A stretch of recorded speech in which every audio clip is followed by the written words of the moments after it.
The Jungle. By Upton Sinclair. Chapter 1. It was 4 o'clock when the ceremony was over and the carriages began to arrive. There had been a crowd following all the way, owing to the exuberance of Maria Berksinska's. The occasion rested heavily upon Maria's broad shoulders. It was her task to see that all things went in due form, and after the best home traditions. And, flying wildly hither and thither, bowling every one out of the way, and scolding and exhorting all day with her tremendous voice, Maria was too eager to see that others conformed to the proprieties to consider them herself. She had left the church last of all, and, desiring to arrive first at the hall, had issued orders to the coachman to drive faster.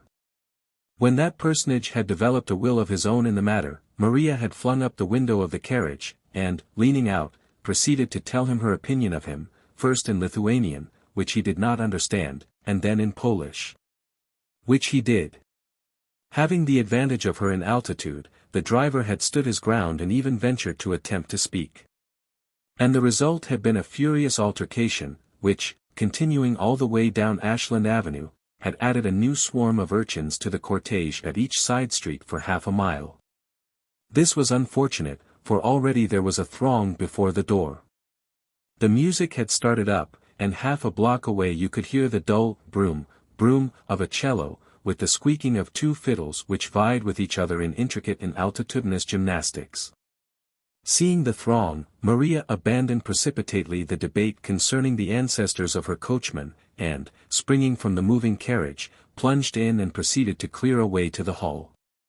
Once within, she turned and began to push the other way, roaring, meantime, Eik! Eik! Uzdurek Duris, in tones which made the orchestral uproar sound like fairy music. Z. Greekzunas, Pasalinks minimum starzas. Vinas. Snapses. Wines and liquors. Union headquarters, that was the way the signs ran. The reader, who perhaps has never held much converse in the language of far-off Lithuania, will be glad of the explanation that the place was the rear room of a saloon in that part of Chicago known as back of the yards. This information is definite and suited to the matter of fact. But how pitifully inadequate it would have seemed to one who understood that it was also the supreme hour of ecstasy in the life of one of God's gentlest creatures, the scene of the wedding feast and the joy transfiguration of little Ona Lukasite. She stood in the doorway, shepherded by Cousin Maria, breathless from pushing through the crowd, and in her happiness painful to look upon. There was a light of wonder in her eyes and her lids trembled, and her otherwise wan little face was flushed.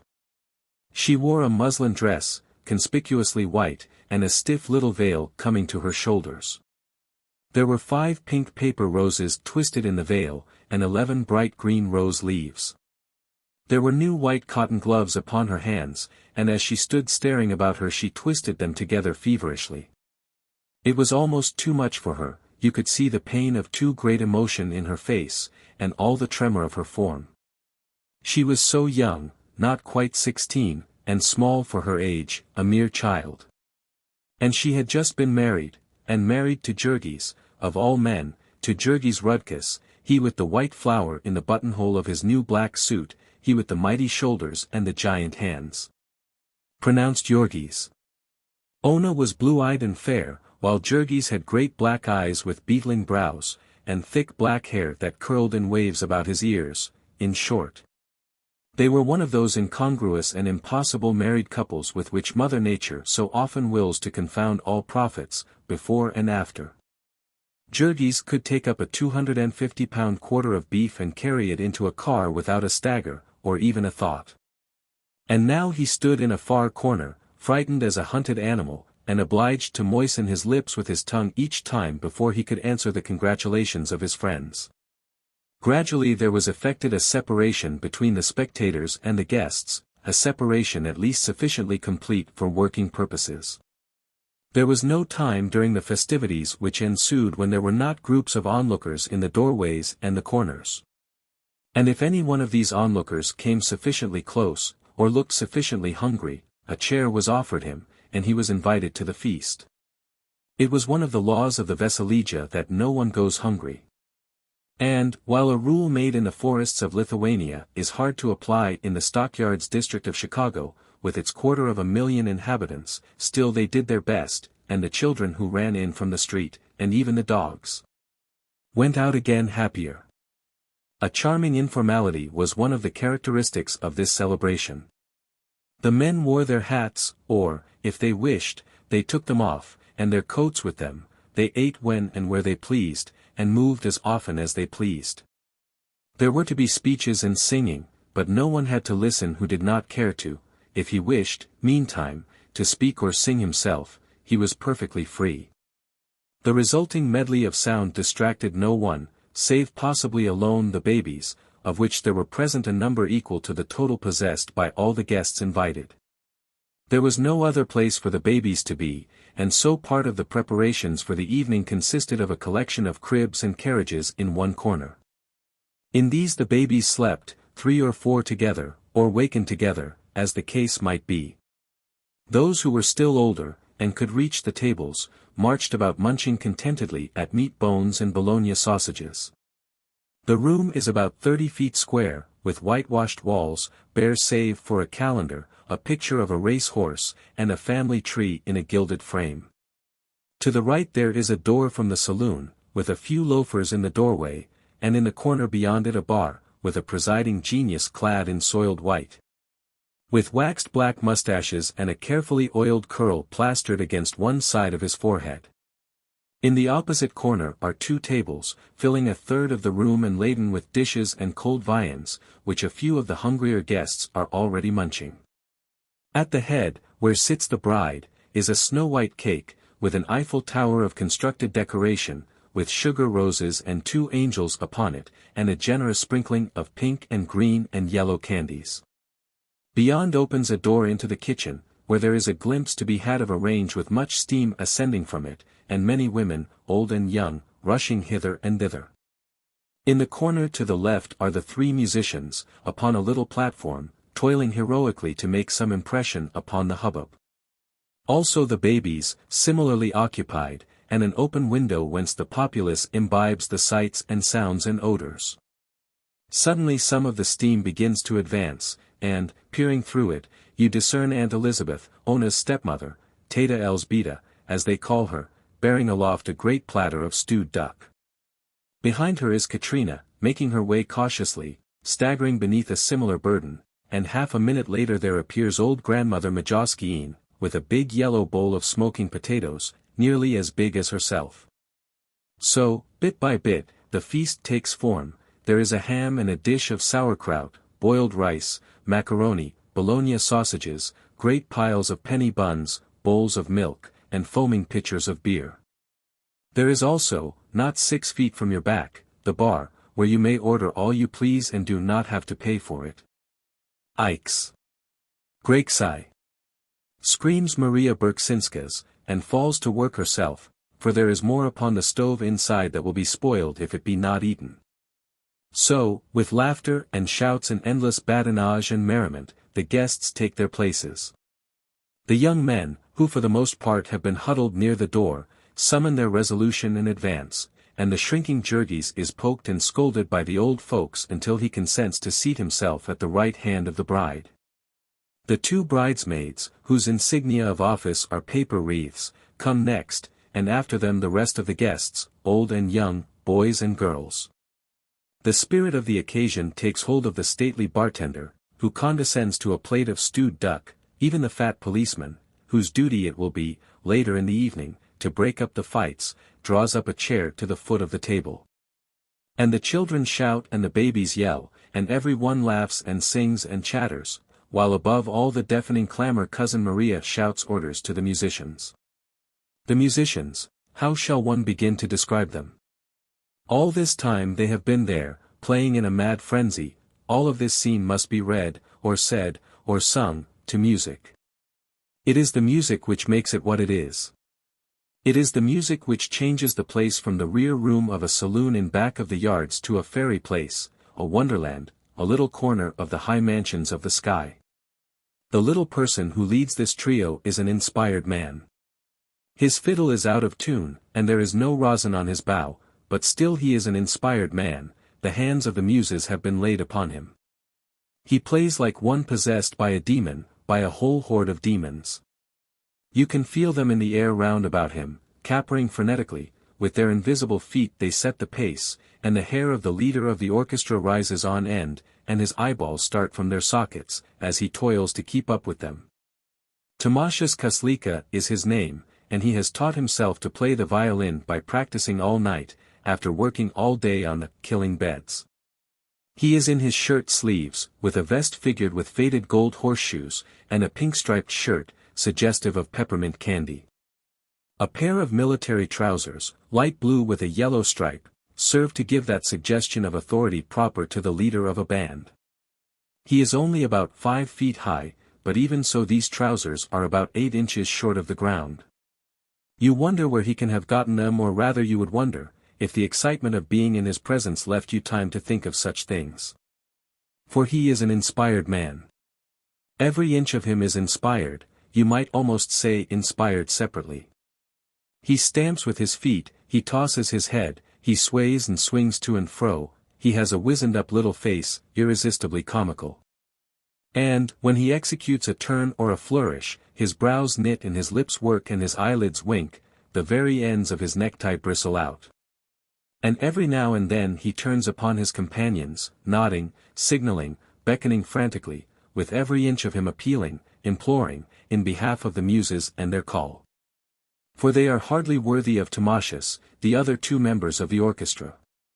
The second violin is a Slovak, a tall, gaunt man with black-rimmed spectacles and the mute and patient look of an overdriven mule. He responds to the whip but feebly, and then always falls back into his old rut. The third man is very fat, with a round, red, sentimental nose, and he plays with his eyes turned up to the sky and a look of infinite yearning. He is playing a bass part upon his cello, and so the excitement is nothing to him. No matter what happens in the treble, it is his task to saw out one long-drawn and lugubrious note after another, from 4 o'clock in the afternoon until nearly the same hour next morning, for his third of the total income of $1 per hour. Before the feast has been 5 minutes under way, Tomasz Kaslika has risen in his excitement, a minute or 2 more and you see that he is beginning to edge over toward the tables. His nostrils are dilated and his breath comes fast, his demons are driving him. He nods and shakes his head at his companions, jerking at them with his violin, until at last the long form of the second violinist also rises up. In the end all 3 of them begin advancing, step by step, upon the banquetiers, Valentin of Ixia, the cellist, bumping along with his instrument between notes. Finally all 3 are gathered at the foot of the tables, and their Tomasz mounts upon a stool. Now he is in his glory, dominating the scene. Some of the people are eating, some are laughing and talking, but you will make a great mistake if you think there is one of them who does not hear him. His notes are never true, and his fiddle buzzes on the low ones and squeaks and scratches on the high. But these things they heed no more than they heed the dirt and noise and squalor about them. It is out of this material that they have to build their lives, with it that they have to utter their souls. And this is their utterance. Merry and boisterous, or mournful and wailing, or passionate and rebellious, this music is their music, music of home. It stretches out its arms to them, they have only to give themselves up. Chicago and its saloons and its slums fade away, there are green meadows and sunlit rivers, mighty forests and snow-clad hills. They behold home landscapes and childhood scenes returning. Old loves and friendships begin to waken, old joys and griefs to laugh and weep. Some fall back and close their eyes, some beat upon the table. Now and then one leaps up with a cry and calls for this song or that. And then the fire leaps brighter in Tomasz's eyes, and he flings up his fiddle and shouts to his companions, and away they go in mad career. The company takes up the choruses, and men and women cry out like all possessed. Some leap to their feet and stamp upon the floor, lifting their glasses and pledging each other. Before long it occurs to someone to demand an old wedding song, which celebrates the beauty of the bride and the joys of love. In the excitement of this masterpiece Tomasz Kaslika begins to edge in between the tables, making his way toward the head, where sits the bride. There is not a foot of space between the chairs of the guests, and Tamashus is so short that he pokes them with his bow whenever he reaches over for the low notes, but still he presses in, and insists relentlessly that his companions must follow. During their progress, needless to say, the sounds of the cello are pretty well extinguished, but at last the three are at the head, and Tamashus takes his station at the right hand of the bride and begins to pour out his soul in melting strains. Little Ona is too excited to eat. Once in a while she tastes a little something, when Cousin Maria pinches her elbow and reminds her, but, for the most part, she sits gazing with the same fearful eyes of wonder. Teta Elzbieta is all in a flutter, like a hummingbird. Her sisters, too, keep running up behind her, whispering, breathless. But Ona seems scarcely to hear them, the music keeps calling, and the far-off look comes back, and she sits with her hands pressed together over her heart. Then the tears begin to come into her eyes. And as she is ashamed to wipe them away, and ashamed to let them run down her cheeks, she turns and shakes her head a little, and then flushes red when she sees that Jurgis is watching her. When in the end Tamashus Kaslika has reached her side, and is waving his magic wand above her, Ona's cheeks are scarlet, and she looks as if she would have to get up and run away. In this crisis, however, she is saved by Maria Berksinskas, whom the muses suddenly visit. Maria is fond of a song of lovers parting. She wishes to hear it, and, as the musicians do not know it, she has risen, and is proceeding to teach them. Maria is short, but powerful in build. She works in a canning factory, and all day long she handles cans of beef that weigh 14 pounds. She has a broad Slavic face, with prominent red cheeks. When she opens her mouth, it is tragical, but you cannot help thinking of a horse. She wears a blue flannel shirt-waist, which is now rolled up at the sleeves, disclosing her brawny arms. She has a carving fork in her hand, with which she pounds on the table to mark the time.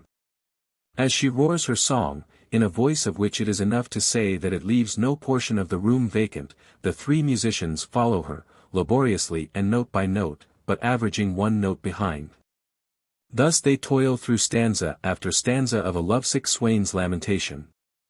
Sudiev, Kvietkaly, tu brangiosis, Sudiev ir lame, man beadnam, matau, paskir tip oxchaziasis, jog vart ant svieto rake vinam. When the song is over, it is time for the speech, and old Didi Antanas rises to his feet. Grandfather Anthony, Jurgis' father, is not more than 60 years of age, but you would think that he was 80. He has been only 6 months in America, and the change has not done him good. In his manhood he worked in a cotton mill, but then a coughing fell upon him, and he had to leave. Out in the country the trouble disappeared, but he has been working in the pickle rooms at Durham's, and the breathing of the cold, damp air all day has brought it back.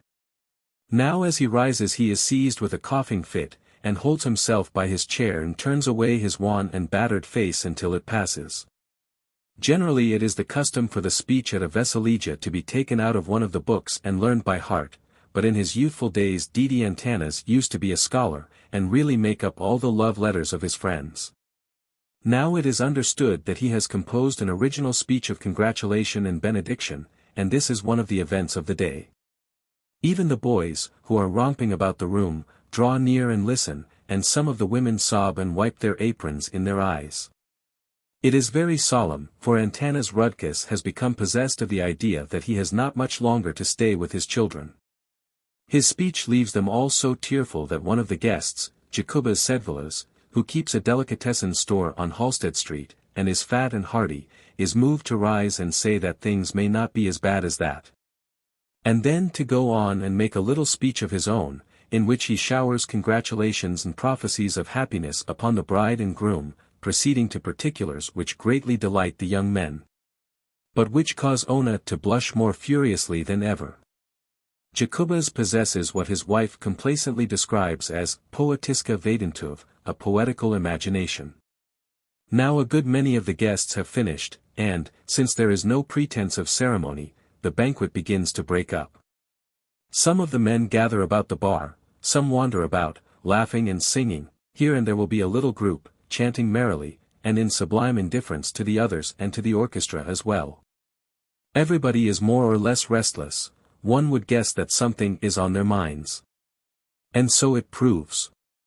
The last tardy diners are scarcely given time to finish, before the tables and the debris are shoved into the corner, and the chairs and the babies piled out of the way, and the real celebration of the evening begins.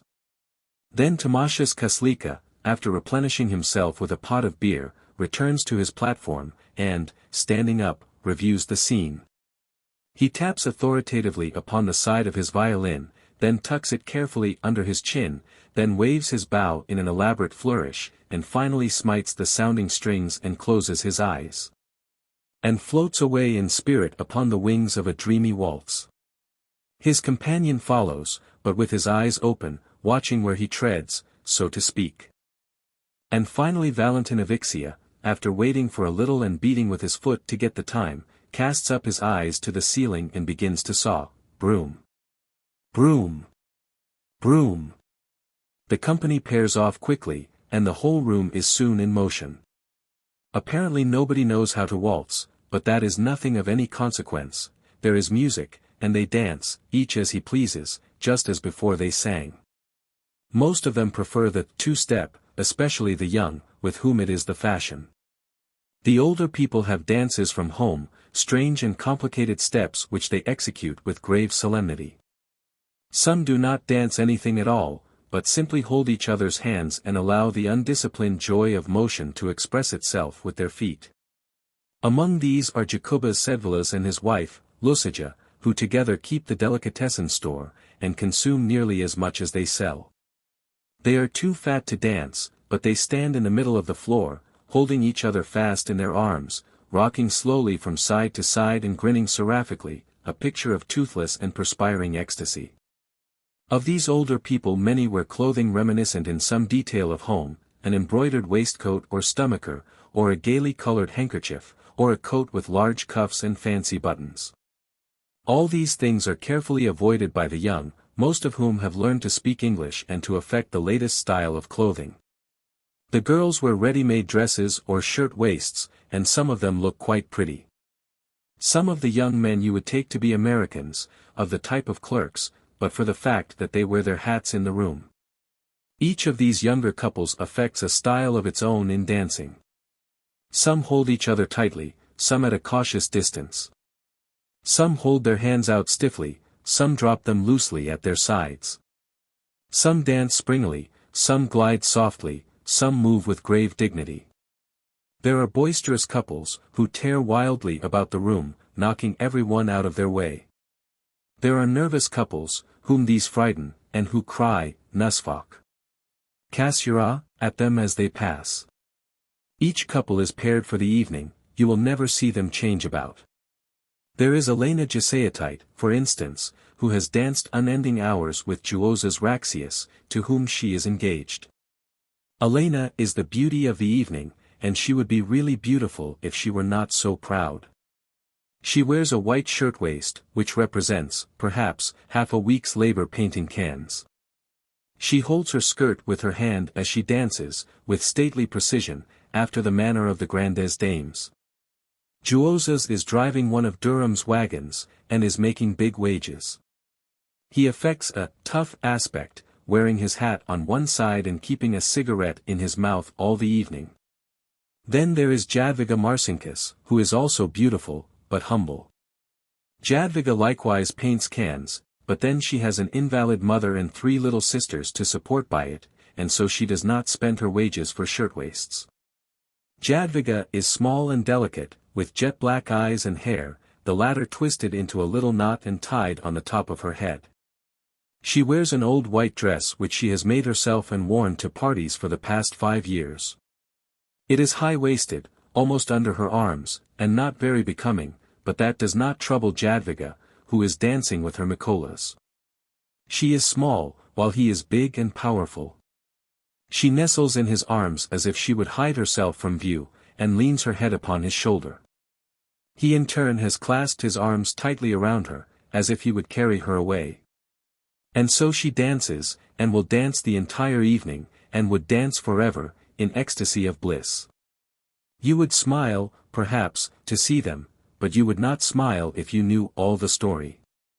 This is the 5th year, now, that Jadwiga has been engaged to Mikola's, and her heart is sick. They would have been married in the beginning, only Mikola's has a father who is drunk all day, and he is the only other man in a large family. Even so they might have managed it, for Mikola's is a skilled man, but for cruel accidents which have almost taken the heart out of them. He is a beef boner, and that is a dangerous trade, especially when you are on piecework and trying to earn a bride. Your hands are slippery, and your knife is slippery, and you are toiling like mad, when somebody happens to speak to you, or you strike a bone. Then your hand slips up on the blade, and there is a fearful gash. And that would not be so bad, only for the deadly contagion. The cut may heal, but you never can tell. Twice now, within the last 3 years, Mikola's has been lying at home with blood poisoning, once for 3 months and once for nearly 7. The last time, too, he lost his job, and that meant 6 weeks more of standing at the doors of the packing houses, at 6 o'clock on bitter winter mornings, with a foot of snow on the ground and more in the air. There are learned people who can tell you out of the statistics that beef boners make 40 cents an hour, but, perhaps, these people have never looked into a beef boner's hands. When Tamashus and his companions stop for a rest, as perforce they must, now and then, the dancers halt where they are and wait patiently. They never seem to tire, and there is no place for them to sit down if they did. It is only for a minute, anyway, for the leader starts up again, in spite of all the protests of the other two. This time it is another sort of a dance, a Lithuanian dance. Those who prefer to, go on with the two-step, but the majority go through an intricate series of motions, resembling more fancy skating than a dance. The climax of it is a furious prestissimo, at which the couple seize hands and begin a mad whirling. This is quite irresistible, and everyone in the room joins in, until the place becomes a maze of flying skirts and bodies quite dazzling to look upon. But the sight of sights at this moment is Tamashus Kaslika. The old fiddle squeaks and shrieks in protest, but Tamashus has no mercy. The sweat starts out on his forehead, and he bends over like a cyclist on the last lap of a race. His body shakes and throbs like a runaway steam engine, and the ear cannot follow the flying showers of notes. There is a pale blue mist where you look to see his bowing arm. With a most wonderful rush he comes to the end of the tune, and flings up his hands and staggers back exhausted, and with a final shout of delight the dancers fly apart, reeling here and there, bringing up against the walls of the room. After this there is beer for every one, the musicians included, and the revellers take a long breath and prepare for the great event of the evening, which is the XVIII. The XVIII is a ceremony which, once begun, will continue for 3 or 4 hours, and it involves one uninterrupted dance. The guests form a great ring, locking hands, and, when the music starts up, begin to move around in a circle. In the center stands the bride, and, one by one, the men step into the enclosure and dance with her. Each dances for several minutes, as long as he pleases. It is a very merry proceeding, with laughter and singing, and when the guest has finished, he finds himself face to face with Teta Elzbieta, who holds the hat. Into it he drops a sum of money, $1, or perhaps $5, according to his power, and his estimate of the value of the privilege. The guests are expected to pay for this entertainment. If they be proper guests, they will see that there is a neat sum left over for the bride and bridegroom to start life upon. Most fearful they are to contemplate the expenses of this entertainment. They will certainly be over $200 and maybe $300, and $300 is more than the year's income of many a person in this room. There are able-bodied men here who work from early morning until late at night. In ice-cold cellars with 1/4 of an inch of water on the floor, men who for 6 or 7 months in the year never see the sunlight from Sunday afternoon till the next Sunday morning, and who cannot earn $300 in a year. There are little children here, scarce in their teens, who can hardly see the top of the work benches, whose parents have lied to get them their places, and who do not make the half of $300 a year. And perhaps not even the third of it. And then to spend such a sum, all in a single day of your life, at a wedding feast. For obviously it is the same thing, whether you spend it at once for your own wedding, or in a long time, at the weddings of all your friends. It is very imprudent, it is tragic, but, ah, it is so beautiful. Bit by bit these poor people have given up everything else, but to this they cling with all the power of their souls. They cannot give up the Vesaligia. To do that would mean, not merely to be defeated, but to acknowledge defeat, and the difference between these two things is what keeps the world going. The Vesaligia has come down to them from a far-off time. And the meaning of it was that one might dwell within the cave and gaze upon shadows, provided only that once in his lifetime he could break his chains, and feel his wings, and behold the sun. Provided that once in his lifetime he might testify to the fact that life, with all its cares and its terrors, is no such great thing after all, but merely a bubble upon the surface of a river. A thing that one may toss about and play with as a juggler tosses his golden balls, a thing that one may quaff, like a goblet of rare red wine. Thus having known himself for the master of things, a man could go back to his toil and live upon the memory all his days. Endlessly the dancers swung round and round, when they were dizzy they swung the other way. Hour after hour this had continued, the darkness had fallen and the room was dim from the light of two smoky oil lamps. The musicians had spent all their fine frenzy by now, and played only one tune, wearily, ploddingly. There were 20 bars or so of it, and when they came to the end they began again. Once every 10 minutes or so they would fail to begin again, but instead would sink back exhausted. A circumstance which invariably brought on a painful and terrifying scene, that made the fat policeman stir uneasily in his sleeping place behind the door. It was all Maria Berksinska's. Maria was one of those hungry souls who cling with desperation to the skirts of the retreating muse. All day long she had been in a state of wonderful exaltation, and now it was leaving, and she would not let it go. Her soul cried out in the words of Faust, "Stay, thou art fair." Whether it was by beer, or by shouting, or by music, or by motion, she meant that it should not go. And she would go back to the chase of it, and no sooner be fairly started than her chariot would be thrown off the track, so to speak, by the stupidity of those thrice accursed musicians. Each time, Maria would emit a howl and fly at them, shaking her fists in their faces, stamping upon the floor, purple and incoherent with rage. In vain the frightened Timasius would attempt to speak, to plead the limitations of the flesh. In vain would the puffing and breathless Ponas Jacubas insist, in vain would Teta Elzbieta implore. Zalin. Maria would scream. Polak. Ischilio. What are you paid for, children of hell? And so, in sheer terror, the orchestra would strike up again, and Maria would return to her place and take up her task. She bore all the burden of the festivities now.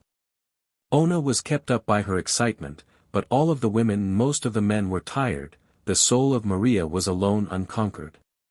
She drove on the dancers, what had once been the ring had now the shape of a pear, with Maria at the stem, pulling one way and pushing the other, shouting, stamping, singing, a very volcano of energy. Now and then someone coming in or out would leave the door open, and the night air was chill. Maria as she passed would stretch out her foot and kick the doorknob, and slam would go the door. Once this procedure was the cause of a calamity of which Sebastijonas Sedvilas was the hapless victim. Little Sebastijonas, aged 3, had been wandering about oblivious to all things, holding turned up over his mouth a bottle of liquid known as pop, pink-colored, ice-cold, and delicious. Passing through the doorway the door smote him full, and the shriek which followed brought the dancing to a halt. Maria, who threatened horrid murder 100 times a day, and would weep over the injury of a fly, seized little Sebastijonas in her arms and bid fair to smother him with kisses. There was a long rest for the orchestra, and plenty of refreshments, while Maria was making her peace with her victim, seating him upon the bar, and standing beside him and holding to his lips a foaming schooner of beer. In the meantime there was going on in another corner of the room an anxious conference between Teta Elzbieta and Didi Antanas, and a few of the more intimate friends of the family. A trouble was come upon them. The Vesaligia is a compact not expressed, but therefore only the more binding upon all. Every one's share was different, and yet every one knew perfectly well what his share was, and strove to give a little more. Now, however, since they had come to the new country, all this was changing. It seemed as if there must be some subtle poison in the air that one breathed here. It was affecting all the young men at once. They would come in crowds and fill themselves with a fine dinner, and then sneak off. One would throw another's hat out of the window, and both would go out to get it, and neither could be seen again. Or now and then half a dozen of them would get together and march out openly, staring at you, and making fun of you to your face. Still others, worse yet, would crowd about the bar, and at the expense of the host drink themselves sodden, paying not the least attention to any one, and leaving it to be thought that either they had danced with the bride already, or meant to later on. All these things were going on now, and the family was helpless with dismay. So long they had toiled, and such an outlay they had made. Ona stood by, her eyes wide with terror. Those frightful bills, how they had haunted her, each item gnawing at her soul all day and spoiling her rest at night. How often she had named them over one by one and figured on them as she went to work: $15 for the hall, $22.25 for the ducks, $12 for the musicians, $5 at the church. And a blessing of the Virgin besides, and so on without an end. Worst of all was the frightful bill that was still to come from XVIII for the beer and liquor that might be consumed. One could never get in advance more than a guess as to this from a saloon keeper, and then, when the time came, he always came to you scratching his head and saying that he had guessed too low. But that he had done his best. Your guests had gotten so very drunk. By him you were sure to be cheated unmercifully, and that even though you thought yourself the dearest of the hundreds of friends he had. He would begin to serve your guests out of a keg that was half full, and finish with one that was half empty, and then you would be charged for 2 kegs of beer. He would agree to serve a certain quality at a certain price, and when the time came you and your friends would be drinking some horrible poison that could not be described. You might complain, but you would get nothing for your pains but a ruined evening, while, as for going to law about it, you might as well go to heaven at once. The saloon keeper stood in with all the big politics men in the district. And when you had once found out what it meant to get into trouble with such people, you would know enough to pay what you were told to pay and shut up. What made all this the more painful was that it was so hard on the few that had really done their best. There was poor old Ponas Jacubas, for instance. He had already given $5, and did not every one know that Jacubas Sedvilas had just mortgaged his delicatessen store for $200 to meet several months' overdue rent? And then there was withered old Pony Anil, who was a widow, and had 3 children, and the rheumatism besides, and did washing for the tradespeople on Halsted Street at prices it would break your heart to hear named. Anil had given the entire profit of her chickens for several months. 8 of them she owned, and she kept them in a little place fenced around on her back stairs. All day long the children of Anil were raking in the dump for food for these chickens. And sometimes, when the competition there was too fierce, you might see them on Halsted Street walking close to the gutters, and with their mother following to see that no one robbed them of their finds. Money could not tell the value of these chickens to old Mrs. XVIII. She valued them differently, for she had a feeling that she was getting something for nothing by means of them, that with them she was getting the better of a world that was getting the better of her in so many other ways. So she watched them every hour of the day, and had learned to see like an owl at night to watch them then. One of them had been stolen long ago, and not a month passed that someone did not try to steal another. As the frustrating of this one attempt involved a score of false alarms, it will be understood what a tribute old Mrs. XVIII brought, just because Teta Elzbieta had once loaned her some money for a few days and saved her from being turned out of her house. More and more friends gathered round while the lamentation about these things was going on. Some drew nearer, hoping to overhear the conversation, who were themselves among the guilty, and surely that was a thing to try the patience of a saint. Finally there came Jurgis, urged by someone, and the story was retold to him. Jurgis listened in silence, with his great black eyebrows knitted. Now and then there would come a gleam underneath them and he would glance about the room. Perhaps he would have liked to go at some of those fellows with his big clenched fists. But then, doubtless, he realized how little good it would do him. No bill would be any less for turning out anyone at this time. And then there would be the scandal, and Jurgis wanted nothing except to get away with Ona and to let the world go its own way. So his hands relaxed and he merely said quietly, "It is done, and there is no use in weeping, Tata Elsbeta." Then his look turned toward Ona, who stood close to his side, and he saw the wide look of terror in her eyes. "Little one," he said, in a low voice, "do not worry, it will not matter to us. We will pay them all somehow. I will work harder." That was always what Jurgis said. Ona had grown used to it as the solution of all difficulties, "I will work harder." He had said that in Lithuania when one official had taken his passport from him, and another had arrested him for being without it, and the two had divided a third of his belongings. He had said it again in New York, when the smooth-spoken agent had taken them in hand and made them pay such high prices, and almost prevented their leaving his place, in spite of their paying. Now he said it a third time, and Ona drew a deep breath. It was so wonderful to have a husband, just like a grown woman, and a husband who could solve all problems, and who was so big and strong. The last sob of little Sebastijonas has been stifled, and the orchestra has once more been reminded of its duty. The ceremony begins again, but there are few now left to dance with, and so very soon the collection is over and promiscuous dances once more begin. It is now after midnight, however, and things are not as they were before. The dancers are dull and heavy, most of them have been drinking hard, and have long ago passed the stage of exhilaration. They dance in monotonous measure, round after round, hour after hour, with eyes fixed upon vacancy, as if they were only half-conscious, in a constantly growing stupor. The men grasp the women very tightly, but there will be half an hour together when neither will see the other's face. Some couples do not care to dance, and have retired to the corners, where they sit with their arms enlaced. Others, who have been drinking still more, wander about the room, bumping into everything. Some are in groups of 2 or 3, singing, each group its own song. As time goes on there is a variety of drunkenness, among the younger men especially. Some stagger about in each other's arms, whispering maudlin words, others start quarrels upon the slightest pretext, and come to blows and have to be pulled apart. Now the fat policeman wakens definitely, and feels of his club to see that it is ready for business. He has to be prompt, for these 2 o'clock in the morning fights, if they once get out of hand, are like a forest fire, and may mean the whole reserves at the station. The thing to do is to crack every fighting head that you see, before there are so many fighting heads that you cannot crack any of them.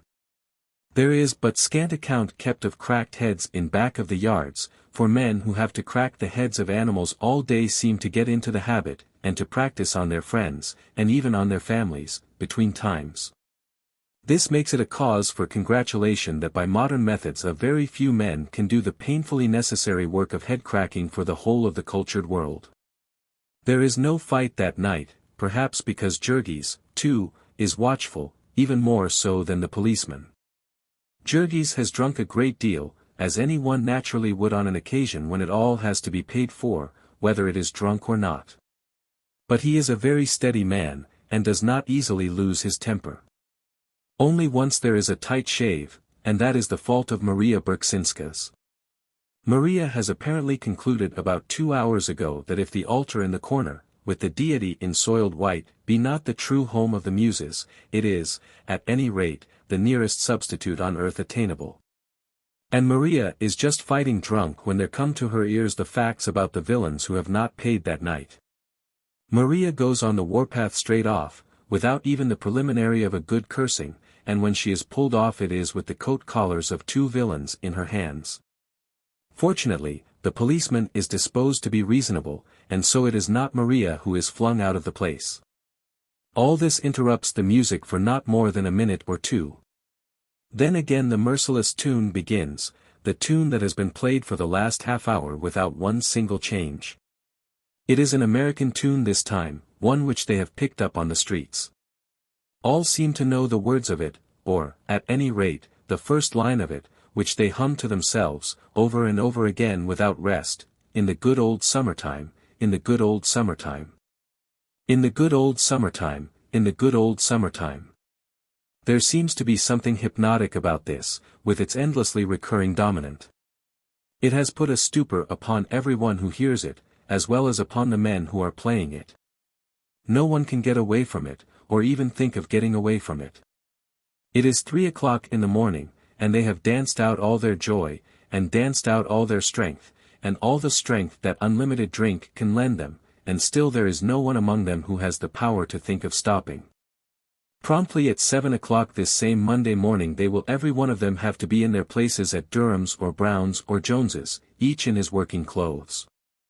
If one of them be a minute late, he will be docked an hour's pay, and if he be many minutes late, he will be apt to find his brass check turned to the wall, which will send him out to join the hungry mob that waits every morning at the gates of the packing houses, from 6 o'clock until nearly 8:30.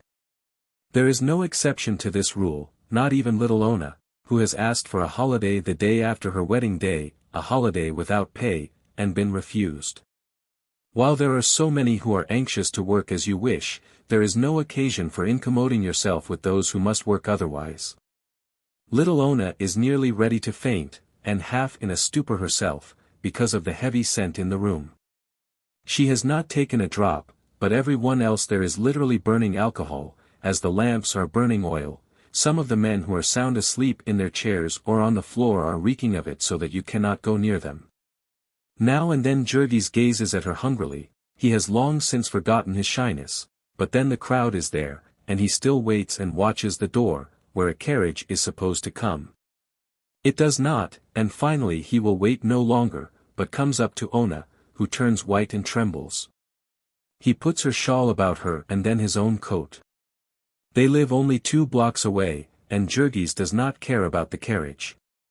There is almost no farewell, the dancers do not notice them, and all of the children and many of the old folks have fallen asleep of sheer exhaustion. Didi Antanas is asleep, and so are the Sedvilases, husband and wife, the former snoring in octaves. There is Teta Elzbieta, and Maria, sobbing loudly, and then there is only the silent night, with the stars beginning to pale a little in the east.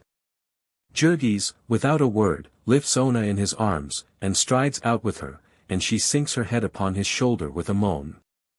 When he reaches home he is not sure whether she has fainted or is asleep, but when he has to hold her with one hand while he unlocks the door, he sees that she has opened her eyes. "You shall not go to Brown's today, little one," he whispers, as he climbs the stairs, and she catches his arm in terror, gasping, "No. No. I dare not. It will ruin us." But he answers her again, "Leave it to me, leave it to me. I will earn more money, I will work harder." Chapter 2. Jurgis talked lightly about work, because he was young. They told him stories about the breaking down of men, there in the stockyards of Chicago, and of what had happened to them afterward, stories to make your flesh creep, but Jurgis would only laugh. He had only been there 4 months, and he was young, and a giant besides. There was too much health in him. He could not even imagine how it would feel to be beaten. "That is well enough for men like you," he would say, "Silpnas, puny fellows, but my back is broad." Jurgis was like a boy from the country. He was the sort of man the bosses like to get hold of, the sort they make it a grievance they cannot get hold of. When he was told to go to a certain place, he would go there on the run. When he had nothing to do for the moment, he would stand round fidgeting, dancing, with the overflow of energy that was in him. If he were working in a line of men, the line always moved too slowly for him, and you could pick him out by his impatience and restlessness. That was why he had been picked out on one important occasion. For Jurgis had stood outside of Brown and Company's Central Time Station, not more than half an hour, the second day of his arrival in Chicago, before he had been beckoned by one of the bosses. Of this he was very proud, and it made him more disposed than ever to laugh at the pessimists. In vain would they all tell him that there were men in that crowd from which he had been chosen who had stood there a month, yes, many months, and not been chosen yet. Yes, he would say, but what sort of men? Broken-down tramps and good-for-nothings, fellows who have spent all their money drinking, and want to get more for it. Do you want me to believe that with these arms, and he would clench his fists and hold them up in the air, so that you might see the rolling muscles, that with these arms people will ever let me starve? It is plain, they would answer to this, that you have come from the country, and from very far in the country. And this was the fact, for Jurgis had never seen a city, and scarcely even a fair-sized town, until he had set out to make his fortune in the world and earn his right to own a. His father, and his father's father before him, and as many ancestors back as legend could go, had lived in that part of Lithuania known as Brelovich, the imperial forest. This is a great tract of 100,000 acres, which from time immemorial has been a hunting preserve of the nobility. There are a very few peasants settled in it, holding title from ancient times. And one of these was Jurgis Rudkus, who had been reared himself, and had reared his children in turn, upon 6 acres of cleared land in the midst of a wilderness. There had been one son besides Jurgis, and one sister. The former had been drafted into the army, that had been over 10 years ago, but since that day nothing had ever been heard of him. The sister was married, and her husband had bought the place when old Jurgis had decided to go with his son. It was nearly a year and a half ago that Jurgis had met Ona, at a horse fair 100 miles from home. Jurgis had never expected to get married, he had laughed at it as a foolish trap for a man to walk into.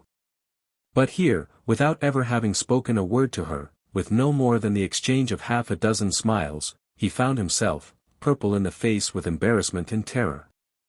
Asking her parents to sell her to him for his wife, and offering his father's 2 horses he had been sent to the fair to sell. But Ona's father proved as a rock, the girl was yet a child, and he was a rich man, and his daughter was not to be had in that way. So Jurgis went home with a heavy heart, and that spring and summer toiled and tried hard to forget. In the fall, after the harvest was over, he saw that it would not do, and tramped the full fortnight's journey that lay between him and Ona. He found an unexpected state of affairs, for the girl's father had died, and his estate was tied up with creditors. Jurgis' heart leaped as he realized that now the prize was within his reach. There was Elzbieta Lukasite, Tata, or aunt, as they called her, Ona's stepmother, and there were her 6 children, of all ages. There was also her brother Jonas, a dried-up little man who had worked upon the farm. They were people of great consequence, as it seemed to Jurgis, fresh out of the woods. Ona knew how to read, and knew many other things that he did not know, and now the farm had been sold, and the whole family was adrift, all they owned in the world being about 700 rubles, which is half as many dollars. They would have had 3 times that, but it had gone to court, and the judge had decided against them, and it had cost the balance to get him to change his decision. Ona might have married and left them, but she would not, for she loved Tata Elzbieta. It was Jonas who suggested that they all go to America, where a friend of his had gotten rich. He would work, for his part, and the women would work, and some of the children, doubtless, they would live somehow. Jurgis, too, had heard of America. That was a country where, they said, a man might earn 3 rubles a day. And Jurgis figured what 3 rubles a day would mean, with prices as they were where he lived, and decided forthwith that he would go to America and marry, and be a rich man in the bargain. In that country, rich or poor, a man was free, it was said. He did not have to go into the army, he did not have to pay out his money to rascally officials, he might do as he pleased, and count himself as good as any other man. So America was a place of which lovers and young people dreamed. If one could only manage to get the price of a passage, he could count his troubles at an end. It was arranged that they should leave the following spring, and meantime Jurgis sold himself to a contractor for a certain time, and tramped nearly 400 miles from home with a gang of men to work upon a railroad in Smolensk. This was a fearful experience, with filth and bad food and cruelty and overwork, but Jurgis stood it and came out in fine trim, and with 80 rubles sewed up in his coat. He did not drink or fight, because he was thinking all the time of Ona. And for the rest, he was a quiet, steady man, who did what he was told to, did not lose his temper often, and when he did lose it made the offender anxious that he should not lose it again. When they paid him off he dodged the company gamblers and dram shops, and so they tried to kill him, but he escaped, and tramped at home, working at odd jobs, and sleeping always with one eye open. So in the summer time they had all set out for America. At the last moment there joined them Maria Berksinskas, who was a cousin of Ona's. Maria was an orphan, and had worked since childhood for a rich farmer of Vilna, who beat her regularly. It was only at the age of 20 that it had occurred to Maria to try her strength, when she had risen up and nearly murdered the man, and then come away. There were 12 in all in the party, 5 adults and 6 children, and Ona, who was a little of both. They had a hard time on the passage. There was an agent who helped them, but he proved a scoundrel, and got them into a trap with some officials, and cost them a good deal of their precious money, which they clung to with such horrible fear. This happened to them again in New York, for, of course, they knew nothing about the country, and had no one to tell them, and it was easy for a man in a blue uniform to lead them away, and to take them to a hotel and keep them there. And make them pay enormous charges to get away. The law says that the rate card shall be on the door of a hotel, but it does not say that it shall be in Lithuanian. It was in the stockyards that Jonah's friend had gotten rich, and so to Chicago the party was bound. They knew that one word, Chicago, and that was all they needed to know, at least, until they reached the city. Then, tumbled out of the cars without ceremony, they were no better off than before. They stood staring down the vista of Dearborn Street, with its big black buildings towering in the distance, unable to realize that they had arrived, and why, when they said, Chicago, people no longer pointed in some direction. But instead looked perplexed, or laughed, or went on without paying any attention. They were pitiable in their helplessness. Above all things they stood in deadly terror of any sort of person in official uniform, and so whenever they saw a policeman they would cross the street and hurry by. For the whole of the first day they wandered about in the midst of deafening confusion, utterly lost, and it was only at night that, cowering in the doorway of a house, they were finally discovered and taken by a policeman to the station. In the morning an interpreter was found, and they were taken and put upon a car, and taught a new word, stockyards. Their delight at discovering that they were to get out of this adventure without losing another share of their possessions it would not be possible to describe. They sat and stared out of the window. They were on a street which seemed to run on forever, mile after mile, 34 of them, if they had known it, and each side of it one uninterrupted row of wretched little 2-story frame buildings. Down every side street they could see, it was the same, never a hill and never a hollow, but always the same endless vista of ugly and dirty little wooden buildings. Here and there would be a bridge crossing a filthy creek, with hard-baked mud shores and dingy sheds and docks along it. Here and there would be a railroad crossing, with a tangle of switches, and locomotives puffing, and rattling freight cars filing by. Here and there would be a great factory, a dingy building with innumerable windows in it, and immense volumes of smoke pouring from the chimneys, darkening the air above and making filthy the earth beneath. But after each of these interruptions, the desolate procession would begin again, the procession of dreary little buildings. A full hour before the party reached the city they had begun to note the perplexing changes in the atmosphere. It grew darker all the time, and upon the earth the grass seemed to grow less green. Every minute, as the train sped on, the colors of things became dingier, the fields were grown parched and yellow, the landscape hideous and bare. And along with the thickening smoke they began to notice another circumstance, a strange, pungent odor. They were not sure that it was unpleasant, this odor. Some might have called it sickening, but their taste in odors was not developed, and they were only sure that it was curious.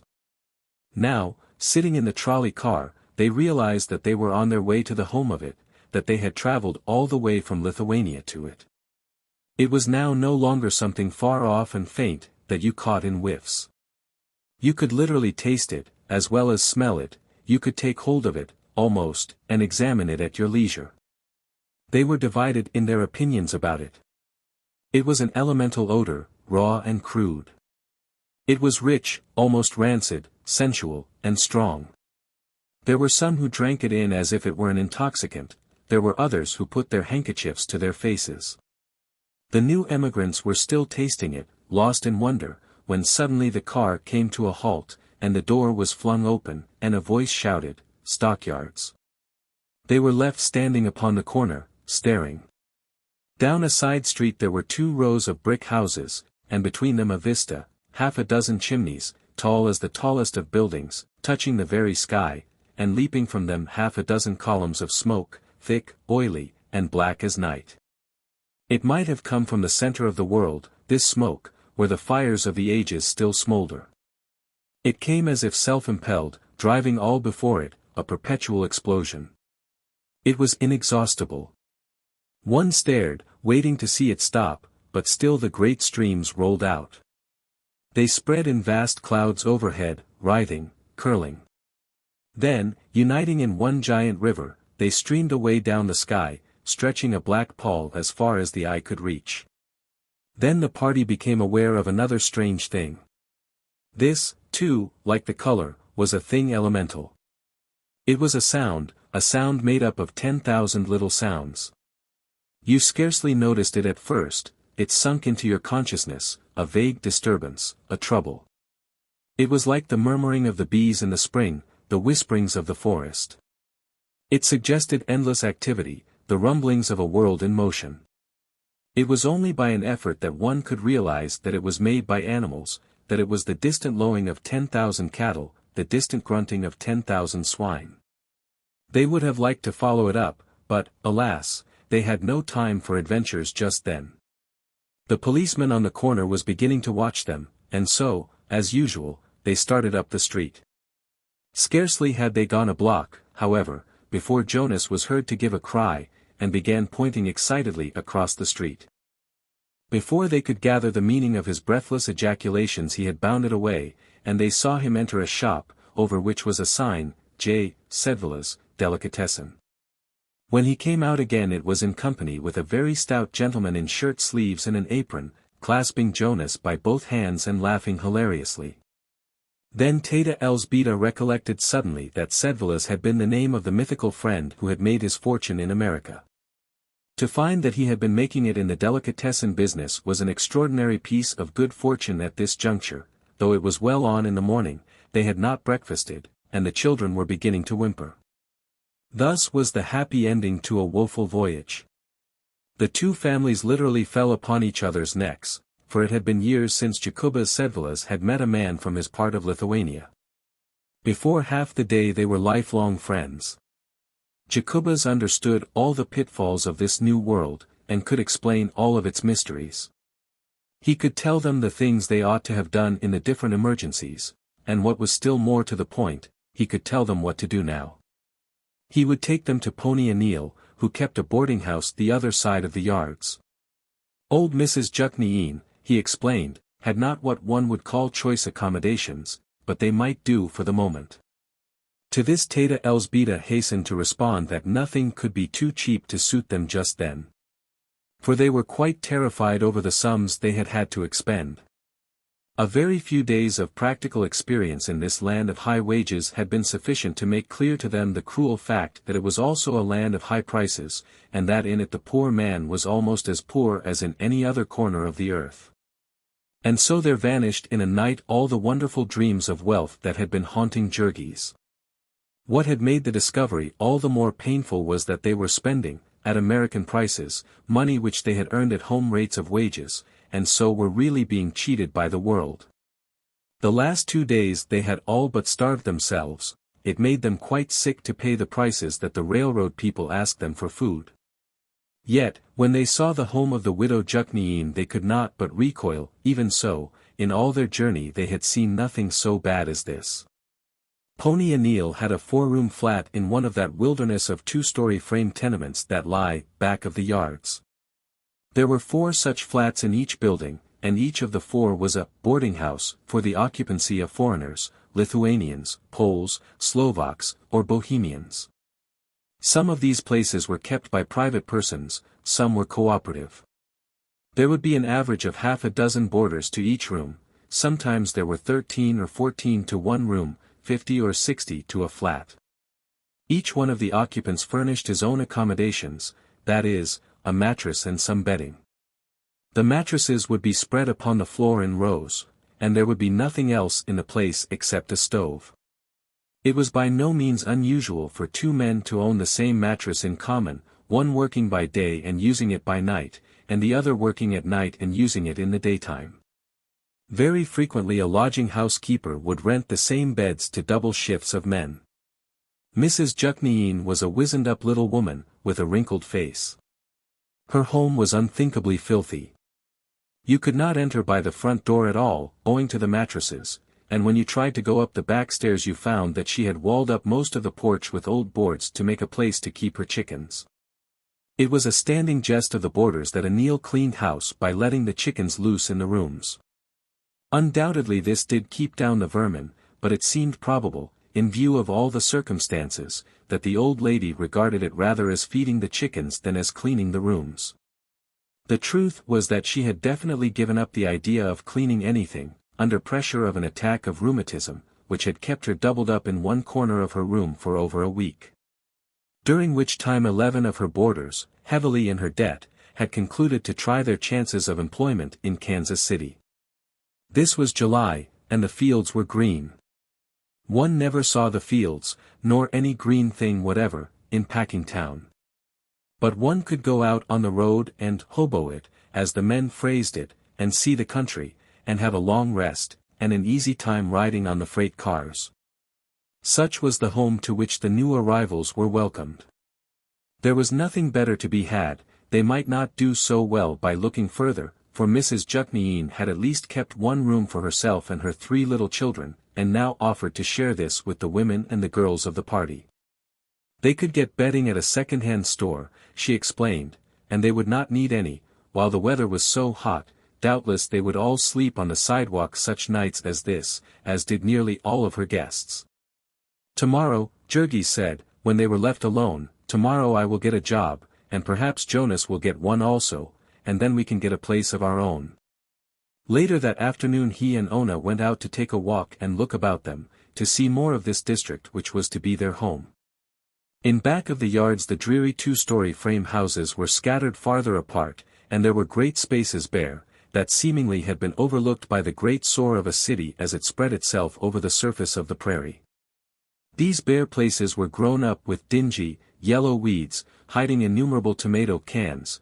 Innumerable children played upon them, chasing one another here and there, screaming and fighting. The most uncanny thing about this neighborhood was the number of the children. You thought there must be a school just out, and it was only after long acquaintance that you were able to realize that there was no school. But that these were the children of the neighborhood, that there were so many children to the block in Packingtown that nowhere on its streets could a horse and buggy move faster than a walk. It could not move faster anyhow, on account of the state of the streets. Those through which Jurgis and Ona were walking resembled streets less than they did a miniature topographical map. The roadway was commonly several feet lower than the level of the houses, which were sometimes joined by high board walks. There were no pavements, there were mountains and valleys and rivers, gullies and ditches, and great hollows full of stinking green water. In these pools the children played, and rolled about in the mud of the streets. Here and there one noticed them digging in it, after trophies which they had stumbled on. One wondered about this, as also about the swarms of flies which hung about the scene, literally blackening the air, and the strange, fetid odor which assailed one's nostrils, a ghastly odor, of all the dead things of the universe. It impelled the visitor to questions, and then the residents would explain, quietly, that all this was made land, and that it had been made by using it as a dumping ground for the city garbage. After a few years the unpleasant effect of this would pass away, it was said, but meantime, in hot weather, and especially when it rained, the flies were apt to be annoying. Was it not unhealthful? The stranger would ask, and the residents would answer, perhaps, but there is no telling. A little way farther on, and Jurgis and Ona, staring open-eyed and wondering, came to the place where this made ground was in process of making. Here was a great hole, perhaps 2 city blocks square, and with long files of garbage wagons creeping into it. The place had an odor for which there are no polite words, and it was sprinkled over with children, who raked in it from dawn till dark. Sometimes visitors from the packing houses would wander out to see this dump, and they would stand by and debate as to whether the children were eating the food they got, or merely collecting it for the chickens at home. Apparently none of them ever went down to find out. Beyond this dump there stood a great brickyard, with smoking chimneys. First they took out the soil to make bricks, and then they filled it up again with garbage, which seemed to Jurgis and Ona a felicitous arrangement, characteristic of an enterprising country like America. A little way beyond was another great hole, which they had emptied and not yet filled up. This held water, and all summer it stood there, with the nearby soil draining into it, festering and stewing in the sun. And then, when winter came, somebody cut the ice on it, and sold it to the people of the city. This, too, seemed to the newcomers an economical arrangement. For they did not read the newspapers, and their heads were not full of troublesome thoughts about germs. They stood there while the sun went down upon this scene, and the sky in the west turned blood-red, and the tops of the houses shone like fire. Jurgis and Ona were not thinking of the sunset, however, their backs were turned to it, and all their thoughts were of Packingtown, which they could see so plainly in the distance. The line of the buildings stood clear-cut and black against the sky. Here and there out of the mass rose the great chimneys, with the river of smoke streaming away to the end of the world. It was a study in colors now, this smoke. In the sunset light it was black and brown and gray and purple. All the sordid suggestions of the place were gone, in the twilight it was a vision of power. To the two who stood watching while the darkness swallowed it up, it seemed a dream of wonder, with its talc of human energy, of things being done, of employment for thousands upon thousands of men, of opportunity and freedom. Of life and love and joy. When they came away, arm in arm, Jurgis was saying, "Tomorrow I shall go there and get a job." Chapter 3. In his capacity as delicatessen vendor, Jurgis Rudkus had many acquaintances. Among these was one of the special policemen employed by Durham, whose duty it frequently was to pick out men for employment. Jurgis had never tried it, but he expressed a certainty that he could get some of his friends a job through this man. It was agreed, after consultation, that he should make the effort with old Antanas and with Jonas. Jurgis was confident of his ability to get work for himself, unassisted by any one. As we have said before, he was not mistaken in this. He had gone to Brown's and stood there not more than half an hour before one of the bosses noticed his form towering above the rest, and signaled to him. The colloquy which followed was brief and to the point. "Speak English?" "No, Lithuanian." Jurgis had studied this word carefully. "Job?" "J.E." A nod. "Worked here before?" "No, stand." Signals and gesticulations on the part of the boss. Vigorous shakes of the head by Jurgis. "Shovel guts?" "No, stand." More shakes of the head. "Czar nose." "Pagstis." "Sluofa." Imitative motions. J.E. See door. Duries. Pointing. J.E. Tomorrow, 7 o'clock. Understand? Right-oj. Preaspieties. Septini. Decue, temistai. Thank you, sir. And that was all. Jurgis turned away, and then in a sudden rush the full realization of his triumph swept over him, and he gave a yell and a jump, and started off on a run. He had a job. He had a job. And he went all the way home as if upon wings, and burst into the house like a cyclone, to the rage of the numerous lodgers who had just turned in for their daily sleep. Meantime Jurgis had been to see his friend the policeman, and received encouragement, so it was a happy party. There being no more to be done that day, the shop was left under the care of Lucija, and her husband sallied forth to show his friends the sights of Packingtown. Jurgis did this with the air of a country gentleman escorting a party of visitors over his estate. He was an old-time resident, and all these wonders had grown up under his eyes, and he had a personal pride in them. The packers might own the land, but he claimed the landscape, and there was no one to say nay to this. They passed down the busy street that led to the yards.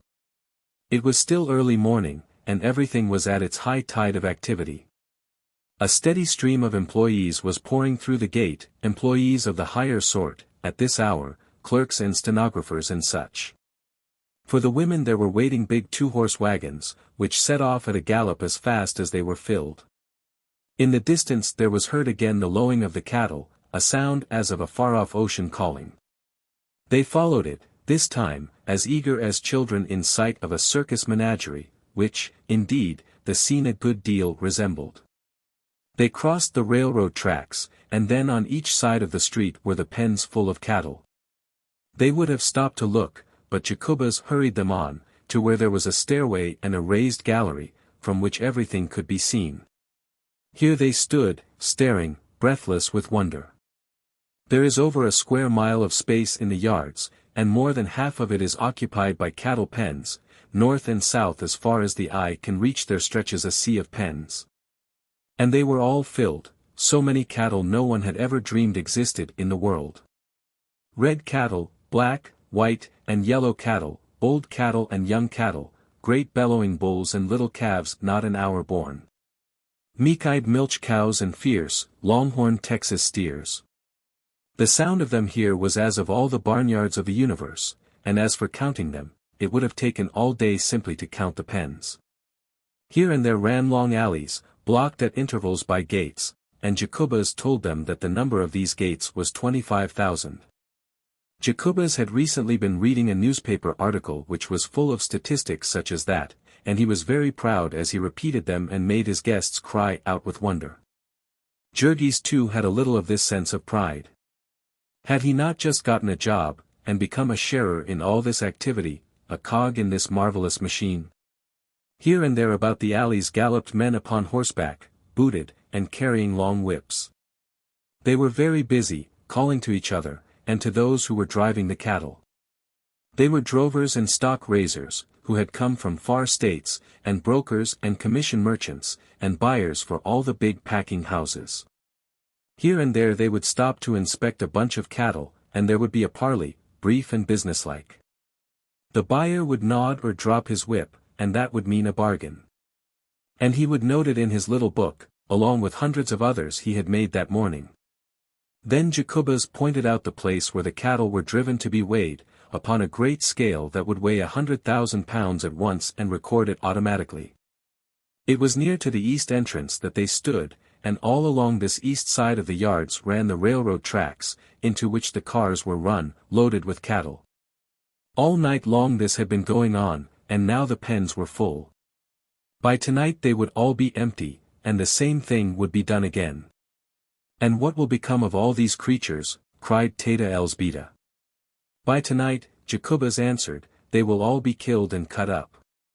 And over there on the other side of the packing houses are more railroad tracks, where the cars come to take them away. There were 250 miles of track within the yards, their guide went on to tell them. They brought about 10,000 head of cattle every day, and as many hogs, and half as many sheep, which meant some 8 or 10 million live creatures turned into food every year.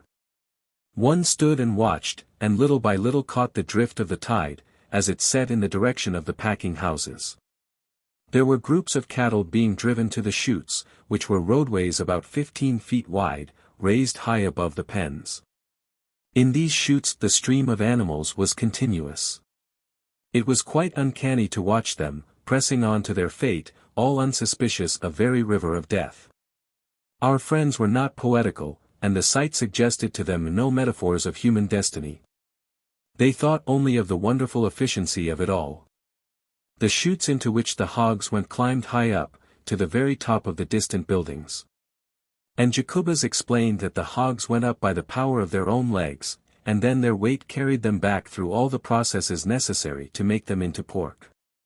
They don't waste anything here, said the guide, and then he laughed and added a witticism, which he was pleased that his unsophisticated friends should take to be his own, they use everything about the hog except the squeal. In front of Brown's general office building there grows a tiny plot of grass, and this, you may learn, is the only bit of green thing in Packingtown. Likewise this jest about the hog and his squeal, the stock in trade of all the guides, is the one gleam of humor that you will find there. After they had seen enough of the pens, the party went up the street, to the mass of buildings which occupy the center of the yards. These buildings, made of brick and stained with innumerable layers of Packingtown smoke, were painted all over with advertising signs, from which the visitor realized suddenly that he had come to the home of many of the torments of his life. It was here that they made those products with the wonders of which they pestered him so, by placards that defaced the landscape when he traveled. And by staring advertisements in the newspapers and magazines, by silly little jingles that he could not get out of his mind, and gaudy pictures that lurked for him around every street corner. Here was where they made Brown's imperial hams and bacon, Brown's dressed beef, Brown's Excelsior sausages. Here was the headquarters of Durham's pure leaf lard, of Durham's breakfast bacon, Durham's canned beef, potted ham, deviled chicken, Peerless fertilizer. Entering one of the Durham buildings, they found a number of other visitors waiting. And before long there came a guide, to escort them through the place. They make a great feature of showing strangers through the packing plants, for it is a good advertisement. But Ponas Jacobas whispered maliciously that the visitors did not see any more than the packers wanted them to. They climbed a long series of stairways outside of the building, to the top of its 5 or 6 stories. Here was the chute, with its river of hogs, all patiently toiling upward. There was a place for them to rest to cool off, and then through another passageway they went into a room from which there is no returning for hogs. It was a long, narrow room, with a gallery along it for visitors. At the head there was a great iron wheel, about 20 feet in circumference, with rings here and there along its edge. Upon both sides of this wheel there was a narrow space, into which came the hogs at the end of their journey. In the midst of them stood a great burly negro, bare-armed and bare-chested. He was resting for the moment, for the wheel had stopped while men were cleaning up. In a minute or two, however, it began slowly to revolve, and then the men upon each side of it sprang to work. They had chains which they fastened about the leg of the nearest hog, and the other end of the chain they hooked into one of the rings upon the wheel. So, as the wheel turned, a hog was suddenly jerked off his feet and borne aloft. At the same instant the car was assailed by a most terrifying shriek. The visitors started in alarm, the women turned pale and shrank back. The shriek was followed by another, louder and yet more agonizing, for once started upon that journey, the hog never came back. At the top of the wheel he was shunted off upon a trolley, and went sailing down the room. And meantime another was swung up, and then another, until there was a double line of them, each dangling by a foot and kicking in frenzy, and squealing. The uproar was appalling, perilous to the eardrums. One feared there was too much sound for the room to hold, that the walls must give way or the ceiling crack. There were high squeals and low squeals, grunts, and wails of agony. There would come a momentary lull, and then a fresh outburst, louder than ever, surging up to a deafening climax. It was too much for some of the visitors. The men would look at each other, laughing nervously, and the women would stand with hands clenched, and the blood rushing to their faces, and the tears starting in their eyes. Meantime, heedless of all these things, the men upon the floor were going about their work.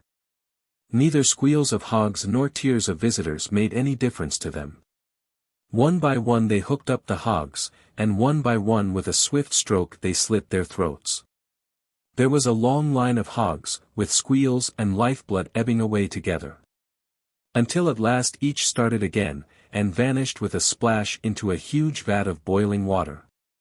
It was all so very businesslike that one watched it fascinated. It was pork-making by machinery, pork-making by applied mathematics. And yet somehow the most matter-of-fact person could not help thinking of the hogs. They were so innocent, they came so very trustingly, and they were so very human in their protests, and so perfectly within their rights. They had done nothing to deserve it, and it was adding insult to injury, as the thing was done here, swinging them up in this cold-blooded, impersonal way, without a pretense of apology, without the homage of a tear. Now and then a visitor wept, to be sure, but this slaughtering machine ran on, visitors or no visitors. It was like some horrible crime committed in a dungeon, all unseen and unheeded, buried out of sight and of memory. One could not stand and watch very long without becoming philosophical, without beginning to deal in symbols and similes, and to hear the hog squeal of the universe. Was it permitted to believe that there was nowhere upon the earth, or above the earth, a heaven for hogs, where they were requited for all this suffering? Each one of these hogs was a separate creature. Some were white hogs, some were black. Some were brown, some were spotted, some were old, some young, some were long and lean, some were monstrous. And each of them had an individuality of his own, a will of his own, a hope and a heart's desire. Each was full of self-confidence, of self-importance, and a sense of dignity. And trusting and strong in faith he had gone about his business, the while a black shadow hung over him and a horrid fate waited in his pathway. Now suddenly it had swooped upon him, and had seized him by the leg. Relentless, remorseless, it was, all his protests, his screams, were nothing to it. It did its cruel will with him, as if his wishes, his feelings, had simply no existence at all. It cut his throat and watched him gasp out his life. And now was one to believe that there was nowhere a god of hogs, to whom this hog personality was precious, to whom these hog squeals and agonies had a meaning? Who would take this hog into his arms and comfort him, reward him for his work well done, and show him the meaning of his sacrifice? Perhaps some glimpse of all this was in the thoughts of our humble-minded Jurgis, as he turned to go on with the rest of the party, and muttered, "Deve, but I'm glad I'm not a hog." The carcass hog was scooped out of the vat by machinery, and then it fell to the second floor, passing on the way through a wonderful machine with numerous scrapers, which adjusted themselves to the size and shape of the animal, and sent it out at the other end with nearly all of its bristles removed. It was then again strung up by machinery, and sent upon another trolley ride, this time passing between two lines of men, who sat upon a raised platform, each doing a certain single thing to the carcass as it came to him. One scraped the outside of a leg, another scraped the inside of the same leg. One with a swift stroke cut the throat, another with 2 swift strokes severed the head, which fell to the floor and vanished through a hole. Another made a slit down the body, a second opened the body wider, a third with a saw cut the breastbone, a fourth loosened the entrails, a fifth pulled them out, and they also slid through a hole in the floor. There were men to scrape each side and men to scrape the back, there were men to clean the carcass inside, to trim it and wash it. Looking down this room, one saw, creeping slowly, a line of dangling hogs 100 yards in length. And for every yard there was a man, working as if a demon were after him. At the end of this hog's progress every inch of the carcass had been gone over several times. And then it was rolled into the chilling room, where it stayed for 24 hours, and where a stranger might lose himself in a forest of freezing hogs.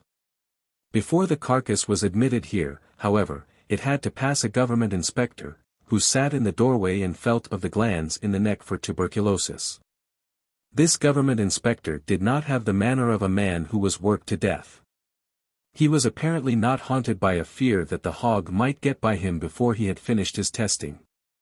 If you were a sociable person, he was quite willing to enter into conversation with you, and to explain to you the deadly nature of the ptomaines which are found in tubercular pork. And while he was talking with you you could hardly be so ungrateful as to notice that a dozen carcasses were passing him untouched. This inspector wore a blue uniform, with brass buttons, and he gave an atmosphere of authority to the scene, and, as it were, put the stamp of official approval upon the things which were done in Durham's. Jurgis went down the line with the rest of the visitors, staring open-mouthed, lost in wonder. He had dressed hogs himself in the forest of Lithuania, but he had never expected to live to see one hog dressed by several hundred men. It was like a wonderful poem to him, and he took it all in guilelessly, even to the conspicuous signs demanding immaculate cleanliness of the employees.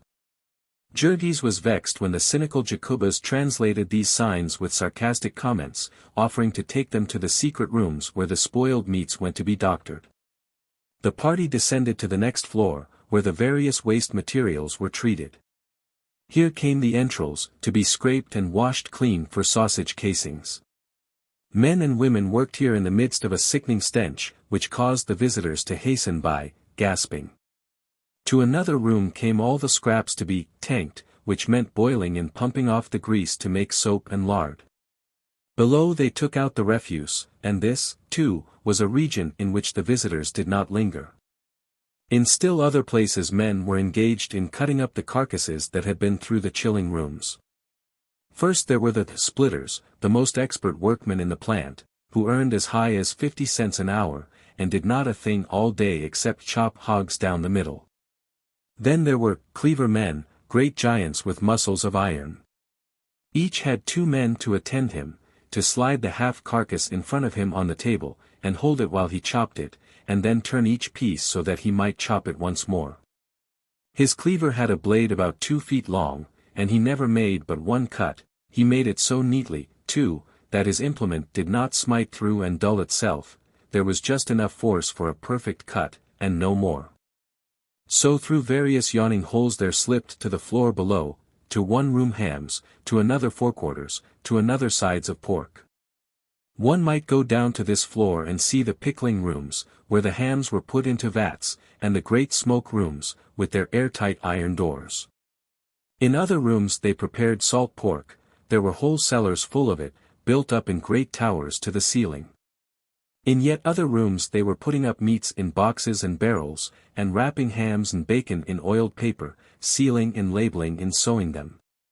From the doors of these rooms went men with loaded trucks, to the platform where freight cars were waiting to be filled, and one went out there and realized with a start that he had come at last to the ground floor of this enormous building. Then the party went across the street to where they did the killing of beef, where every hour they turned 400 or 500 cattle into meat. Unlike the place they had left, all this work was done on one floor. And instead of there being one line of carcasses which moved to the workmen, there were 15 or 20 lines, and the men moved from one to another of these. This made a scene of intense activity, a picture of human power wonderful to watch. It was all in one great room, like a circus amphitheater, with a gallery for visitors running over the center. Along one side of the room ran a narrow gallery, a few feet from the floor. Into which gallery the cattle were driven by men with goads which gave them electric shocks. Once crowded in here, the creatures were prisoned, each in a separate pen, by gates that shut, leaving them no room to turn around. And while they stood bellowing and plunging, over the top of the pen there leaned one of the knockers, armed with a sledge-hammer, and watching for a chance to deal a blow. The room echoed with the thuds in quick succession, and the stamping and kicking of the steers.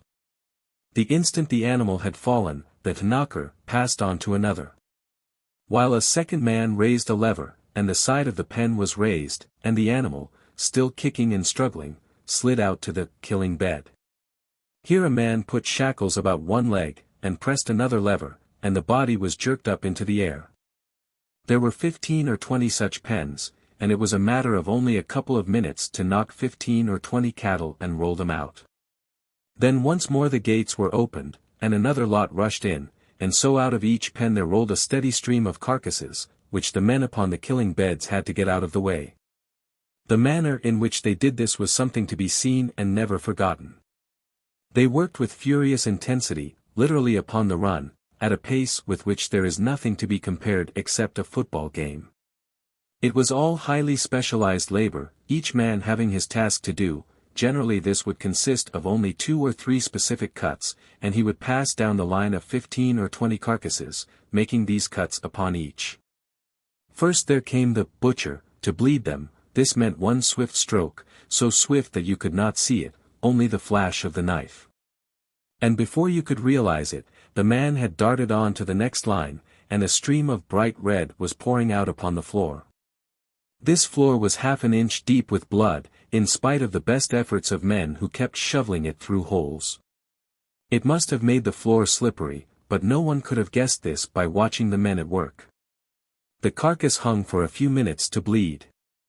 There was no time lost, however, for there were several hanging in each line, and one was always ready. It was let down to the ground, and there came the headsman, whose task it was to sever the head, with 2 or 3 swift strokes. Then came the floorsman, to make the first cut in the skin, and then another to finish ripping the skin down the center, and then half a dozen more in swift succession, to finish the skinning. After they were through, the carcass was again swung up. And while a man with a stick examined the skin, to make sure that it had not been cut, and another rolled it up and tumbled it through one of the inevitable holes in the floor. The beef proceeded on its journey. There were men to cut it, and men to split it, and men to gut it and scrape it clean inside. There were some with hose which threw jets of boiling water upon it, and others who removed the feet and added the final touches. In the end, as with the hogs, the finished beef was run into the chilling room, to hang its appointed time. The visitors were taken there and shown them, all neatly hung in rows, labeled conspicuously with the tags of the government inspectors, and some, which had been killed by a special process, marked with the sign of the kosher rabbi, certifying that it was fit for sale to the Orthodox. And then the visitors were taken to the other parts of the building, to see what became of each particle of the waste material that had vanished through the floor. And to the pickling rooms, and the salting rooms, the canning rooms, and the packing rooms, where choice meat was prepared for shipping in refrigerator cars, destined to be eaten in all the four corners of civilization. Afterward they went outside, wandering about among the mazes of buildings in which was done the work auxiliary to this great industry. There was scarcely a thing needed in the business that Durham and Company did not make for themselves. There was a great steam power plant and an electricity plant. There was a barrel factory, and a boiler repair shop. There was a building to which the grease was piped, and made into soap and lard. And then there was a factory for making lard cans, and another for making soap boxes. There was a building in which the bristles were cleaned and dried, for the making of hair cushions and such things. There was a building where the skins were dried and tanned, there was another where heads and feet were made into glue, and another where bones were made into fertilizer. No tiniest particle of organic matter was wasted in Durham's. Out of the horns of the cattle they made combs, buttons, hairpins, and imitation ivory. Out of the shin bones and other big bones they cut knife and toothbrush handles, and mouthpieces for pipes. Out of the hoofs they cut hairpins and buttons, before they made the rest into glue. From such things as feet, knuckles, hide clippings, and sinews came such strange and unlikely products as gelatin, isinglass, and phosphorus, bone black, shoe blacking, and bone oil. They had curled hair works for the cattle tails, and a wool pullery for the sheepskins. They made pepsin from the stomachs of the pigs, and albumen from the blood, and violin strings from the ill-smelling entrails. When there was nothing else to be done with a thing, they first put it into a tank and got out of it all the tallow and grease, and then they made it into fertilizer. All these industries were gathered into buildings nearby, connected by galleries and railroads with the main establishment.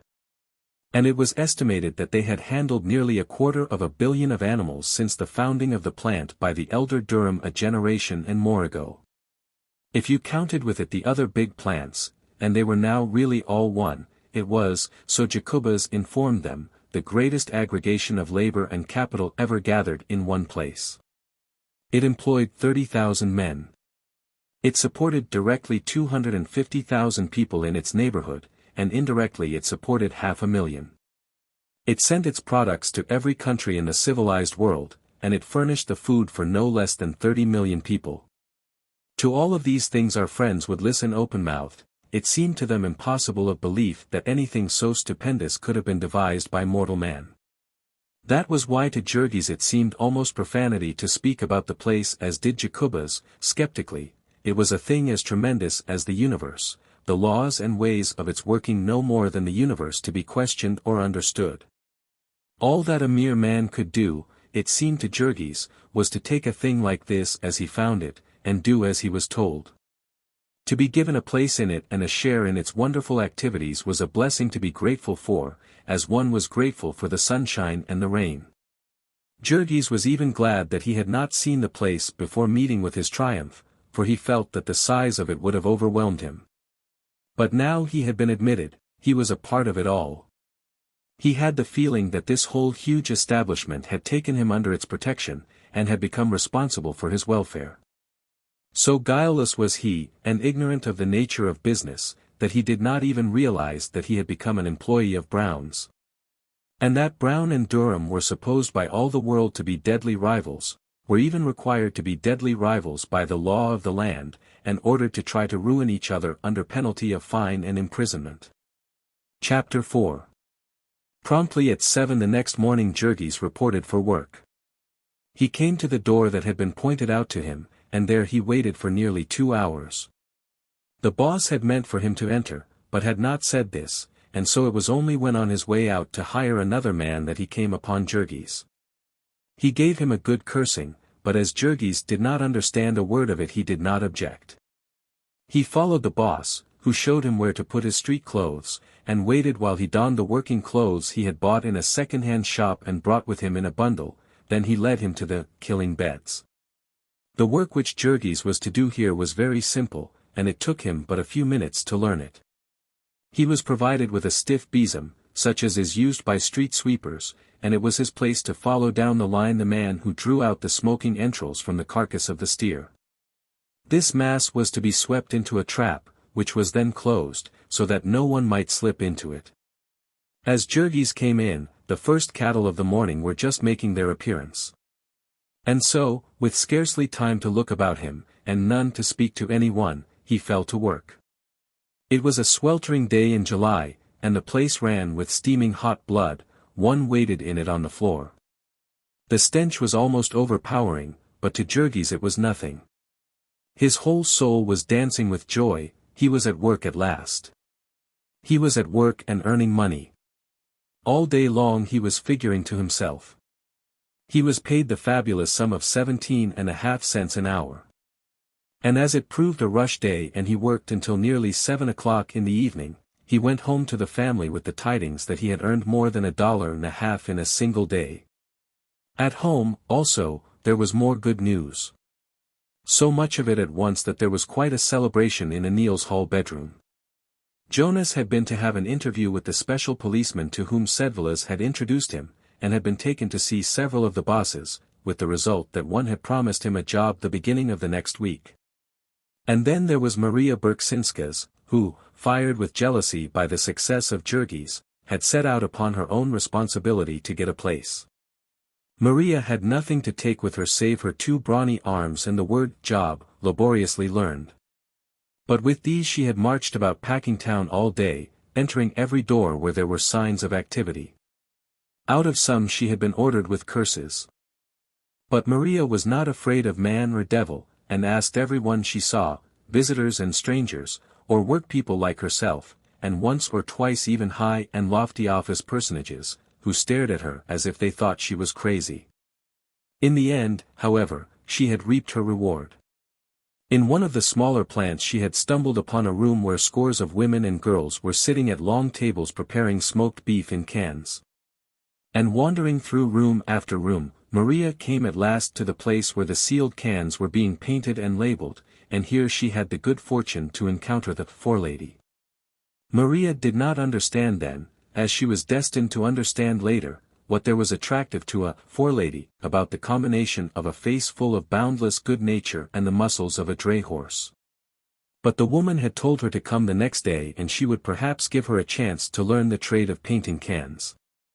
The painting of cans being skilled piecework, and paying as much as $2 a day, Maria burst in upon the family with the yell of a Comanche Indian, and fell to capering about the room so as to frighten the baby almost into convulsions. Better luck than all this could hardly have been hoped for. There was only one of them left to seek a place. Jurgis was determined that Teta Elzbieta should stay at home to keep house, and that Ona should help her.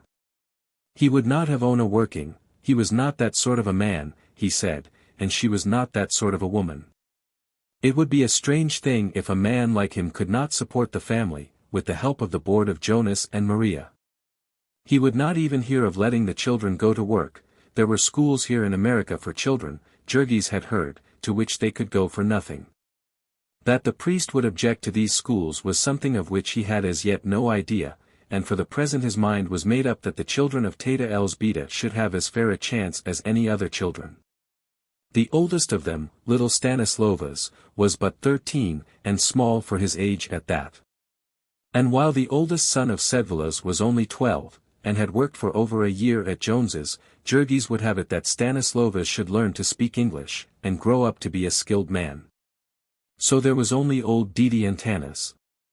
Jurgis would have had him rest too, but he was forced to acknowledge that this was not possible, and, besides, the old man would not hear it spoken of. It was his whim to insist that he was as lively as any boy. He had come to America as full of hope as the best of them, and now he was the chief problem that worried his son. For every one that Jurgis spoke to assured him that it was a waste of time to seek employment for the old man in Packingtown. Settlers told him that the packers did not even keep the men who had grown old in their own service, to say nothing of taking on new ones. And not only was it the rule here, it was the rule everywhere in America, so far as he knew. To satisfy Jurgis he had asked the policeman, and brought back the message that the thing was not to be thought of. They had not told this to old Anthony, who had consequently spent the 2 days wandering about from one part of the yards to another, and had now come home to hear about the triumph of the others. Smiling bravely and saying that it would be his turn another day. Their good luck, they felt, had given them the right to think about a home, and sitting out on the doorstep that summer evening, they held consultation about it, and Jurgis took occasion to broach a weighty subject. Passing down the avenue to work that morning he had seen 2 boys leaving an advertisement from house to house, and seeing that there were pictures upon it, Jurgis had asked for one, and had rolled it up and tucked it into his shirt. At noontime a man with whom he had been talking had read it to him and told him a little about it, with the result that Jurgis had conceived a wild idea. He brought out the placard, which was quite a work of art. It was nearly 2 feet long, printed on calendared paper, with a selection of colors so bright that they shone even in the moonlight. The center of the placard was occupied by a house, brilliantly painted, new, and dazzling. The roof of it was of a purple hue, and trimmed with gold. The house itself was silvery, and the doors and windows red. It was a 2-story building, with a porch in front, and a very fancy scrollwork around the edges. It was complete in every tiniest detail, even the doorknob, and there was a hammock on the porch and white lace curtains in the windows. Underneath this, in one corner, was a picture of a husband and wife in loving embrace. In the opposite corner was a cradle, with fluffy curtains drawn over it, and a smiling cherub hovering upon silver-colored wings. For fear that the significance of all this should be lost, there was a label, in Polish, Lithuanian, and German, Dom. Na my. Heim. Why pay rent? The linguistic circular went on to demand. Why not own your own home? Do you know that you can buy one for less than your rent?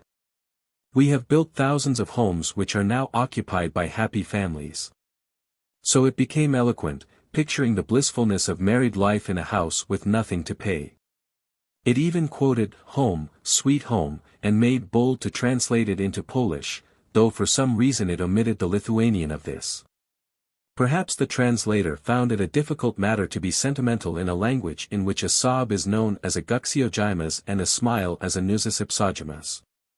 Over this document the family pored long, while Ona spelled out its contents. It appeared that this house contained 4 rooms, besides a basement, and that it might be bought for $1,500, the lot and all. Of this, only $300 had to be paid down, the balance being paid at the rate of $12 a month. These were frightful sums, but then they were in America, where people talked about such without fear. They had learned that they would have to pay a rent of $9 a month for a flat, and there was no way of doing better, unless the family of 12 was to exist in 1 or 2 rooms, as at present. If they paid rent, of course, they might pay forever, and be no better off, whereas, if they could only meet the extra expense in the beginning, there would at last come a time when they would not have any rent to pay for the rest of their lives. They figured it up. There was a little left of the money belonging to Teta Elzbieta, and there was a little left to Jurgis. Maria had about $50 pinned up somewhere in her stockings, and grandfather Anthony had part of the money he had gotten for his farm.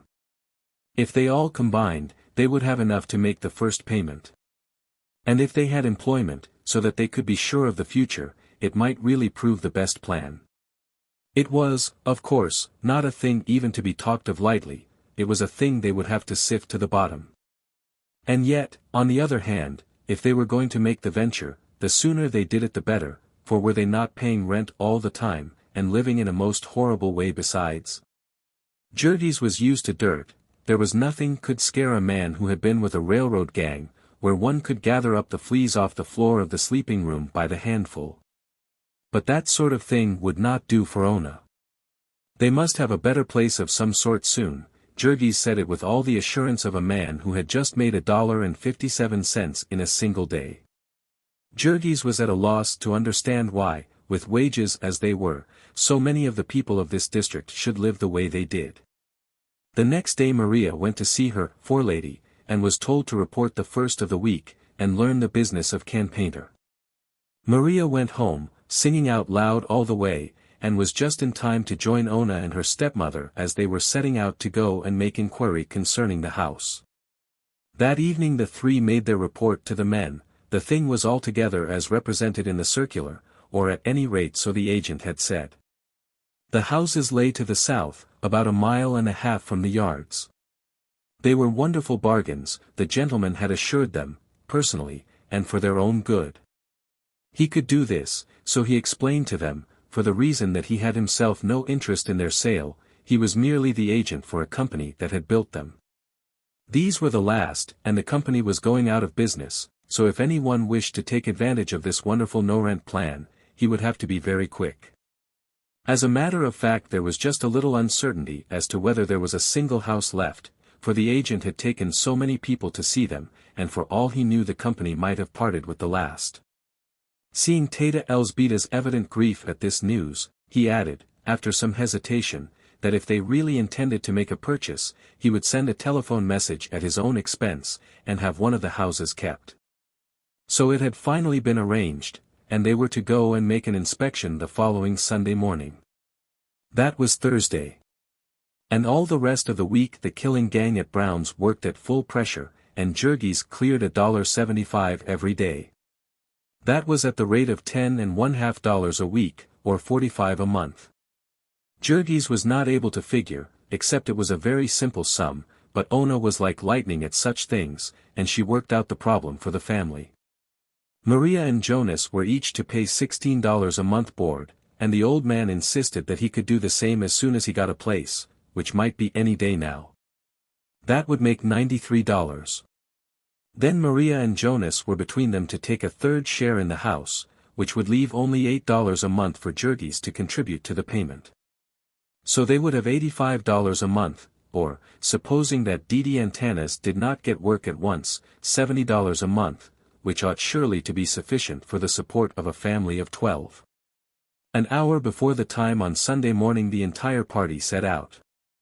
They had the address written on a piece of paper, which they showed to someone now and then.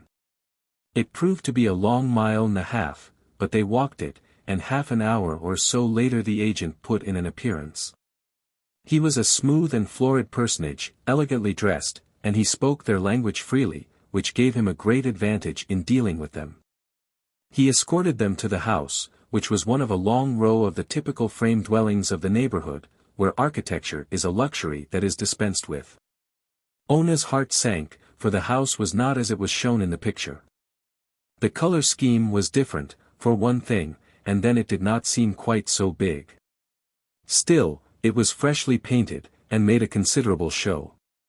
It was all brand new, so the agent told them, but he talked so incessantly that they were quite confused, and did not have time to ask many questions.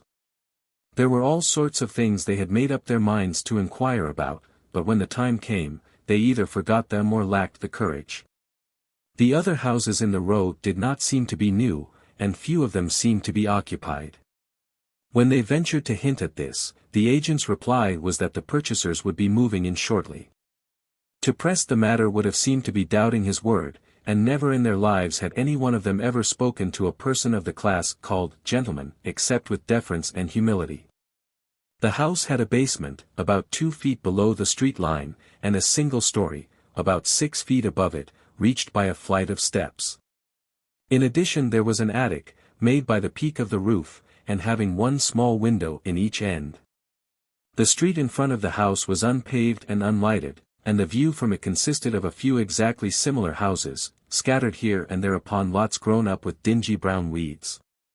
The house inside contained 4 rooms, plastered white. The basement was but a frame, the walls being unplastered and the floor not laid. The agent explained that the houses were built that way, as the purchasers generally preferred to finish the basements to suit their own taste. The attic was also unfinished. The family had been figuring that in case of an emergency they could rent this attic, but they found that there was not even a floor, nothing but joists, and beneath them the lath and plaster of the ceiling below. All of this, however, did not chill their ardor as much as might have been expected, because of the volubility of the agent. There was no end to the advantages of the house, as he set them forth, and he was not silent for an instant. He showed them everything, down to the locks on the doors and the catches on the windows, and how to work them. He showed them the sink in the kitchen, with running water and a faucet, something which Teta Elzbieta had never in her wildest dreams hoped to possess. After a discovery such as that it would have seemed ungrateful to find any fault, and so they tried to shut their eyes to other defects. Still, they were peasant people, and they hung on to their money by instinct. It was quite in vain that the agent hinted at promptness. They would see, they told him, they could not decide until they had had more time. And so they went home again, and all day and evening there was figuring and debating. It was an agony to them to have to make up their minds in a matter such as this.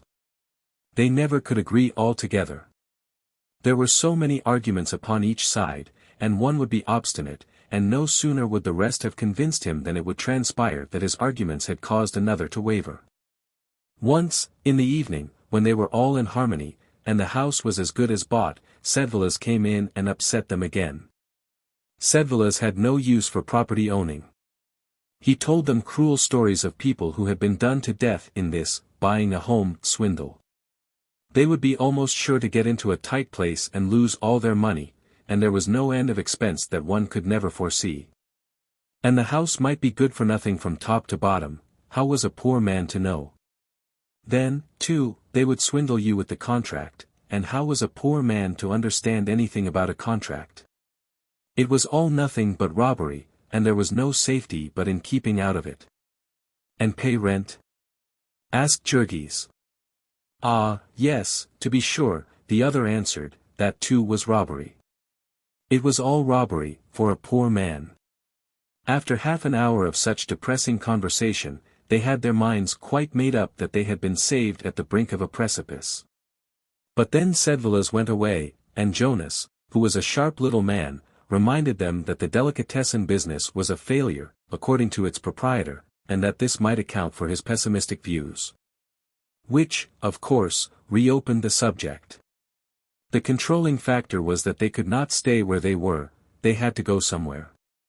And when they gave up the house plan and decided to rent, the prospect of paying out $9 a month forever they found just as hard to face. All day and all night for nearly a whole week they wrestled with the problem, and then in the end Jurgis took the responsibility. Brother Jonas had gotten his job, and was pushing a truck in Durham's.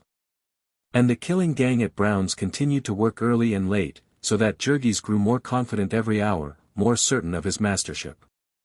It was the kind of thing the man of the family had to decide and carry through, he told himself. Others might have failed at it, but he was not the failing kind, he would show them how to do it. He would work all day, and all night, too, if need be, he would never rest until the house was paid for and his people had a home. So he told them, and so in the end the decision was made. They had talked about looking at more houses before they made the purchase, but then they did not know where any more were, and they did not know any way of finding out. The one they had seen held the sway in their thoughts. Whenever they thought of themselves in a house, it was this house that they thought of. And so they went and told the agent that they were ready to make the agreement. They knew, as an abstract proposition, that in matters of business all men are to be accounted liars. But they could not but have been influenced by all they had heard from the eloquent agent, and were quite persuaded that the house was something they had run a risk of losing by their delay. They drew a deep breath when he told them that they were still in time. They were to come on the morrow, and he would have the papers all drawn up. This matter of papers was one in which Jurgis understood to the full the need of caution. Yet he could not go himself, every one told him that he could not get a holiday, and that he might lose his job by asking. So there was nothing to be done but to trust it to the women, with Sedvilas, who promised to go with them. Jurgis spent a whole evening impressing upon them the seriousness of the occasion, and then finally, out of innumerable hiding places about their persons and in their baggage, came forth the precious wads of money. To be done up tightly in a little bag and sewed fast in the lining of Teta Elzbieta's dress. Early in the morning they sallied forth. Jurgis had given them so many instructions and warned them against so many perils, that the women were quite pale with fright, and even the imperturbable delicatessen vendor, who prided himself upon being a businessman, was ill at ease. The agent had the deed all ready, and invited them to sit down and read it. This Sedvilas proceeded to do, a painful and laborious process, during which the agent drummed upon the desk. Teta Elzbieta was so embarrassed that the perspiration came out upon her forehead in beads, for was not this reading as much as to say plainly to the gentleman's face that they doubted his honesty? Yet Jacubas Sedvilas read on. And presently there developed that he had good reason for doing so. For a horrible suspicion had begun dawning in his mind, he knitted his brows more and more as he read. This was not a deed of sale at all, so far as he could see, it provided only for the renting of the property. It was hard to tell, with all this strange legal jargon, words he had never heard before. But was not this plain? The party of the first part hereby covenants and agrees to rent to the said party of the second part. And then again, a monthly rental of $12, for a period of 8 years and 4 months. Then Sedvilas took off his spectacles, and looked at the agent, and stammered a question. The agent was most polite, and explained that that was the usual formula, that it was always arranged that the property should be merely rented. He kept trying to show them something in the next paragraph, but Sedvilas could not get by the word rental, and when he translated it to Teta Elzbieta, she too was thrown into a fright. They would not own the home at all, then, for nearly 9 years. The agent, with infinite patience, began to explain again, but no explanation would do now. Elzbieta had firmly fixed in her mind the last solemn warning of Jurgis: if there is anything wrong, do not give him the money, but go out and get a lawyer. It was an agonizing moment, but she sat in the chair, her hands clenched like death, and made a fearful effort, summoning all her powers, and gasped out her purpose. Jacubas translated her words. She expected the agent to fly into a passion, but he was, to her bewilderment, as ever imperturbable. He even offered to go and get a lawyer for her, but she declined this. They went a long way, on purpose to find a man who would not be a confederate. Then let any one imagine their dismay, when, after half an hour, they came in with a lawyer, and heard him greet the agent by his first name. They felt that all was lost. They sat like prisoners summoned to hear the reading of their death warrant. There was nothing more that they could do, they were trapped. The lawyer read over the deed, and when he had read it he informed Sedvilas that it was all perfectly regular, that the deed was a blank deed such as was often used in these sales. And was the price as agreed? The old man asked, $300 down, and the balance at $12 a month, till the total of $1,500 had been paid? Yes, that was correct. And it was for the sale of such and such a house, the house and lot and everything? Yes, and the lawyer showed him where that was all written. And it was all perfectly regular, there were no tricks about it of any sort. They were poor people, and this was all they had in the world, and if there was anything wrong they would be ruined. And so Sedvilas went on, asking one trembling question after another, while the eyes of the women folks were fixed upon him in mute agony. They could not understand what he was saying, but they knew that upon it their fate depended. And when at last he had questioned until there was no more questioning to be done, and the time came for them to make up their minds, and either close the bargain or reject it. It was all that poor Teta Elzbieta could do to keep from bursting into tears. Jacubas had asked her if she wished to sign, he had asked her twice, and what could she say? How did she know if this lawyer were telling the truth, that he was not in the conspiracy? And yet, how could she say so, what excuse could she give? The eyes of every one in the room were upon her, awaiting her decision, and at last, half blind with her tears, she began fumbling in her jacket, where she had pinned the precious money. And she brought it out and unwrapped it before the men. All of this Ona sat watching, from a corner of the room, twisting her hands together, meantime, in a fever of fright. Ona longed to cry out and tell her stepmother to stop, that it was all a trap. But there seemed to be something clutching her by the throat, and she could not make a sound. And so Teta Elzbieta laid the money on the table, and the agent picked it up and counted it, and then wrote them a receipt for it and passed them the deed. Then he gave a sigh of satisfaction, and rose and shook hands with them all, still as smooth and polite as at the beginning. Ona had a dim recollection of the lawyer telling Sedvilas that his charge was $1, which occasioned some debate, and more agony. And then, after they had paid that, too, they went out into the street, her stepmother clutching the deed in her hand. They were so weak from fright that they could not walk, but had to sit down on the way. So they went home, with a deadly terror gnawing at their souls, and that evening Jurgis came home and heard their story, and that was the end. Jurgis was sure that they had been swindled, and were ruined. And he tore his hair and cursed like a madman, swearing that he would kill the agent that very night. In the end he seized the paper and rushed out of the house, and all the way across the yards to Halsted Street. He dragged Sedvilas out from his supper, and together they rushed to consult another lawyer. When they entered his office the lawyer sprang up, for Jurgis looked like a crazy person, with flying hair and bloodshot eyes. His companion explained the situation, and the lawyer took the paper and began to read it, while Jurgis stood clutching the desk with knotted hands, trembling in every nerve. Once or twice the lawyer looked up and asked a question of Sedvilas. The other did not know a word that he was saying, but his eyes were fixed upon the lawyer's face, striving in an agony of dread to read his mind. He saw the lawyer look up and laugh, and he gave a gasp. The man said something to Sedvilas, and Jurgis turned upon his friend, his heart almost stopping. "Well," he panted. "He says it is all right," said Sedvilas. "All right?" "Yes, he says it is just as it should be."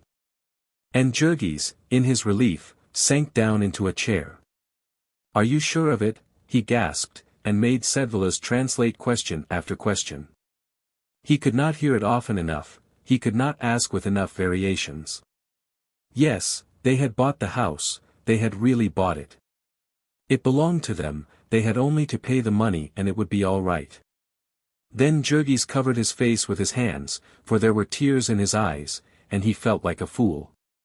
But he had had such a horrible fright, strong man as he was, it left him almost too weak to stand up.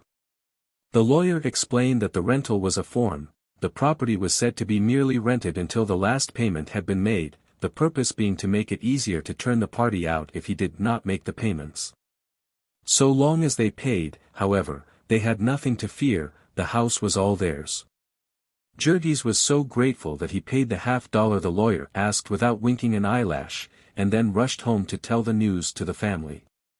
He found Ona in a faint and the baby screaming, and the whole house in an uproar, for it had been believed by all that he had gone to murder the agent. It was hours before the excitement could be calmed.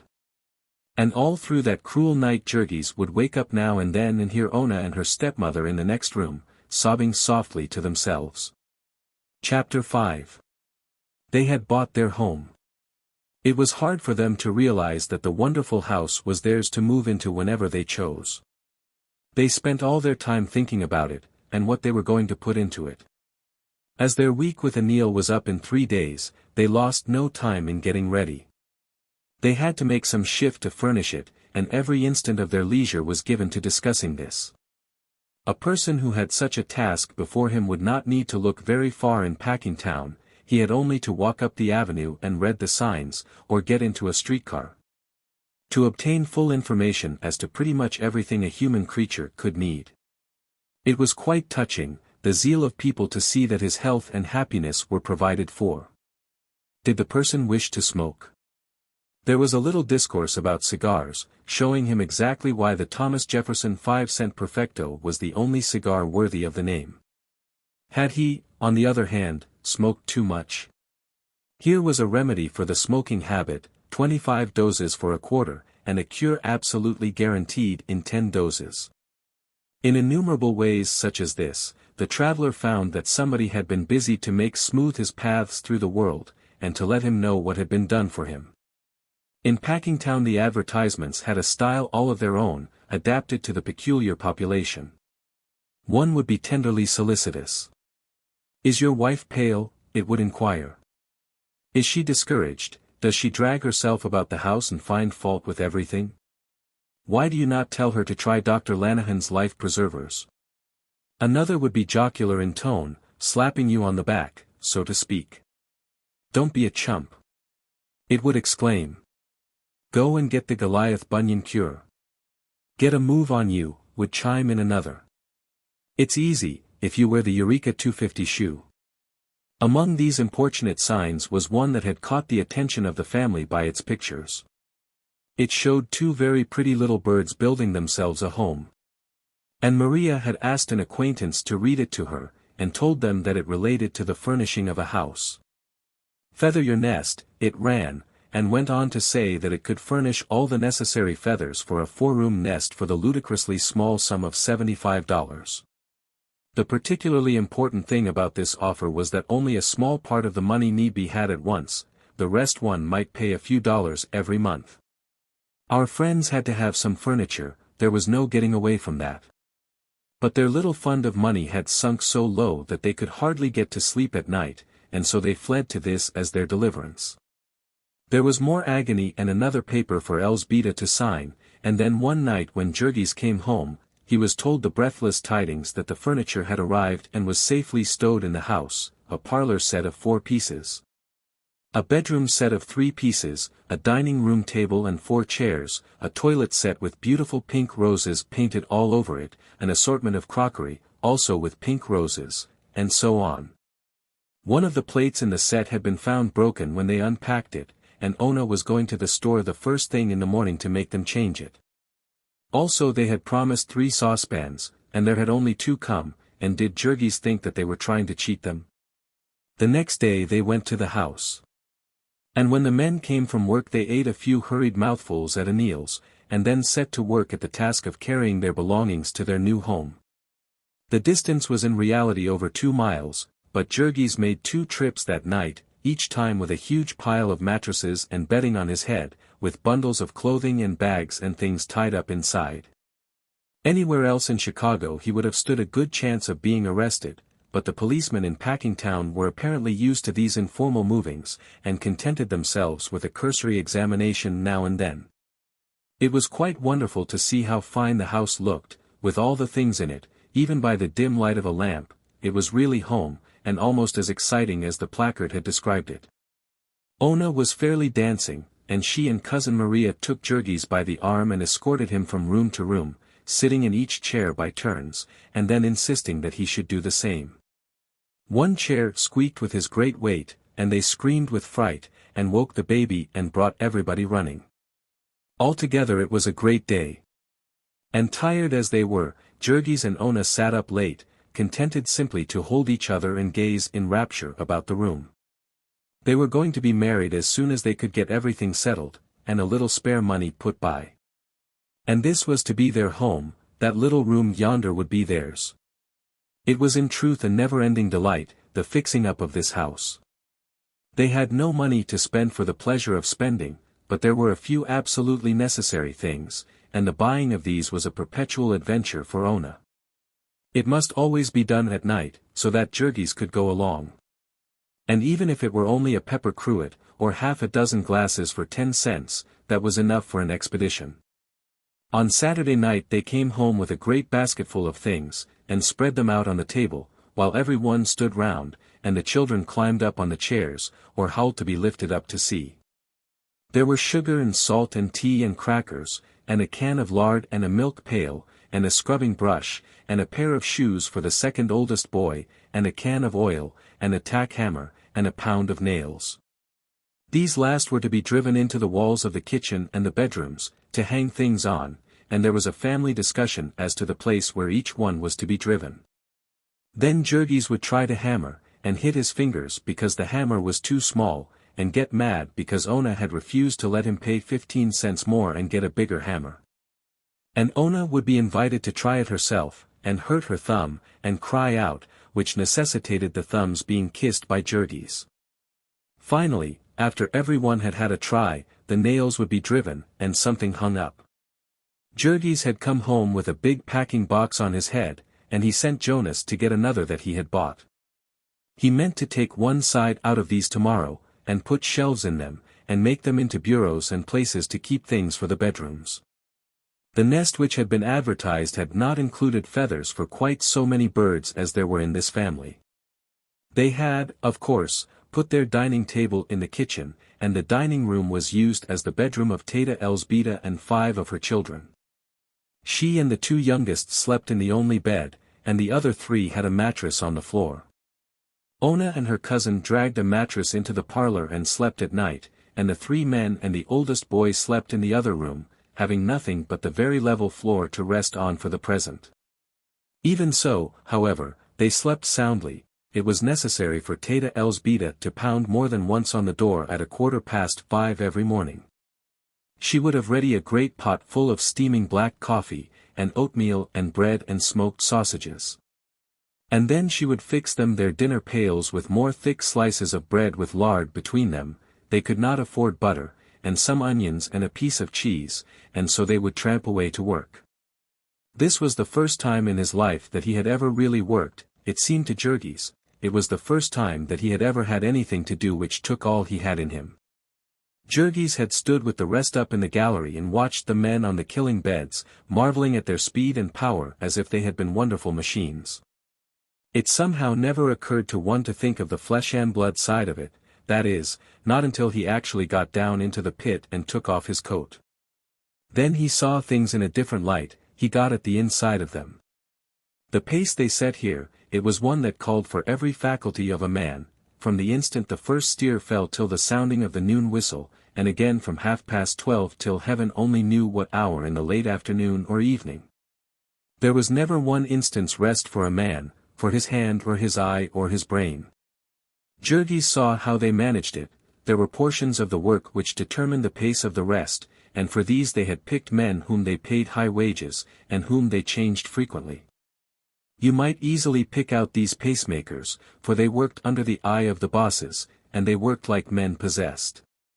This was called speeding up the gang, and if any man could not keep up with the pace, there were hundreds outside begging to try. Yet Jurgis did not mind it, he rather enjoyed it. It saved him the necessity of flinging his arms about and fidgeting as he did in most work. He would laugh to himself as he ran down the line, darting a glance now and then at the man ahead of him. It was not the pleasantest work one could think of, but it was necessary work, and what more had a man the right to ask than a chance to do something useful, and to get good pay for doing it? So Jurgis thought, and so he spoke, in his bold, free way. Very much to his surprise, he found that it had a tendency to get him into trouble. For most of the men here took a fearfully different view of the thing. He was quite dismayed when he first began to find it out, that most of the men hated their work. It seemed strange, it was even terrible, when you came to find out the universality of the sentiment. But it was certainly the fact, they hated their work. They hated the bosses and they hated the owners, they hated the whole place, the whole neighborhood, even the whole city, with an all-inclusive hatred, bitter and fierce. Women and little children would fall to cursing about it. It was rotten, rotten as hell, everything was rotten.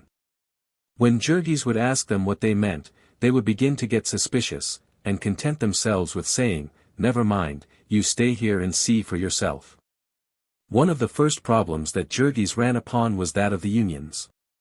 He had had no experience with unions, and he had to have it explained to him that the men were banded together for the purpose of fighting for their rights. Jurgis asked them what they meant by their rights, a question in which he was quite sincere, for he had not any idea of any rights that he had, except the right to hunt for a job, and do as he was told when he got it.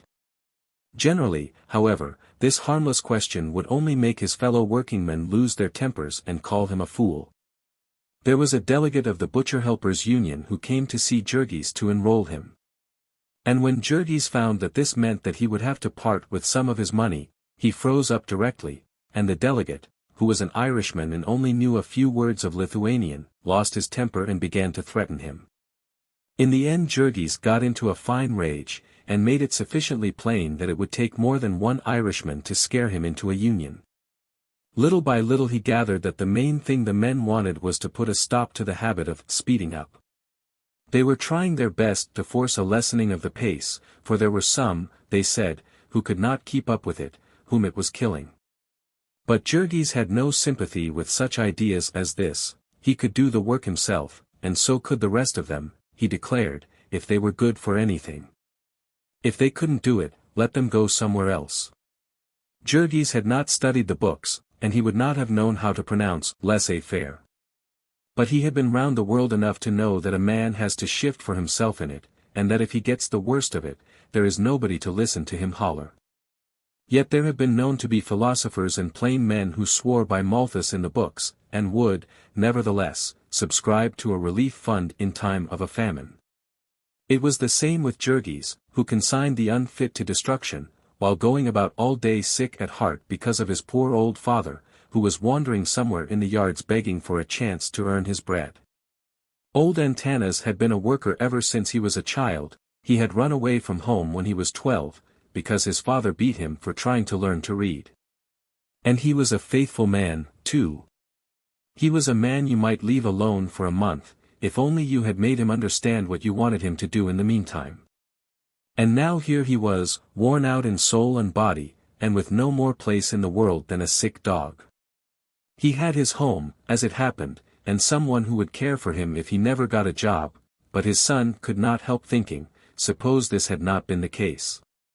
Jurgis Rudkus had been into every building in Packingtown by this time, and into nearly every room. He had stood mornings among the crowd of applicants till the very policeman had come to know his face and to tell him to go home and give it up. He had been likewise to all the stores and saloons for a mile about, begging for some little thing to do, and everywhere they had ordered him out, sometimes with curses, and not once even stopping to ask him a question. So, after all, there was a crack in the fine structure of Jurgis' faith in things as they are. The crack was wide while Didi Antanas was hunting a job, and it was yet wider when he finally got it. For one evening the old man came home in a great state of excitement, with the tale that he had been approached by a man in one of the corridors of the pickle rooms of Durham's, and asked what he would pay to get a job. He had not known what to make of this at first, but the man had gone on with matter-of-fact frankness to say that he could get him a job, provided that he were willing to pay 1/3 of his wages for it. Was he a boss? Antanas had asked. To which the man had replied that that was nobody's business, but that he could do what he said. Jurgis had made some friends by this time, and he sought one of them and asked what this meant. The friend, who was named Tomasius Kuslika, was a sharp little man who folded hides on the killing beds, and he listened to what Jurgis had to say without seeming at all surprised. They were common enough, he said, such cases of petty graft. It was simply some boss who proposed to add a little to his income. After Jurgis had been there a while he would know that the plants were simply honeycombed with rottenness of that sort. The bosses grafted off the men, and they grafted off each other. And some day the superintendent would find out about the boss, and then he would graft off the boss. Warming to the subject, Tomasius went on to explain the situation.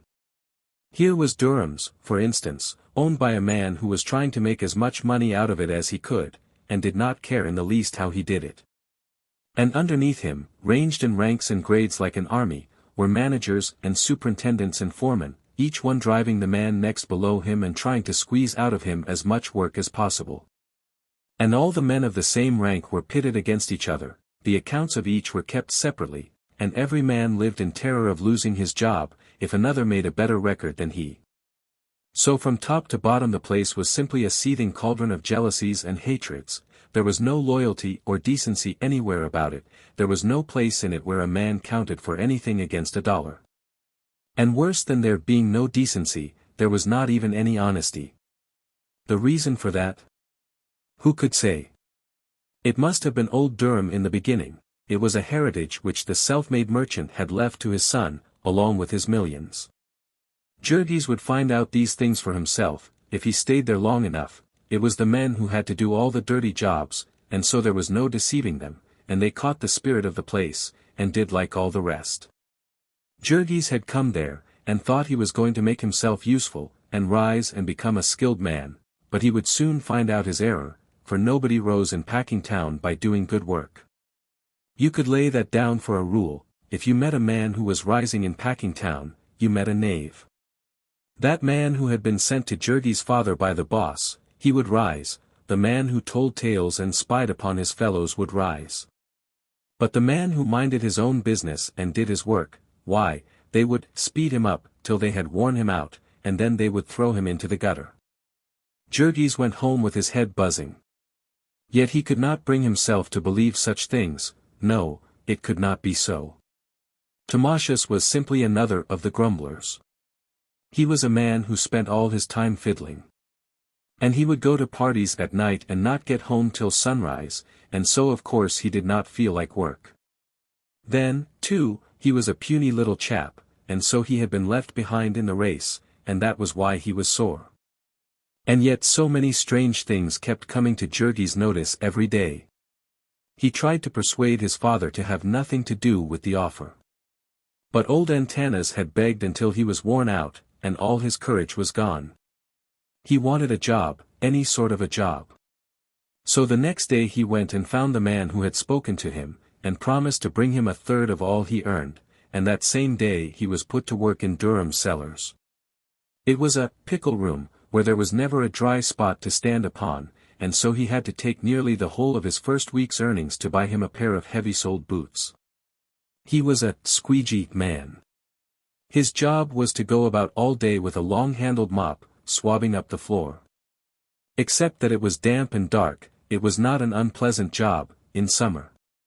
Now Jurgis Rudkus was the meekest man that God ever put on earth.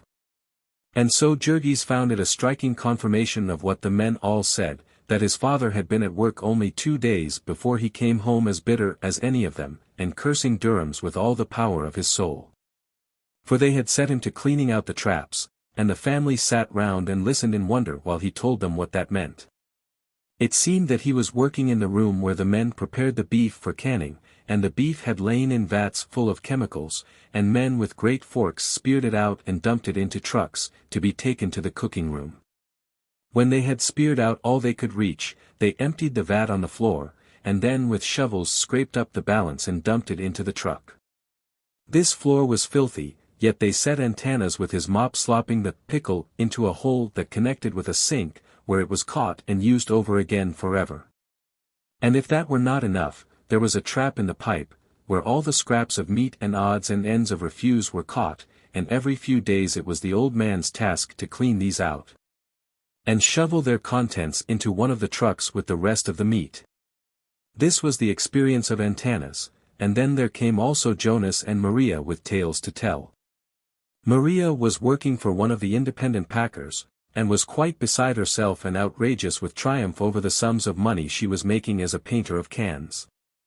But one day she walked home with a pale-faced little woman who worked opposite to her, Jadwiga Marcinkus by name, and Jadwiga told her how she, Maria, had chanced to get her job.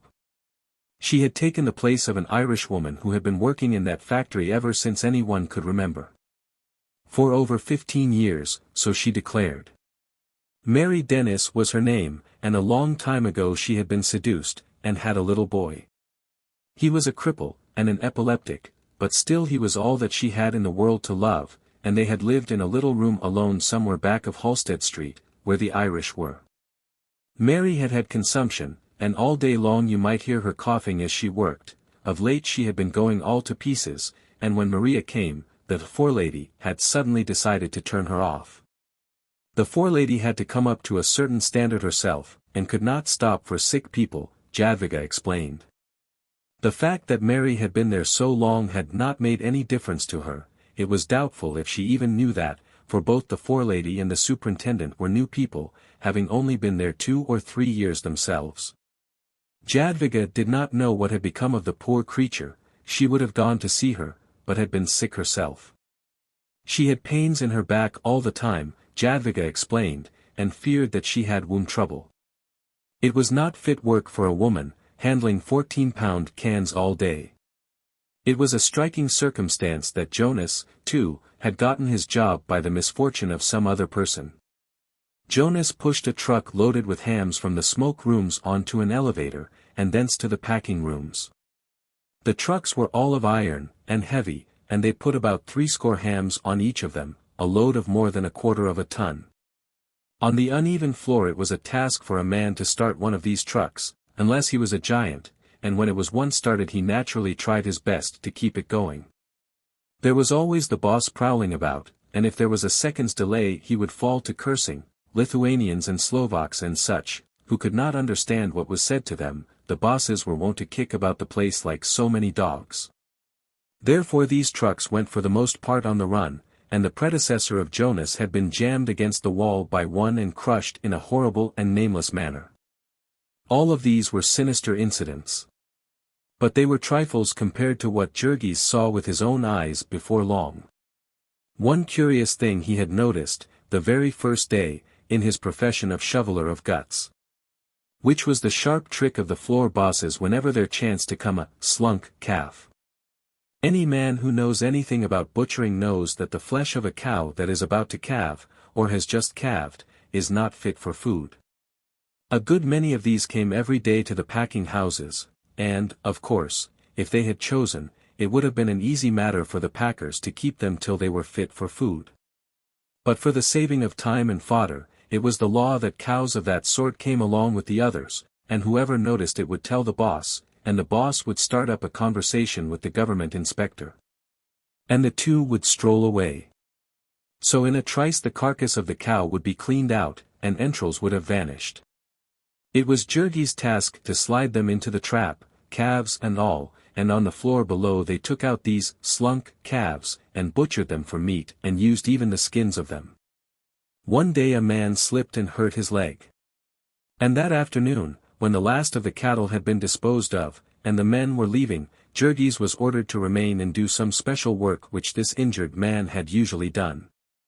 It was late, almost dark, and the government inspectors had all gone, and there were only 12 or 2 of men on the floor. That day they had killed about 4,000 cattle, and these cattle had come in freight trains from far states, and some of them had got hurt. There were some with broken legs, and some with gored sides. There were some that had died, from what cause no one could say, and they were all to be disposed of, here in darkness and silence. Downers, the men called them. And the packing house had a special elevator upon which they were raised to the killing beds, where the gang proceeded to handle them. With an air of businesslike nonchalance which said plainer than any words that it was a matter of everyday routine. It took a couple of hours to get them out of the way, and in the end Jurgis saw them go into the chilling rooms with the rest of the meat, being carefully scattered here and there so that they could not be identified. When he came home that night he was in a very somber mood, having begun to see at last how those might be right who had laughed at him for his faith in America. Chapter 6. Jurgis and Ona were very much in love. They had waited a long time, it was now well into the 2nd year, and Jurgis judged everything by the criterion of its helping or hindering their union. All his thoughts were there, he accepted the family because it was a part of Ona. And he was interested in the house because it was to be Ona's home. Even the tricks and cruelties he saw at Durham's had little meaning for him just then, save as they might happen to affect his future with Ona. The marriage would have been at once, if they had had their way, but this would mean that they would have to do without any wedding feast, and when they suggested this they came into conflict with the old people. To Teta Elzbieta especially the very suggestion was an affliction. What? She would cry. To be married on the roadside like a parcel of beggars. No. No, Elzbieta had some traditions behind her. She had been a person of importance in her girlhood, had lived on a big estate and had servants, and might have married well and been a lady, but for the fact that there had been 9 daughters and no sons in the family. Even so, however, she knew what was decent, and clung to her traditions with desperation. They were not going to lose all caste, even if they had come to be unskilled laborers in Packingtown. And that Ona had even talked of omitting a Veselija was enough to keep her stepmother lying awake all night. It was in vain for them to say that they had so few friends. They were bound to have friends in time, and then the friends would talk about it. They must not give up what was right for a little money. If they did, the money would never do them any good, they could depend upon that. And Elzbieta would call upon Didiantanis to support her. There was a fear in the souls of these two, lest this journey to a new country might somehow undermine the old home virtues of their children. The very first Sunday they had all been taken to Mass, and poor as they were, Elzbieta had felt it advisable to invest a little of her resources in a representation of the Babe of Bethlehem, made in plaster, and painted in brilliant colors.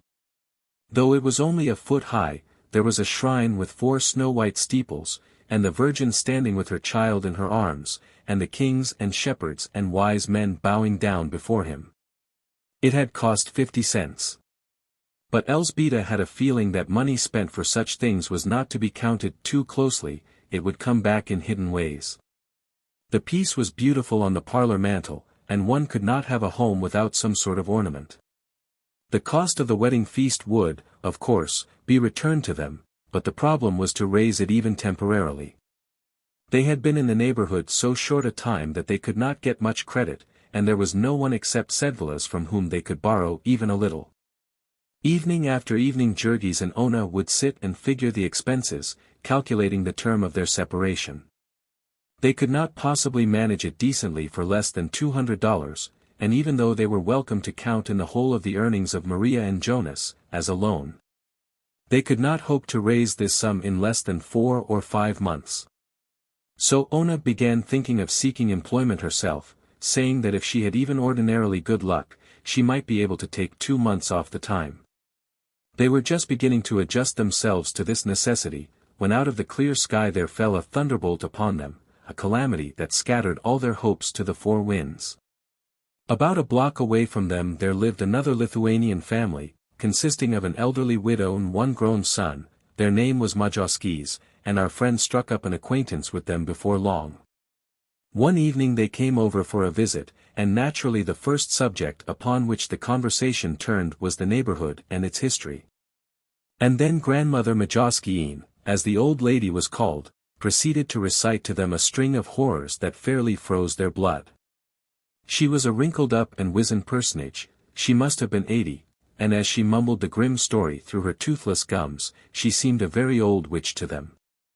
Grandmother Majowskiin had lived in the midst of misfortune so long that it had come to be her element, and she talked about starvation, sickness, and death as other people might about weddings and holidays. The thing came gradually. In the first place, as to the house they had bought, it was not new at all, as they had supposed. It was about 15 years old, and there was nothing new upon it but the paint, which was so bad that it needed to be put on new every year or 2. The house was one of a whole row that was built by a company which existed to make money by swindling poor people. The family had paid $1,500 for it, and it had not cost the builders $500, when it was new. Grandmother Majowskiin knew that because her son belonged to a political organization with a contractor who put up exactly such houses. They used the very flimsiest and cheapest material. They built the houses a dozen at a time, and they cared about nothing at all except the outside shine. The family could take her word as to the trouble they would have, for she had been through it all. She and her son had bought their house in exactly the same way. They had fooled the company, however, for her son was a skilled man, who made as high as $100 a month, and as he had had sense enough not to marry, they had been able to pay for the house. Grandmother Majowskiin saw that her friends were puzzled at this remark. They did not quite see how paying for the house was fooling the company. Evidently they were very inexperienced. Cheap as the houses were, they were sold with the idea that the people who bought them would not be able to pay for them. When they failed, if it were only by a single month, they would lose the house and all that they had paid on it, and then the company would sell it over again. And did they often get a chance to do that? Div. Grandmother Majowskiin raised her hands. They did it, how often no one could say, but certainly more than half of the time. They might ask anyone who knew anything at all about Packingtown as to that. She had been living here ever since this house was built, and she could tell them all about it. And had it ever been sold before? Susamilki. Why, since it had been built, no less than 4 families that their informant could name had tried to buy it and failed. She would tell them a little about it.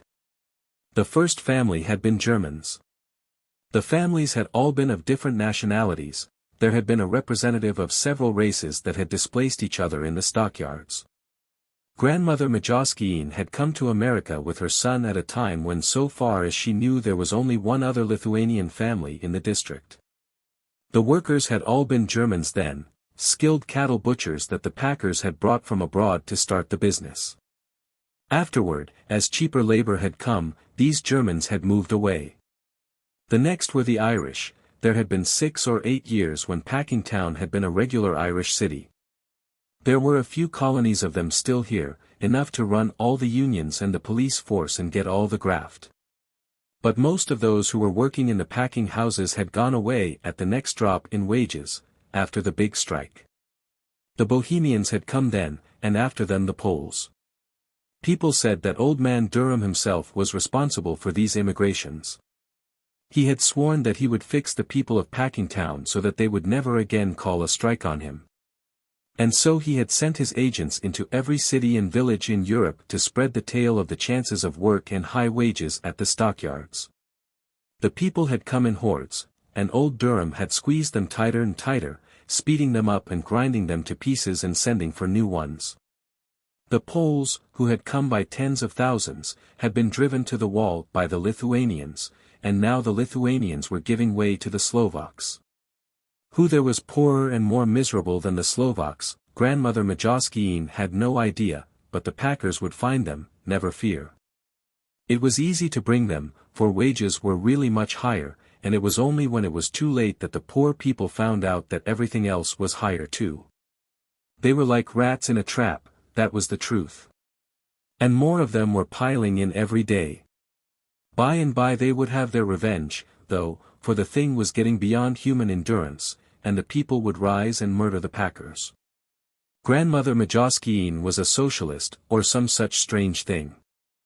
Another son of hers was working in the mines of Siberia, and the old lady herself had made speeches in her time, which made her seem all the more terrible to her present auditors. They called her back to the story of the house. The German family had been a good sort. To be sure, there had been a great many of them, which was a common failing in Packingtown. But they had worked hard, and the father had been a steady man, and they had a good deal more than half paid for the house. But he had been killed in an elevator accident in Durham's. Then there had come the Irish, and there had been lots of them, too. The husband drank and beat the children, the neighbors could hear them shrieking any night. They were behind with their rent all the time, but the company was good to them. There was some politics back of that. Grandmother Majauskiene could not say just what, but the Laffertys had belonged to the War Whoop League, which was a sort of political club of all the thugs and rowdies in the district. And if you belonged to that, you could never be arrested for anything. Once upon a time old Lafferty had been caught with a gang that had stolen cows from several of the poor people of the neighborhood and butchered them in an old shanty back of the yards and sold them. He had been in jail only 3 days for it, and had come out laughing, and had not even lost his place in the packing house. He had gone all to ruin with the drink, however, and lost his power. One of his sons, who was a good man, had kept him and the family up for a year or two, but then he had got sick with consumption. That was another thing. Grandmother Majauskiene interrupted herself. This house was unlucky. Every family that lived in it, someone was sure to get consumption. Nobody could tell why that was. There must be something about the house, or the way it was built. Some folks said it was because the building had been begun in the dark of the moon. There were dozens of houses that way in Packingtown. Sometimes there would be a particular room that you could point out. If anybody slept in that room he was just as good as dead. With this house it had been the Irish first. And then a Bohemian family had lost a child of it, though, to be sure, that was uncertain, since it was hard to tell what was the matter with children who worked in the yards. In those days there had been no law about the age of children. The packers had worked all but the babies. At this remark the family looked puzzled, and Grandmother Majauskiene again had to make an explanation. that it was against the law for children to work before they were 16. What was the sense of that? They asked. They had been thinking of letting little Stanislavas go to work. Well, there was no need to worry, Grandmother Majowskiin said. The law made no difference except that it forced people to lie about the ages of their children. One would like to know what the lawmakers expected them to do. There were families that had no possible means of support except the children, and the law provided them no other way of getting a living. Very often a man could get no work in Packingtown for months, while a child could go and get a place easily. There was always some new machine, by which the packers could get as much work out of a child as they had been able to get out of a man, and for a third of the pay. To come back to the house again, it was the woman of the next family that had died. That was after they had been there nearly 4 years, and this woman had had twins regularly every year, and there had been more than you could count when they moved in. After she died the man would go to work all day and leave them to shift for themselves. The neighbors would help them now and then, for they would almost freeze to death. At the end there were 3 days that they were alone, before it was found out that the father was dead. He was a floors man at Jones's, and a wounded steer had broken loose and mashed him against a pillar. Then the children had been taken away, and the company had sold the house that very same week to a party of emigrants.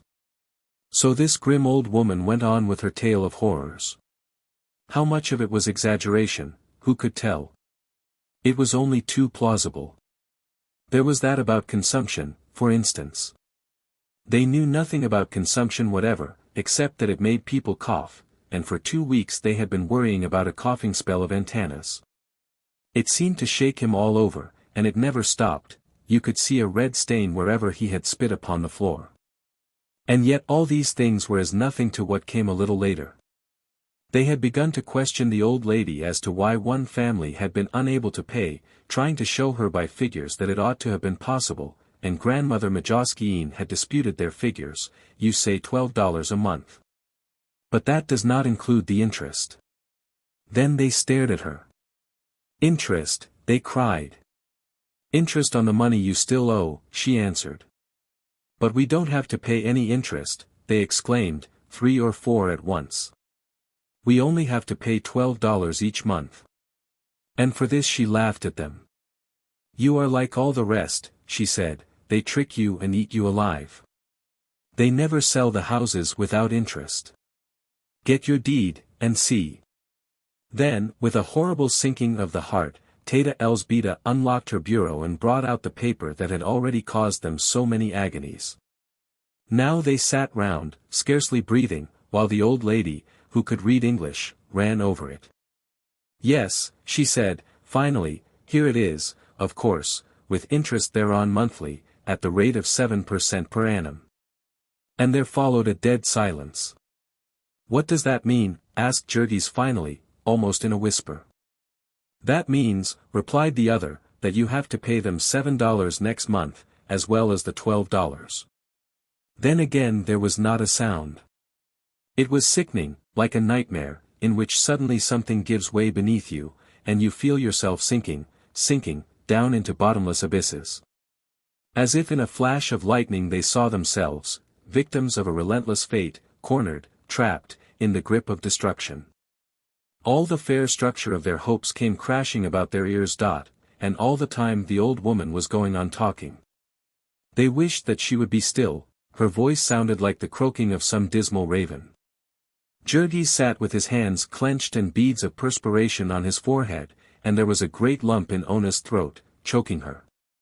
Then suddenly Teta Elzbieta broke the silence with a wail, and Maria began to wring her hands and sob, Ai.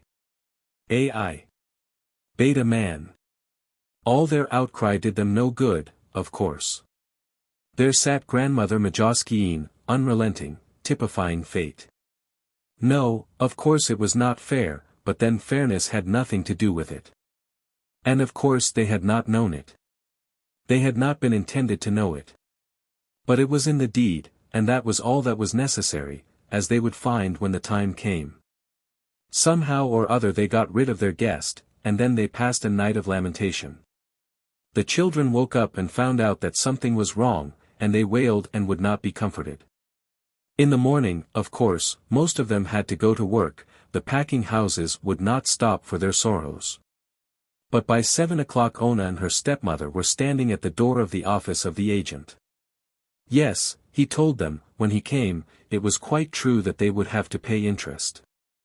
And then Teta Elzbieta broke forth into protestations and reproaches, so that the people outside stopped and peered in at the window. The agent was as bland as ever. He was deeply pained, he said. He had not told them, simply because he had supposed they would understand that they had to pay interest upon their debt, as a matter of course. So they came away, and Ona went down to the yards, and at noontime saw Jurgis and told him. Jurgis took it stolidly, he had made up his mind to it by this time. It was part of fate, they would manage it somehow, he made his usual answer, I will work harder. It would upset their plans for a time. And it would perhaps be necessary for Ona to get work after all. Then Ona added that Teta Elzbieta had decided that little Stanislovas would have to work too. It was not fair to let Jurgis and her support the family would have to help as it could. Previously Jurgis had scouted this idea, but now knit his brows and nodded his head slowly, yes, perhaps it would be best. They would all have to make some sacrifices now. So Ona set out that day to hunt for work. And at night Maria came home saying that she had met a girl named XVIII who had a friend that worked in one of the wrapping rooms in Brown's, and might get a place for Ona there. Only the forelady was the kind that takes presents, it was no use for anyone to ask her for a place unless at the same time they slipped a $10 bill into her hand. Jurgis was not in the least surprised at this now, he merely asked what the wages of the place would be. So negotiations were opened, and after an interview Ona came home and reported that the forelady seemed to like her, and had said that, while she was not sure, she thought she might be able to put her at work sewing covers on hams. A job at which she would earn as much as $8 or $10 a week. That was a bid, so Maria reported, after consulting her friend, and then there was an anxious conference at home. The work was done in one of the cellars, and Jurgis did not want Ona to work in such a place. But then it was easy work, and one could not have everything. So in the end Ona, with a $10 bill burning a hole in her palm, had another interview with the forelady. Meantime Teta Elzbieta had taken Stanislovas to the priest and gotten a certificate to the effect that he was 2 years older than he was, and with it the little boy now sallied forth to make his fortune in the world. It chanced that Durham had just put in a wonderful new lard machine, and when the special policeman in front of the time station saw Stanislovas and his document, he smiled to himself and told him to go, Zaya. Zaya, pointing. And so Stanislovas went down a long stone corridor, and up a flight of stairs, which took him into a room lighted by electricity, with the new machines for filling lard cans at work in it. The lard was finished on the floor above, and it came in little jets, like beautiful, wriggling, snow-white snakes of unpleasant odor. There were several kinds and sizes of jets, and after a certain precise quantity had come out, each stopped automatically, and the wonderful machine made a turn, and took the can under another jet, and so on, until it was filled neatly to the brim. And pressed tightly, and smoothed off. To attend to all this and fill several hundred cans of lard per hour, there were necessary 2 human creatures, one of whom knew how to place an empty lard can on a certain spot every few seconds. And the other of whom knew how to take a full lard can off a certain spot every few seconds and set it upon a tray. And so, after little Stanislovas had stood gazing timidly about him for a few minutes, a man approached him, and asked what he wanted, to which Stanislovas said, job. Then the man said, how old, and Stanislovas answered, 16.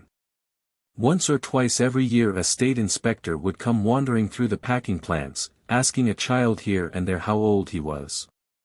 And so the packers were very careful to comply with the law, which cost them as much trouble as was now involved in the bosses taking the document from the little boy, and glancing at it, and then sending it to the office to be filed away. Then he set someone else at a different job, and showed the lad how to place a lard can every time the empty arm of the remorseless machine came to him. And so was decided the place in the universe of little Stanislovas, and his destiny till the end of his days. Hour after hour, day after day, year after year, it was fated that he should stand upon a certain square foot of floor from 7 in the morning until noon, and again from 12:30 till 5:30. Making never a motion and thinking never a thought, save for the setting of lard cans. In summer the stench of the warm lard would be nauseating, and in winter the cans would all but freeze to his naked little fingers in the unheated cellar. Half the year it would be dark as night when he went in to work, and dark as night again when he came out, and so he would never know what the sun looked like on weekdays.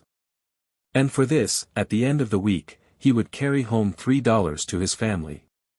Being his pay at the rate of 5 cents per hour, just about his proper share of the total earnings of the 1.75 million of children who are now engaged in earning their livings in the United States.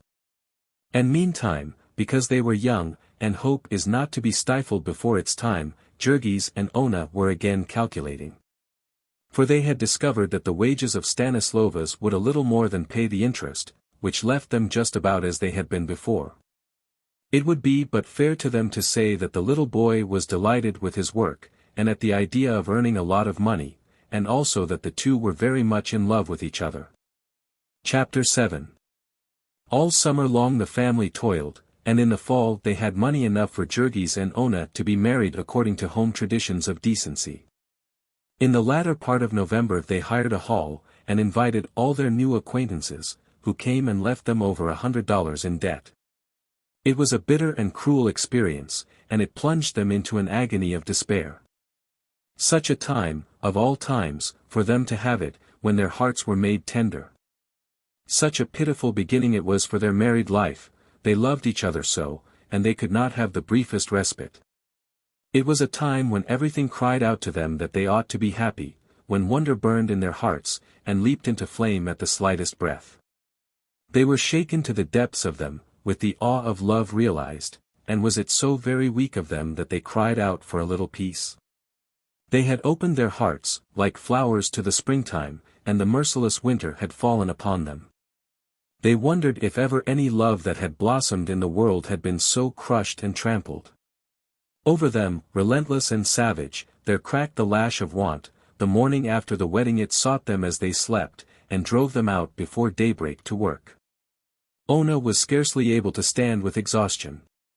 But if she were to lose her place they would be ruined, and she would surely lose it if she were not on time that day. They all had to go, even little Stanislovas, who was ill from overindulgence in sausages and sarsaparilla. All that day he stood at his lard machine, rocking unsteadily, his eyes closing in spite of him, and he all but lost his place even so, for the foreman booted him twice to waken him. It was fully a week before they were all normal again, and meantime, with whining children and cross adults, the house was not a pleasant place to live in. Jurgis lost his temper very little, however, all things considered. It was because of Ona. The least glance at her was always enough to make him control himself.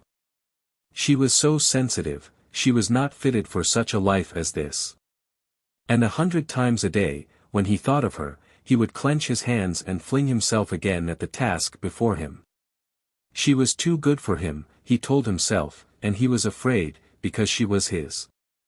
So long he had hungered to possess her, but now that the time had come he knew that he had not earned the right, that she trusted him so was all her own simple goodness, and no virtue of his. But he was resolved that she should never find this out, and so was always on the watch to see that he did not betray any of his ugly self. He would take care even in little matters, such as his manners, and his habit of swearing when things went wrong. The tears came so easily into Ona's eyes, and she would look at him so appealingly, it kept Jurgis quite busy making resolutions, in addition to all the other things he had on his mind. It was true that more things were going on at this time in the mind of Jurgis than ever had in all his life before. He had to protect her, to do battle for her against the horror he saw about them. He was all that she had to look to, and if he failed she would be lost. He would wrap his arms about her, and try to hide her from the world. He had learned the ways of things about him now. It was a war of each against all, and the devil take the hindmost. You did not give feasts to other people, you waited for them to give feasts to you. You went about with your soul full of suspicion and hatred.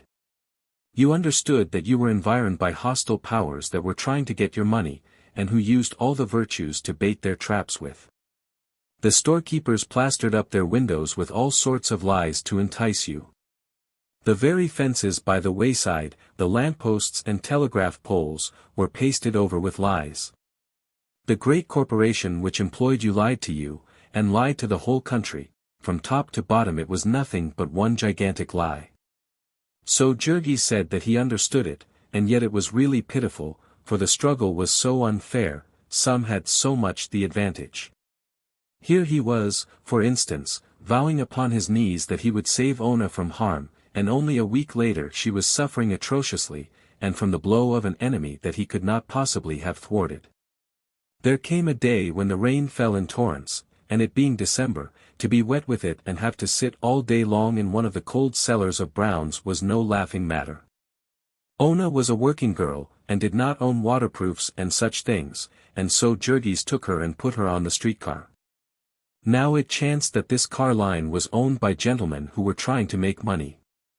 And the city having passed an ordinance requiring them to give transfers, they had fallen into a rage, and first they had made a rule that transfers could be had only when the fare was paid. And later, growing still uglier, they had made another, that the passenger must ask for the transfer, the conductor was not allowed to offer it. Now Ona had been told that she was to get a transfer. But it was not her way to speak up, and so she merely waited, following the conductor about with her eyes, wondering when he would think of her.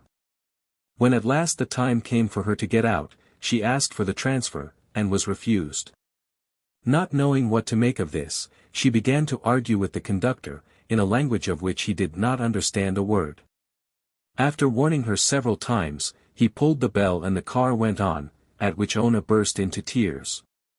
At the next corner she got out, of course, and as she had no more money, she had to walk the rest of the way to the yards in the pouring rain. And so all day long she sat shivering, and came home at night with her teeth chattering in pains in her head and back. For 2 weeks afterward she suffered cruelly, and yet every day she had to drag herself to her work. The forewoman was especially severe with Ona, because she believed that she was obstinate on account of having been refused a holiday the day after her wedding. Ona had an idea that her forelady did not like to have her girls marry, perhaps because she was old and ugly and unmarried herself. There were many such dangers, in which the odds were all against them. Their children were not as well as they had been at home, but how could they know that there was no sewer to their house, and that the drainage of 15 years was in a cesspool under it? How could they know that the pale blue milk that they bought around the corner was watered, and doctored with formaldehyde besides? When the children were not well at home, Teta Elzbieta would gather herbs and cure them.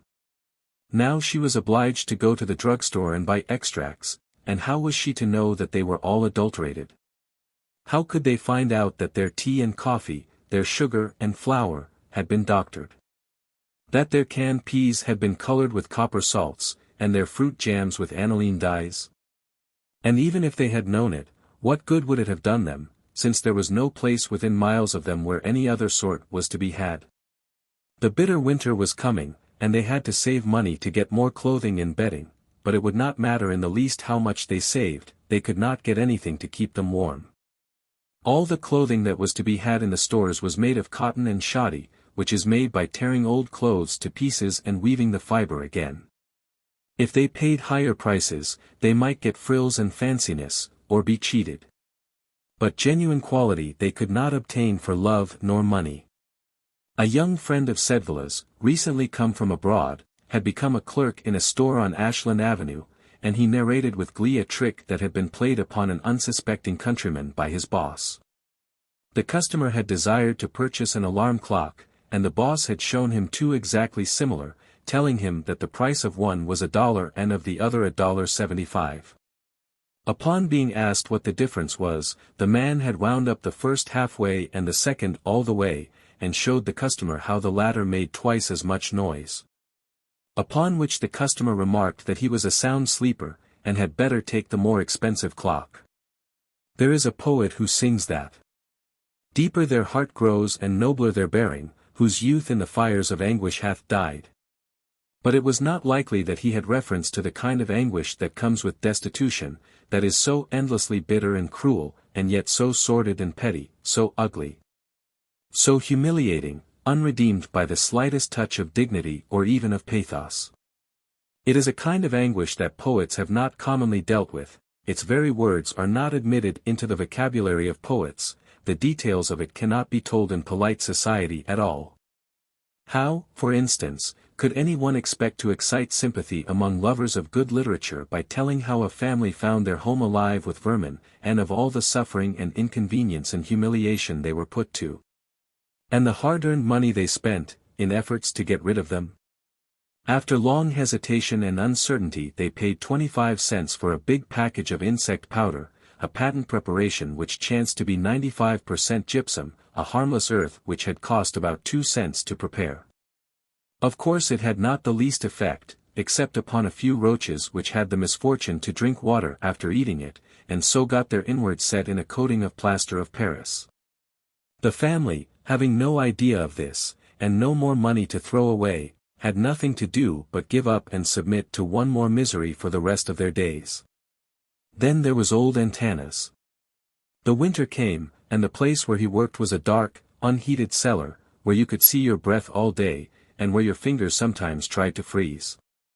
So the old man's cough grew every day worse, until there came a time when it hardly ever stopped, and he had become a nuisance about the place.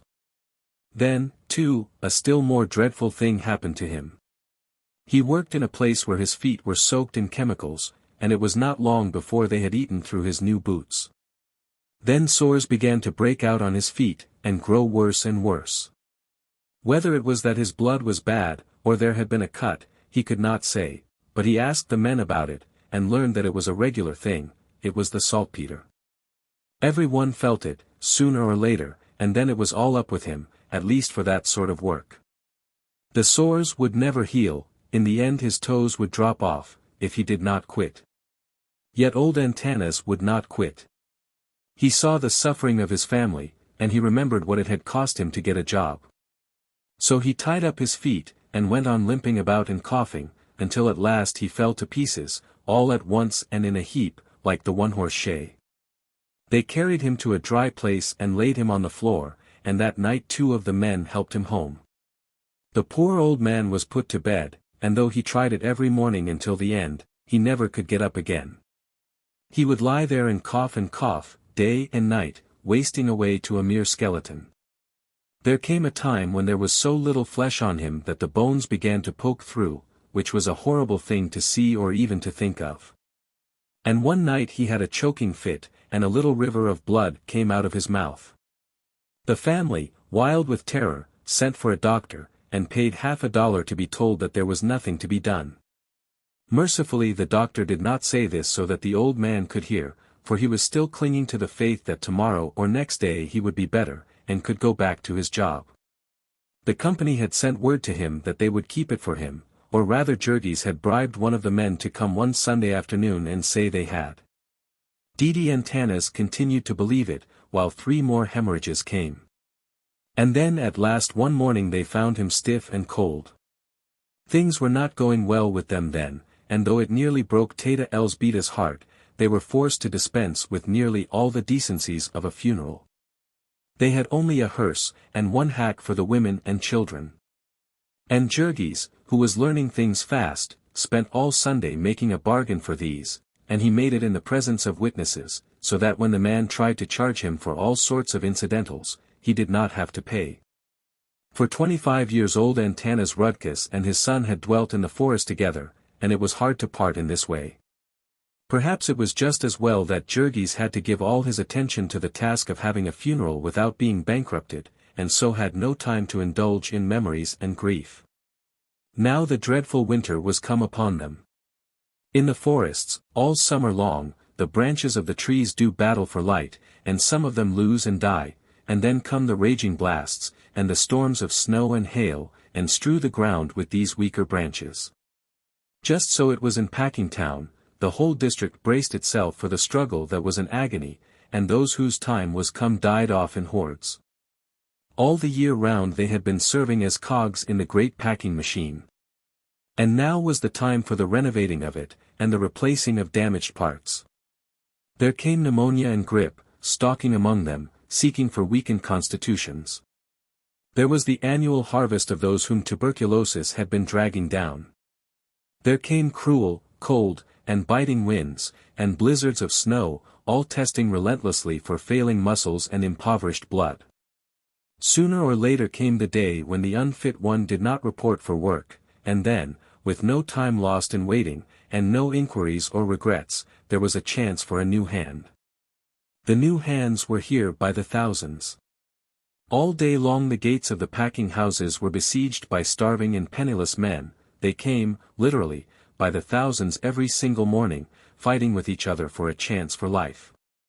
Blizzards and cold made no difference to them, they were always on hand. They were on hand 2 hours before the sun rose, an hour before the work began.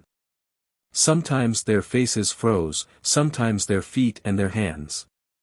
Sometimes they froze altogether, but still they came, for they had no other place to go.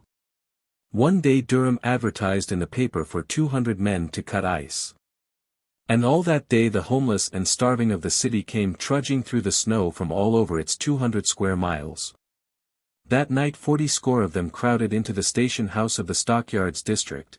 They filled the rooms, sleeping in each other's laps, toboggan fashion, and they piled on top of each other in the corridors. Till the police shut the doors and left some to freeze outside. On the morrow, before daybreak, there were 3,000 at Durham's, and the police reserves had to be sent for to quell the riot. Then Durham's bosses picked out 20 of the biggest. That 200 proved to have been a printer's error.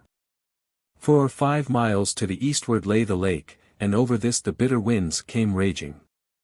Sometimes the thermometer would fall to 10 or 20 degrees below zero at night, and in the morning the streets would be piled with snowdrifts up to the first-floor windows.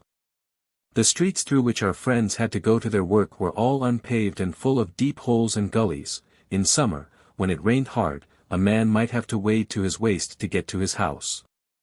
And now in winter it was no joke getting through these places, before light in the morning and after dark at night.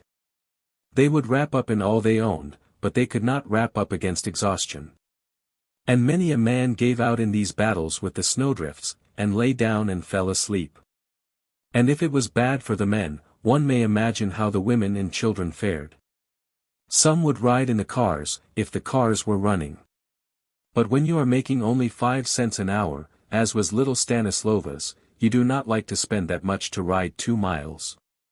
The children would come to the yards with great shawls about their ears, and so tied up that you could hardly find them, and still there would be accidents. One bitter morning in February the little boy who worked at the lard machine with Stanislova's came about an hour late, and screaming with pain. They unwrapped him, and a man began vigorously rubbing his ears. And as they were frozen stiff, it took only 2 or 3 rubs to break them short off. As a result of this, little Stanislova's conceived a terror of the cold that was almost a mania. Every morning, when it came time to start for the yards, he would begin to cry and protest. Nobody knew quite how to manage him, for threats did no good. It seemed to be something that he could not control, and they feared sometimes that he would go into convulsions. In the end it had to be arranged that he always went with Jurgis, and came home with him again, and often, when the snow was deep, the man would carry him the whole way on his shoulders. Sometimes Jurgis would be working until late at night, and then it was pitiful, for there was no place for the little fellow to wait, save in the doorways or in a corner of the killing beds, and he would all but fall asleep there. And freeze to death. There was no heat upon the killing beds, the men might exactly as well have worked out of doors all winter. For that matter, there was very little heat anywhere in the building, except in the cooking rooms and such places, and it was the men who worked in these who ran the most risk of all. Because whenever they had to pass to another room they had to go through ice-cold corridors, and sometimes with nothing on above the waist except a sleeveless undershirt. On the killing beds you were apt to be covered with blood, and it would freeze solid. If you leaned against a pillar, you would freeze to that, and if you put your hand upon the blade of your knife, you would run a chance of leaving your skin on it. The men would tie up their feet in newspapers and old sacks, and these would be soaked in blood and frozen, and then soaked again, and so on, until by nighttime a man would be walking on great lumps the size of the feet of an elephant. Now and then, when the bosses were not looking, you would see them plunging their feet and ankles into the steaming hot carcass of the steer, or darting across the room to the hot water jets. The cruelest thing of all was that nearly all of them, all of those who used knives, were unable to wear gloves, and their arms would be white with frost and their hands would grow numb, and then of course there would be accidents. Also the air would be full of steam, from the hot water and the hot blood, so that you could not see 5 feet before you. And then, with men rushing about at the speed they kept up on the killing beds, and all with butcher knives, like razors, in their hands, well, it was to be counted as a wonder that there were not more men slaughtered than cattle. And yet all this inconvenience they might have put up with, if only it had not been for one thing, if only there had been some place where they might eat. Jurgis had either to eat his dinner amid the stench in which he had worked, or else to rush, as did all his companions, to any one of the hundreds of liquor stores which stretched out their arms to him. To the west of the yards ran Ashland Avenue, and here was an unbroken line of saloons, Whiskey Row, they called it. To the north was 47th Street, where there were half a dozen to the block, and at the angle of the two was Whiskey Point, a space of 15 or 20 acres, and containing one glue factory and about 200 saloons. One might walk among these and take his choice, hot pea soup and boiled cabbage today. Sauerkraut and hot frankfurters. Walk in. Bean soup and stewed lamb. Welcome. All of these things were printed in many languages, as were also the names of the resorts, which were infinite in their variety and appeal. There was the home circle and the cozy corner. There were firesides, and hearthstones, and pleasure palaces, and wonderlands, and dream castles, and love's delights. Whatever else they were called, they were sure to be called Union Headquarters, and to hold out a welcome to workingmen. And there was always a warm stove, and a chair near it, and some friends to laugh and talk with. There was only one condition attached: you must drink. If you went in not intending to drink, you would be put out in no time, and if you were slow about going, like as not you would get your head split open with a beer bottle in the bargain. But all of the men understood the convention and drank. They believed that by it they were getting something for nothing, for they did not need to take more than one drink, and upon the strength of it they might fill themselves up with a good hot dinner. This did not always work out in practice, however, for there was pretty sure to be a friend who would treat you, and then you would have to treat him. Then someone else would come in, and, anyhow, a few drinks were good for a man who worked hard. As he went back he did not shiver so, he had more courage for his task, the deadly brutalizing monotony of it did not afflict him so, he had ideas while he worked, and took a more cheerful view of his circumstances. On the way home, however, the shivering was apt to come on him again, and so he would have to stop once or twice to warm up against the cruel cold. As there were hot things to eat in this saloon too, he might get home late to his supper, or he might not get home at all. And then his wife might set out to look for him, and she too would feel the cold. And perhaps she would have some of the children with her, and so a whole family would drift into drinking, as the current of a river drifts downstream.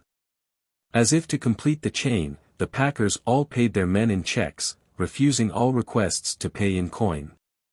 And where in Packingtown could a man go to have his check cashed but to a saloon, where he could pay for the favor by spending a part of the money? From all of these things Jurgis was saved because of Ona. He never would take but the one drink at noontime, and so he got the reputation of being a surly fellow, and was not quite welcome at the saloons, and had to drift about from one to another. Then at night he would go straight home, helping Ona and Stanislovas, or often putting the former on a car.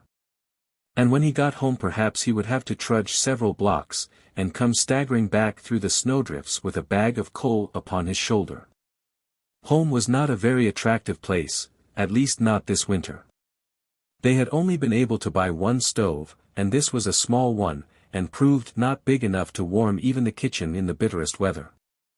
This made it hard for Teta Elzbieta all day, and for the children when they could not get to school. At night they would sit huddled round this stove, while they ate their supper off their laps, and then Jurgis and Jonas would smoke a pipe, after which they would all crawl into their beds to get warm, after putting out the fire to save the coal. Then they would have some frightful experiences with the cold. They would sleep with all their clothes on, including their overcoats, and put over them all the bedding and spare clothing they owned. The children would sleep all crowded into one bed, and yet even so they could not keep warm. The outside ones would be shivering and sobbing, crawling over the others and trying to get down into the center, and causing a fight. This old house with the leaky weatherboards was a very different thing from their cabins at home, with great thick walls plastered inside and outside with mud, and the cold which came upon them was a living thing, a demon presence in the room. They would waken in the midnight hours, when everything was black, perhaps they would hear it yelling outside, or perhaps there would be death-like stillness, and that would be worse yet. They could feel the cold as it crept in through the cracks, reaching out for them with its icy, death-dealing fingers, and they would crouch and cower, and try to hide from it, all in vain. It would come, and it would come. A grisly thing, a spectre born in the black caverns of terror, a power primeval, cosmic, shadowing the tortures of the lost souls flung out to chaos and destruction. It was cruel iron hard. And hour after hour they would cringe in its grasp, alone, alone. There would be no one to hear them if they cried out, there would be no help, no mercy. And so on until morning, when they would go out to another day of toil, a little weaker, a little nearer to the time when it would be their turn to be shaken from the tree. Chapter 8. Yet even by this deadly winter the germ of hope was not to be kept from sprouting in their hearts. It was just at this time that the great adventure befell Maria. The victim was Tamasius Kaslika, who played the violin. Everybody laughed at them, for Tamasius was petite and frail, and Maria could have picked him up and carried him off under one arm. But perhaps that was why she fascinated him, the sheer volume of Maria's energy was overwhelming. That first night at the wedding Tamasius had hardly taken his eyes off her. And later on, when he came to find that she had really the heart of a baby, her voice and her violence ceased to terrify him, and he got the habit of coming to pay her visits on Sunday afternoons. There was no place to entertain company except in the kitchen, in the midst of the family, and Tamasius would sit there with his hat between his knees, never saying more than half a dozen words at a time, and turning red in the face before he managed to say those. Until finally Jurgis would clap him upon the back, in his hearty way, crying, "Come now, brother, give us a tune." And then Tamasius' face would light up and he would get out his fiddle, tuck it under his chin, and play. And forthwith the soul of him would flame up and become eloquent. It was almost an impropriety, for all the while his gaze would be fixed upon Maria's face, until she would begin to turn red and lower her eyes. There was no resisting the music of Tamasius, however, even the children would sit awed and wondering, and the tears would run down Tata Elzbieta's cheeks. A wonderful privilege it was to be thus admitted into the soul of a man of genius, to be allowed to share the ecstasies and the agonies of his inmost life. Then there were other benefits accruing to Maria from this friendship, benefits of a more substantial nature. People paid Tamasius big money to come and make music on state occasions. And also they would invite him to parties and festivals, knowing well that he was too good-natured to come without his fiddle, and that having brought it, he could be made to play while others danced. Once he made bold to ask Maria to accompany him to such a party, and Maria accepted, to his great delight, after which he never went anywhere without her, while if the celebration were given by friends of his, he would invite the rest of the family also. In any case Maria would bring back a huge pocketful of cakes and sandwiches for the children, and stories of all the good things she herself had managed to consume. She was compelled, at these parties, to spend most of her time at the refreshment table, for she could not dance with anybody except other women and very old men. Tamasius was of an excitable temperament, and afflicted with a frantic jealousy, and any unmarried man who ventured to put his arm about the ample waist of Maria would be certain to throw the orchestra out of tune. It was a great help to a person who had to toil all the week to be able to look forward to some such relaxation as this on Saturday nights.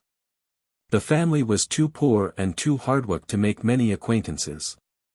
In Packingtown, as a rule, people know only their near neighbors and shopmates, and so the place is like a myriad of little country villages. But now there was a member of the family who was permitted to travel and widen her horizon. And so each week there would be new personalities to talk about, how so-and-so was dressed, and where she worked, and what she got, and whom she was in love with. And how this man had jilted his girl, and how she had quarreled with the other girl, and what had passed between them, and how another man beat his wife, and spent all her earnings upon drink, and pawned her very clothes. Some people would have scorned this talk as gossip, but then one has to talk about what one knows. It was one Saturday night, as they were coming home from a wedding, that Timasius found courage, and set down his violin case in the street and spoke his heart, and then Maria clasped him in her arms. She told them all about it the next day, and fairly cried with happiness, for she said that Timasius was a lovely man. After that he no longer made love to her with his fiddle, but they would sit for hours in the kitchen, blissfully happy in each other's arms. It was the tacit convention of the family to know nothing of what was going on in that corner. They were planning to be married in the spring, and have the garret of the house fixed up, and live there. Timasius made good wages. And little by little the family were paying back their debt to Maria, so she ought soon to have enough to start life upon, only, with her preposterous soft-heartedness, she would insist upon spending a good part of her money every week for things which she saw they needed. Maria was really the capitalist of the party, for she had become an expert can painter by this time. She was getting 14 cents for every 110 cans, and she could paint more than 2 cans every minute. Maria felt, so to speak, that she had her hand on the throttle, and the neighborhood was vocal with her rejoicings. Yet her friends would shake their heads and tell her to go slow. One could not count upon such good fortune forever, there were accidents that always happened. But Maria was not to be prevailed upon, and went on planning and dreaming of all the treasures she was going to have for her home. And so, when the crash did come, her grief was painful to see. For her canning factory shut down. Maria would about as soon have expected to see the sun shut down. The huge establishment had been to her a thing akin to the planets and the seasons. But now it was shut. And they had not given her any explanation, they had not even given her a day's warning. They had simply posted a notice one Saturday that all hands would be paid off that afternoon, and would not resume work for at least a month. And that was all that there was to it. Her job was gone. It was the holiday rush that was over, the girls said in answer to Maria's inquiries. After that there was always a slack. Sometimes the factory would start up on half-time after a while, but there was no telling, it had been known to stay closed until way into the summer. The prospects were bad at present, for truckmen who worked in the storerooms said that these were piled up to the ceilings, so that the firm could not have found room for another week's output of cans. And they had turned off 3/4 of these men, which was a still worse sign, since it meant that there were no orders to be filled. It was all a swindle, can painting, said the girls. You were crazy with delight because you were making $12 or $14 a week, and saving half of it. But you had to spend it all keeping alive while you were out, and so your pay was really only half what you thought. Maria came home, and because she was a person who could not rest without danger of explosion, they first had a great house cleaning, and then she set out to search Packingtown for a job to fill up the gap. As nearly all the canning establishments were shut down, and all the girls hunting work, it will be readily understood that Maria did not find any. Then she took to trying the stores and saloons, and when this failed she even traveled over into the far distant regions near the lake front, where lived the rich people in great palaces. And begged there for some sort of work that could be done by a person who did not know English. The men upon the killing beds felt also the effects of the slump which had turned Maria out, but they felt it in a different way, and a way which made Jurgis understand at last all their bitterness. The big packers did not turn their hands off and close down, like the canning factories, but they began to run for shorter and shorter hours. They had always required the men to be on the killing beds and ready for work at 7 o'clock, although there was almost never any work to be done till the buyers out in the yards had gotten to work, and some cattle had come over the chutes. That would often be 10 or 11 o'clock, which was bad enough, in all conscience, but now, in the slack season, they would perhaps not have a thing for their men to do till late in the afternoon. And so they would have to loaf around, in a place where the thermometer might be 20 degrees below zero. At first one would see them running about, or skylarking with each other, trying to keep warm. But before the day was over they would become quite chilled through and exhausted, and, when the cattle finally came, so near frozen that to move was an agony. And then suddenly the place would spring into activity, and the merciless speeding up would begin. There were weeks at a time when Jurgis went home after such a day as this with not more than 2 hours' work to his credit, which meant about 35 cents. There were many days when the total was less than half an hour, and others when there was none at all. The general average was 6 hours a day, which meant for Jurgis about $6 a week. And this 6 hours of work would be done after standing on the killing bed till 1 o'clock, or perhaps even 3 or 4 o'clock, in the afternoon. Like as not there would come a rush of cattle at the very end of the day, which the men would have to dispose of before they went home, often working by electric light till 9 or 10, or even 12 or 1 o'clock. And without a single instant for a bite of supper. The men were at the mercy of the cattle. Perhaps the buyers would be holding off for better prices. If they could scare the shippers into thinking that they meant to buy nothing that day, they could get their own terms. For some reason the cost of fodder for cattle in the yards was much above the market price, and you were not allowed to bring your own fodder. Then, too, a number of cars were apt to arrive late in the day, now that the roads were blocked with snow, and the packers would buy their cattle that night, to get them cheaper, and then would come into play their ironclad rule. That all cattle must be killed the same day they were bought. There was no use kicking about this. There had been one delegation after another to see the packers about it, only to be told that it was the rule, and that there was not the slightest chance of its ever being altered. And so on Christmas Eve Jurgis worked till nearly 1 o'clock in the morning, and on Christmas Day he was on the killing bed at 7 o'clock. All this was bad, and yet it was not the worst. For after all the hard work a man did, he was paid for only part of it. Jurgis had once been among those who scoffed at the idea of these huge concerns cheating. And so now he could appreciate the bitter irony of the fact that it was precisely their size which enabled them to do it with impunity. One of the rules on the killing beds was that a man who was 1 minute late was docked an hour. And this was economical, for he was made to work the balance of the hour, he was not allowed to stand round and wait. And on the other hand if he came ahead of time he got no pay for that, though often the bosses would start up the gang 10 or 15 minutes before the whistle. And this same custom they carried over to the end of the day. They did not pay for any fraction of an hour, for broken time. A man might work full 50 minutes, but if there was no work to fill out the hour, there was no pay for him. Thus the end of every day was a sort of lottery, a struggle, all but breaking into open war between the bosses and the men, the former trying to rush a job through and the latter trying to stretch it out. Jurgis blamed the bosses for this, though the truth to be told it was not always their fault. For the packers kept them frightened for their lives, and when one was in danger of falling behind the standard, what was easier than to catch up by making the gang work a while for the church? This was a savage witticism the men had, which Jurgis had to have explained to him. Old man Jones was great on missions and such things, and so whenever they were doing some particularly disreputable job, the men would wink at each other and say, "Now we're working for the church." One of the consequences of all these things was that Jurgis was no longer perplexed when he heard men talk of fighting for their rights. He felt like fighting now himself. And when the Irish delegate of the Butcher Helpers Union came to him a second time, he received him in a far different spirit. A wonderful idea it now seemed to Jurgis, this of the men, that by combining they might be able to make a stand and conquer the packers. Jurgis wondered who had first thought of it. And when he was told that it was a common thing for men to do in America, he got the first inkling of a meaning in the phrase, "a free country."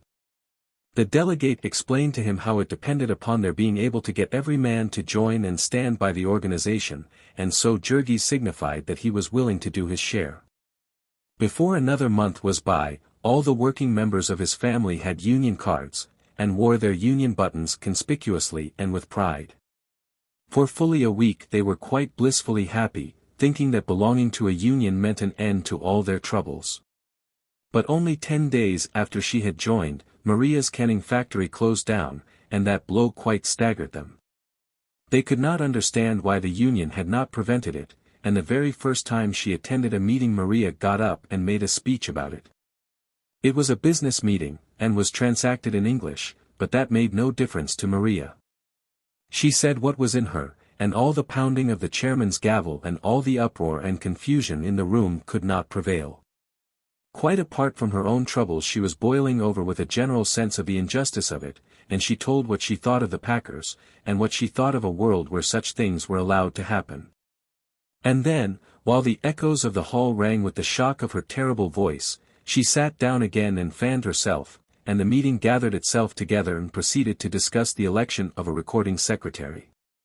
Jurgis too had an adventure the first time he attended a union meeting, but it was not of his own seeking. Jurgis had gone with the desire to get into an inconspicuous corner and see what was done. But this attitude of silent and open-eyed attention had marked him out for a victim. Tommy Finnegan was a little Irishman, with big staring eyes and a wild aspect, a hoister by trade, and badly cracked. Somewhere back in the far distant past Tommy Finnegan had had a strange experience, and the burden of it rested upon him. All the balance of his life he had done nothing but try to make it understood. When he talked he caught his victim by the buttonhole, and his face kept coming closer and closer, which was trying, because his teeth were so bad. Jurgis did not mind that, only he was frightened. The method of operation of the higher intelligences was Tom Finnegan's theme. And he desired to find out if Jurgis had ever considered that the representation of things in their present similarity might be altogether unintelligible upon a more elevated plane. There were assuredly wonderful mysteries about the developing of these things, and then, becoming confidential, Mr. Finnegan proceeded to tell of some discoveries of his own. "If ye have ever had a nithing to do with spirits," said he, and looked inquiringly at Jurgis, who kept shaking his head. Never mind," continued the other, "but their influences may be operatin' upon ye. It's sure as I'm tellin' ye, it's them that has the reference to the immediate surroundings that has the most of power. It was vouchsafed to me in me youthful days to be acquainted with spirits," and so Tommy Finnegan went on, expounding a system of philosophy, while the perspiration came out on Jurgis' forehead, so great was his agitation and embarrassment. In the end one of the men, seeing his plight, came over and rescued him. But it was some time before he was able to find any one to explain things to him, and meanwhile his fear lest the strange little Irishman should get him cornered again was enough to keep him dodging about the room the whole evening. He never missed a meeting, however. He had picked up a few words of English by this time, and friends would help him to understand. They were often very turbulent meetings, with half a dozen men declaiming at once, in as many dialects of English. But the speakers were all desperately in earnest, and Jurgis was in earnest too, for he understood that a fight was on, and that it was his fight. Since the time of his disillusionment, Jurgis had sworn to trust no man, except in his own family. But here he discovered that he had brothers in affliction, and allies. Their one chance for life was in union, and so the struggle became a kind of crusade. Jurgis had always been a member of the church, because it was the right thing to be, but the church had never touched him, he left all that for the women. Here, however, was a new religion, one that did touch him, that took hold of every fiber of him, and with all the zeal and fury of a convert he went out as a missionary. There were many non-union men among the Lithuanians, and with these he would labor and wrestle in prayer, trying to show them the right. Sometimes they would be obstinate and refuse to see it, and Jurgis, alas, was not always patient. He forgot how he himself had been blind, a short time ago, after the fashion of all crusaders since the original ones, who set out to spread the gospel of brotherhood by force of arms. Chapter 9. One of the first consequences of the discovery of the Union was that Jurgis became desirous of learning English. He wanted to know what was going on at the meetings, and to be able to take part in them, and so he began to look about him, and to try to pick up words. The children, who were at school, and learning fast, would teach him a few. And a friend loaned him a little book that had some in it, and Ona would read them to him. Then Jurgis became sorry that he could not read himself. And later on in the winter, when someone told him that there was a night school that was free, he went and enrolled. After that, every evening that he got home from the yards in time, he would go to the school. He would go even if he were in time for only half an hour. They were teaching him both to read and to speak English, and they would have taught him other things, if only he had had a little time. Also, the Union made another great difference with him. It made him begin to pay attention to the country. It was the beginning of democracy with him. It was a little state, the Union, a miniature republic. Its affairs were every man's affairs, and every man had a real say about them. In other words, in the Union Jurgis learned to talk politics. In the place where he had come from there had not been any politics. In Russia one thought of the government as an affliction like the lightning and the hail. "Duck, little brother, duck," the wise old peasants would whisper. "Everything passes away." And when Jurgis had first come to America he had supposed that it was the same. He had heard people say that it was a free country, but what did that mean? He found that here, precisely as in Russia, there were rich men who owned everything, and if one could not find any work, was not the hunger he began to feel the same sort of hunger? When Jurgis had been working about 3 weeks at Brown's, there had come to him one noontime a man who was employed as a night watchman, and who asked him if he would not like to take out naturalization papers and become a citizen. Jurgis did not know what that meant, but the man explained the advantages. In the first place, it would not cost him anything, and it would get him half a day off, with his pay just the same. And then when election time came he would be able to vote, and there was something in that. Jurgis was naturally glad to accept, and so the night watchman said a few words to the boss, and he was excused for the rest of the day. When, later on, he wanted a holiday to get married he could not get it, and as for a holiday with pay just the same, what power had wrought that miracle heaven only knew. However, he went with the man, who picked up several other newly landed immigrants, Poles, Lithuanians, and Slovaks, and took them all outside, where stood a great 4-horse tally-ho coach, with 15 or 20 men already in it. It was a fine chance to see the sights of the city, and the party had a merry time, with plenty of beer handed up from inside. So they drove downtown and stopped before an imposing granite building, in which they interviewed an official, who had the papers all ready, with only the names to be filled in. So each man in turn took an oath of which he did not understand a word, and then was presented with a handsome ornamented document with a big red seal and the shield of the United States upon it. And was told that he had become a citizen of the Republic and the equal of the President himself. A month or two later Jurgis had another interview with this same man, who told him where to go to register. And then finally, when election day came, the packing houses posted a notice that men who desired to vote might remain away until 9 that morning, and the same night watchman took Jurgis and the rest of his flock into the back room of a saloon. And showed each of them where and how to mark a ballot, and then gave each $2, and took them to the polling place, where there was a policeman on duty especially to see that they got through all right. Jurgis felt quite proud of this good luck till he got home and met Jonas, who had taken the leader aside and whispered to him, offering to vote 3 times for $4, which offer had been accepted. And now in the Union Jurgis met men who explained all this mystery to him, and he learned that America differed from Russia in that its government existed under the form of a democracy. The officials who ruled it, and got all the graft, had to be elected first, and so there were 2 rival sets of grafters, known as political parties, and the one got the office which bought the most votes. Now and then, the election was very close, and that was the time the poor man came in. In the stockyards this was only in national and state elections, for in local elections the Democratic Party always carried everything. The ruler of the district was therefore the Democratic boss, a little Irishman named Mike Scully. Scully held an important party office in the state, and bossed even the mayor of the city, it was said. It was his boast that he carried the stockyards in his pocket. He was an enormously rich man, he had a hand in all the big graft in the neighborhood. It was Scully, for instance, who owned that dump which Jurgis and Ona had seen the first day of their arrival.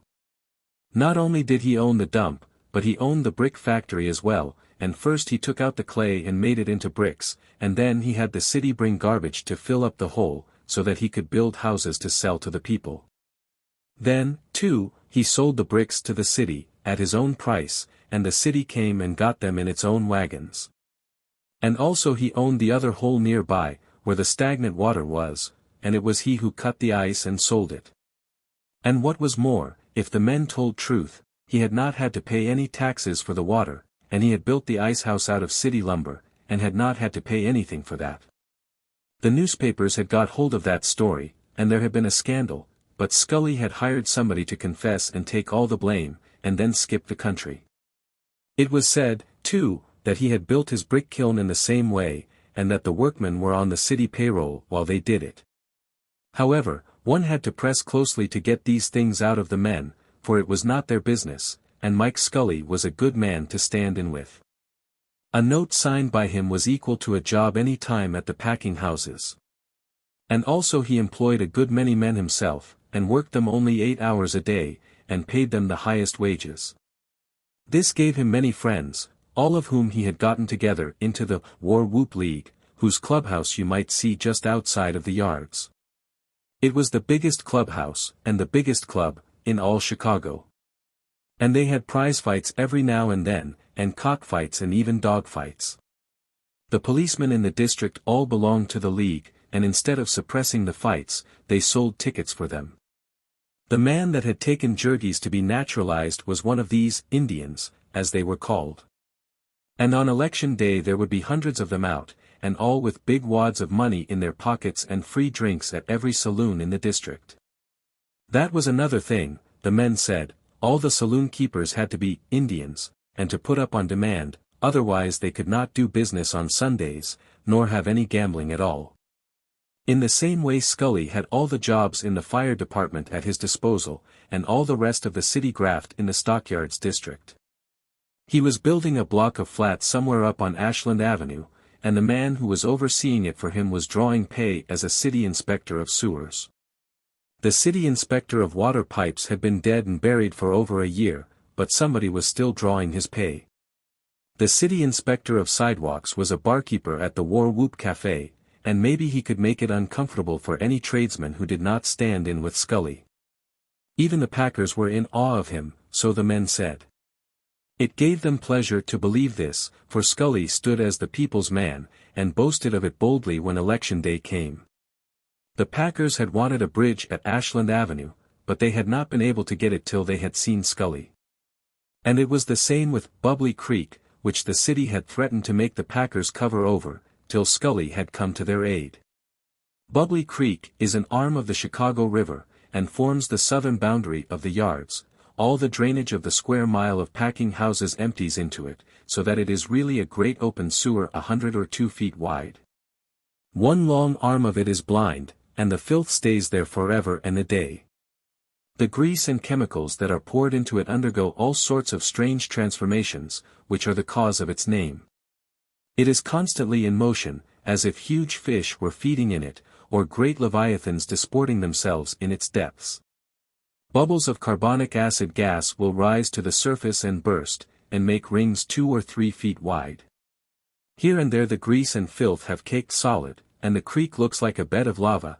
Chickens walk about on it, feeding, and many times an unwary stranger has started to stroll across, and vanished temporarily.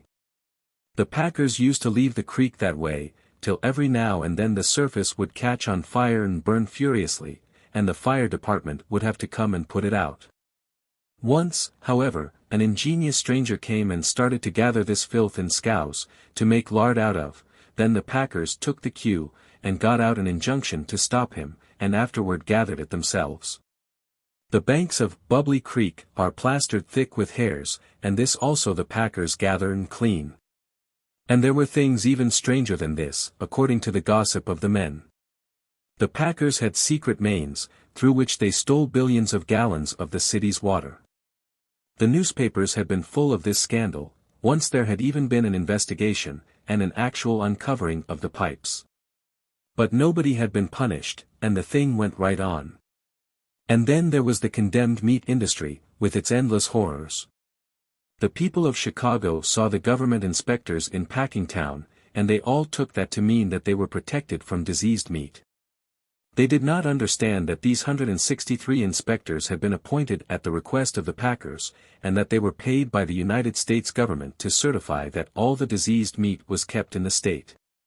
They had no authority beyond that, for the inspection of meat to be sold in the city and state. The whole force in Packingtown consisted of 3 henchmen of the local political machine.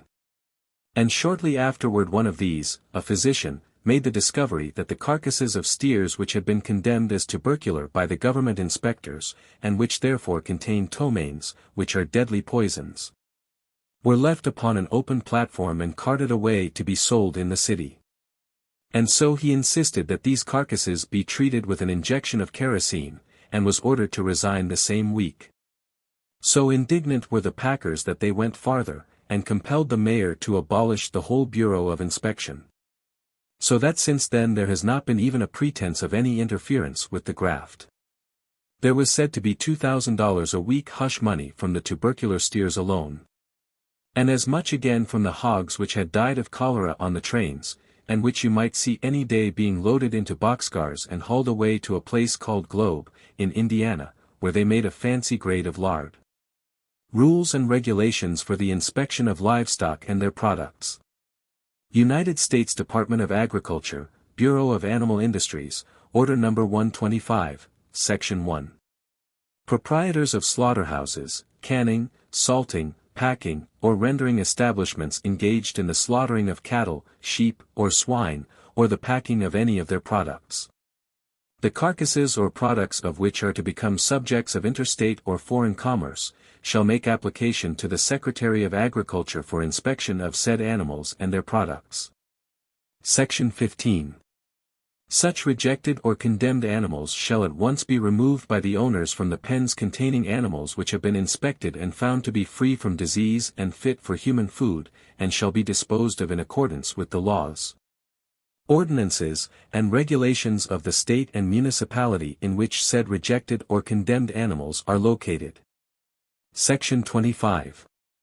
A microscopic examination for trichini shall be made of all swine products exported to countries requiring such examination. No microscopic examination will be made of hogs slaughtered for interstate trade, but this examination shall be confined to those intended for the export trade.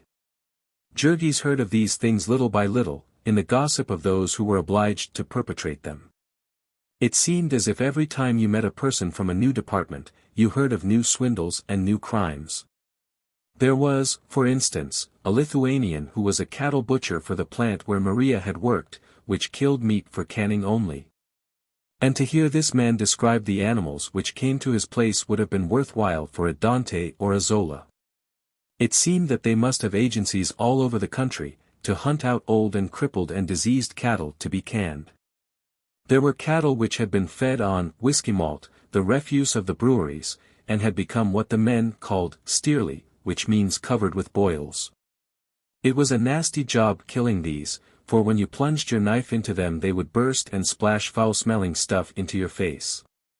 And when a man's sleeves were smeared with blood, and his hands steeped in it, how was he ever to wipe his face, or to clear his eyes so that he could see?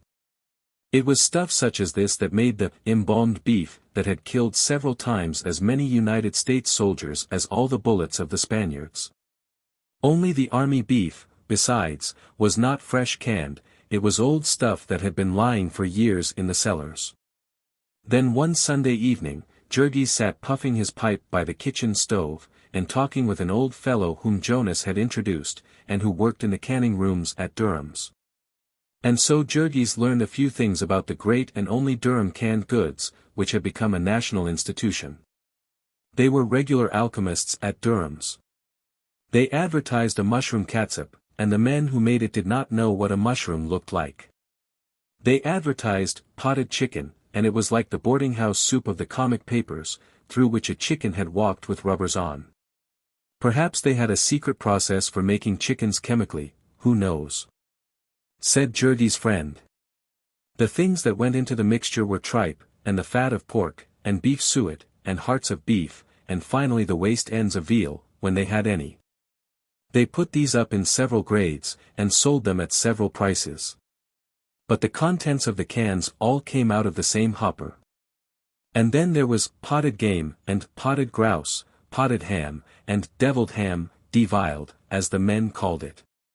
Deviled ham was made out of the waste ends of smoked beef that were too small to be sliced by the machines, and also tripe, dyed with chemicals so that it would not show white, and trimmings of hams and corned beef, and potatoes, skins and all.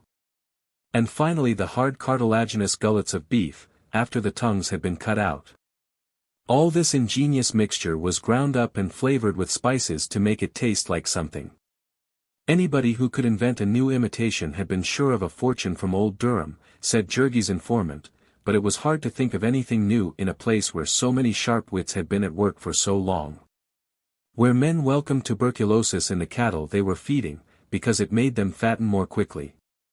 And where they bought up all the old rancid butter left over in the grocery stores of a continent, and oxidized it by a forced air process, to take away the odor, rechurned it with skim milk, and sold it in bricks in the cities. Up to a year or two ago it had been the custom to kill horses in the yards, ostensibly for fertilizer, but after long agitation the newspapers had been able to make the public realize that the horses were being canned.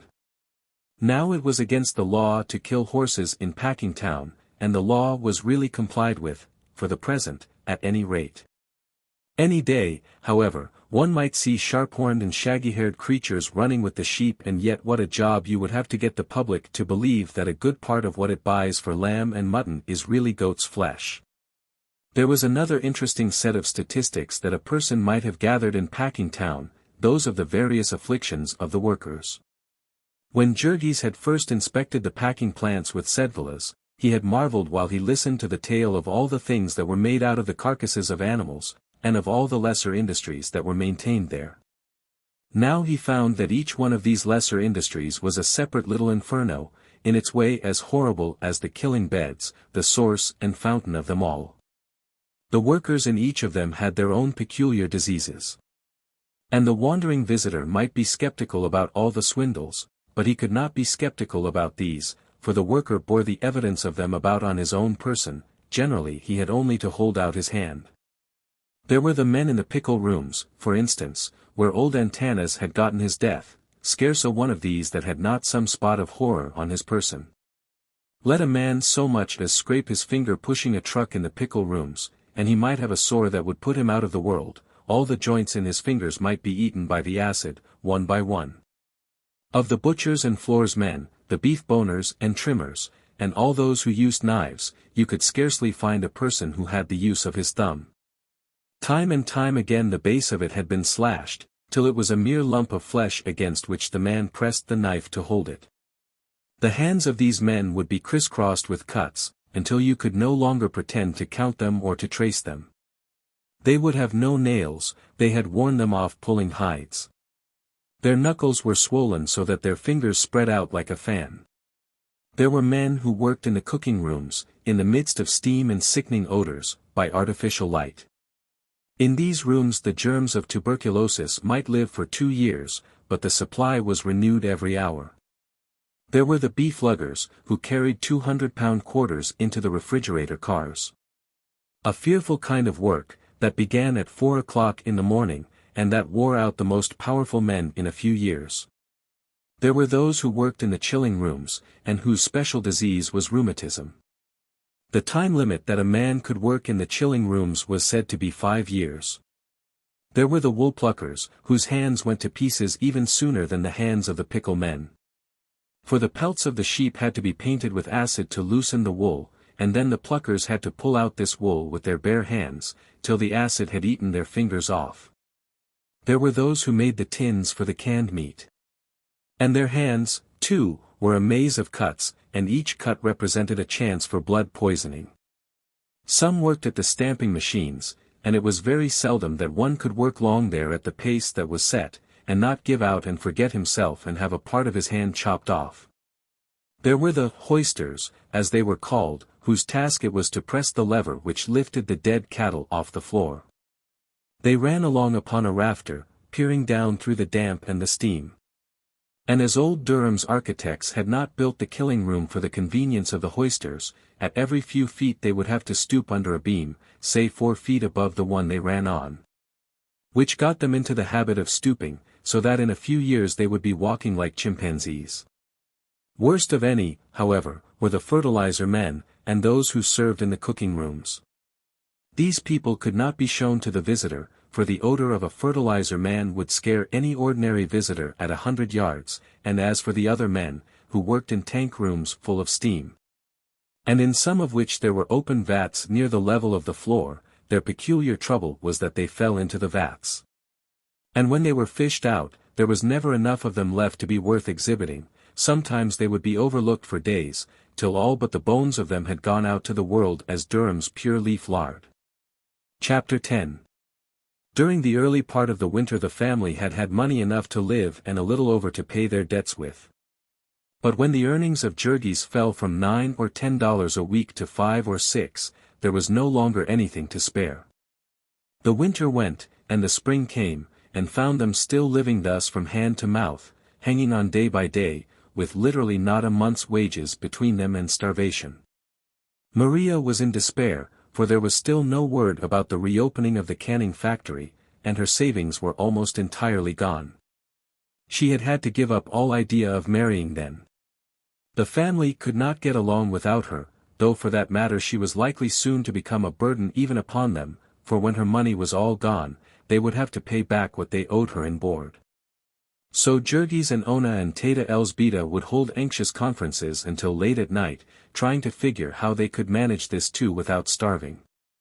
Such were the cruel terms upon which their life was possible, that they might never have nor expect a single instant's respite from worry, a single instant in which they were not haunted by the thought of money. They would no sooner escape, as by a miracle, from one difficulty, than a new one would come into view. In addition to all their physical hardships, there was thus a constant strain upon their minds. They were harried all day and nearly all night by worry and fear. This was in truth not living, it was scarcely even existing, and they felt that it was too little for the price they paid. They were willing to work all the time. And when people did their best, ought they not to be able to keep alive? There seemed never to be an end to the things they had to buy and to the unforeseen contingencies. Once their water pipes froze and burst. And when, in their ignorance, they thawed them out, they had a terrifying flood in their house. It happened while the men were away, and poor Elzbieta rushed out into the street screaming for help, for she did not even know whether the flood could be stopped, or whether they were ruined for life. It was nearly as bad as the latter, they found in the end, for the plumber charged them 75 cents an hour, and 75 cents for another man who had stood and watched him, and included all the time the two had been going and coming. And also a charge for all sorts of material and extras. And then again, when they went to pay their January's installment on the house, the agent terrified them by asking them if they had had the insurance attended to yet. In answer to their inquiry he showed them a clause in the deed which provided that they were to keep the house insured for $1,000, as soon as the present policy ran out, which would happen in a few days. Poor Elzbieta, upon whom again fell the blow, demanded how much it would cost them. $7, the man said. And that night came Jurgis, grim and determined, requesting that the agent would be good enough to inform him, once for all, as to all the expenses they were liable for. The deed was signed now, he said, with sarcasm proper to the new way of life he had learned. The deed was signed, and so the agent had no longer anything to gain by keeping quiet.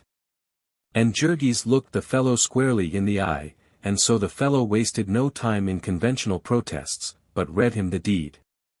They would have to renew the insurance every year, they would have to pay the taxes, about $10 a year. They would have to pay the water tax, about $6 a year. Jurgis silently resolved to shut off the hydrant. This, besides the interest and the monthly installments, would be all, unless by chance the city should happen to decide to put in a sewer or to lay a sidewalk. Yes, said the agent, they would have to have these, whether they wanted them or not, if the city said so. The sewer would cost them about $22, and the sidewalk $15 if it were wood, $25 if it were cement. So Jurgis went home again. It was a relief to know the worst, at any rate, so that he could no more be surprised by fresh demands. He saw now how they had been plundered, but they were in for it, there was no turning back. They could only go on and make the fight and win, for defeat was a thing that could not even be thought of. When the springtime came, they were delivered from the dreadful cold, and that was a great deal. But in addition they had counted on the money they would not have to pay for coal, and it was just at this time that Maria's board began to fail. Then, too, the warm weather brought trials of its own. Each season had its trials, as they found. In the spring there were cold rains, that turned the streets into canals and bogs. The mud would be so deep that wagons would sink up to the hubs, so that half a dozen horses could not move them. Then, of course, it was impossible for anyone to get to work with dry feet, and this was bad for men that were poorly clad and shod, and still worse for women and children. Later came midsummer, with the stifling heat, when the dingy killing beds of Durham's became a very purgatory. One time, in a single day, 3 men fell dead from sunstroke. All day long the rivers of hot blood poured forth, until, with the sun beating down, and the air motionless, the stench was enough to knock a man over. All the old smells of a generation would be drawn out by this heat, for there was never any washing of the walls and rafters and pillars, and they were caked with the filth of a lifetime. The men who worked on the killing beds would come to reek with foulness, so that you could smell one of them 50 feet away. There was simply no such thing as keeping decent. The most careful man gave it up in the end, and wallowed in uncleanness. There was not even a place where a man could wash his hands, and the men ate as much raw blood as food at dinner time. When they were at work they could not even wipe off their faces. They were as helpless as newly born babes in that respect. And it may seem like a small matter, but when the sweat began to run down their necks and tickle them, or a fly to bother them, it was a torture like being burned alive. Whether it was the slaughterhouses or the dumps that were responsible, one could not say, but with the hot weather there descended upon Packingtown a veritable Egyptian plague of flies. There could be no describing this, the houses would be black with them. There was no escaping. You might provide all your doors and windows with screens, but their buzzing outside would be like the swarming of bees, and whenever you opened the door they would rush in as if a storm of wind were driving them. Perhaps the summertime suggests to you thoughts of the country, visions of green fields and mountains and sparkling lakes. It had no such suggestion for the people in the yards. The great packing machine ground on remorselessly, without thinking of green fields, and the men and women and children who were part of it never saw any green thing, not even a flower. 4 or 5 miles to the east of them lay the blue waters of Lake Michigan, but for all the good it did them it might have been as far away as the Pacific Ocean. They had only Sundays, and then they were too tired to walk. They were tied to the great packing machine, and tied to it for life. The managers and superintendents and clerks of Packingtown were all recruited from another class, and never from the workers. They scorned the workers, the very meanest of them. A poor devil of a bookkeeper who had been working in Durham's for 20 years at a salary of $6 a week, and might work there for 20 more and do no better, would yet consider himself a gentleman. As far removed as the Poles from the most skilled worker on the killing beds. He would dress differently, and live in another part of the town, and come to work at a different hour of the day, and in every way make sure that he never rubbed elbows with a laboring man. Perhaps this was due to the repulsiveness of the work. At any rate, the people who worked with their hands were a class apart, and were made to feel it. In the late spring the canning factory started up again, and so once more Maria was heard to sing, and the love music of Tamashis took on a less melancholy tone. It was not for long, however. For a month or 2 later a dreadful calamity fell upon Maria. Just 1 year and 3 days after she had begun work as a can painter, she lost her job. It was a long story. Maria insisted that it was because of her activity in the union. The packers, of course, had spies in all the unions, and in addition they made a practice of buying up a certain number of the union officials, as many as they thought they needed. So every week they received reports as to what was going on, and often they knew things before the members of the union knew them. Anyone who was considered to be dangerous by them would find that he was not a favorite with his boss. And Maria had been a great hand for going after the foreign people and preaching to them. However that might be, the known facts were that a few weeks before the factory closed, Maria had been cheated out of her pay for 300 cans. The girls worked at a long table, and behind them walked a woman with pencil and notebook, keeping count of the number they finished. This woman was, of course, only human, and sometimes made mistakes. When this happened, there was no redress. If on Saturday you got less money than you had earned, you had to make the best of it. But Maria did not understand this, and made a disturbance. Maria's disturbances did not mean anything, and while she had known only Lithuanian and Polish, they had done no harm, for people only laughed at her and made her cry. But now Maria was able to call names in English, and so she got the woman who made the mistake to disliking her. Probably, as Maria claimed, she made mistakes on purpose after that. At any rate, she made them, and the third time it happened Maria went on the warpath and took the matter first to the forelady, and when she got no satisfaction there, to the superintendent. This was unheard of presumption, but the superintendent said he would see about it, which Maria took to mean that she was going to get her money. After waiting 3 days, she went to see the superintendent again. This time the man frowned, and said that he had not had time to attend to it, and when Maria, against the advice and warning of every one, tried it once more, he ordered her back to her work in a passion. Just how things happened after that Maria was not sure, but that afternoon the forelady told her that her services would not be any longer required. Poor Maria could not have been more dumbfounded had the woman knocked her over the head.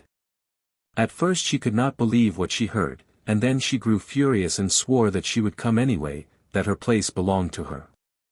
In the end she sat down in the middle of the floor and wept and wailed. It was a cruel lesson. But then Maria was headstrong, she should have listened to those who had had experience. The next time she would know her place, as the forelady expressed it, and so Maria went out, and the family faced the problem of an existence again. It was especially hard this time, for Ona was to be confined before long, and Jurgis was trying hard to save up money for this. He had heard dreadful stories of the midwives, who grow as thick as fleas in Packingtown. And he had made up his mind that Ona must have a man-doctor. Jurgis could be very obstinate when he wanted to, and he was in this case, much to the dismay of the women, who felt that a man-doctor was an impropriety, and that the matter really belonged to them. The cheapest doctor they could find would charge them $15, and perhaps more when the bill came in, and here was Jurgis, declaring that he would pay it, even if he had to stop eating in the meantime. Maria had only about $25 left. Day after day she wandered about the yards begging a job, but this time without hope of finding it. Maria could do the work of an able-bodied man, when she was cheerful, but discouragement wore her out easily, and she would come home at night a pitiable object. She learned her lesson this time, poor creature, she learned it 10 times over. All the family learned it along with her, that when you have once got a job in Packingtown, you hang on to it, come what will. 4 weeks Maria hunted, and half of a 5th week. Of course she stopped paying her dues to the union. She lost all interest in the union, and cursed herself for a fool that she had ever been dragged into one. She had about made up her mind that she was a lost soul, when somebody told her of an opening, and she went and got a place as a beef trimmer. She got this because the boss saw that she had the muscles of a man, and so he discharged a man and put Maria to do his work, paying her a little more than half what he had been paying before. When she first came to Packingtown, Maria would have scorned such work as this. She was in another canning factory, and her work was to trim the meat of those diseased cattle that Jurgis had been told about not long before. She was shut up in one of the rooms where the people seldom saw the daylight. Beneath her were the chilling rooms, where the meat was frozen, and above her were the cooking rooms. And so she stood on an ice-cold floor, while her head was often so hot that she could scarcely breathe.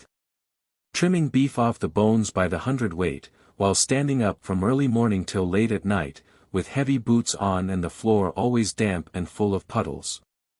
Liable to be thrown out of work indefinitely because of a slackening in the trade, liable again to be kept overtime in rush seasons, and be worked till she trembled in every nerve and lost her grip on her slimy knife. And gave herself a poisoned wound. That was the new life that unfolded itself before Maria. But because Maria was a human horse, she merely laughed and went at it. It would enable her to pay her board again, and keep the family going. And as for Timasius, well, they had waited a long time, and they could wait a little longer. They could not possibly get along upon his wages alone, and the family could not live without hers. He could come and visit her, and sit in the kitchen and hold her hand, and he must manage to be content with that. But day by day the music of Timasius' violin became more passionate and heartbreaking. And Maria would sit with her hands clasped and her cheeks wet and all her body a-tremble, hearing in the wailing melodies the voices of the unborn generations which cried out in her for life. Maria's lesson came just in time to save Ona from a similar fate. Ona, too, was dissatisfied with her place, and had far more reason than Maria. She did not tell half of her story at home, because she saw it was a torment to Jurgis, and she was afraid of what he might do. For a long time Ona had seen that Miss Henderson, the forelady in her department, did not like her. At first she thought it was the old-time mistake she had made in asking for a holiday to get married. Then she concluded it must be because she did not give the forelady a present occasionally. She was the kind that took presents from the girls, Ona learned, and made all sorts of discriminations in favor of those who gave them. In the end, however, Ona discovered that it was even worse than that. Miss Henderson was a newcomer, and it was some time before rumor made her out. But finally it transpired that she was a kept woman, the former mistress of the superintendent of a department in the same building. He had put her there to keep her quiet, it seemed, and that not altogether with success, for once or twice they had been heard quarreling. She had the temper of a hyena, and soon the place she ran was a witch's cauldron. There were some of the girls who were of her own sort, who were willing to toady to her and flatter her, and these would carry tales about the rest, and so the furies were unchained in the place. Worse than this, the woman lived in a bawdy house downtown, with a coarse, red-faced Irishman named Connor, who was the boss of the loading gang outside, and would make free with the girls as they went to and from their work. In the slack season some of them would go with Miss Henderson to this house downtown. In fact, it would not be too much to say that she managed her department at Brown's in conjunction with it. Sometimes women from the house would be given places alongside of decent girls, and after other decent girls had been turned off to make room for them. When you worked in this woman's department the house downtown was never out of your thoughts all day. There were always whiffs of it to be caught, like the odor of the Packingtown rendering plants at night, when the wind shifted suddenly. There would be stories about it going the rounds, the girls opposite you would be telling them and winking at you. In such a place Ona would not have stayed a day, but for starvation. And, as it was, she was never sure that she could stay the next day. She understood now that the real reason that Miss Henderson hated her was that she was a decent married girl. And she knew that the talebearers and the toadies hated her for the same reason, and were doing their best to make her life miserable. But there was no place a girl could go in Packingtown, if she was particular about things of this sort. There was no place in it where a prostitute could not get along better than a decent girl. Here was a population, low class and mostly foreign, hanging always on the verge of starvation, and dependent for its opportunities of life upon the whim of men every bit as brutal and unscrupulous as the old-time slave drivers. Under such circumstances immorality was exactly as inevitable, and as prevalent, as it was under the system of chattel slavery. Things that were quite unspeakable went on there in the packing houses all the time, and were taken for granted by everybody, only they did not show, as in the old slavery times, because there was no difference in color between master and slave.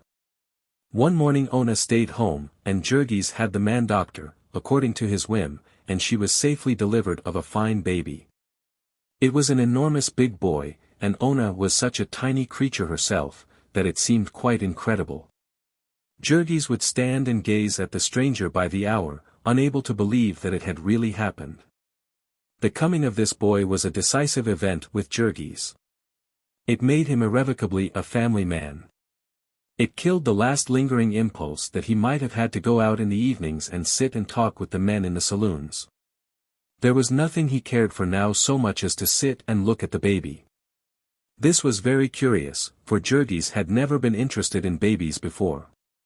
But then, this was a very unusual sort of a baby. He had the brightest little black eyes, and little black ringlets all over his head. He was the living image of his father, everybody said, and Jurgis found this a fascinating circumstance. It was sufficiently perplexing that this tiny mite of life should have come into the world at all in the manner that it had. That it should have come with a comical imitation of its father's nose was simply uncanny. Perhaps, Jurgis thought, this was intended to signify that it was his baby, that it was his and Ona's, to care for all its life. Jurgis had never possessed anything nearly so interesting. A baby was, when you came to think about it, assuredly a marvelous possession. It would grow up to be a man, a human soul, with a personality all its own, a will of its own. Such thoughts would keep haunting Jurgis, filling him with all sorts of strange and almost painful excitements. He was wonderfully proud of little Antanas. He was curious about all the details of him, the washing and the dressing and the eating and the sleeping of him, and asked all sorts of absurd questions. It took him quite a while to get over his alarm at the incredible shortness of the little creature's legs. Jurgis had, alas, very little time to see his baby. He never felt the chains about him more than just then.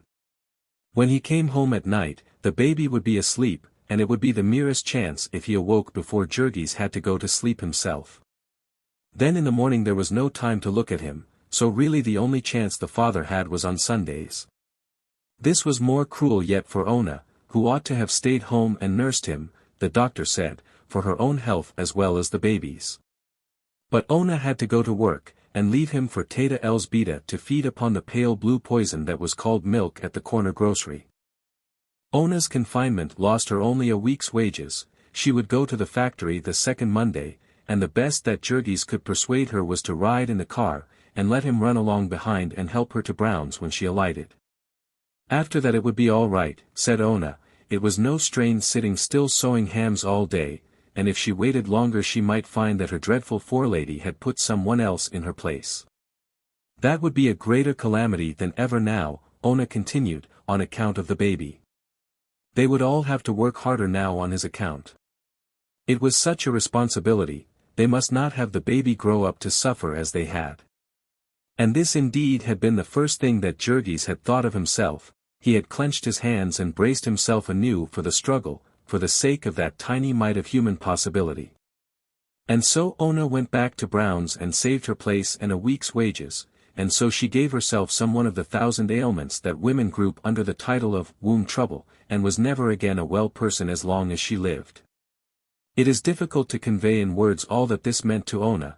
It seemed such a slight offense, and the punishment was so out of all proportion, that neither she nor anyone else ever connected the two. Womb trouble to Ona did not mean a specialist's diagnosis, and a course of treatment, and perhaps an operation or two. It meant simply headaches and pains in the back, and depression and heartsickness, and neuralgia when she had to go to work in the rain. The great majority of the women who worked in Packingtown suffered in the same way, and from the same cause, so it was not deemed a thing to see the doctor about. Instead Ona would try patent medicines, one after another, as her friends told her about them. As these all contained alcohol, or some other stimulant, she found that they all did her good while she took them.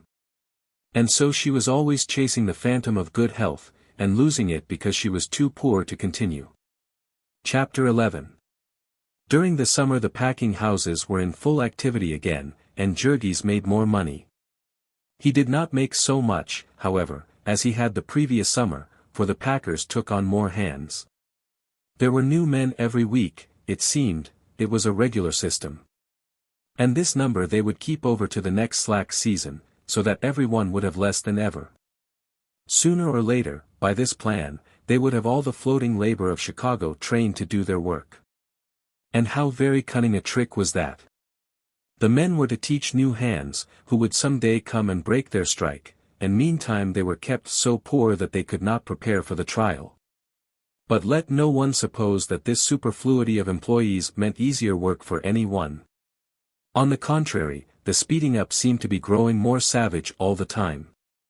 They were continually inventing new devices to crowd the work on. It was for all the world like the thumbscrew of the medieval torture chamber.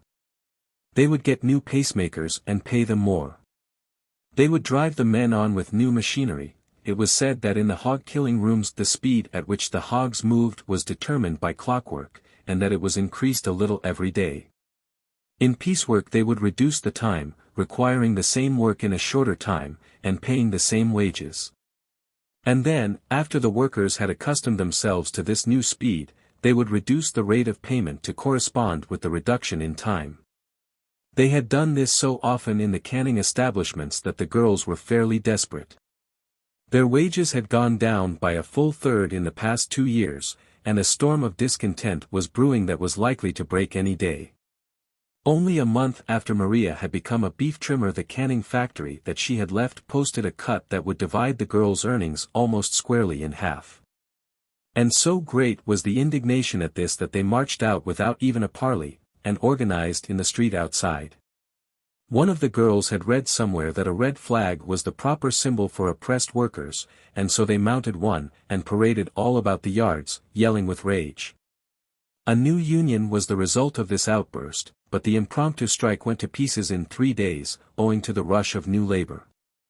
At the end of it the girl who had carried the red flag went downtown and got a position in a great department store, at a salary of $2.50 a week. Jurgis and Ona heard these stories with dismay, for there was no telling when their own time might come. Once or twice there had been rumors that one of the big houses was going to cut its unskilled men to 15 cents an hour, and Jurgis knew that if this was done, his turn would come soon. He had learned by this time that Packingtown was really not a number of firms at all, but one great firm, the Beef Trust. And every week the managers of it got together and compared notes, and there was one scale for all the workers in the yards and one standard of efficiency. Jurgis was told that they also fixed the price they would pay for beef on the hoof and the price of all dressed meat in the country, but that was something he did not understand or care about. The only one who was not afraid of a cut was Maria, who congratulated herself, somewhat naively, that there had been one in her place only a short time before she came. Maria was getting to be a skilled beef trimmer, and was mounting to the heights again. During the summer and fall Jurgis and Ona managed to pay her back the last penny they owed her, and so she began to have a bank account. Tamashas had a bank account also, and they ran a race, and began to figure upon household expenses once more. The possession of vast wealth entails cares and responsibilities, however, as poor Maria found out. She had taken the advice of a friend and invested her savings in a bank on Ashland Avenue. Of course she knew nothing about it, except that it was big and imposing. What possible chance has a poor foreign working girl to understand the banking business, as it is conducted in this land of frenzied finance? So Maria lived in a continual dread lest something should happen to her bank, and would go out of her way mornings to make sure that it was still there. Her principal thought was of fire, for she had deposited her money in bills, and was afraid that if they were burned up the bank would not give her any others. Jurgis made fun of her for this, for he was a man and was proud of his superior knowledge, telling her that the bank had fireproof vaults, and all its millions of dollars hidden safely away in them. However, one morning Maria took her usual detour, and, to her horror and dismay, saw a crowd of people in front of the bank, filling the avenue solid for half a block. All the blood went out of her face for terror.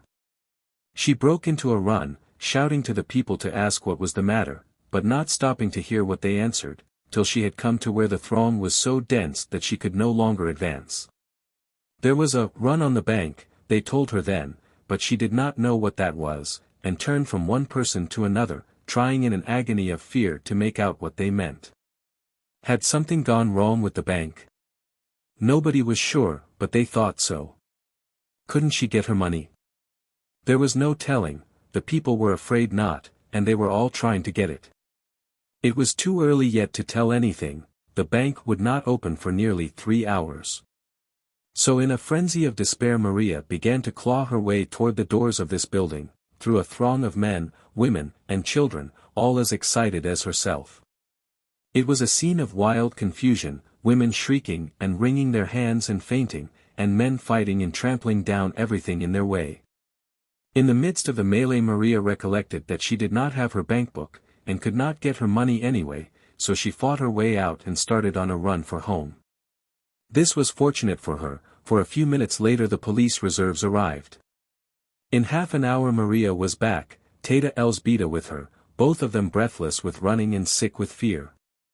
The crowd was now formed in a line, extending for several blocks, with 100 policemen keeping guard, and so there was nothing for them to do but to take their places at the end of it. At 9 o'clock the bank opened and began to pay the waiting throng, but then, what good did that do Maria, who saw 3,000 people before her, enough to take out the last penny of a dozen banks? To make matters worse, a drizzling rain came up, and soaked them to the skin. Yet all the morning they stood there, creeping slowly toward the goal, all the afternoon they stood there, heartsick, seeing that the hour of closing was coming, and that they were going to be left out. Maria made up her mind that, come what might, she would stay there and keep her place, but as nearly all did the same, all through the long, cold night, she got very little closer to the bank for that. Toward evening Jurgis came. He had heard the story from the children, and he brought some food and dry wraps, which made it a little easier. The next morning, before daybreak, came a bigger crowd than ever, and more policemen from downtown. Maria held on like grim death, and toward afternoon she got into the bank and got her money, all in big silver dollars, a handkerchief full. When she had once got her hands on them her fear vanished, and she wanted to put them back again. But the man at the window was savage, and said that the bank would receive no more deposits from those who had taken part in the run.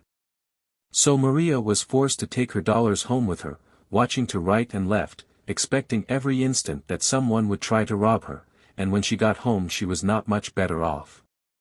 Until she could find another bank there was nothing to do but sew them up in her clothes, and so Maria went about for a week or more, loaded down with bullion, and afraid to cross the street in front of the house.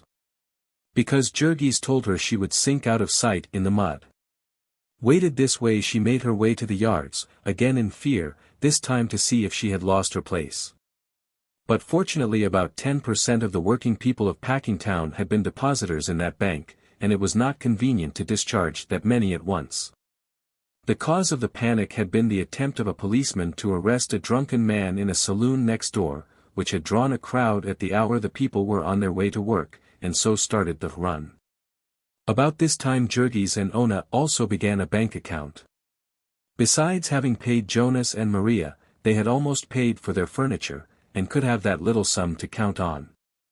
So long as each of them could bring home $9 or $10 a week, they were able to get along finely. Also election day came round again, and Jurgis made half a week's wages out of that, all net profit. It was a very close election that year, and the echoes of the battle reached even to Packingtown. The two rival sets of grafters hired halls and set off fireworks and made speeches, to try to get the people interested in the matter. Although Jurgis did not understand it all, he knew enough by this time to realize that it was not supposed to be right to sell your vote. However, as everyone did it, and his refusal to join would not have made the slightest difference in the results, the idea of refusing would have seemed absurd, had it ever come into his head. Now chill winds and shortening days began to warn them that the winter was coming again. It seemed as if the respite had been too short, they had not had time enough to get ready for it. But still it came, inexorably, and the hunted look began to come back into the eyes of little Stanislovas. The prospect struck fear to the heart of Jurgis also, for he knew that Ona was not fit to face the cold and the snowdrifts this year. And suppose that some day when a blizzard struck them and the cars were not running, Ona should have to give up, and should come the next day to find that her place had been given to someone who lived nearer and could be depended on. It was the week before Christmas that the first storm came, and then the soul of Jurgis rose up within him like a sleeping lion. There were 4 days that the Ashland Avenue cars were stalled, and in those days, for the first time in his life, Jurgis knew what it was to be really opposed. He had faced difficulties before, but they had been child's play. Now there was a death struggle, and all the furies were unchained within him. The first morning they set out 2 hours before dawn. Ona wrapped all in blankets and tossed upon his shoulder like a sack of meal, and the little boy, bundled nearly out of sight, hanging by his coat-tails. There was a raging blast beating in his face, and the thermometer stood below zero. The snow was never short of his knees, and in some of the drifts it was nearly up to his armpits. It would catch his feet and try to trip him. It would build itself into a wall before him to beat him back, and he would fling himself into it, plunging like a wounded buffalo, puffing and snorting in rage. So foot by foot he drove his way, and when at last he came to Durham's he was staggering and almost blind, and leaned against a pillar, gasping, and thanking God that the cattle came late to the killing beds that day. In the evening the same thing had to be done again, and because Jurgis could not tell what hour of the night he would get off, he got a saloon keeper to let Ona sit and wait for him in a corner. Once it was 11 o'clock at night, and black as the pit, but still they got home. That blizzard knocked many a man out, for the crowd outside begging for work was never greater, and the packers would not wait long for any one. When it was over, the soul of Jurgis was a song, for he had met the enemy and conquered, and felt himself the master of his fate. So it might be with some monarch of the forest that has vanquished his foes in fair fight, and then falls into some cowardly trap in the night time. A time of peril on the killing beds was when a steer broke loose. Sometimes, in the haste of speeding up, they would dump one of the animals out on the floor before it was fully stunned, and it would get upon its feet and run amok. Then there would be a yell of warning, the men would drop everything and dash for the nearest pillar, slipping here and there on the floor, and tumbling over each other. This was bad enough in the summer, when a man could see. In wintertime it was enough to make your hair stand up, for the room would be so full of steam that you could not make anything out 5 feet in front of you. To be sure, the steer was generally blind and frantic, and not especially bent on hurting any one, but think of the chances of running upon a knife, while nearly every man had one in his hand. And then, to cap the climax, the floor boss would come rushing up with a rifle and begin blazing away. It was in one of these melees that Jurgis fell into his trap. That is the only word to describe it. It was so cruel, and so utterly not to be foreseen. At first he hardly noticed it, it was such a slight accident, simply that in leaping out of the way he turned his ankle. There was a twinge of pain, but Jurgis was used to pain, and did not coddle himself. When he came to walk home, however, he realized that it was hurting him a great deal. And in the morning his ankle was swollen out nearly double its size, and he could not get his foot into his shoe. Still, even then, he did nothing more than swear a little, and wrapped his foot in old rags, and hobbled out to take the car. It chanced to be a rush day at Durham's, and all the long morning he limped about with his aching foot. By noontime the pain was so great that it made him faint, and after a couple of hours in the afternoon he was fairly beaten, and had to tell the boss. They sent for the company doctor, and he examined the foot and told Jurgis to go home to bed, adding that he had probably laid himself up for months by his folly. The injury was not one that Durham and Company could be held responsible for, and so that was all there was to it, so far as the doctor was concerned. Jurgis got home somehow, scarcely able to see for the pain, and with an awful terror in his soul. Elzbieta helped him into bed and bandaged his injured foot with cold water and tried hard not to let him see her dismay.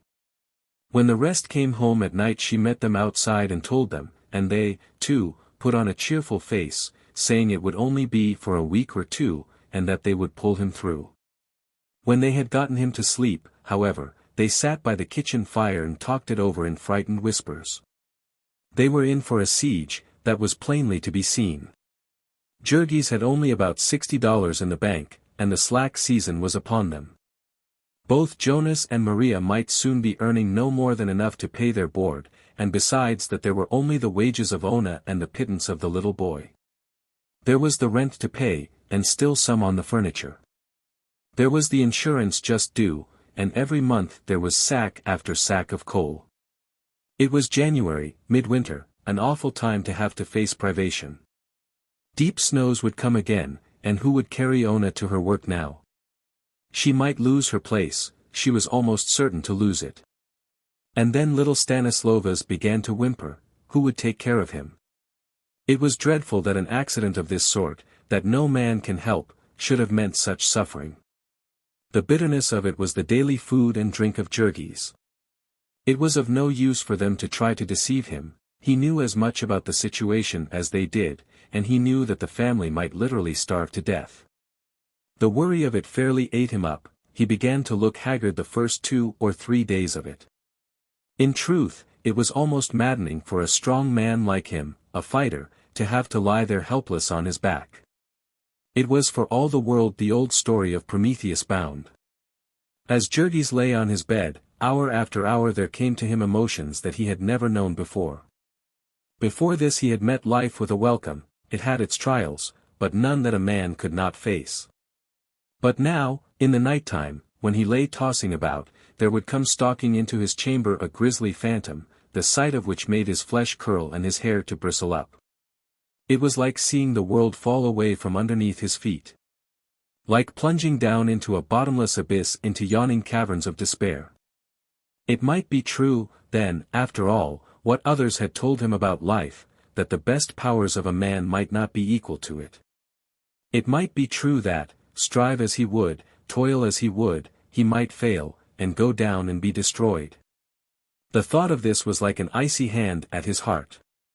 The thought that here, in this ghastly home of all horror, he and all those who were dear to him might lie and perish of starvation and cold, and there would be no ear to hear their cry, no hand to help them. It was true, that here in this huge city, with its stores of heaped-up wealth, human creatures might be hunted down and destroyed by the wild beast powers of nature, just as truly as ever they were in the days of the cave men. Ona was now making about $30 a month, and Stanislovas about $13. To add to this there was the board of Jonas and Maria, about $45.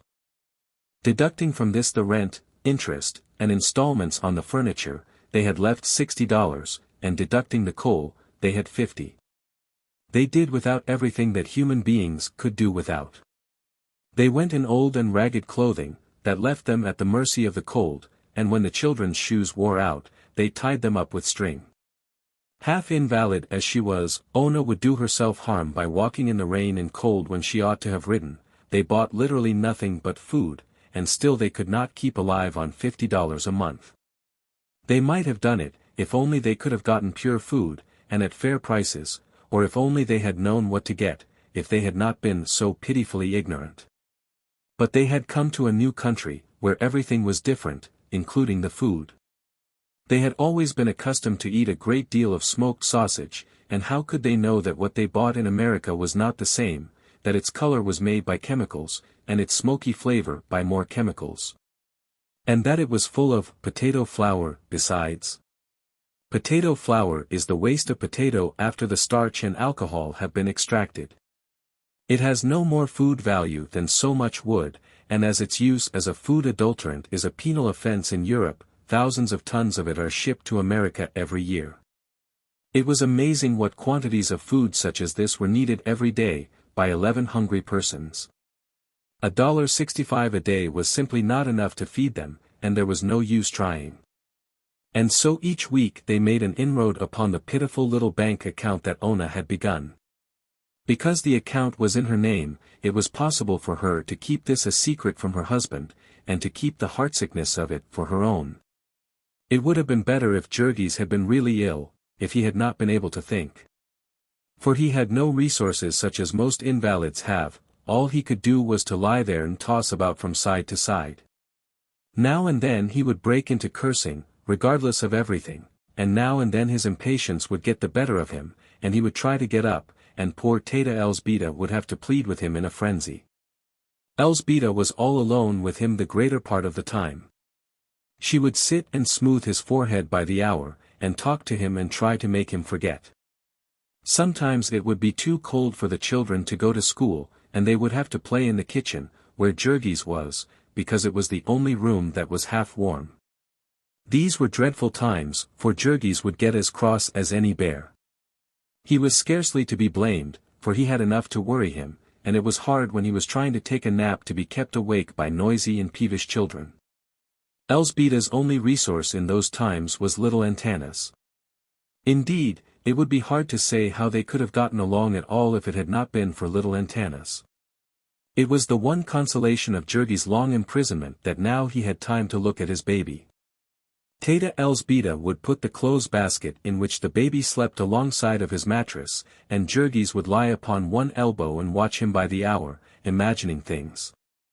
Then little Antanas would open his eyes, he was beginning to take notice of things now, and he would smile, how he would smile. So Jurgis would begin to forget and be happy because he was in a world where there was a thing so beautiful as the smile of little Antanas, and because such a world could not but be good at the heart of it. He looked more like his father every hour, Elzbieta would say, and said it many times a day, because she saw that it pleased Jurgis. The poor little terror-stricken woman was planning all day and all night to suit the prison giant who was entrusted to her care. Jurgis, who knew nothing about the age-long and everlasting hypocrisy of woman, would take the bait and grin with delight. And then he would hold his finger in front of little Antanas' eyes, and move it this way and that, and laugh with glee to see the baby follow it. There is no pet quite so fascinating as a baby. He would look into Jurgis' face with such uncanny seriousness, and Jurgis would start and cry, "Polak! Look, Muma, he knows his papa. He does, he does. Tu mano surdil, the little rascal." Chapter 12. For 3 weeks after his injury Jurgis never got up from bed. It was a very obstinate sprain, the swelling would not go down, and the pain still continued. At the end of that time, however, he could contain himself no longer, and began trying to walk a little every day, laboring to persuade himself that he was better. No arguments could stop him, and 3 or 4 days later he declared that he was going back to work.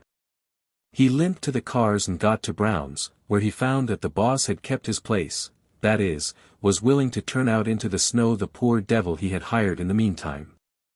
Every now and then the pain would force Jurgis to stop work, but he stuck it out till nearly an hour before closing. Then he was forced to acknowledge that he could not go on without fainting. It almost broke his heart to do it, and he stood leaning against a pillar and weeping like a child. 2 of the men had to help him to the car, and when he got out he had to sit down and wait in the snow till someone came along. So they put him to bed again, and sent for the doctor, as they ought to have done in the beginning. It transpired that he had twisted a tendon out of place, and could never have gotten well without attention. Then he gripped the sides of the bed, and shut his teeth together, and turned white with agony, while the doctor pulled and wrenched away at his swollen ankle. When finally the doctor left, he told him that he would have to lie quiet for 2 months, and that if he went to work before that time he might lame himself for life. 3 days later there came another heavy snowstorm, and Jonas and Maria and Ona and little Stanislovas all set out together, an hour before daybreak, to try to get to the yards. About noon the last 2 came back, the boy screaming with pain. His fingers were all frosted, it seemed. They had had to give up trying to get to the yards, and had nearly perished in a drift. All that they knew how to do was to hold the frozen fingers near the fire, and so little Stanislovas spent most of the day dancing about in horrible agony, till Jurgis flew into a passion of nervous rage and swore like a madman, declaring that he would kill him if he did not stop. All that day and night the family was half crazed with fear that Ona and the boy had lost their places, and in the morning they set out earlier than ever, after the little fellow had been beaten with a stick by Jurgis. There could be no trifling in a case like this, it was a matter of life and death. Little Stanislovas could not be expected to realize that he might a great deal better freeze in the snowdrift than lose his job at the lard machine. Ona was quite certain that she would find her place gone, and was all unnerved when she finally got to Brown's, and found that the forelady herself had failed to come, and was therefore compelled to be lenient. One of the consequences of this episode was that the first joints of 3 of the little boy's fingers were permanently disabled, and another that thereafter he always had to be beaten before he set out to work. Whenever there was fresh snow on the ground, Jurgis was called upon to do the beating, and as it hurt his foot he did it with a vengeance, but it did not tend to add to the sweetness of his temper. They say that the best dog will turn cross if he be kept chained all the time, and it was the same with the man. He had not a thing to do all day but lie and curse his fate, and the time came when he wanted to curse everything. This was never for very long, however, for when Ona began to cry, Jurgis could not stay angry. The poor fellow looked like a homeless ghost, with his cheeks sunken in and his long black hair straggling into his eyes. He was too discouraged to cut it, or to think about his appearance. His muscles were wasting away, and what were left were soft and flabby. He had no appetite, and they could not afford to tempt him with delicacies. It was better, he said, that he should not eat, it was a saving. About the end of March he had got hold of Ona's bankbook, and learned that there was only $3 left to them in the world. But perhaps the worst of the consequences of this long siege was that they lost another member of their family. Brother Jonas disappeared. One Saturday night he did not come home, and thereafter all their efforts to get trace of him were futile. It was said by the boss at Durham's that he had gotten his week's money and left there. That might not be true, of course, for sometimes they would say that when a man had been killed, it was the easiest way out of it for all concerned. When, for instance, a man had fallen into one of the rendering tanks and had been made into pure leaf lard and peerless fertilizer, there was no use letting the fact out and making his family unhappy. More probable, however, was the theory that Jonas had deserted them, and gone on the road, seeking happiness. He had been discontented for a long time, and not without some cause. He paid good board, and was yet obliged to live in a family where nobody had enough to eat. And Maria would keep giving them all her money, and of course he could not but feel that he was called upon to do the same. Then there were crying brats, and all sorts of misery. A man would have had to be a good deal of a hero to stand it all without grumbling. And Jonas was not in the least a hero, he was simply a weather-beaten old fellow who liked to have a good supper and sit in the corner by the fire and smoke his pipe in peace before he went to bed. Here there was not room by the fire, and through the winter the kitchen had seldom been warm enough for comfort. So, with the springtime, what was more likely than that the wild idea of escaping had come to him? 2 years he had been yoked like a horse to a half-ton truck in Durham's dark cellars, with never a rest, save on Sundays and 4 holidays in the year, and with never a word of thanks, only kicks and blows and curses. Such as no decent dog would have stood. And now the winter was over, and the spring winds were blowing, and with a day's walk a man might put the smoke of Packingtown behind him forever, and be where the grass was green and the flowers all the colors of the rainbow. But now the income of the family was cut down more than 1/3, and the food demand was cut only 1/11, so that they were worse off than ever. Also they were borrowing money from Maria, and eating up her bank account, and spoiling once again her hopes of marriage and happiness. And they were even going into debt to Tomasius Kaslika and letting him impoverish himself.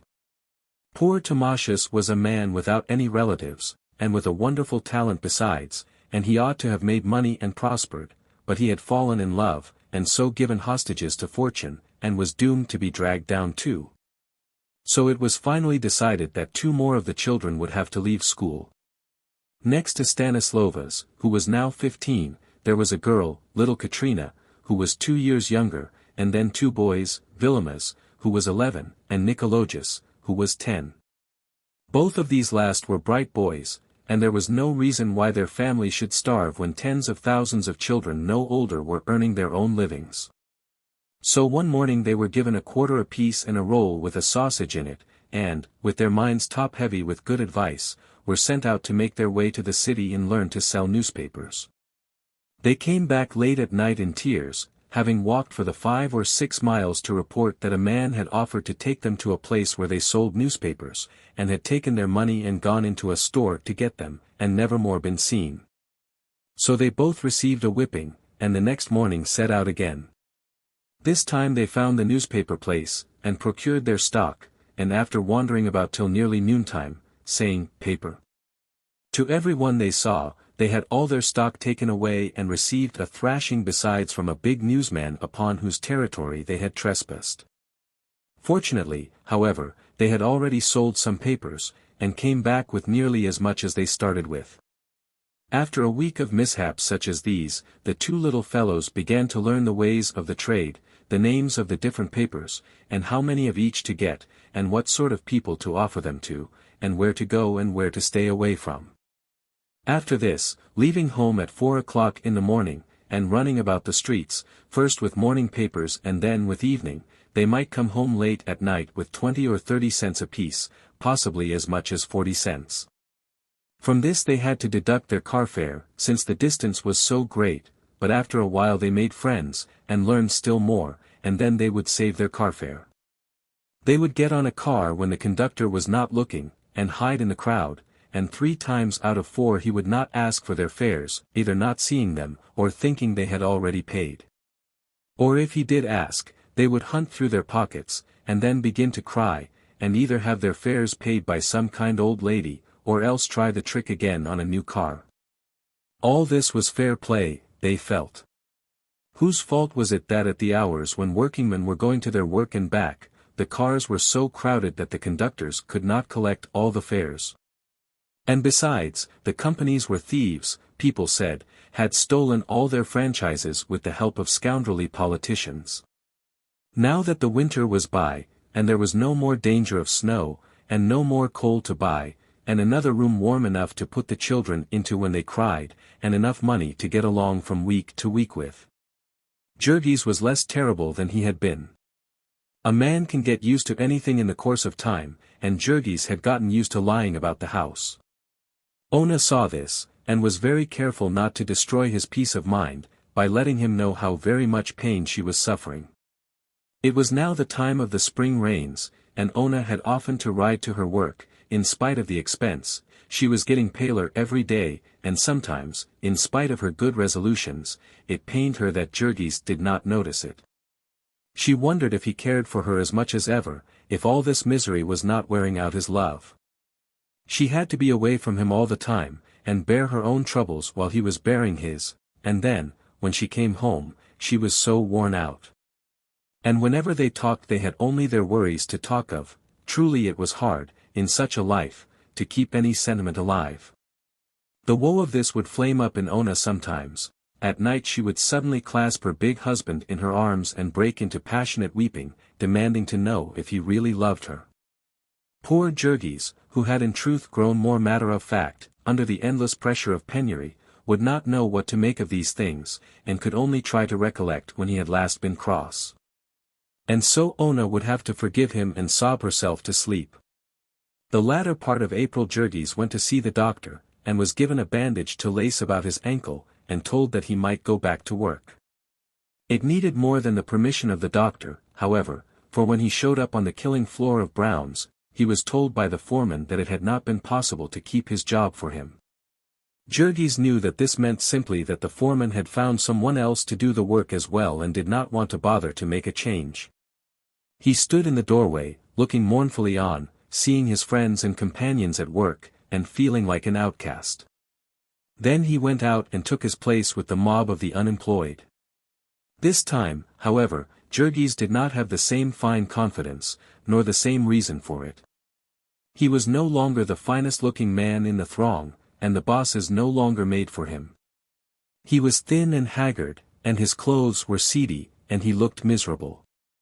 And there were hundreds who looked and felt just like him, and who had been wandering about Packingtown for months begging for work. This was a critical time in Jurgis' life, and if he had been a weaker man he would have gone the way the rest did. Those out-of-work wretches would stand about the packing houses every morning till the police drove them away, and then they would scatter among the saloons. Very few of them had the nerve to face the rebuffs that they would encounter by trying to get into the buildings to interview the bosses. If they did not get a chance in the morning, there would be nothing to do but hang about the saloons the rest of the day and night.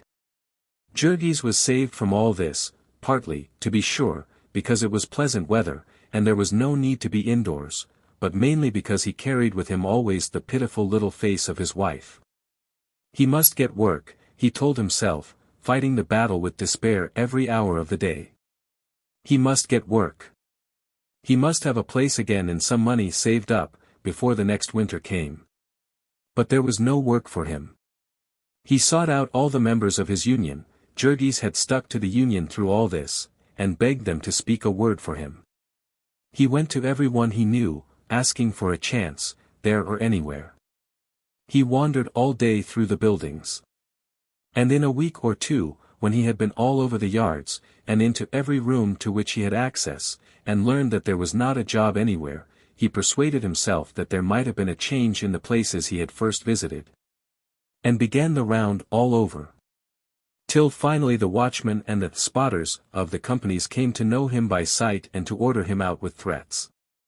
Then there was nothing more for him to do but go with the crowd in the morning, and keep in the front row and look eager, and when he failed, go back home, and play with little Katrina and the baby. The peculiar bitterness of all this was that Jurgis saw so plainly the meaning of it. In the beginning he had been fresh and strong, and he had gotten a job the first day. But now he was second-hand, a damaged article, so to speak, and they did not want him. They had got the best of him, they had worn him out, with their speeding up and their carelessness, and now they had thrown him away. And Jurgis would make the acquaintance of others of these unemployed men and find that they had all had the same experience. There were some, of course, who had wandered in from other places, who had been ground up in other mills. There were others who were out from their own fault, some, for instance, who had not been able to stand the awful grind without drink. The vast majority, however, were simply the worn-out parts of the great merciless packing machine. They had toiled there, and kept up with the pace, some of them for 10 or 20 years, until finally the time had come when they could not keep up with it any more. Some had been frankly told that they were too old, that a spreer man was needed. Others had given occasion, by some act of carelessness or incompetence. With most, however, the occasion had been the same as with Jurgis. They had been overworked and underfed so long, and finally some disease had laid them on their backs. Or they had cut themselves, and had blood poisoning, or met with some other accident. When a man came back after that, he would get his place back only by the courtesy of the boss. To this there was no exception, save when the accident was one for which the firm was liable. In that case they would send a slippery lawyer to see him, first to try to get him to sign away his claims, but if he was too smart for that, to promise him that he and his should always be provided with work. This promise they would keep, strictly and to the letter, for 2 years. 2 years was the statute of limitations, and after that the victim could not sue. What happened to a man after any of these things, all depended upon the circumstances. If he were of the highly skilled workers, he would probably have enough saved up to tide him over. The best paid men, the splitters, made 50 cents an hour, which would be $5 or $6 a day in the rush seasons, and 1 or 2 in the dullest. A man could live and save on that. But then there were only half a dozen splitters in each place, and one of them that Jurgis knew had a family of 22 children, all hoping to grow up to be splitters like their father. For an unskilled man, who made $10 a week in the rush seasons and 5 in the dull, it all depended upon his age and the number he had dependent upon him. An unmarried man could save, if he did not drink, and if he was absolutely selfish, that is, if he paid no heed to the demands of his old parents, or of his little brothers and sisters, or of any other relatives he might have.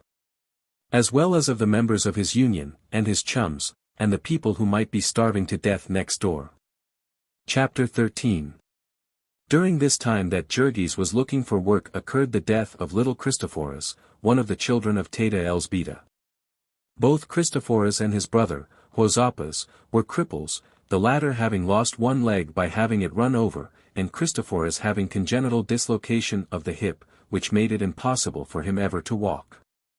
He was the last of Teta Elzbieta's children, and perhaps he had been intended by nature to let her know that she had had enough.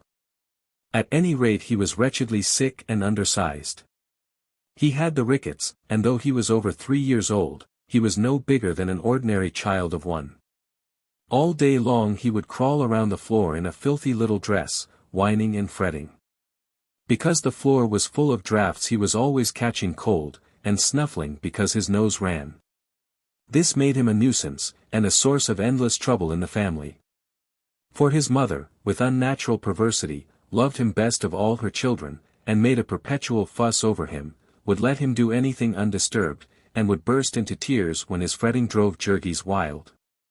And now he died. Perhaps it was the smoked sausage he had eaten that morning, which may have been made out of some of the tubercular pork that was condemned as unfit for export. At any rate, an hour after eating it, the child had begun to cry with pain, and in another hour he was rolling about on the floor in convulsions. Little Katrina, who was all alone with him, ran out screaming for help, and after a while a doctor came, but not until Christophorus had howled his last howl. No one was really sorry about this except poor Elzbieta, who was inconsolable. Jurgis announced that so far as he was concerned the child would have to be buried by the city, since they had no money for a funeral, and at this the poor woman almost went out of her senses, wringing her hands and screaming with grief and despair. Her child to be buried in a pauper's grave. And her stepdaughter to stand by and hear it said without protesting. It was enough to make Ona's father rise up out of his grave to rebuke her. If it had come to this, they might as well give up at once, and be buried all of them together. In the end Maria said that she would help with $10. And Jurgis being still obdurate, Elzbieta went in tears and begged the money from the neighbors, and so little Christophorus had a mass and a hearse with white plumes on it, and a tiny plot in a graveyard with a wooden cross to mark the place. The poor mother was not the same for months after that. The mere sight of the floor where little Christophorus had crawled about would make her weep. He had never had a fair chance, poor little fellow, she would say. He had been handicapped from his birth. If only she had heard about it in time, so that she might have had that great doctor to cure him of his lameness. Some time ago, Elzbieta was told, a Chicago billionaire had paid a fortune to bring a great European surgeon over to cure his little daughter of the same disease from which Christophorus had suffered. And because this surgeon had to have bodies to demonstrate upon, he announced that he would treat the children of the poor, a piece of magnanimity over which the papers became quite eloquent. Elzbieta, alas, did not read the papers, and no one had told her. But perhaps it was as well, for just then they would not have had the carfare to spare to go every day to wait upon the surgeon, nor for that matter anybody with the time to take the child. All this while that he was seeking for work, there was a dark shadow hanging over Jurgis, as if a savage beast were lurking somewhere in the pathway of his life, and he knew it, and yet could not help approaching the place. There are all stages of being out of work in Packingtown, and he faced in dread the prospect of reaching the lowest. There is a place that waits for the lowest man, the fertilizer plant. The men would talk about it in awe-stricken whispers. Not more than 1 in 10 had ever really tried it, the other 9 had contented themselves with hearsay evidence and a peep through the door. There were some things worse than even starving to death. They would ask Jurgis if he had worked there yet, and if he meant to, and Jurgis would debate the matter with himself. As poor as they were, and making all the sacrifices that they were, would he dare to refuse any sort of work that was offered to him, be it as horrible as ever it could? Would he dare to go home and eat bread that had been earned by Ona, weak and complaining as she was, knowing that he had been given a chance, and had not had the nerve to take it? And yet he might argue that way with himself all day, and one glimpse into the fertilizer works would send him away again shuddering. He was a man, and he would do his duty. He went and made application, but surely he was not also required to hope for success. The fertilizer works of Durham's lay away from the rest of the plant. Few visitors ever saw them, and the few who did would come out looking like Dante, of whom the peasants declared that he had been into hell. To this part of the yards came all the tankage and the waste products of all sorts. Here they dried out the bones, and in suffocating cellars where the daylight never came you might see men and women and children bending over whirling machines and sawing bits of bone into all sorts of shapes. Breathing their lungs full of the fine dust, and doomed to die, every one of them, within a certain definite time. Here they made the blood into albumen, and made other foul-smelling things into things still more foul-smelling.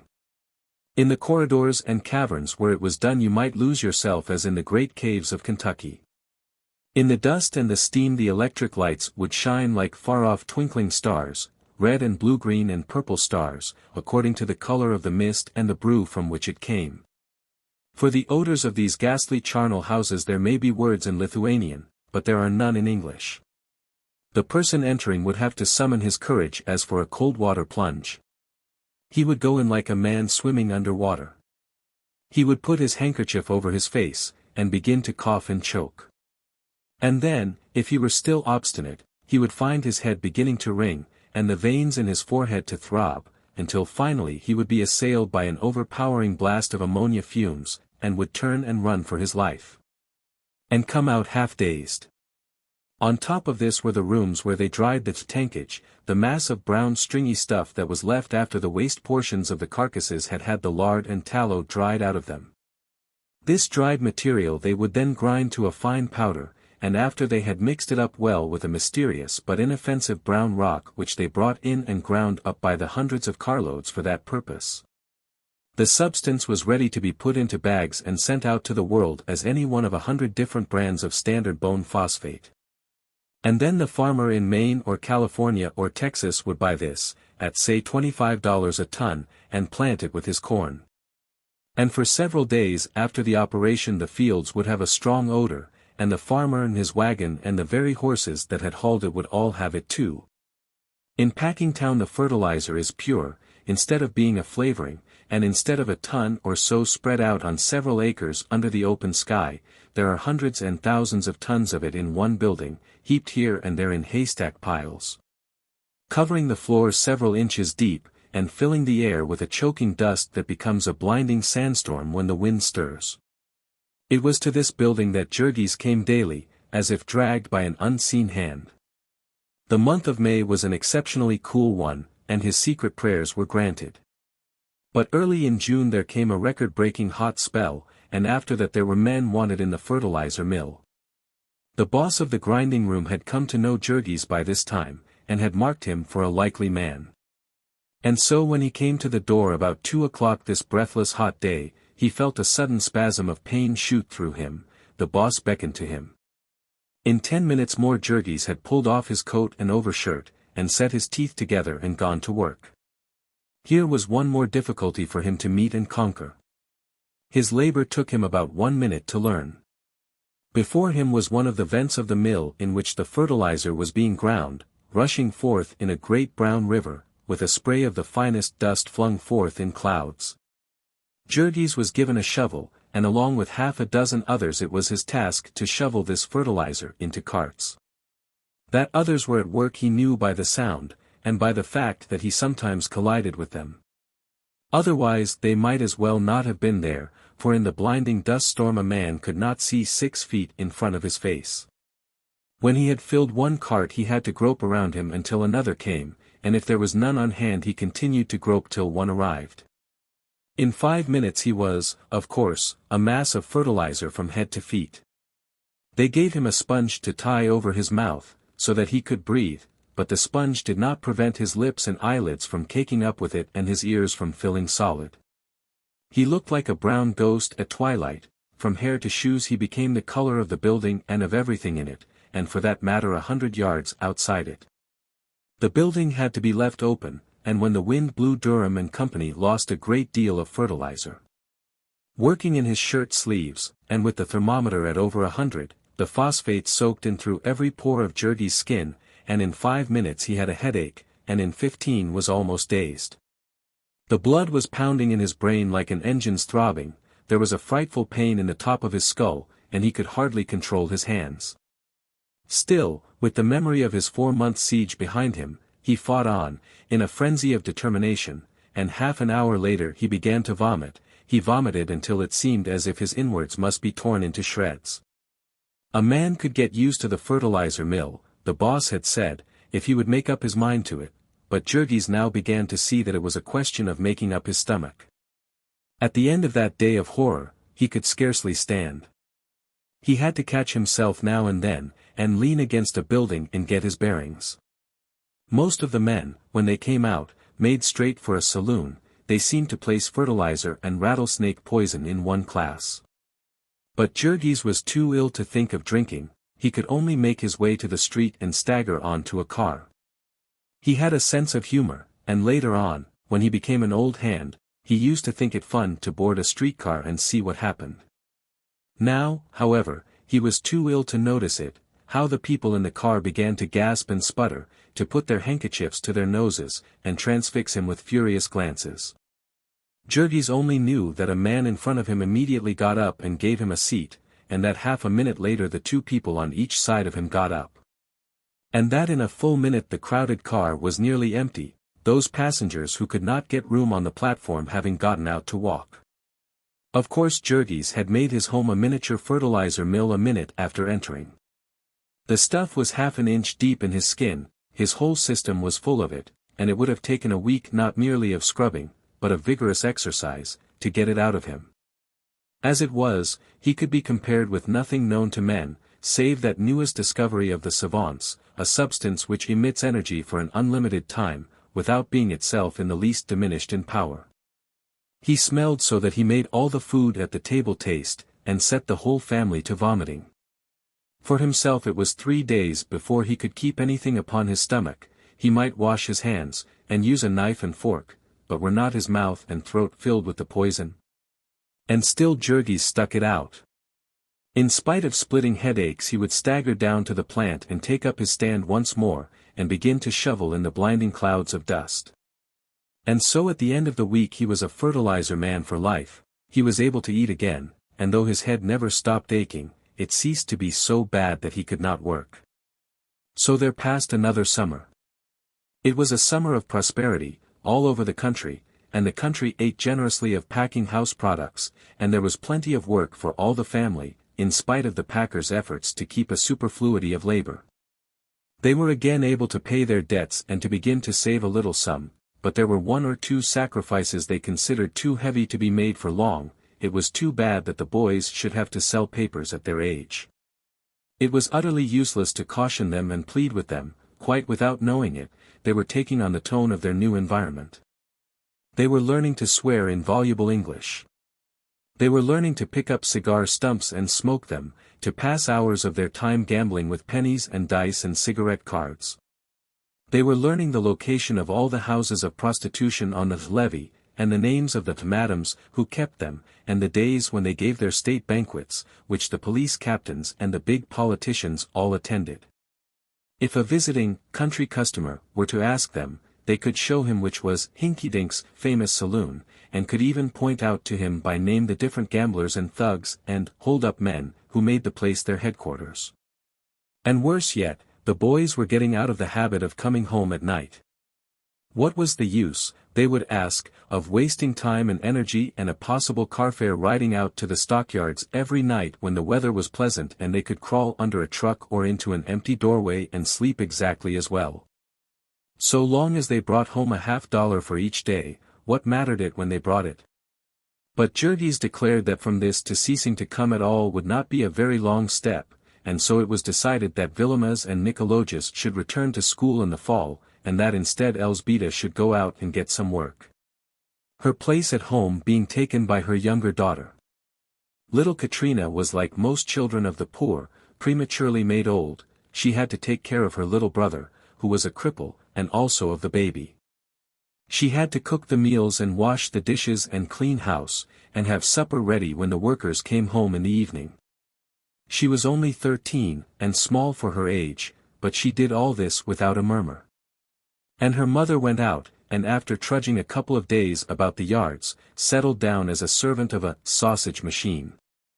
Elzbieta was used to working, but she found this change a hard one, for the reason that she had to stand motionless upon her feet from 7 o'clock in the morning till 12:30, and again from 1 till 5:30. For the first few days it seemed to her that she could not stand it. She suffered almost as much as Jurgis had from the fertilizer, and would come out at sundown with her head fairly reeling. Besides this, she was working in one of the dark holes, by electric light, and the dampness, too, was deadly. There were always puddles of water on the floor, and a sickening odor of moist flesh in the room. The people who worked here followed the ancient custom of nature, whereby the ptarmigan is the color of dead leaves in the fall and of snow in the winter, and the chameleon, who is black when he lies upon a stump and turns green when he moves to a leaf. The men and women who worked in this department were precisely the color of the fresh country sausage they made. The sausage room was an interesting place to visit, for 2 or 3 minutes, and provided that you did not look at the people. The machines were perhaps the most wonderful things in the entire plant. Presumably sausages were once chopped and stuffed by hand, and if so it would be interesting to know how many workers had been displaced by these inventions. On one side of the room were the hoppers, into which men shoveled loads of meat and wheelbarrows full of spices. In these great bowls were whirling knives that made 2,000 revolutions a minute, and when the meat was ground fine and adulterated with potato flour, and well mixed with water, it was forced to the stuffing machines on the other side of the room. The latter were tended by women. There was a sort of spout, like the nozzle of a hose, and one of the women would take a long string of casing, and put the end over the nozzle and then work the whole thing on, as one works on the finger of a tight glove. This string would be 20 or 30 feet long, but the woman would have it all on in a jiffy, and when she had several on, she would press a lever, and a stream of sausage meat would be shot out, taking the casing with it as it came. Thus one might stand and see appear, miraculously born from the machine, a wriggling snake of sausage of incredible length. In front was a big pan which caught these creatures, and 2 more women who seized them as fast as they appeared and twisted them into links. This was for the uninitiated the most perplexing work of all. For all that the woman had to give was a single turn of the wrist. And in some way she contrived to give it so that instead of an endless chain of sausages, one after another, there grew under her hands a bunch of strings, all dangling from a single center. It was quite like the feet of a prestidigitator, for the woman worked so fast that the eye could literally not follow her, and there was only a mist of motion, and tangle after tangle of sausages appearing. In the midst of the mist, however, the visitor would suddenly notice the tense-set face, with the 2 wrinkles graven in the forehead, and the ghastly pallor of the cheeks, and then he would suddenly recollect that it was time he was going on. The woman did not go on, she stayed right there, hour after hour, day after day, year after year, twisting sausage links and racing with death. It was piecework, and she was apt to have a family to keep alive. And stern and ruthless economic laws had arranged it that she could only do this by working just as she did, with all her soul upon her work, and with never an instant for a glance at the well-dressed ladies and gentlemen who came to stare at her, as at some wild beast in a menagerie. Chapter 14. With one member trimming beef in a cannery, and another working in a sausage factory, the family had a first-hand knowledge of the great majority of Packingtown swindles. For it was the custom, as they found, whenever meat was so spoiled that it could not be used for anything else, either to can it or else to chop it up into sausage. With what had been told them by Jonas, who had worked in the pickle rooms, they could now study the whole of the spoiled meat industry on the inside, and read a new and grim meaning into that old Packingtown jest, that they use everything of the pig except the squeal. Jonas had told them how the meat that was taken out of pickle would often be found sour, and how they would rub it up with soda to take away the smell, and sell it to be eaten on free lunch counters. Also of all the miracles of chemistry which they performed, giving to any sort of meat, fresh or salted, whole or chopped, any color and any flavor and any odor they chose. In the pickling of hams they had an ingenious apparatus, by which they saved time and increased the capacity of the plant, a machine consisting of a hollow needle attached to a pump. By plunging this needle into the meat and working with his foot, a man could fill a ham with pickle in a few seconds. And yet, in spite of this, there would be hams found spoiled, some of them with an odor so bad that a man could hardly bear to be in the room with them. To pump into these the packers had a second and much stronger pickle which destroyed the odor, a process known to the workers as giving them 30%. Also, after the hams had been smoked, there would be found some that had gone to the bad. Formerly these had been sold as No. 3 grade, but later on some ingenious person had hit upon a new device, and now they would extract the bone, about which the bad part generally lay, and insert in the hole a white-hot iron. After this invention there was no longer No. 1, 2, and 3 grade, there was only No. 1 grade. The packers were always originating such schemes. They had what they called boneless hams, which were all the odds and ends of pork stuffed into casings. And California hams, which were the shoulders, with big knuckle joints, and nearly all the meat cut out. And fancy, skinned hams, which were made of the oldest hogs, whose skins were so heavy and coarse that no one would buy them, that is, until they had been cooked and chopped fine and labeled head cheese. It was only when the whole ham was spoiled that it came into the department of Elzbieta.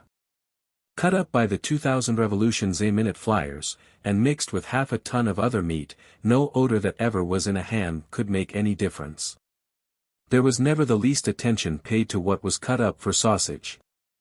There would come all the way back from Europe old sausage that had been rejected, and that was moldy and white. It would be dosed with borax and glycerin, and dumped into the hoppers, and made over again for home consumption. There would be meat that had tumbled out on the floor, in the dirt and sawdust, where the workers had tramped and spit uncounted billions of consumption germs. There would be meat stored in great piles in rooms. And the water from leaky roofs would drip over it, and thousands of rats would race about on it. It was too dark in these storage places to see well, but a man could run his hand over these piles of meat and sweep off handfuls of the dried dung of rats. These rats were nuisances, and the packers would put poisoned bread out for them. They would die, and then rats, bread, and meat would go into the hoppers together. This is no fairy story and no joke. The meat would be shoveled into carts, and the man who did the shoveling would not trouble to lift out a rat even when he saw one. There were things that went into the sausage in comparison with which a poisoned rat was a tidbit. There was no place for the men to wash their hands before they ate their dinner, and so they made a practice of washing them in the water that was to be ladled into the sausage. There were the butt ends of smoked meat, and the scraps of corned beef, and all the odds and ends of the waste of the plants, that would be dumped into old barrels in the cellar and left there. Under the system of rigid economy which the packers enforced, there were some jobs that it only paid to do once in a long time, and among these was the cleaning out of the waste barrels. Every spring they did it. And in the barrels would be dirt and rust and old nails and stale water, and cartload after cartload of it would be taken up and dumped into the hoppers with fresh meat, and sent out to the public's breakfast. Some of it they would make into smoked sausage, but as the smoking took time, and was therefore expensive, they would call upon their chemistry department, and preserve it with borax and color it with gelatin to make it brown. All of their sausage came out of the same bowl, but when they came to wrap it they would stamp some of it special, and for this they would charge 2 cents more a pound. Such were the new surroundings in which Elzbieta was placed, and such was the work she was compelled to do. It was stupefying, brutalizing work. It left her no time to think, no strength for anything. She was part of the machine she tended, and every faculty that was not needed for the machine was doomed to be crushed out of existence. There was only one mercy about the cruel grind, that it gave her the gift of insensibility. Little by little she sank into a torpor, she fell silent. She would meet Jurgis and Ona in the evening, and the three would walk home together, often without saying a word. Ona, too, was falling into a habit of silence, Ona, who had once gone about singing like a bird. She was sick and miserable, and often she would barely have strength enough to drag herself home. And there they would eat what they had to eat, and afterward, because there was only their misery to talk of, they would crawl into bed and fall into a stupor and never stir until it was time to get up again, and dress by candlelight. And go back to the machines. They were so numb that they did not even suffer much from hunger, now, only the children continued to fret when the food ran short.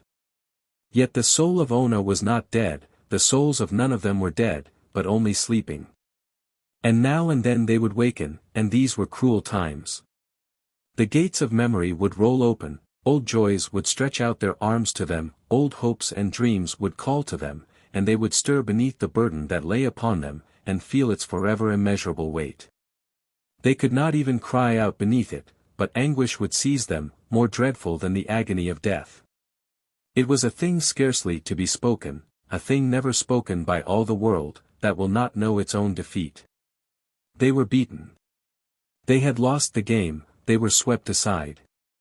It was not less tragic because it was so sordid, because it had to do with wages and grocery bills and rents. They had dreamed of freedom, of a chance to look about them and learn something. To be decent and clean, to see their child grow up to be strong. And now it was all gone, it would never be. They had played the game and they had lost. 6 years more of toil they had to face before they could expect the least respite, the cessation of the payments upon the house, and how cruelly certain it was that they could never stand 6 years of such a life as they were living. They were lost, they were going down, and there was no deliverance for them, no hope, for all the help it gave them. The vast city in which they lived might have been an ocean waste, a wilderness, a desert, a tomb. So often this mood would come to Ona, in the night time, when something wakened her. She would lie, afraid of the beating of her own heart, fronting the blood-red eyes of the old primeval terror of life. Once she cried aloud, and woke Jurgis, who was tired and cross. After that she learned to weep silently, their moods so seldom came together now. It was as if their hopes were buried in separate graves. Jurgis, being a man, had troubles of his own. There was another spectre following him. He had never spoken of it, nor would he allow anyone else to speak of it. He had never acknowledged its existence to himself. Yet the battle with it took all the manhood that he had, and once or twice, alas, a little more. Jurgis had discovered drink. He was working in the steaming pit of hell. Day after day, week after week, until now, there was not an organ of his body that did its work without pain, until the sound of ocean breakers echoed in his head day and night. And the buildings swayed and danced before him as he went down the street. And from all the unending horror of this there was a respite, a deliverance. He could drink. He could forget the pain, he could slip off the burden, he would see clearly again, he would be master of his brain, of his thoughts, of his will. His dead self would stir in him, and he would find himself laughing and cracking jokes with his companions. He would be a man again, and master of his life. It was not an easy thing for Jurgis to take more than 2 or 3 drinks. With the first drink he could eat a meal, and he could persuade himself that that was economy. With the second he could eat another meal, but there would come a time when he could eat no more, and then to pay for a drink was an unthinkable extravagance, a defiance of the age-long instincts of his hunger-haunted class. One day, however, he took the plunge, and drank up all that he had in his pockets, and went home half-piped, as the men phrase it. He was happier than he had been in a year. And yet, because he knew that the happiness would not last, he was savage, too, with those who would wreck it, and with the world, and with his life, and then again, beneath this, he was sick with the shame of himself. Afterward, when he saw the despair of his family, and reckoned up the money he had spent, the tears came into his eyes, and he began the long battle with the spectre. It was a battle that had no end, that never could have won.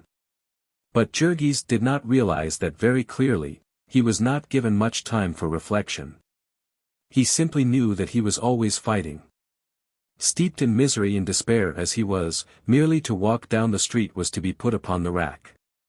There was surely a saloon on the corner, perhaps on all 4 corners, and some in the middle of the block as well, and each one stretched out a hand to him. Each one had a personality of its own, allurements unlike any other. Going and coming, before sunrise and after dark, there was warmth and a glow of light, and the steam of hot food, and perhaps music, or a friendly face, and a word of good cheer. Jurgis developed a fondness for having Ona on his arm whenever he went out on the street, and he would hold her tightly, and walk fast. It was pitiful to have Ona know of this, it drove him wild to think of it. The thing was not fair, for Ona had never tasted drink, and so could not understand. Sometimes, in desperate hours, he would find himself wishing that she might learn what it was, so that he need not be ashamed in her presence. They might drink together, and escape from the horror, escape for a while, come what would. So there came a time when nearly all the conscious life of Jurgis consisted of a struggle with the craving for liquor. He would have ugly moods, when he hated Ona and the whole family, because they stood in his way. He was a fool to have married. He had tied himself down, had made himself a slave. It was all because he was a married man that he was compelled to stay in the yards. If it had not been for that he might have gone off like Jonas, and to hell with the packers. There were few single men in the fertilizer mill, and those few were working only for a chance to escape. Meantime, too, they had something to think about while they worked. They had the memory of the last time they had been drunk, and the hope of the time when they would be drunk again. As for Jurgis, he was expected to bring home every penny. He could not even go with the men at noontime. He was supposed to sit down and eat his dinner on a pile of fertilizer dust. This was not always his mood, of course, he still loved his family. But just now was a time of trial. Poor little Antanas, for instance, who had never failed to win him with a smile. Little Antanas was not smiling just now, being a mass of fiery red pimples. He had had all the diseases that babies are heir to, in quick succession, scarlet fever, mumps, and whooping cough in the first year, and now he was down with the measles. There was no one to attend him but Katrina. There was no doctor to help him, because they were too poor, and children did not die of the measles, at least not often. Now and then Katrina would find time to sob over his woes, but for the greater part of the time he had to be left alone, barricaded upon the bed. The floor was full of drafts, and if he caught cold he would die. At night he was tied down, lest he should kick the covers off him, while the family lay in their stupor of exhaustion. He would lie and scream for hours, almost in convulsions. And then, when he was worn out, he would lie whimpering and wailing in his torment. He was burning up with fever, and his eyes were running sores. In the daytime he was a thing uncanny and impish to behold, a plaster of pimples and sweat, a great purple lump of misery. Yet all this was not really as cruel as it sounds, for, sick as he was, little Antanas was the least unfortunate member of that family. He was quite able to bear his sufferings. It was as if he had all these complaints to show what a prodigy of health he was. He was the child of his parents' youth and joy. He grew up like the conjurer's rosebush, and all the world was his oyster. In general, he toddled around the kitchen all day with a lean and hungry look. The portion of the family's allowance that fell to him was not enough, and he was unrestrainable in his demand for more. Antanas was but little over a year old, and already no one but his father could manage him. It seemed as if he had taken all of his mother's strength, had left nothing for those that might come after him. Ona was with child again now, and it was a dreadful thing to contemplate. Even Jurgis, dumb and despairing as he was, could not but understand that yet other agonies were on the way, and shudder at the thought of them. For Ona was visibly going to pieces. In the first place she was developing a cough, like the one that had killed old Didi Antanas. She had had a trace of it ever since that fatal morning when the greedy streetcar corporation had turned her out into the rain, but now it was beginning to grow serious, and to wake her up at night. Even worse than that was the fearful nervousness from which she suffered. She would have frightful headaches and fits of aimless weeping. And sometimes she would come home at night shuddering and moaning, and would fling herself down upon the bed and burst into tears. Several times she was quite beside herself and hysterical, and then Jurgis would go half mad with fright. Elzbieta would explain to him that it could not be helped, that a woman was subject to such things when she was pregnant, but he was hardly to be persuaded, and would beg and plead to know what had happened. She had never been like this before, he would argue. It was monstrous and unthinkable. It was the life she had to live, the accursed work she had to do, that was killing her by inches. She was not fitted for it, no woman was fitted for it, no woman ought to be allowed to do such work. If the world could not keep them alive any other way it ought to kill them at once and be done with it. They ought not to marry, to have children. No working man ought to marry. If he, Jurgis, had known what a woman was like, he would have had his eyes torn out first. So he would carry on, becoming half hysterical himself, which was an unbearable thing to see in a big man. Ona would pull herself together and fling herself into his arms, begging him to stop, to be still, that she would be better, it would be all right. So she would lie and sob out her grief upon his shoulder, while he gazed at her, as helpless as a wounded animal, the target of unseen enemies. Chapter 15. The beginning of these perplexing things was in the summer. And each time Ona would promise him with terror in her voice that it would not happen again, but in vain. Each crisis would leave Jurgis more and more frightened, more disposed to distrust Elzbieta's consolations, and to believe that there was some terrible thing about all this that he was not allowed to know. Once or twice in these outbreaks he caught Ona's eye, and it seemed to him like the eye of a hunted animal. There were broken phrases of anguish and despair now and then, amid her frantic weeping. It was only because he was so numb and beaten himself that Jurgis did not worry more about this. But he never thought of it, except when he was dragged to it. He lived like a dumb beast of burden, knowing only the moment in which he was. The winter was coming on again, more menacing and cruel than ever. It was October, and the holiday rush had begun. It was necessary for the packing machines to grind till late at night to provide food that would be eaten at Christmas breakfasts. And Maria and Elzbieta and Ona, as part of the machine, began working 15 or 16 hours a day. There was no choice about this. Whatever work there was to be done they had to do, if they wished to keep their places. Besides that, it added another pittance to their incomes. So they staggered on with the awful load. They would start work every morning at 7, and eat their dinners at noon, and then work until 10 or 11 at night without another mouthful of food. Jurgis wanted to wait for them, to help them home at night, but they would not think of this. The fertilizer mill was not running overtime, and there was no place for him to wait save in a saloon. Each would stagger out into the darkness, and make her way to the corner, where they met. Or if the others had already gone, would get into a car, and begin a painful struggle to keep awake. When they got home they were always too tired either to eat or to undress. They would crawl into bed with their shoes on, and lie like logs. If they should fail, they would certainly be lost. If they held out, they might have enough coal for the winter. A day or two before Thanksgiving Day there came a snowstorm. It began in the afternoon, and by evening 2 inches had fallen. Jurgis tried to wait for the women, but went into a saloon to get warm, and took 2 drinks, and came out and ran home to escape from the demon. There he lay down to wait for them, and instantly fell asleep. When he opened his eyes again he was in the midst of a nightmare, and found Elzbieta shaking him and crying out. At first he could not realize what she was saying. Ona had not come home. What time was it? He asked. It was morning, time to be up.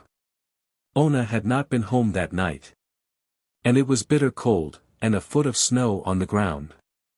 Jurgis sat up with a start. Maria was crying with fright and the children were wailing in sympathy, little Stanislovas in addition, because the terror of the snow was upon him.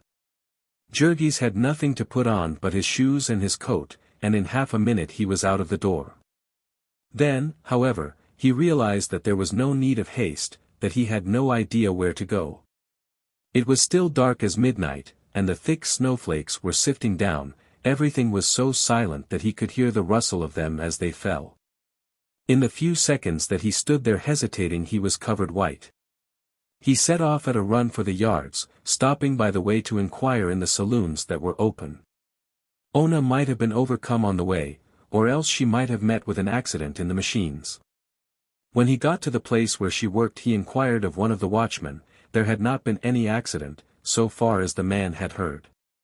At the time office, which he found already open, the clerk told him that Ona's check had been turned in the night before, showing that she had left her work. After that there was nothing for him to do but wait, pacing back and forth in the snow, meantime, to keep from freezing. Already the yards were full of activity. Cattle were being unloaded from the cars in the distance, and across the way the beef luggers were toiling in the darkness, carrying 200-pound quarters of bullocks into the refrigerator cars. Before the first streaks of daylight there came the crowding throngs of workingmen, shivering, and swinging their dinner pails as they hurried by. Jurgis took up his stand by the time office window, where alone there was light enough for him to see. The snow fell so quick that it was only by peering closely that he could make sure that Ona did not pass him. 7 o'clock came, the hour when the great packing machine began to move. Jurgis ought to have been at his place in the fertilizer mill. But instead he was waiting, in an agony of fear, for Ona. It was 15 minutes after the hour when he saw a form emerge from the snow mist, and sprang toward it with a cry. It was she, running swiftly. As she saw him, she staggered forward, and half fell into his outstretched arms.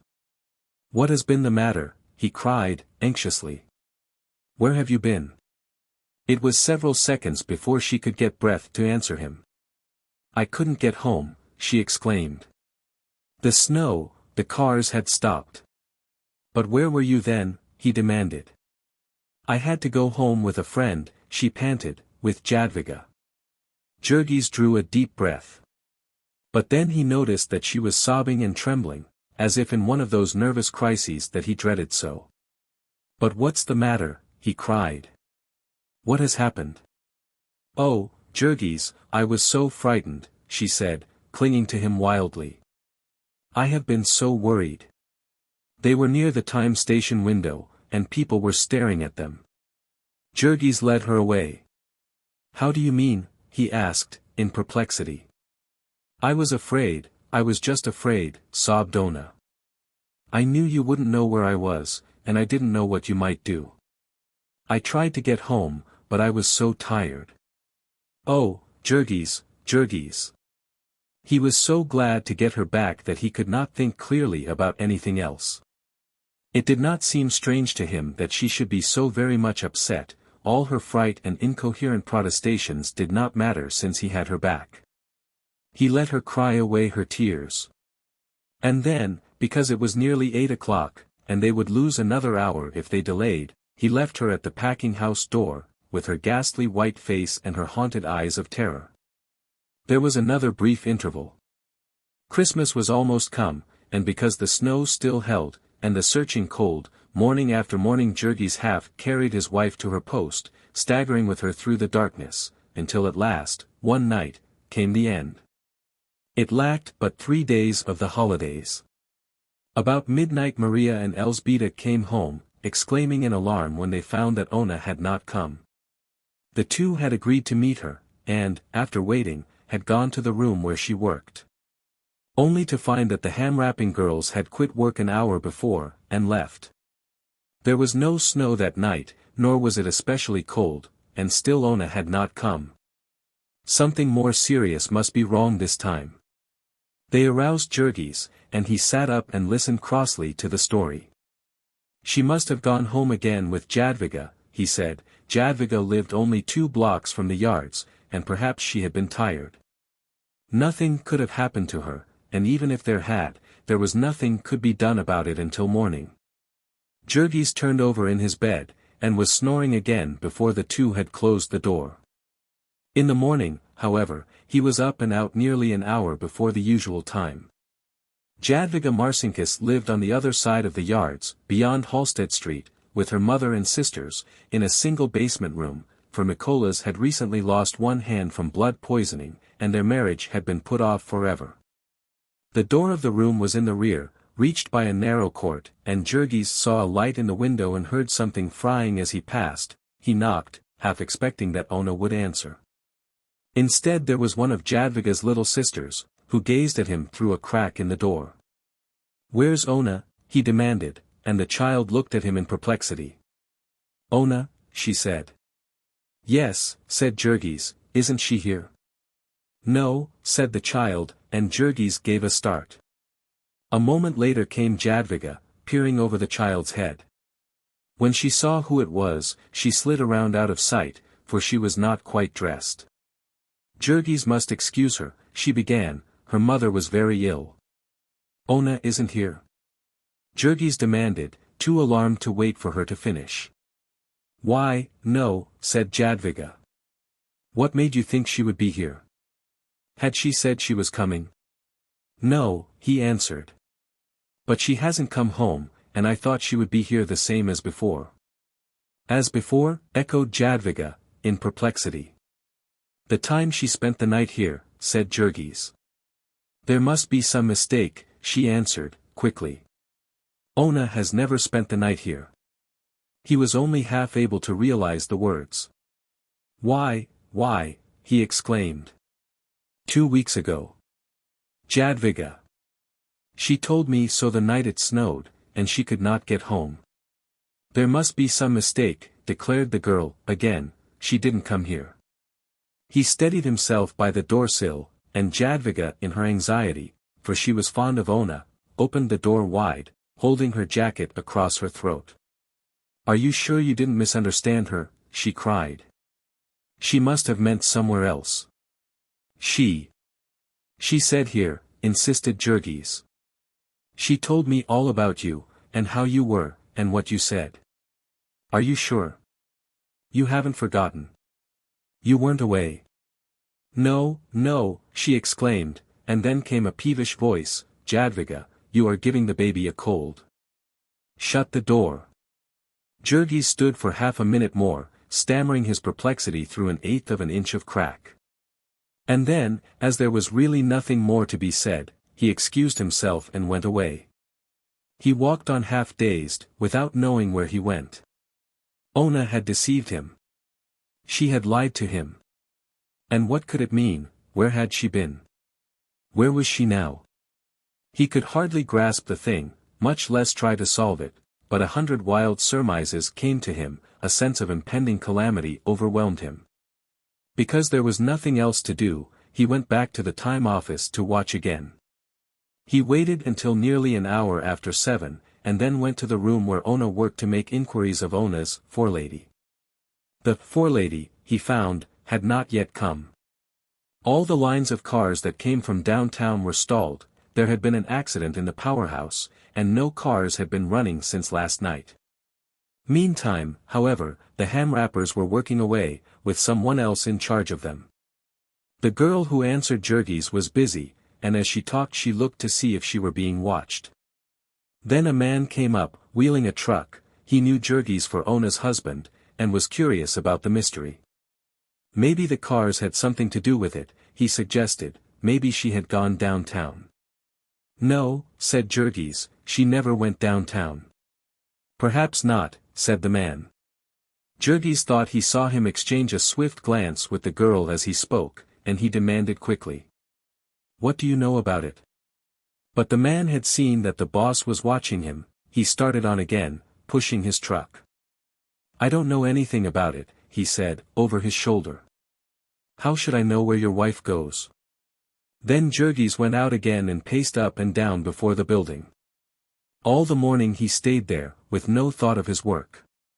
About noon he went to the police station to make inquiries, and then came back again for another anxious vigil. Finally, toward the middle of the afternoon, he set out for home once more. He was walking out Ashland Avenue. The streetcars had begun running again, and several passed him, packed to the steps with people. The sight of them set Jurgis to thinking again of the man's sarcastic remark. And half involuntarily he found himself watching the cars, with the result that he gave a sudden startled exclamation, and stopped short in his tracks. Then he broke into a run. For a whole block he tore after the car, only a little ways behind. That rusty black hat with the drooping red flower, it might not be Ona's, but there was very little likelihood of it. He would know for certain very soon, for she would get out 2 blocks ahead. He slowed down, and let the car go on. She got out, and as soon as she was out of sight on the side street Jurgis broke into a run. Suspicion was rife in him now, and he was not ashamed to shadow her. He saw her turn the corner near their home, and then he ran again, and saw her as she went up the porch steps of the house.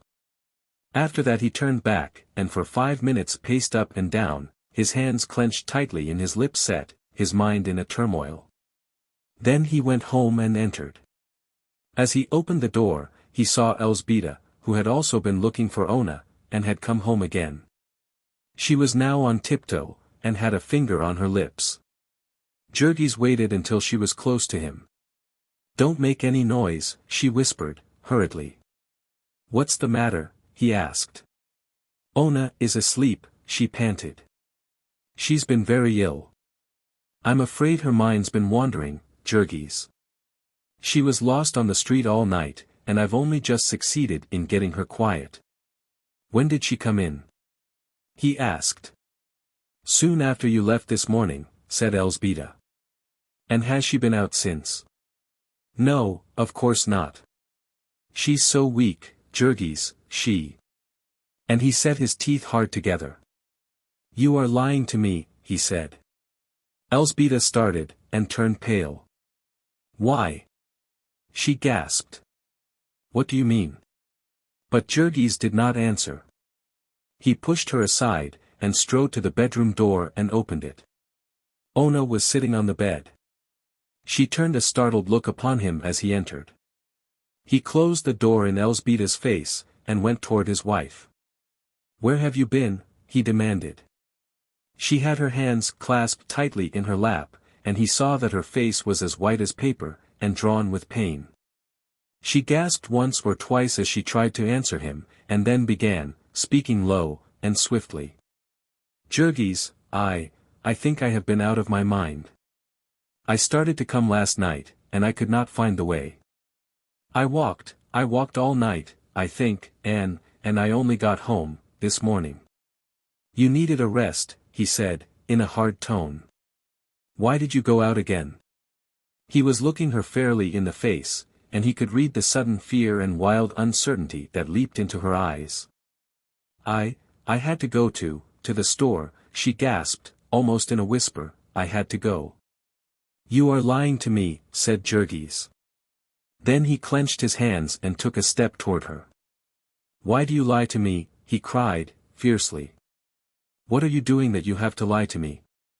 "Jurgis," she exclaimed, starting up in fright. "Oh, Jurgis, how can you? You have lied to me, I say," he cried. "You told me you had been to Jadviga's house that other night, and you hadn't. You had been where you were last night, somewheres downtown, for I saw you get off the car. Where were you?"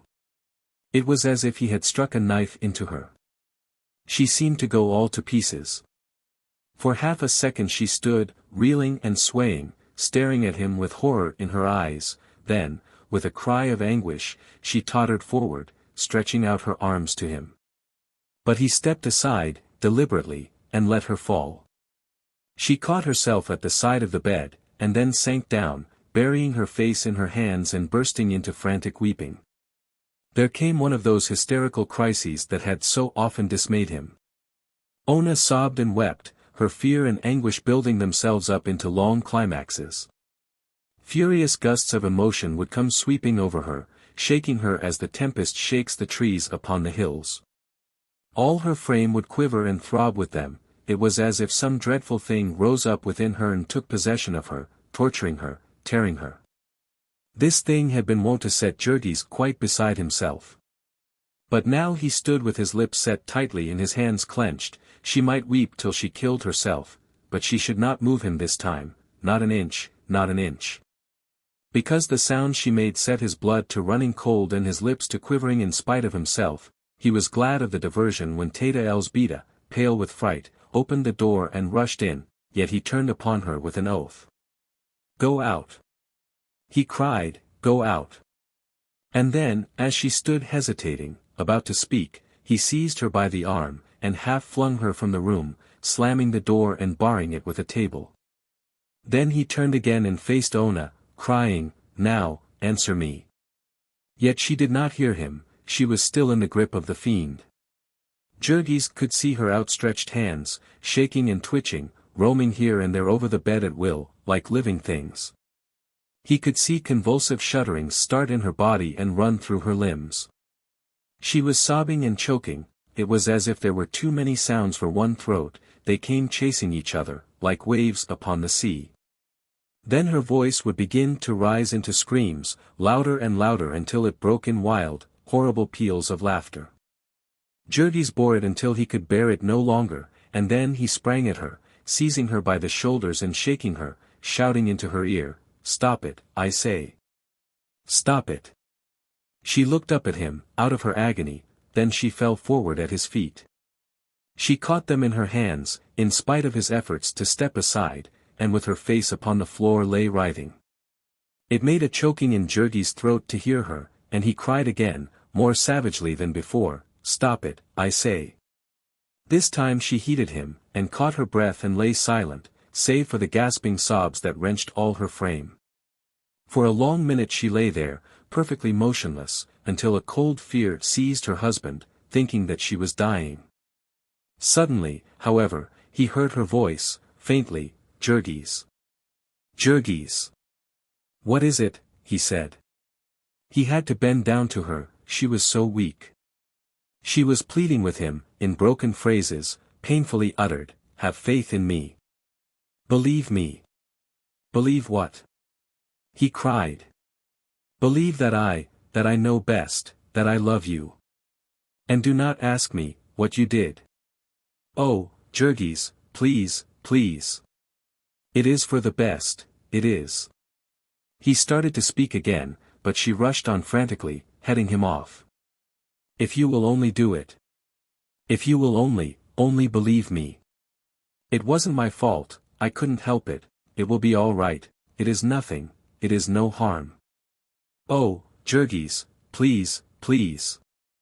She had hold of him, and was trying to raise herself to look at him. He could feel the palsied shaking of her hands and the heaving of the bosom she pressed against him. She managed to catch one of his hands and gripped it convulsively, drawing it to her face, and bathing it in her tears. Oh, believe me, she wailed again, and he shouted in fury, I will not. But still she clung to him, wailing aloud in her despair, oh, Jurgis, think what you are doing. It will ruin us, it will ruin us. Oh, no, you must not do it. No, don't do it. You must not do it. It will drive me mad, it will kill me, no, Jurgis, I am crazy, it is nothing. You do not really need to know. We can be happy, we can love each other just the same. Oh, please, believe me. Her words fairly drove him wild. He tore his hands loose, and flung her off. Answer me, he cried. God damn it, I say, answer me. She sank down upon the floor, beginning to cry again. It was like listening to the moan of a damned soul, and Jurgis could not stand it. He smote his fist upon the table by his side, and shouted again at her, answer me. She began to scream aloud, her voice like the voice of some wild beast, ah. Ah. I can't do it. Why can't you do it, he shouted. I don't know how. He sprang and caught her by the arm, lifting her up, and glaring into her face. Tell me where you were last night, he panted. Quick, out with it. Then she began to whisper, one word at a time, I was in a house, downtown. What house? What do you mean? She tried to hide her eyes away, but he held her. Miss Henderson's house, she gasped. He did not understand at first. Miss Henderson's house, he echoed. And then suddenly, as in an explosion, the horrible truth burst over him, and he reeled and staggered back with a scream. He caught himself against the wall, and put his hand to his forehead, staring about him, and whispering, Jesus! Jesus! An instant later he leaped at her, as she lay groveling at his feet. He seized her by the throat. Tell me. He gasped, hoarsely. Quick. Who took you to that place? She tried to get away, making him furious. He thought it was fear, of the pain of his clutch, he did not understand that it was the agony of her shame. Still she answered him, Connor. Connor, he gasped. Who is Connor? The boss, she answered. The man. He tightened his grip, in his frenzy, and only when he saw her eyes closing did he realize that he was choking her. Then he relaxed his fingers, and crouched, waiting, until she opened her lids again. His breath beat hot into her face. Tell me, he whispered, at last, tell me about it. She lay perfectly motionless, and he had to hold his breath to catch her words. I did not want to do it, she said, I tried not to do it. I only did it, to save us. It was our only chance. Again, for a space, there was no sound but his panting. Ona's eyes closed and when she spoke again she did not open them. He told me, he would have me turned off. He told me we would all of us lose our places. We could never get anything to do, here, again. He meant it, he would have ruined us. Jurgis' arms were shaking so that he could scarcely hold himself up, and lurched forward now and then as he listened. When did this begin?" he gasped. "At the very first," she said. She spoke as if in a trance. It was their plot, Miss Henderson's plot. She hated me. And he wanted me. He used to speak to me, out on the platform. Then he began to make love to me. He offered me money. He begged me, he said he loved me. Then he threatened me. He knew all about us, he knew we would starve. He knew your boss, he knew Maria's. He would hound us to death, he said, then he said we would all of us be sure of work, always. Then one day he caught hold of me, he would not let go, he. Where was this? In the hallway, at night, after everyone had gone. I could not help it. I thought of you, of the baby, of mother and the children. I was afraid of him, afraid to cry out. A moment ago her face had been ashen gray, now it was scarlet. She was beginning to breathe hard again. Jurgis made not a sound. That was 2 months ago. Then he wanted me to come, to that house. He wanted me to stay there. He said all of us, that we would not have to work. He made me come there, in the evenings. I told you, you thought I was at the factory. Then, one night it snowed, and I couldn't get back.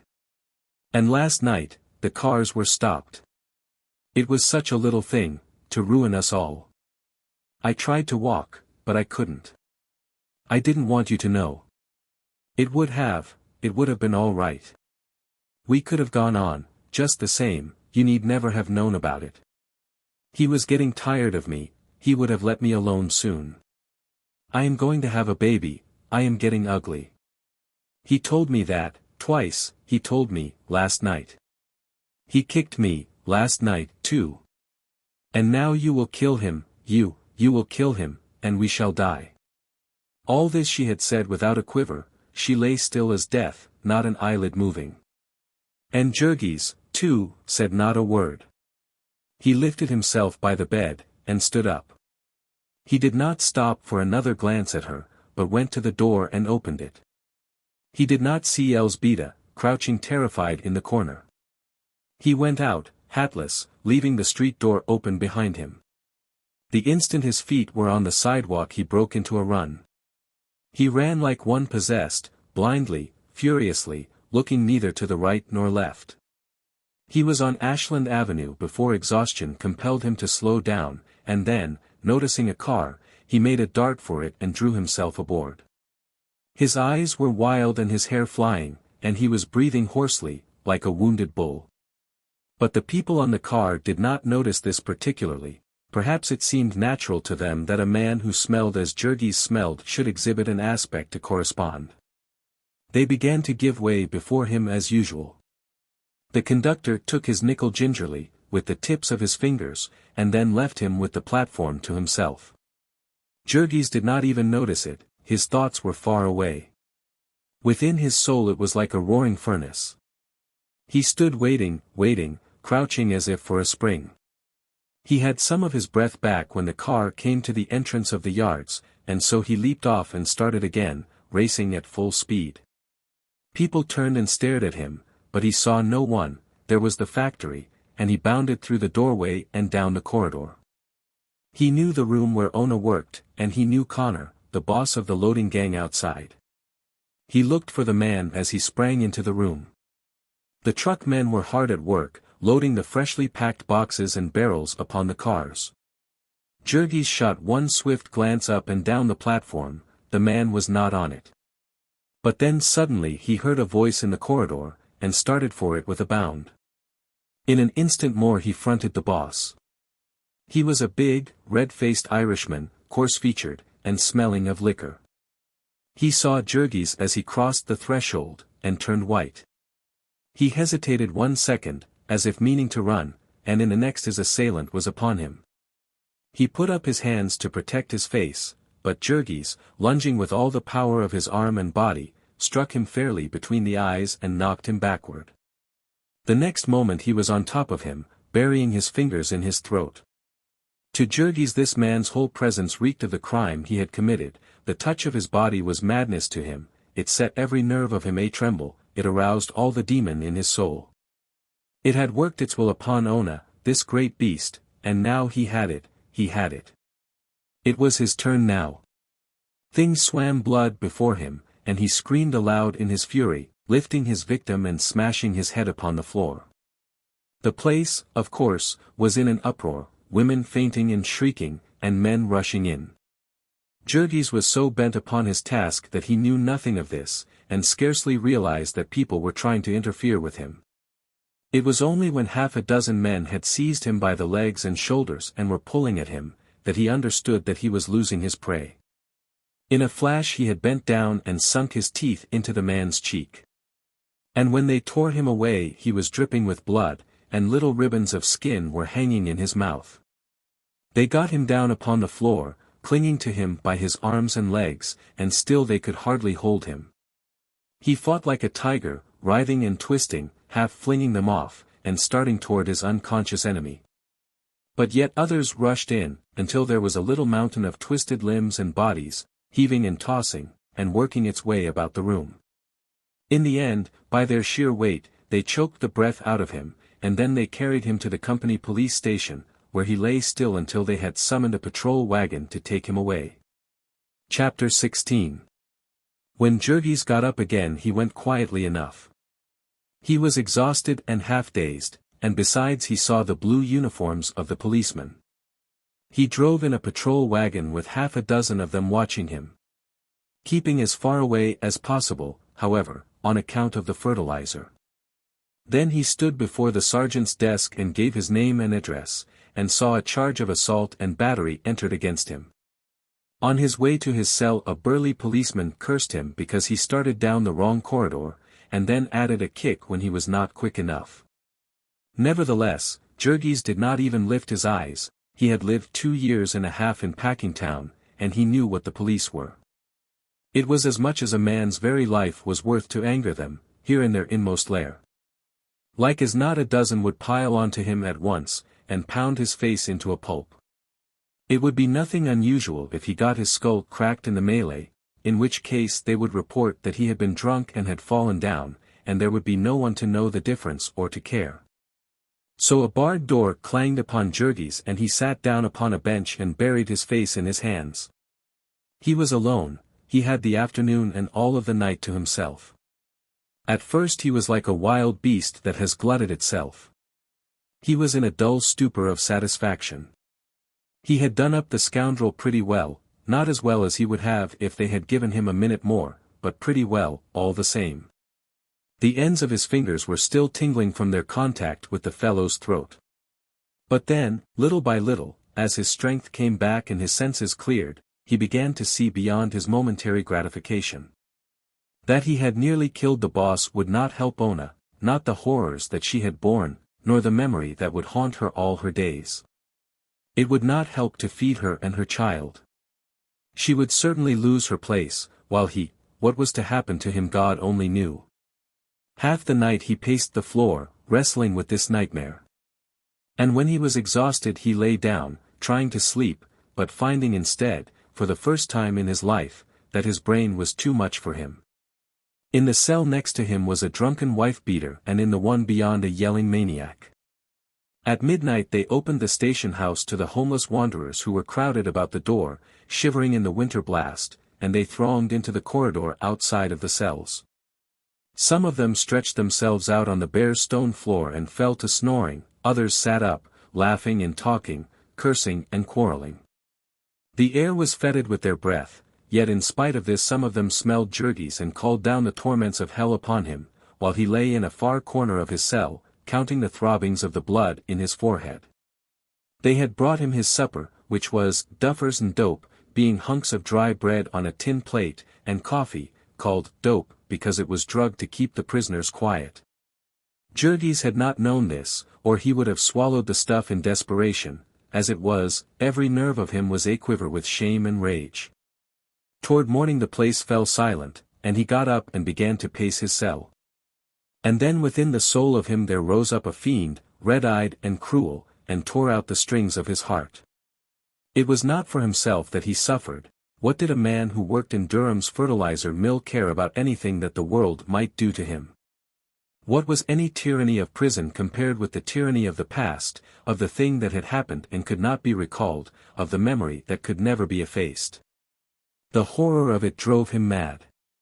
He stretched out his arms to heaven, crying out for deliverance from it, and there was no deliverance, there was no power even in heaven that could undo the past. It was a ghost that would not drown. It followed him, it seized upon him and beat him to the ground. Ah, if only he could have foreseen it, but then, he would have foreseen it, if he had not been a fool. He smote his hands upon his forehead, cursing himself because he had ever allowed Ona to work where she had, because he had not stood between her and a fate which everyone knew to be so common. He should have taken her away, even if it were to lie down and die of starvation in the gutters of Chicago's streets. And now, oh, it could not be true, it was too monstrous, too horrible. It was a thing that could not be faced. A new shuddering seized him every time he tried to think of it. No, there was no bearing the load of it, there was no living under it. There would be none for her. He knew that he might pardon her, might plead with her on his knees, but she would never look him in the face again, she would never be his wife again. The shame of it would kill her, there could be no other deliverance, and it was best that she should die. This was simple and clear, and yet, with cruel inconsistency, whenever he escaped from this nightmare it was to suffer and cry out at the vision of Ona starving. They had put him in jail, and they would keep him here a long time, years maybe. And Ona would surely not go to work again, broken and crushed as she was. And Elzbieta and Maria, too, might lose their places. If that hell-fiend Connor chose to set to work to ruin them, they would all be turned out. And even if he did not, they could not live, even if the boys left school again, they could surely not pay all the bills without him and Ona. They had only a few dollars now, they had just paid the rent of the house a week ago, and that after it was 2 weeks overdue. So it would be due again in a week. They would have no money to pay it then, and they would lose the house, after all their long, heartbreaking struggle. 3 times now the agent had warned him that he would not tolerate another delay. Perhaps it was very base of Jurgis to be thinking about the house when he had the other unspeakable thing to fill his mind, yet, how much he had suffered for this house, how much they had all of them suffered.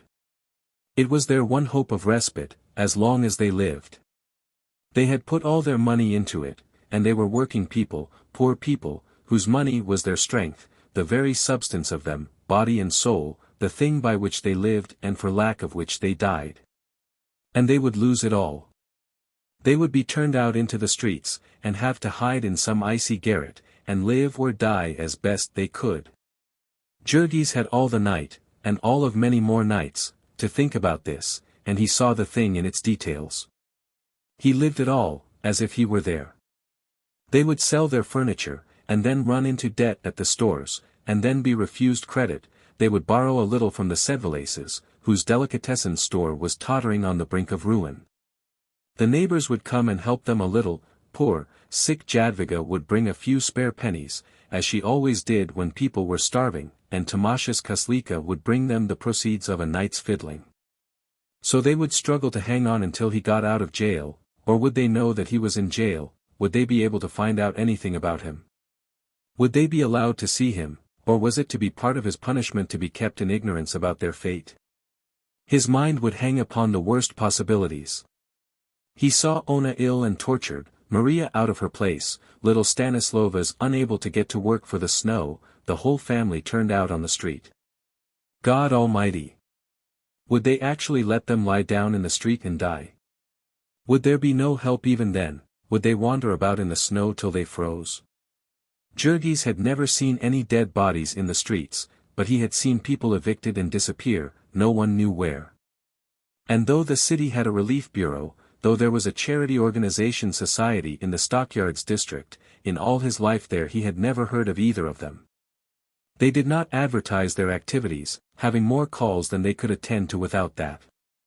So on until morning. Then he had another ride in the patrol wagon, along with the drunken wife-beater and the maniac, several plain drunks and saloon fighters, a burglar, and 2 men who had been arrested for stealing meat from the packing houses. Along with them he was driven into a large, white-walled room, stale-smelling and crowded. In front, upon a raised platform behind a rail, sat a stout, florid-faced personage, with a nose broken out in purple blotches. Our friend realized vaguely that he was about to be tried. He wondered what for, whether or not his victim might be dead, and if so, what they would do with him. Hang him, perhaps, or beat him to death. Nothing would have surprised Jurgis, who knew little of the laws.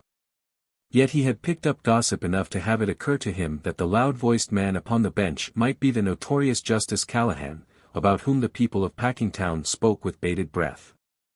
Pat Callahan, Growler Pat, as he had been known before he ascended the bench, had begun life as a butcher boy and a bruiser of local reputation. He had gone into politics almost as soon as he had learned to talk, and had held 2 offices at once before he was old enough to vote. If Scully was the thumb, Pat Callahan was the first finger of the unseen hand whereby the Packers held down the people of the district. No politician in Chicago ranked higher in their confidence. He had been at it a long time, had been the business agent in the city council of Old Durham, the self-made merchant, way back in the early days, when the whole city of Chicago had been up at auction. Growler Pat had given up holding city offices very early in his career, caring only for party power, and giving the rest of his time to superintending his dives and brothels. Of late years, however, since his children were growing up, he had begun to value respectability, and had himself made a magistrate. A position for which he was admirably fitted, because of his strong conservatism and his contempt for foreigners. Jurgis sat gazing about the room for an hour or 2. He was in hopes that someone of the family would come, but in this he was disappointed. Finally, he was led before the bar, and a lawyer for the company appeared against him. Connor was under the doctor's care, the lawyer explained briefly, and if his honor would hold the prisoner for a week, $300, said his honor, promptly. Jurgis was staring from the judge to the lawyer in perplexity. "Have you anyone to go on your bond?" demanded the judge, and then a clerk who stood at Jurgis' elbow explained to him what this meant. The latter shook his head, and before he realized what had happened the policemen were leading him away again. They took him to a room where other prisoners were waiting, and here he stayed until court adjourned, when he had another long and bitterly cold ride in a patrol wagon to the county jail, which is on the north side of the city, and 9 or 10 miles from the stockyards. Here they searched Jurgis, leaving him only his money, which consisted of 15 cents. Then they led him to a room and told him to strip for a bath.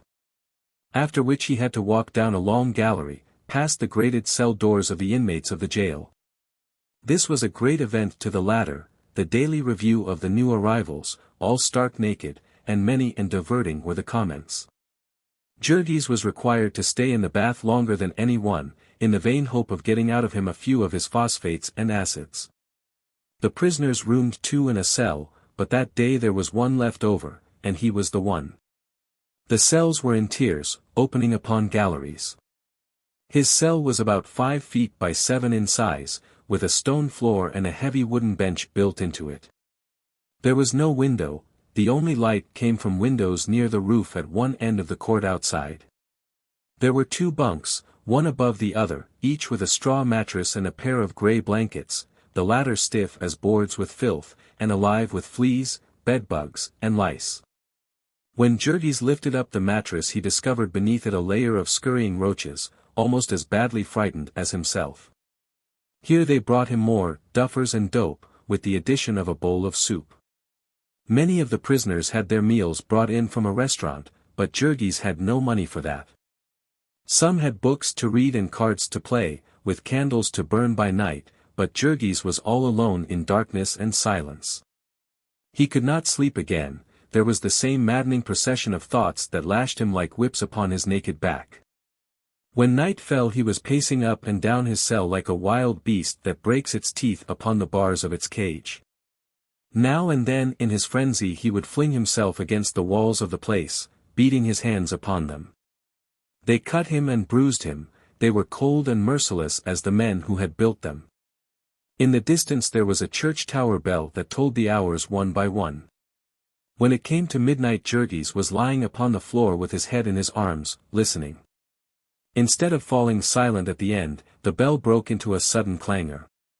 Jurgis raised his head. What could that mean? A fire? God! Suppose there were to be a fire in this jail. But then he made out a melody in the ringing, there were chimes. And they seemed to waken the city, all around, far and near, there were bells, ringing wild music. For fully a minute Jurgis lay lost in wonder, before, all at once, the meaning of it broke over him, that this was Christmas Eve. Christmas Eve, he had forgotten it entirely. There was a breaking of floodgates, a whirl of new memories and new griefs rushing into his mind. In far Lithuania they had celebrated Christmas. And it came to him as if it had been yesterday, himself a little child, with his lost brother and his dead father in the cabin, in the deep black forest, where the snow fell all day and all night and buried them from the world. It was too far off for Santa Claus in Lithuania, but it was not too far for peace and goodwill to men, for the wonder-bearing vision of the Christ child. And even in Packingtown they had not forgotten it, some gleam of it had never failed to break their darkness. Last Christmas Eve and all Christmas Day Jurgis had toiled on the killing beds, and Ona at wrapping hams, and still they had found strength enough to take the children for a walk upon the avenue. To see the store windows all decorated with Christmas trees and ablaze with electric lights. In one window there would be live geese, in another marvels in sugar, pink and white canes big enough for ogres, and cakes with cherubs upon them. In a third there would be rows of fat yellow turkeys, decorated with rosettes, and rabbits and squirrels hanging. In a fourth would be a fairyland of toys, lovely dolls with pink dresses, and woolly sheep and drums and soldier hats. Nor did they have to go without their share of all this, either.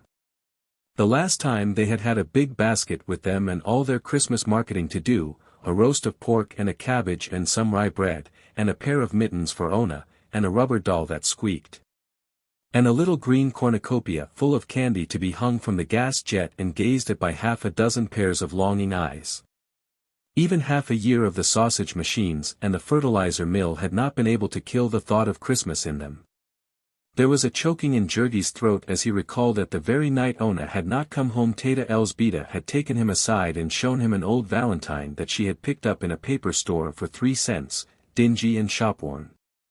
But with bright colors, and figures of angels and doves. She had wiped all the specks off this, and was going to set it on the mantel, where the children could see it. Great sobs shook Jurgis at this memory. They would spend their Christmas in misery and despair, with him in prison and Ona ill and their home in desolation. Ah, it was too cruel. Why at least had they not left him alone? Why, after they had shut him in jail, must they be ringing Christmas chimes in his ears?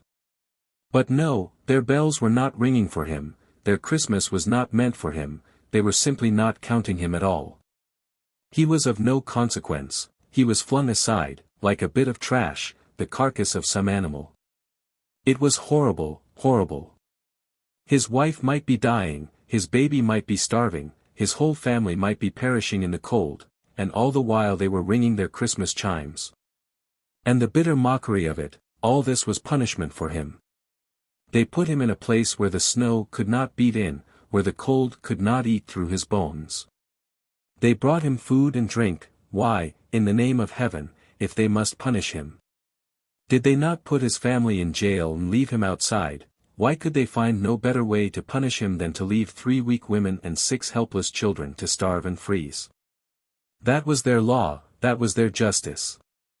Jurgis stood upright, trembling with passion, his hands clenched and his arms upraised, his whole soul ablaze with hatred and defiance. 10,000 curses upon them and their law. Their justice, it was a lie, a hideous, brutal lie, a thing too black and hateful for any world but a world of nightmares. It was a sham and a loathsome mockery. There was no justice, there was no right, anywhere in it, it was only force, it was tyranny, the will and the power, reckless and unrestrained. They had ground him beneath their heel, they had devoured all his substance. They had murdered his old father, they had broken and wrecked his wife, they had crushed and cowed his whole family. And now they were through with him, they had no further use for him, and because he had interfered with them, had gotten in their way, this was what they had done to him. They had put him behind bars, as if he had been a wild beast, a thing without sense or reason, without rights, without affections, without feelings. Nay, they would not even have treated a beast as they had treated him. Would any man in his senses have trapped a wild thing in its lair, and left its young behind to die? These midnight hours were fateful ones to Jurgis, in them was the beginning of his rebellion, of his outlawry in his unbelief. He had no wit to trace back the social crime to its far sources, he could not say that it was the thing men have called the system that was crushing him to the earth. That it was the packers, his masters, who had bought up the law of the land, and had dealt out their brutal will to him from the seat of justice. He only knew that he was wronged, and that the world had wronged him. That the law, that society, with all its powers, had declared itself his foe. And every hour his soul grew blacker, every hour he dreamed new dreams of vengeance, of defiance, of raging, frenzied hate. The vilest deeds, like poison weeds, bloom well in prison air, it is only what is good in man that wastes and withers there, pale anguish keeps the heavy gate, and the warder is despair. So wrote a poet, to whom the world had dealt its justice. I know not whether laws be right, or whether laws be wrong, all that we know who lie in jail is that the wall is strong. And they do well to hide their hell, for in it things are done that Son of God nor Son of Man ever should look upon. Chapter 17. At 7 o'clock the next morning Jurgis was let out to get water to wash his cell, a duty which he performed faithfully, but which most of the prisoners were accustomed to shirk. Until their cells became so filthy that the guards interposed. Then he had more duffers and dope, and afterward was allowed 3 hours for exercise, in a long, cement-walked court roofed with glass. Here were all the inmates of the jail crowded together. At one side of the court was a place for visitors, cut off by 2 heavy wire screens, a foot apart, so that nothing could be passed into the prisoners. Here Jurgis watched anxiously, but there came no one to see him. Soon after he went back to his cell, a keeper opened the door to let in another prisoner. He was a dapper young fellow, with a light brown mustache and blue eyes, and a graceful figure. He nodded to Jurgis, and then, as the keeper closed the door upon him, began gazing critically about him. "Well, pal," he said, as his glance encountered Jurgis again, "good morning." "Good morning," said Jurgis. "A rum go for Christmas, eh?" added the other. Jurgis nodded. The newcomer went to the bunks and inspected the blankets, he lifted up the mattress, and then dropped it with an exclamation. "My God," he said, "that's the worst yet." He glanced at Jurgis again. "Looks as if it hadn't been slept in last night." "Couldn't stand it, eh?" "I didn't want to sleep last night," said Jurgis. "When did you come in?" "Yesterday." The other had another look around, and then wrinkled up his nose. "There's the devil of a stink in here," he said, suddenly. "What is it?" "It's me," said Jurgis. "You?" "Yes, me." "Didn't they make you wash?" "Yes, but this don't wash." "What is it?" "Fertilizer." "Fertilizer." "The deuce. What are you?" "I work in the stockyards, at least I did until the other day." "It's in my clothes." "That's a new one on me," said the newcomer. "I thought I'd been up against them all." "What are you in for?" "I hit my boss." "Oh, that's it. What did he do?" He treated me mean." "I see. You're what's called an honest working man." "What are you?" Jurgis asked. "I." The other laughed. "They say I'm a cracksman," he said. "What's that?" asked Jurgis. "Safes, and such things," answered the other. "Oh," said Jurgis, wonderingly, and stared at the speaker in awe. "You mean you break into them, you?" "Yes," laughed the other, that's what they say. He did not look to be over 22 or 3, though, as Jurgis found afterward, he was 30. He spoke like a man of education, like what the world calls a gentleman. Is that what you're here for? Jurgis inquired. No, was the answer. I'm here for disorderly conduct. They were mad because they couldn't get any evidence. What's your name? The young fellow continued after a pause. My name's Duane, Jack Duane. I've more than a dozen, but that's my company one. He seated himself on the floor with his back to the wall and his legs crossed, and went on talking easily.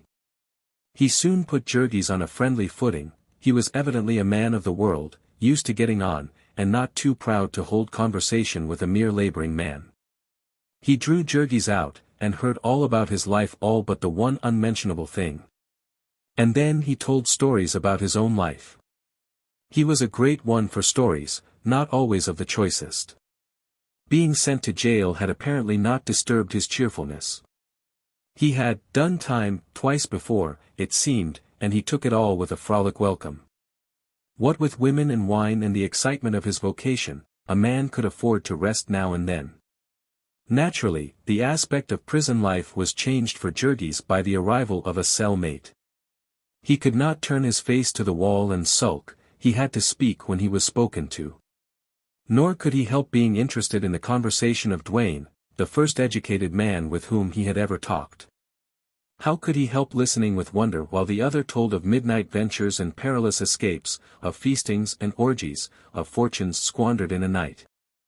The young fellow had an amused contempt for Jurgis, as a sort of working mule. He, too, had felt the world's injustice, but instead of bearing it patiently, he had struck back, and struck hard. He was striking all the time, there was war between him and society. He was a genial freebooter, living off the enemy, without fear or shame. He was not always victorious, but then defeat did not mean annihilation, and need not break his spirit. Withal he was a good-hearted fellow, too much so, it appeared. His story came out, not in the first day, nor the second, but in the long hours that dragged by, in which they had nothing to do but talk and nothing to talk of but themselves. Jack Duane was from the East. He was a college-bred man, had been studying electrical engineering. Then his father had met with misfortune in business and killed himself, and there had been his mother and a younger brother and sister. Also, there was an invention of Duane's. Jurgis could not understand it clearly, but it had to do with telegraphing, and it was a very important thing. There were fortunes in it, millions upon millions of dollars. And Duane had been robbed of it by a great company, and got tangled up in lawsuits and lost all his money.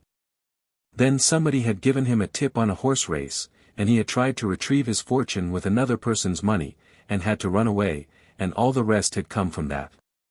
The other asked him what had led him to safe-breaking, to Jurgis a wild and appalling occupation to think about. A man he had met, his cell-mate had replied, one thing leads to another. Didn't he ever wonder about his family, Jurgis asked. Sometimes, the other answered, but not often, he didn't allow it. Thinking about it would make it no better. This wasn't a world in which a man had any business with a family. Sooner or later Jurgis would find that out also, and give up the fight and shift for himself. Jurgis was so transparently what he pretended to be that his cell-mate was as open with him as a child. It was pleasant to tell him adventures, he was so full of wonder and admiration, he was so new to the ways of the country.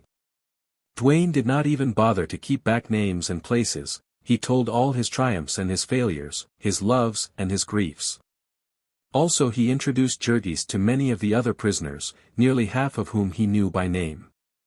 The crowd had already given Jurgis a name, they called him the Stinker. This was cruel, but they meant no harm by it, and he took it with a good-natured grin. Our friend had caught now and then a whiff from the sewers over which he lived, but this was the first time that he had ever been splashed by their filth. This jail was a Noah's Ark of the city's crime, there were murderers, hold-up men and burglars, embezzlers, counterfeiters and forgers, bigamists, shoplifters, confidence men, petty thieves and pickpockets, gamblers and procurers, brawlers. Beggars, tramps and drunkards. They were black and white, old and young, Americans and natives of every nation under the sun. There were hardened criminals and innocent men too poor to give bail, old men, and boys literally not yet in their teens. They were the drainage of the great festering ulcer of society, they were hideous to look upon, sickening to talk to. All life had turned to rottenness and stench in them, love was a beastliness, joy was a snare, and God was an imprecation. They strolled here and there about the courtyard, and Jurgis listened to them. He was ignorant and they were wise, they had been everywhere and tried everything.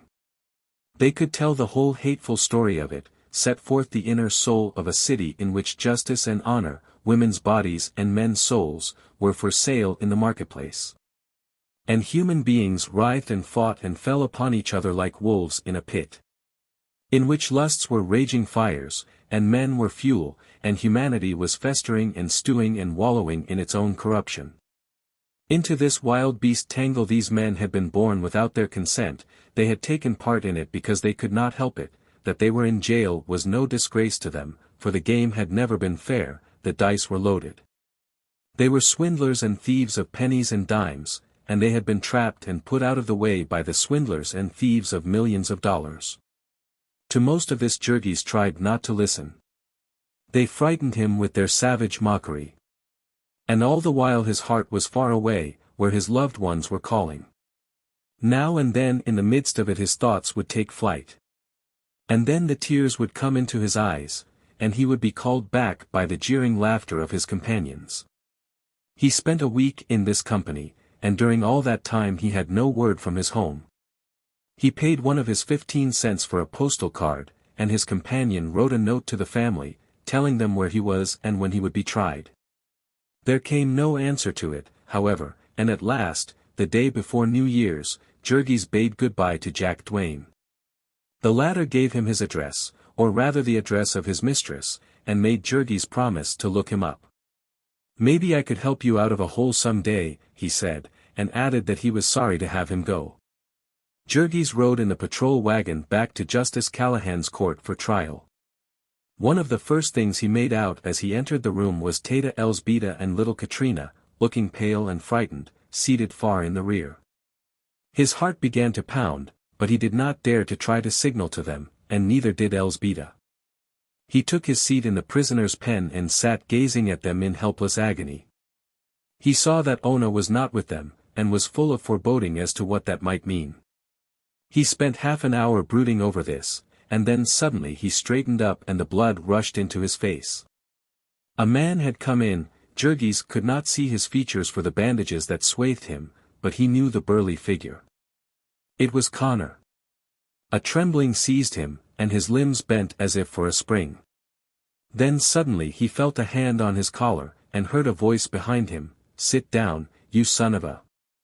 He subsided, but he never took his eyes off his enemy. The fellow was still alive, which was a disappointment, in one way, and yet it was pleasant to see him, all in penitential plasters. He and the company lawyer, who was with him, came and took seats within the judge's railing. And a minute later the clerk called Jurgis' name, and the policeman jerked him to his feet and led him before the bar, gripping him tightly by the arm, lest he should spring upon the boss. Jurgis listened while the man entered the witness chair, took the oath, and told his story. The wife of the prisoner had been employed in a department near him, and had been discharged for impudence to him. Half an hour later he had been violently attacked, knocked down, and almost choked to death. He had brought witnesses. "They will probably not be necessary," observed the judge, and he turned to Jurgis. "You admit attacking the plaintiff?" he asked. "Him?" inquired Jurgis, pointing at the boss. "Yes," said the judge. "I hit him, sir," said Jurgis. "Say, Your Honor," said the officer, pinching his arm hard. "Your Honor," said Jurgis, obediently. "You tried to choke him?" "Yes, sir, Your Honor." "Ever been arrested before?" "No, sir, Your Honor." "What have you to say for yourself?" Jurgis hesitated. What had he to say? In 2 years and a half he had learned to speak English for practical purposes, but these had never included the statement that someone had intimidated and seduced his wife. He tried once or twice, stammering and balking, to the annoyance of the judge, who was gasping from the odor of fertilizer. Finally, the prisoner made it understood that his vocabulary was inadequate, and there stepped up a dapper young man with waxed mustaches, bidding him speak in any language he knew. Jurgis began. Supposing that he would be given time, he explained how the boss had taken advantage of his wife's position to make advances to her and had threatened her with the loss of her place. When the interpreter had translated this, the judge, whose calendar was crowded, and whose automobile was ordered for a certain hour, interrupted with the remark, "Oh, I see. Well, if he made love to your wife, why didn't she complain to the superintendent or leave the place?" Jurgis hesitated, somewhat taken aback. He began to explain that they were very poor, that work was hard to get. "I see," said Justice Callahan. "So instead you thought you would knock him down." He turned to the plaintiff, inquiring, "Is there any truth in this story, Mr. Connor?" "Not a particle, Your Honor," said the boss. "It is very unpleasant, they tell some such tale every time you have to discharge a woman." "Yes, I know," said the judge. "I hear it often enough. The fellow seems to have handled you pretty roughly. 30 days and costs." Next case. Jurgis had been listening in perplexity. It was only when the policeman who had him by the arm turned and started to lead him away that he realized that sentence had been passed. He gazed round him wildly. 30 days.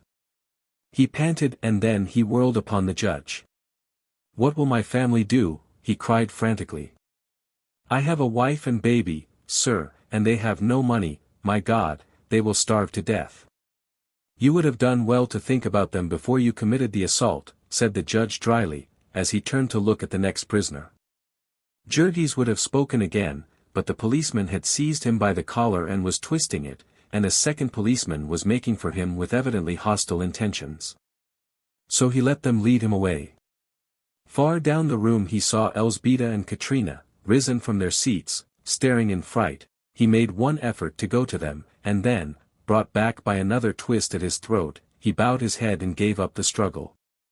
They thrust him into a cell room, where other prisoners were waiting, and as soon as court had adjourned they led him down with them into the Black Maria, and drove him away. This time Jurgis was bound for the Bridewell, a petty jail where Cook County prisoners served their time. It was even filthier and more crowded than the county jail. All the smaller fry out of the latter had been sifted into it, the petty thieves and swindlers, the brawlers and vagrants. For his cellmate Jurgis had an Italian fruit seller who had refused to pay his graft to the policeman, and been arrested for carrying a large pocketknife. As he did not understand a word of English, our friend was glad when he left. He gave place to a Norwegian sailor, who had lost half an ear in a drunken brawl, and who proved to be quarrelsome, cursing Jurgis because he moved in his bunk and caused the roaches to drop upon the lower one. It would have been quite intolerable, staying in a cell with this wild beast, but for the fact that all day long the prisoners were put at work breaking stone. 10 days of his 30 Jurgis spent thus, without hearing a word from his family. Then one day a keeper came and informed him that there was a visitor to see him. Jurgis turned white, and so weak at the knees that he could hardly leave his cell. The man led him down the corridor and a flight of steps to the visitor's room, which was barred like a cell. Through the grating Jurgis could see someone sitting in a chair. And as he came into the room the person started up, and he saw that it was little Stanislovas. At the sight of someone from home the big fellow nearly went to pieces. He had to steady himself by a chair, and he put his other hand to his forehead, as if to clear away a mist. "Well," he said, weakly. Little Stanislovas was also trembling, and all but too frightened to speak. They sent me to tell you," he said, with a gulp. "Well?" Jurgis repeated. He followed the boy's glance to where the keeper was standing watching them. "Never mind that," Jurgis cried, wildly. "How are they?" "Ona is very sick," Stanislovas said, "and we are almost starving. We can't get along, we thought you might be able to help us." Jurgis gripped the chair tighter.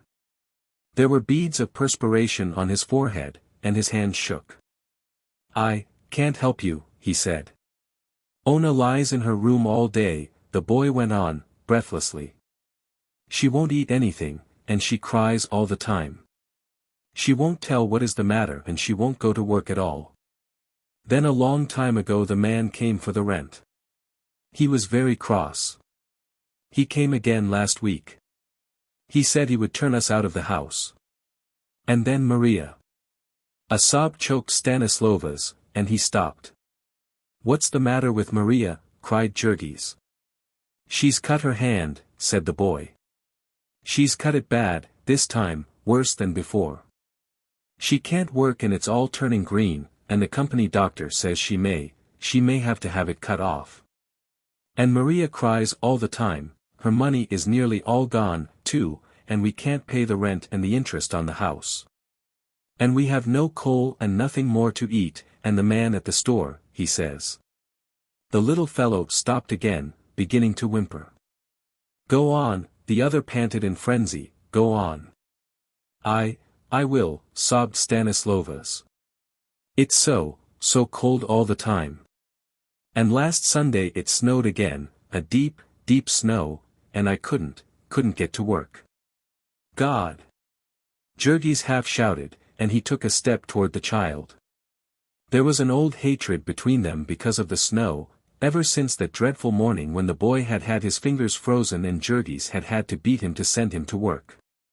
Now he clenched his hands, looking as if he would try to break through the grating. "You little villain," he cried, "you didn't try." I did," wailed Stanislovas, shrinking from him in terror. "I tried all day, 2 days. Elzbieta was with me, and she couldn't either. We couldn't walk at all, it was so deep.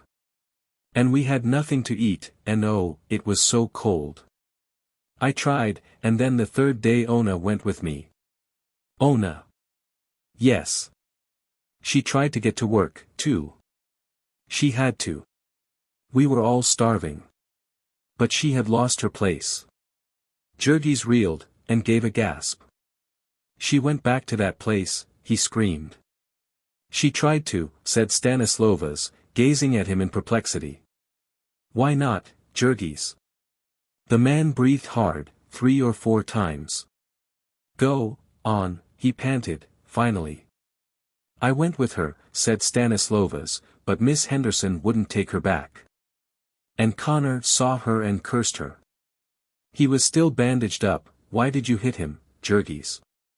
There was some fascinating mystery about this, the little fellow knew, but he could get no satisfaction.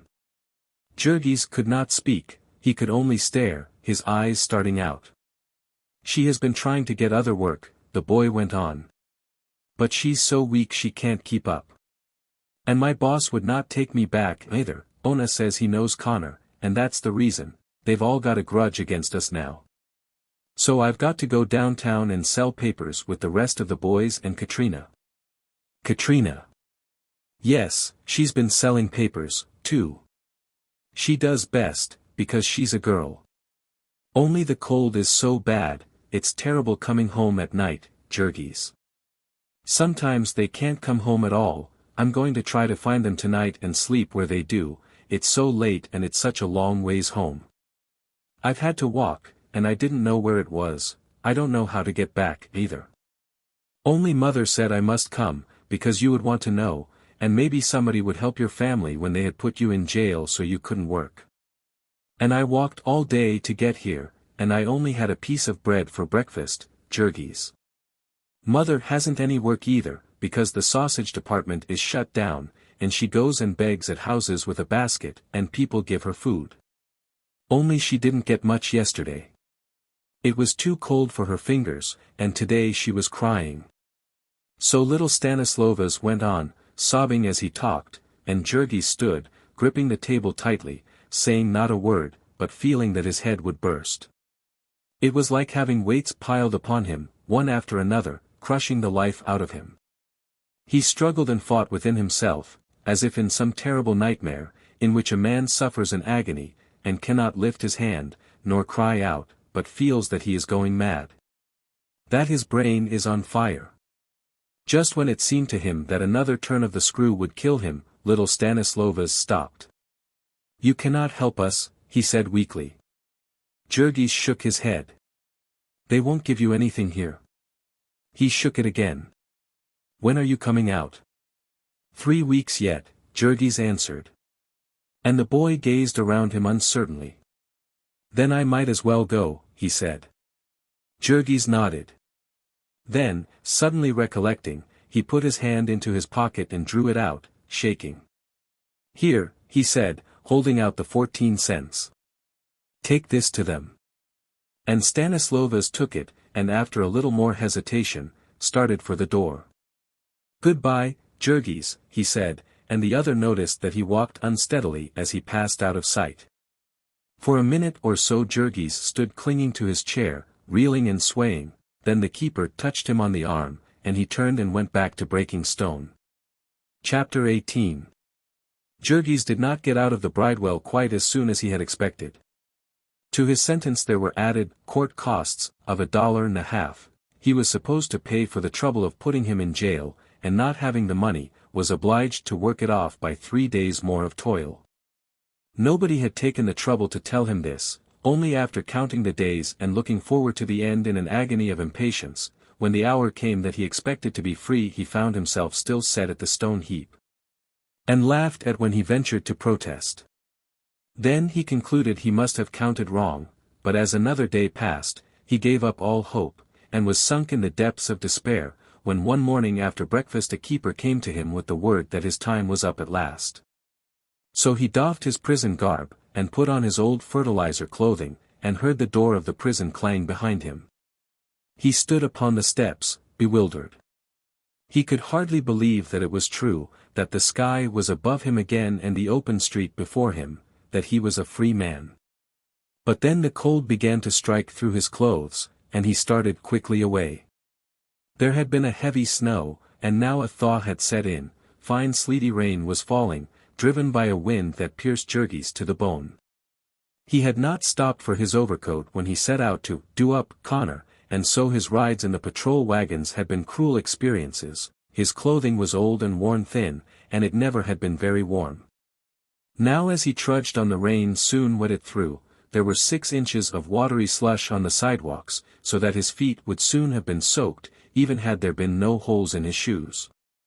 Jurgis had had enough to eat in the jail, and the work had been the least trying of any that he had done since he came to Chicago, but even so, he had not grown strong. The fear and grief that had preyed upon his mind had worn him thin. Now he shivered and shrunk from the rain, hiding his hands in his pockets and hunching his shoulders together. The Bridewell grounds were on the outskirts of the city and the country around them was unsettled and wild. On one side was the big drainage canal, and on the other a maze of railroad tracks, and so the wind had full sweep. After walking a ways, Jurgis met a little ragamuffin whom he hailed, "Hey, sonny." The boy cocked one eye at him. He knew that Jurgis was a jailbird by his shaven head. "What you want?" he queried. "How do you go to the stockyards?" Jurgis demanded. "I don't go," replied the boy. Jurgis hesitated a moment, nonplussed. Then he said, "I mean which is the way?" "Why don't you say so then," was the response, and the boy pointed to the northwest, across the tracks, that way. "How far is it?" Jurgis asked. "I dunno," said the other. "Meb 20 miles or so." 20 miles. Jurgis echoed, and his face fell. He had to walk every foot of it, for they had turned him out of jail without a penny in his pockets. Yet, when he once got started, and his blood had warmed with walking, he forgot everything in the fever of his thoughts. All the dreadful imaginations that had haunted him in his cell now rushed into his mind at once. The agony was almost over, he was going to find out, and he clenched his hands in his pockets as he strode, following his flying desire, almost at a run. Ona, the baby, the family, the house, he would know the truth about them all. And he was coming to the rescue, he was free again. His hands were his own, and he could help them, he could do battle for them against the world. For an hour or so he walked thus, and then he began to look about him. He seemed to be leaving the city altogether. The street was turning into a country road, leading out to the westward. There were snow-covered fields on either side of him. Soon he met a farmer driving a 2-horse wagon loaded with straw, and he stopped him. "Is this the way to the stockyards?" he asked. The farmer scratched his head. "I dunno just where they be," he said. "But they're in the city somewhere, and you're going dead away from it now." Jurgis looked dazed. "I was told this was the way," he said. "Who told you?" "A boy." "Well, meb he was playing a joke on ye. The best thing ye kin do is to go back, and when ye get into town ask a policeman. I'd take ye in, only I've come a long ways and I'm loaded heavy. Get up." So Jurgis turned and followed, and toward the end of the morning he began to see Chicago again. Past endless blocks of 2-story shanties he walked, along wooden sidewalks and unpaved pathways treacherous with deep slush holes. Every few blocks there would be a railroad crossing on the level with the sidewalk, a death trap for the unwary. Long freight trains would be passing, the cars clanking and crashing together, and Jurgis would pace about waiting, burning up with a fever of impatience. Occasionally the cars would stop for some minutes, and wagons and streetcars would crowd together waiting, the drivers swearing at each other, or hiding beneath umbrellas out of the rain. At such times Jurgis would dodge under the gates and run across the tracks and between the cars, taking his life into his hands. He crossed a long bridge over a river frozen solid and covered with slush. Not even on the river bank was the snow white, the rain which fell was a diluted solution of smoke, and Jurgis' hands and face were streaked with black. Then he came into the business part of the city, where the streets were sewers of inky blackness, with horses sleeping and plunging, and women and children flying across in panic-stricken droves. These streets were huge canyons formed by towering black buildings, echoing with the clang of car gongs and the shouts of drivers. The people who swarmed in them were as busy as ants, all hurrying breathlessly, never stopping to look at anything nor at each other. The solitary trampish-looking foreigner, with water-soaked clothing and haggard face and anxious eyes, was as much alone as he hurried past them, as much unheeded and as lost, as if he had been 1,000 miles deep in a wilderness. A policeman gave him his direction and told him that he had 5 miles to go. He came again to the slum districts, to avenues of saloons and cheap stores, with long dingy red factory buildings, and coal yards and railroad tracks. And then Jurgis lifted up his head and began to sniff the air like a startled animal, scenting the far-off odor of home. It was late afternoon then, and he was hungry, but the dinner invitations hung out of the saloons were not for him. So he came at last to the stockyards, to the black volcanoes of smoke and the lowing cattle and the stench. Then, seeing a crowded car, his impatience got the better of him and he jumped aboard, hiding behind another man, unnoticed by the conductor. In 10 minutes more he had reached his street and home. He was half running as he came round the corner. There was the house, at any rate, and then suddenly he stopped and stared. What was the matter with the house? Jurgis looked twice, bewildered. Then he glanced at the house next door and at the one beyond, then at the saloon on the corner. Yes, it was the right place, quite certainly, he had not made any mistake. But the house was a different color. He came a couple of steps nearer. Yes, it had been gray and now it was yellow. The trimmings around the windows had been red, and now they were green. It was all newly painted. How strange it made it seem. Jurgis went closer yet, but keeping on the other side of the street. A sudden and horrible spasm of fear had come over him. His knees were shaking beneath him, and his mind was in a whirl. New paint on the house, and new weatherboards, where the old had begun to rot off, and the agent had got after them. New shingles over the hole in the roof, too, the hole that had for 6 months been the bane of his soul, he having no money to have it fixed and no time to fix it himself, and the rain leaking in, and overflowing the pots and pans he put to catch it. And flooding the attic and loosening the plaster. And now it was fixed. And the broken window pane replaced. And curtains in the windows. New, white curtains, stiff and shiny. Then suddenly the front door opened. Jurgis stood, his chest heaving as he struggled to catch his breath. A boy had come out, a stranger to him, a big, fat, rosy-cheeked youngster, such as had never been seen in his home before. Jurgis stared at the boy, fascinated. He came down the steps whistling, kicking off the snow. He stopped at the foot, and picked up some, and then leaned against the railing, making a snowball. A moment later he looked around and saw Jurgis, and their eyes met. It was a hostile glance, the boy evidently thinking that the other had suspicions of the snowball. When Jurgis started slowly across the street toward him, he gave a quick glance about, meditating retreat, but then he concluded to stand his ground. Jurgis took hold of the railing of the steps, for he was a little unsteady. What are you doing here?" he managed to gasp. "Go on," said the boy. Jurgis tried again. "What do you want here?" "Me," answered the boy, angrily. "I live here." "You live here?" Jurgis panted. He turned white and clung more tightly to the railing. "You live here? Then where's my family?" The boy looked surprised. "Your family," he echoed. And Jurgis started toward him. This is my house," he cried. "Come off," said the boy, then suddenly the door upstairs opened, and he called, "Hey, Ma. Here's a fellow says he owns this house." A stout Irish woman came to the top of the steps. "What's that?" she demanded. Jurgis turned toward her. "Where is my family?" he cried, wildly. "I left them here. This is my home." "What are you doing in my home?" The woman stared at him in frightened wonder. She must have thought she was dealing with a maniac. Jurgis looked like one. "Your home?" she echoed. "My home," he half shrieked. "I lived here, I tell you." "You must be mistaken," she answered him. "No one ever lived here. This is a new house. They told us so." "They? What have they done with my family?" shouted Jurgis, frantically. A light had begun to break upon the woman, perhaps she had had doubts of what they had told her. "I don't know where your family is," she said.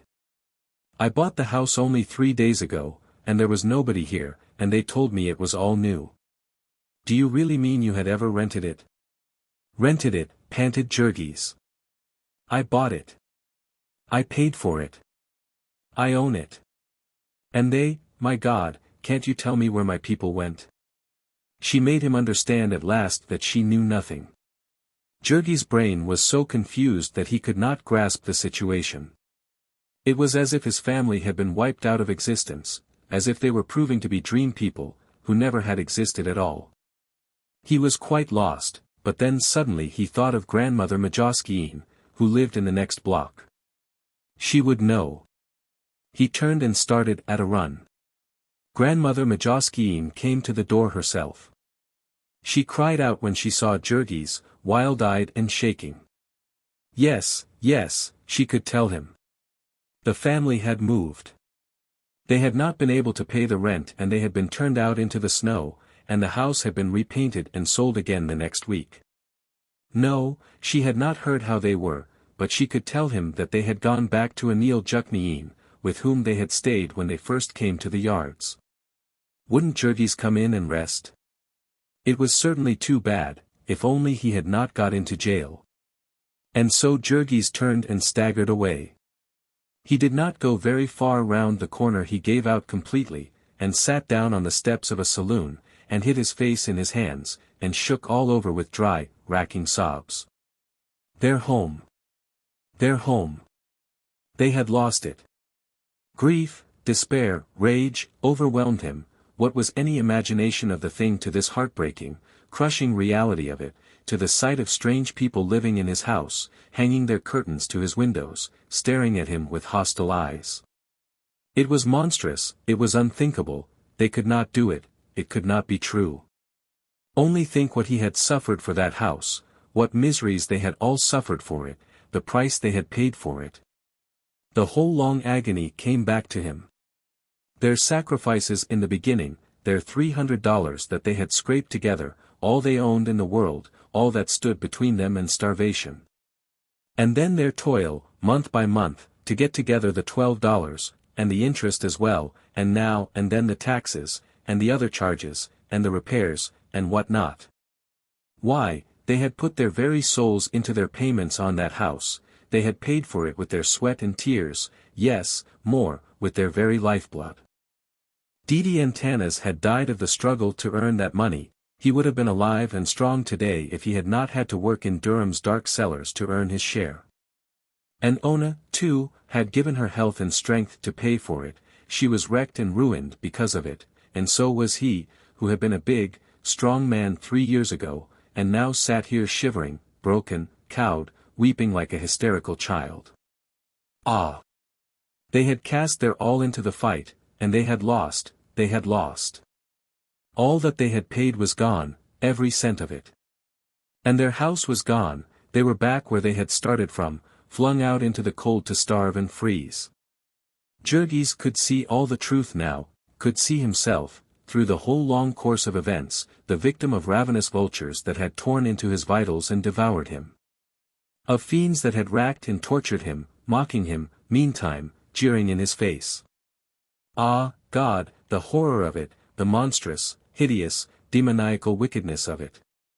He and his family, helpless women and children, struggling to live, ignorant and defenseless and forlorn as they were, and the enemies that had been lurking for them, crouching upon their trail and thirsting for their blood. That first lying circular, that smooth-tongued slippery agent. That trap of the extra payments, the interest, and all the other charges that they had not the means to pay, and would never have attempted to pay. And then all the tricks of the packers, their masters, the tyrants who ruled them, the shutdowns and the scarcity of work, the irregular hours and the cruel speeding up, the lowering of wages, the raising of prices. The mercilessness of nature about them, of heat and cold, rain and snow, the mercilessness of the city, of the country in which they lived, of its laws and customs that they did not understand. All of these things had worked together for the company that had marked them for its prey and was waiting for its chance. And now, with this last hideous injustice, its time had come, and it had turned them out bag and baggage, and taken their house and sold it again. And they could do nothing, they were tied hand and foot, the law was against them, the whole machinery of society was at their oppressor's command. If Jurgis so much as raised a hand against them, back he would go into that wild beast pen from which he had just escaped. To get up and go away was to give up, to acknowledge defeat, to leave the strange family in possession. And Jurgis might have sat shivering in the rain for hours before he could do that, had it not been for the thought of his family. It might be that he had worse things yet to learn, and so he got to his feet and started away, walking on, wearily, half-dazed. To Anil's house, in back of the yards, was a good 2 miles. The distance had never seemed longer to Jurgis, and when he saw the familiar dingy grey shanty his heart was beating fast. He ran up the steps and began to hammer upon the door. The old woman herself came to open it. She had shrunk all up with her rheumatism since Jurgis had seen her last, and her yellow parchment face stared up at him from a little above the level of the doorknob. She gave a start when she saw him. "Is Ona here?" he cried, breathlessly. "Yes," was the answer, "she's here." "How?" Jurgis began, and then stopped short, clutching convulsively at the side of the door. From somewhere within the house had come a sudden cry, a wild, horrible scream of anguish. And the voice was Ona's. For a moment Jurgis stood half paralyzed with fright, then he bounded past the old woman and into the room. It was Anil's kitchen, and huddled round the stove were half a dozen women, pale and frightened. One of them started to her feet as Jurgis entered. She was haggard and frightfully thin, with one arm tied up in bandages. He hardly realized that it was Maria. He looked first for Ona. Then, not seeing her, he stared at the women, expecting them to speak. But they sat dumb, gazing back at him, panic-stricken, and a second later came another piercing scream. It was from the rear of the house, and upstairs. Jurgis bounded to a door of the room and flung it open. there was a ladder leading through a trap door to the garret, and he was at the foot of it when suddenly he heard a voice behind him, and saw Maria at his heels. She seized him by the sleeve with her good hand, panting wildly, "No, no, Jurgis. Stop." "What do you mean?" he gasped. "You mustn't go up," she cried. Jurgis was half crazed with bewilderment and fright. "What's the matter?" he shouted. "What is it?" Maria clung to him tightly. He could hear Ona sobbing and moaning above, and he fought to get away and climb up, without waiting for her reply. "No, no," she rushed on. "Jurgis. You mustn't go up. It's the child." "The child?" he echoed in perplexity. "Antanas?" Maria answered him, in a whisper, "The new one." And then Jurgis went limp, and caught himself on the ladder. He stared at her as if she were a ghost. "The new one," he gasped. "But it isn't time," he added, wildly. Maria nodded. "I know," she said, "but it's come." And then again came Ona's scream, smiting him like a blow in the face, making him wince and turn white. Her voice died away into a wail, then he heard her sobbing again, "My God, let me die, let me die." And Maria hung her arms about him, crying, "Come out. Come away."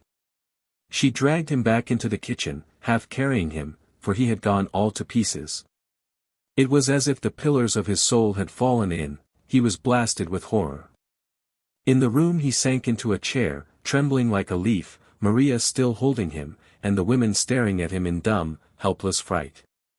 And then again Ona cried out, he could hear it nearly as plainly here, and he staggered to his feet. "How long has this been going on?" he panted. "Not very long," Maria answered, and then, at a signal from Anil, she rushed on, "You go away, Jurgis, you can't help, go away and come back later. It's all right, it's—" "Who's with her?" Jurgis demanded, and then, seeing Maria hesitating, he cried again, "Who's with her?" She's all right," she answered. "Elzbieta's with her." "But the doctor," he panted. "Someone who knows." He seized Maria by the arm. She trembled, and her voice sank beneath a whisper as she replied, We have no money." Then, frightened at the look on his face, she exclaimed, "It's all right, Jurgis. You don't understand, go away, go away. Ah, if you only had waited." Above her protests Jurgis heard Ona again, he was almost out of his mind. It was all new to him, raw and horrible, it had fallen upon him like a lightning stroke. When little Antanas was born he had been at work, and had known nothing about it until it was over, and now he was not to be controlled. The frightened women were at their wits' end. One after another they tried to reason with him, to make him understand that this was the lot of woman. In the end they half drove him out into the rain, where he began to pace up and down, bareheaded and frantic. Because he could hear Ona from the street, he would first go away to escape the sounds, and then come back because he could not help it. At the end of a quarter of an hour he rushed up the steps again, and for fear that he would break in the door they had to open it and let him in. There was no arguing with him. They could not tell him that all was going well, how could they know, he cried, why, she was dying, she was being torn to pieces. Listen to her, listen. Why, it was monstrous, it could not be allowed, there must be some help for it. Had they tried to get a doctor? They might pay him afterward, they could promise. We couldn't promise, Jurgis, protested Maria. We had no money, we have scarcely been able to keep alive. But I can work, Jurgis exclaimed. I can earn money. Yes, she answered, but we thought you were in jail. How could we know when you would return? They will not work for nothing. Maria went on to tell how she had tried to find a midwife, and how they had demanded $10, $15, even $25, and that in cash. And I had only a quarter, she said. I have spent every cent of my money, all that I had in the bank. And I owe the doctor who has been coming to see me, and he has stopped because he thinks I don't mean to pay him. And we owe Anil for 2 weeks' rent, and she is nearly starving, and is afraid of being turned out. We have been borrowing and begging to keep alive, and there is nothing more we can do. And the children? Cried Jurgis. The children have not been home for 3 days, the weather has been so bad. They could not know what is happening, it came suddenly, 2 months before we expected it. Jurgis was standing by the table, and he caught himself with his hand, his head sank and his arms shook, it looked as if he were going to collapse. Then suddenly Anil got up and came hobbling toward him, fumbling in her skirt pocket. She drew out a dirty rag, in one corner of which she had something tied. Here, Jurgis, she said, I have some money. Polak. See. She unwrapped it and counted it out, 34 cents. You go, now, she said, and try and get somebody yourself. And maybe the rest can help, give him some money, you. He will pay you back some day, and it will do him good to have something to think about, even if he doesn't succeed. When he comes back, maybe it will be over. And so the other women turned out the contents of their pocketbooks. Most of them had only pennies and nickels, but they gave him all. Mrs. Olszewski, who lived next door, and had a husband who was a skilled cattle butcher, but a drinking man, gave nearly $50, enough to raise the whole sum to $1.25. Then Jurgis thrust it into his pocket, still holding it tightly in his fist, and started away at a run. Chapter 19. Madame Haupt Hebam ran a sign, swinging from a second-story window over a saloon on the avenue. At a side door was another sign, with a hand pointing up a dingy flight of stairs. Jurgis went up them, 3 at a time.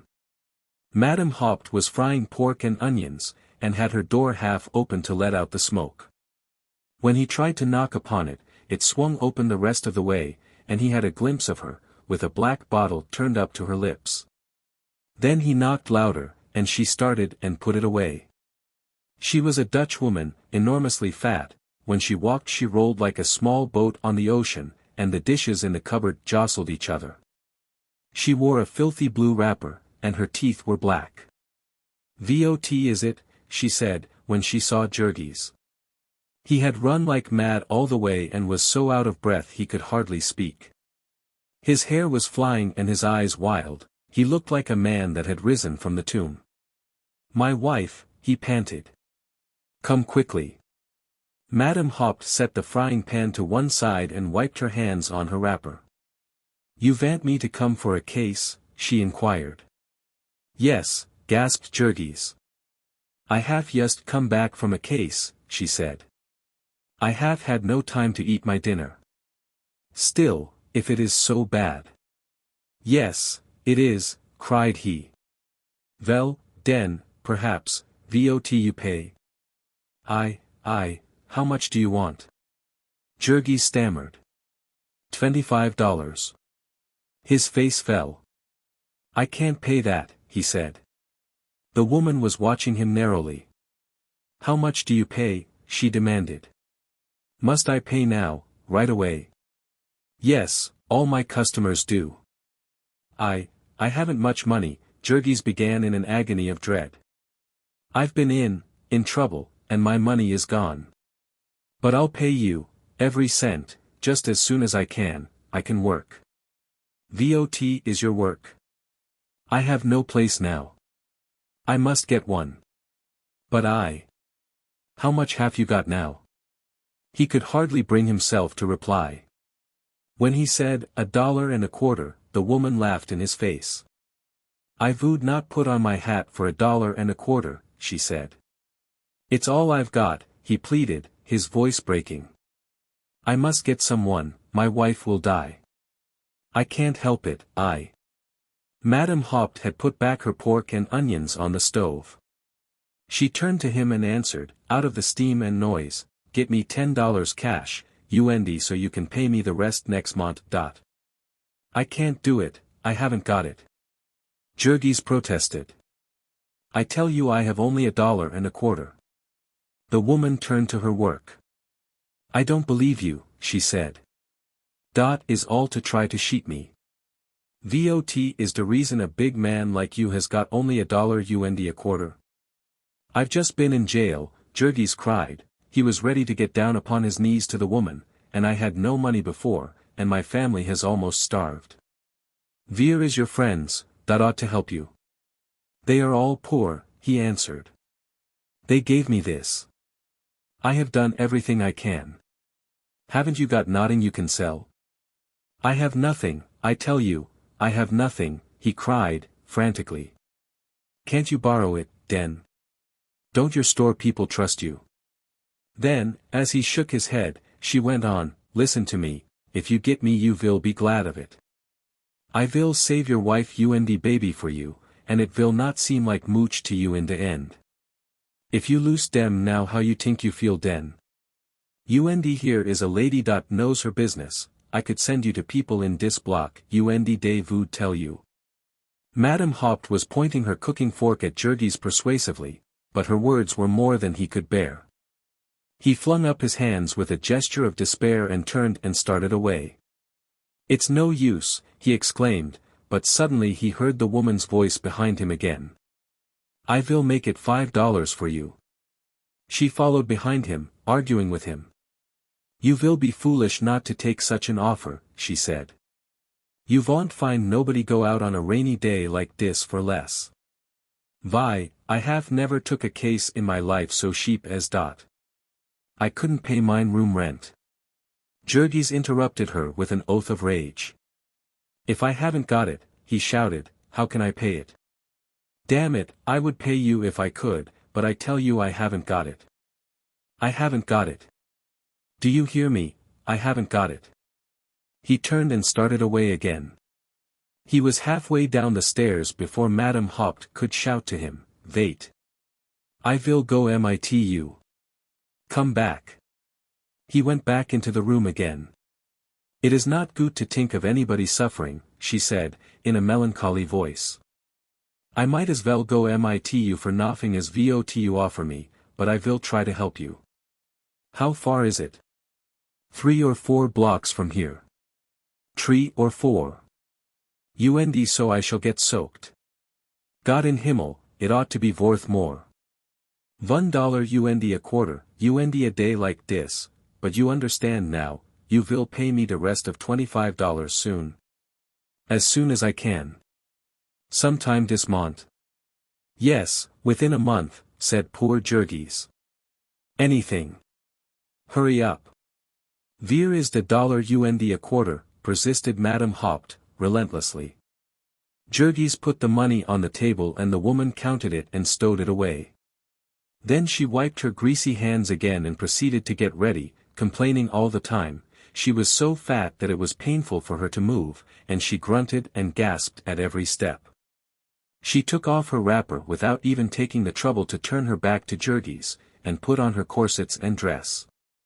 Then there was a black bonnet which had to be adjusted carefully, and an umbrella which was mislaid, and a bag full of necessaries which had to be collected from here and there, the man being nearly crazy with anxiety in the meantime. When they were on the street he kept about 4 paces ahead of her, turning now and then, as if he could hurry her on by the force of his desire. But Madame Haupt could only go so far at a step, and it took all her attention to get the needed breath for that. They came at last to the house, and to the group of frightened women in the kitchen.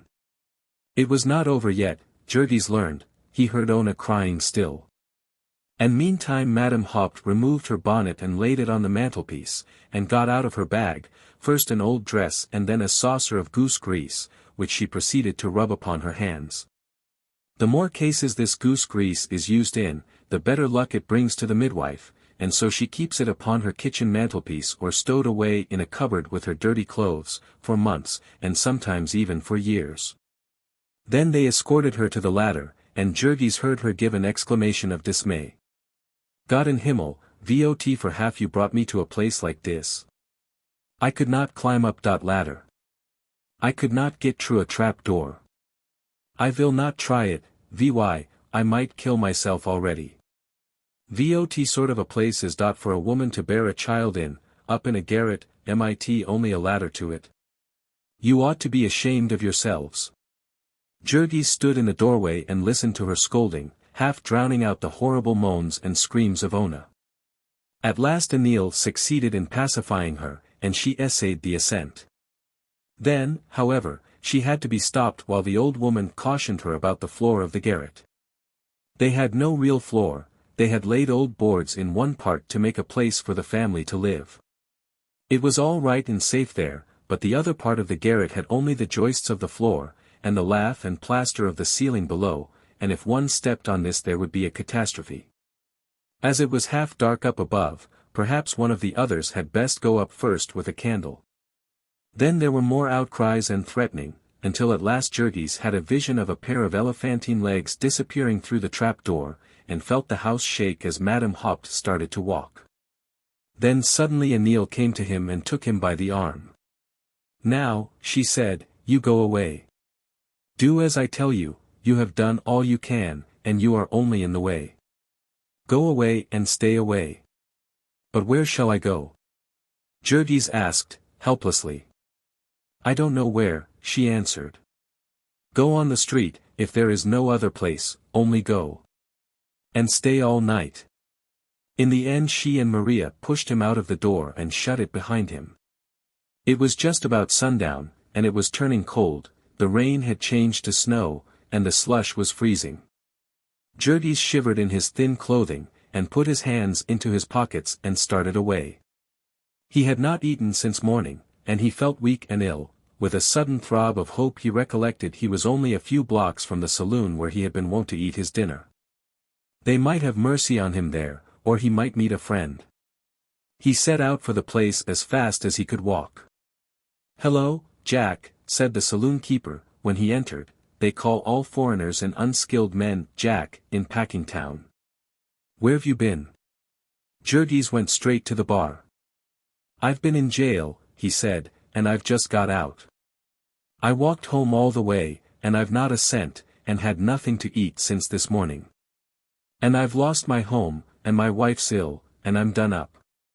The saloon keeper gazed at him, with his haggard white face and his blue trembling lips. Then he pushed a big bottle toward him. "Fill her up," he said. Jurgis could hardly hold the bottle, his hands shook so. "Don't be afraid," said the saloon keeper, "fill her up." So Jurgis drank a large glass of whiskey, and then turned to the lunch counter, in obedience to the other's suggestion. He ate all he dared, stuffing it in as fast as he could. And then, after trying to speak his gratitude, he went and sat down by the big red stove in the middle of the room.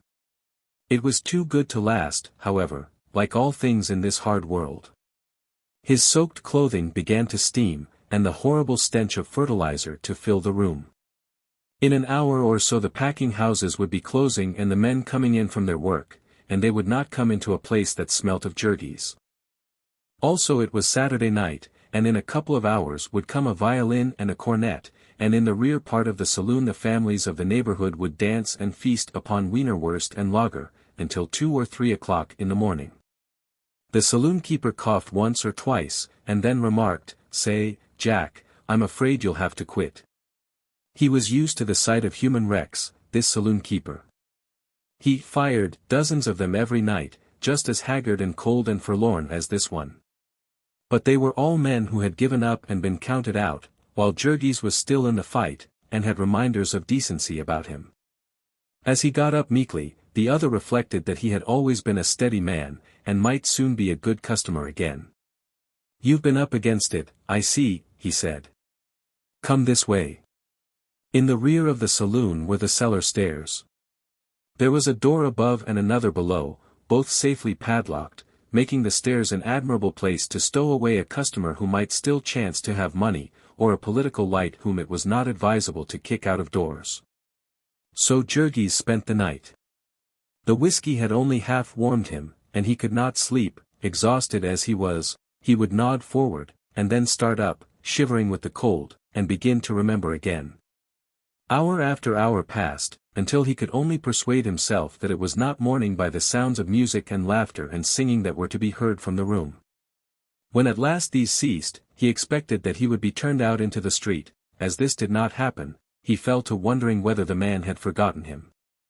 In the end, when the silence and suspense were no longer to be borne, he got up and hammered on the door, and the proprietor came, yawning and rubbing his eyes. He was keeping open all night, and dozing between customers. "I want to go home," Jurgis said. "I'm worried about my wife, I can't wait any longer." "Why the hell didn't you say so before?" said the man. "I thought you didn't have any home to go to." Jurgis went outside. It was 4 o'clock in the morning, and as black as night. There were 3 or 4 inches of fresh snow on the ground, and the flakes were falling thick and fast. He turned toward Anil's and started at a run. There was a light burning in the kitchen window and the blinds were drawn. The door was unlocked and Jurgis rushed in. Anil, Maria, and the rest of the women were huddled about the stove, exactly as before. With them were several newcomers, Jurgis noticed, also he noticed that the house was silent. "Well?" he said. No one answered him, they sat staring at him with their pale faces. He cried again, "Well?" And then, by the light of the smoky lamp, he saw Maria who sat nearest him, shaking her head slowly. "Not yet," she said. And Jurgis gave a cry of dismay. "Not yet?" Again Maria's head shook.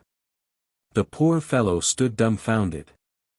"I don't hear her," he gasped. "She's been quiet a long time," replied the other. There was another pause, broken suddenly by a voice from the attic, "Hello, there." Several of the women ran into the next room, while Maria sprang toward Jurgis.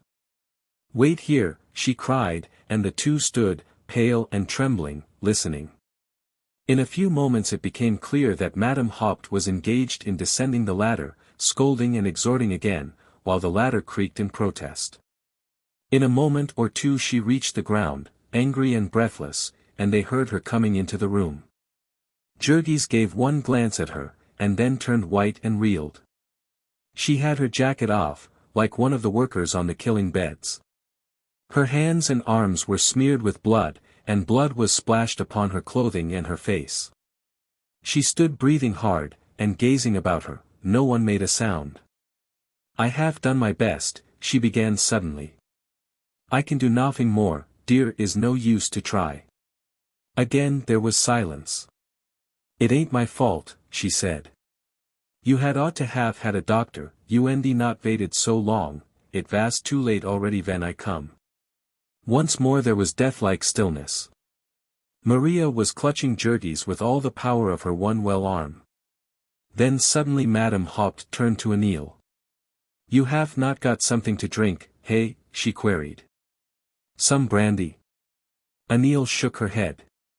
"Herrgott," exclaimed Madame Haupt. "Such people. Perhaps you will give me something to eat den, I have had nothing since yesterday morning, und I have barked myself near to death here. If I could have known it was like this, I would never have come for such money as you give me." At this moment she chanced to look round, and saw Jurgis. She shook her finger at him. "You understand me," she said, "you pays me dot money just the same. It is not my fault that you send for me so late I can't help your wife. It is not my fault if der baby comes mit one arm first, so that I can't save it. I have tried all night, und in dot place where it is not fit for dogs to be born, und mit nothing to eat only what I brings in mine own pockets." Here Madame Haupt paused for a moment to get her breath, and Maria, seeing the beads of sweat on Jurgis's forehead, and feeling the quivering of his frame, broke out in a low voice, "How is Ona?" "How is she?" echoed Madame Haupt. "How do you think she can be when you leave her to kill herself so? I told dem that when they send for the priest. She is young, und she might have got over it, und been well und strong, if she had been treated right. She fight hard, that girl, she is not yet quite dead." And Jurgis gave a frantic scream. "Dead? She will die, of course," said the other angrily. "Der baby is dead now." The garret was lighted by a candle stuck upon a board. It had almost burned itself out, and was sputtering and smoking as Jurgis rushed up the ladder. He could make out dimly in one corner a pallet of rags and old blankets, spread upon the floor. At the foot of it was a crucifix, and near it a priest muttering a prayer. In a far corner crouched Elzbieta, moaning and wailing. Upon the pallet lay Ona. She was covered with a blanket, but he could see her shoulders and one arm lying bare. She was so shrunken he would scarcely have known her, she was all but a skeleton, and as white as a piece of chalk. Her eyelids were closed, and she lay still as death. He staggered toward her and fell upon his knees with a cry of anguish, "Ona! Ona!" She did not stir. He caught her hand in his, and began to clasp it frantically, calling, "Look at me! Answer me! It is Jurgis come back, don't you hear me?" There was the faintest quivering of the eyelids, and he called again in frenzy, "Ona! Ona!" Then suddenly her eyes opened one instant. One instant she looked at him, there was a flash of recognition between them, he saw her afar off, as through a dim vista, standing forlorn. He stretched out his arms to her, he called her in wild despair, a fearful yearning surged up in him, hunger for her that was agony, desire that was a new being born within him, tearing his heartstrings, torturing him. But it was all in vain, she faded from him, she slipped back and was gone. And a wail of anguish burst from him, great sobs shook all his frame, and hot tears ran down his cheeks and fell upon her. He clutched her hands, he shook her, he caught her in his arms and pressed her to him, but she lay cold and still, she was gone, she was gone. The word rang through him like the sound of a bell, echoing in the far depths of him, making forgotten chords to vibrate, old shadowy fears to stir, fears of the dark, fears of the void, fears of annihilation. She was dead. She was dead. He would never see her again, never hear her again. An icy horror of loneliness seized him, he saw himself standing apart and watching all the world fade away from him, a world of shadows, of fickle dreams. He was like a little child, in his fright and grief, he called, and got no answer, and his cries of despair echoed through the house, making the women downstairs draw nearer to each other in fear. He was inconsolable, beside himself. The priest came and laid his hand upon his shoulder and whispered to him, but he heard not a sound. He was gone away himself, stumbling through the shadows, and groping after the soul that had fled. So he lay. The grey dawn came up and crept into the attic. The priest left, the women left, and he was alone with the still, white figure, quieter now, but moaning and shuddering, wrestling with the grisly fiend. Now and then he would raise himself and stare at the white mask before him, then hide his eyes because he could not bear it. Dead! Dead! And she was only a girl, she was barely 18. Her life had hardly begun, and here she lay murdered, mangled, tortured to death. It was morning when he rose up and came down into the kitchen, haggard and ashen-gray, reeling and dazed. More of the neighbors had come in, and they stared at him in silence as he sank down upon a chair by the table and buried his face in his arms. A few minutes later the front door opened. A blast of cold and snow rushed in, and behind it little Katrina, breathless from running, and blue with the cold. "I'm home again," she exclaimed. "I could hardly."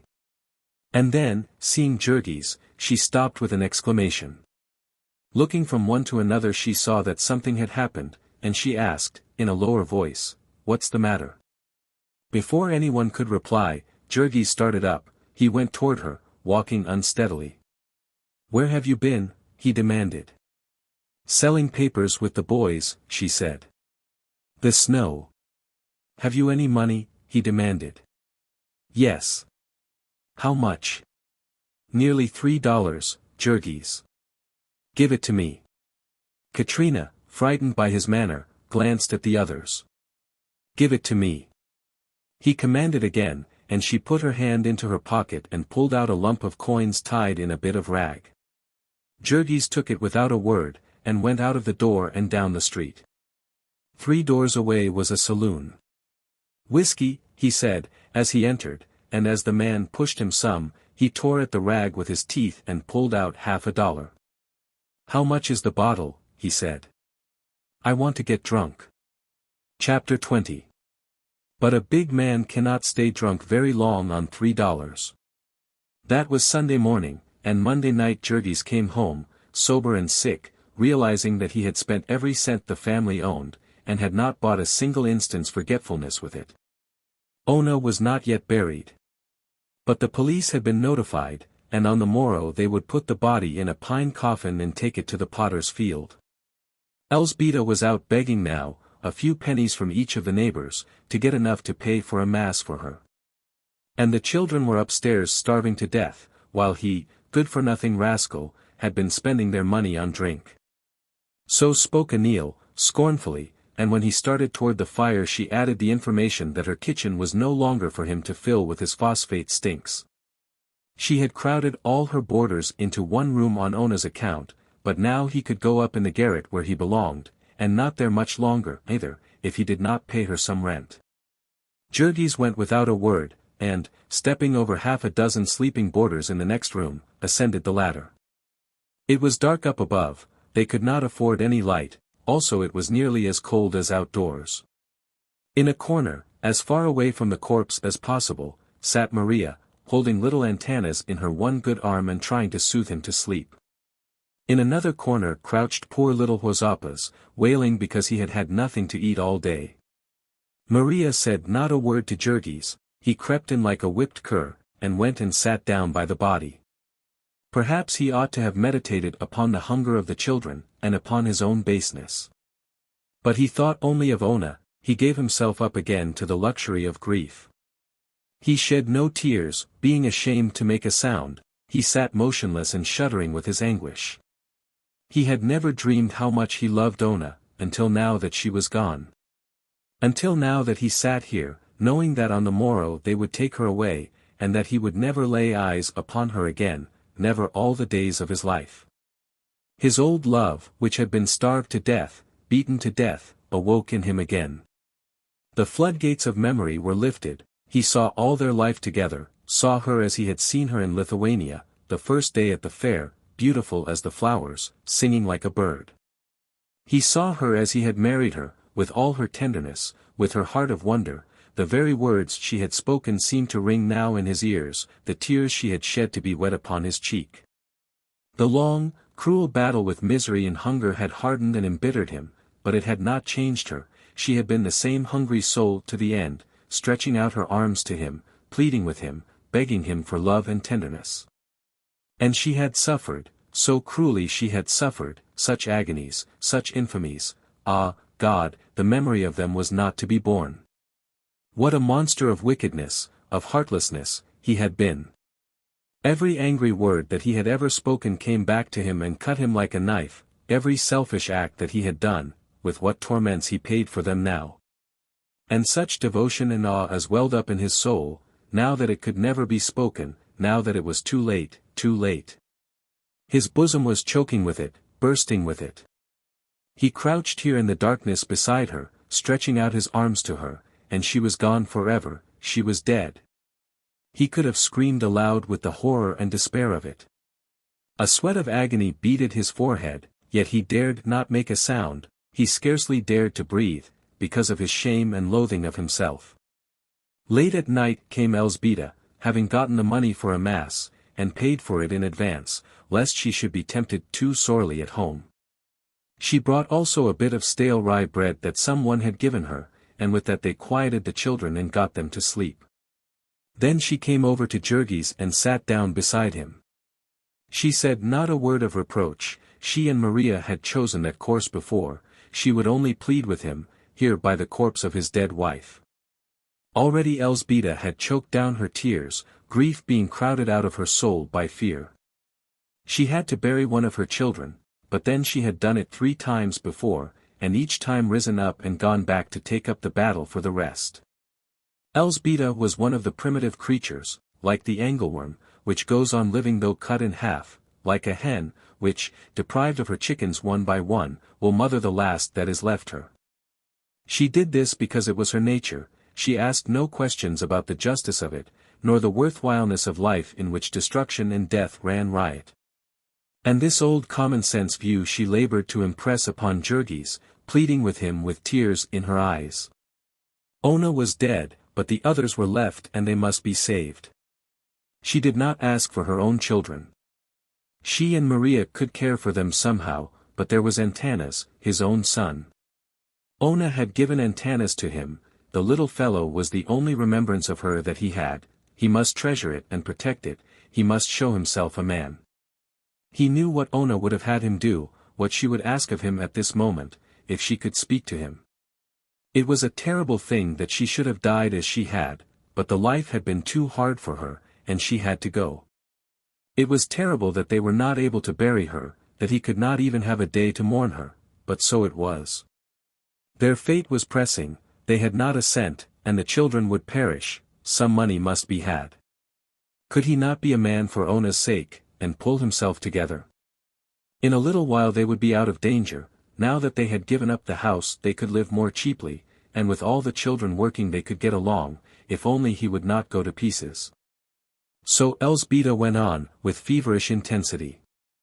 It was a struggle for life with her. She was not afraid that Jurgis would go on drinking, for he had no money for that, but she was wild with dread at the thought that he might desert them, might take to the road, as Jonas had done.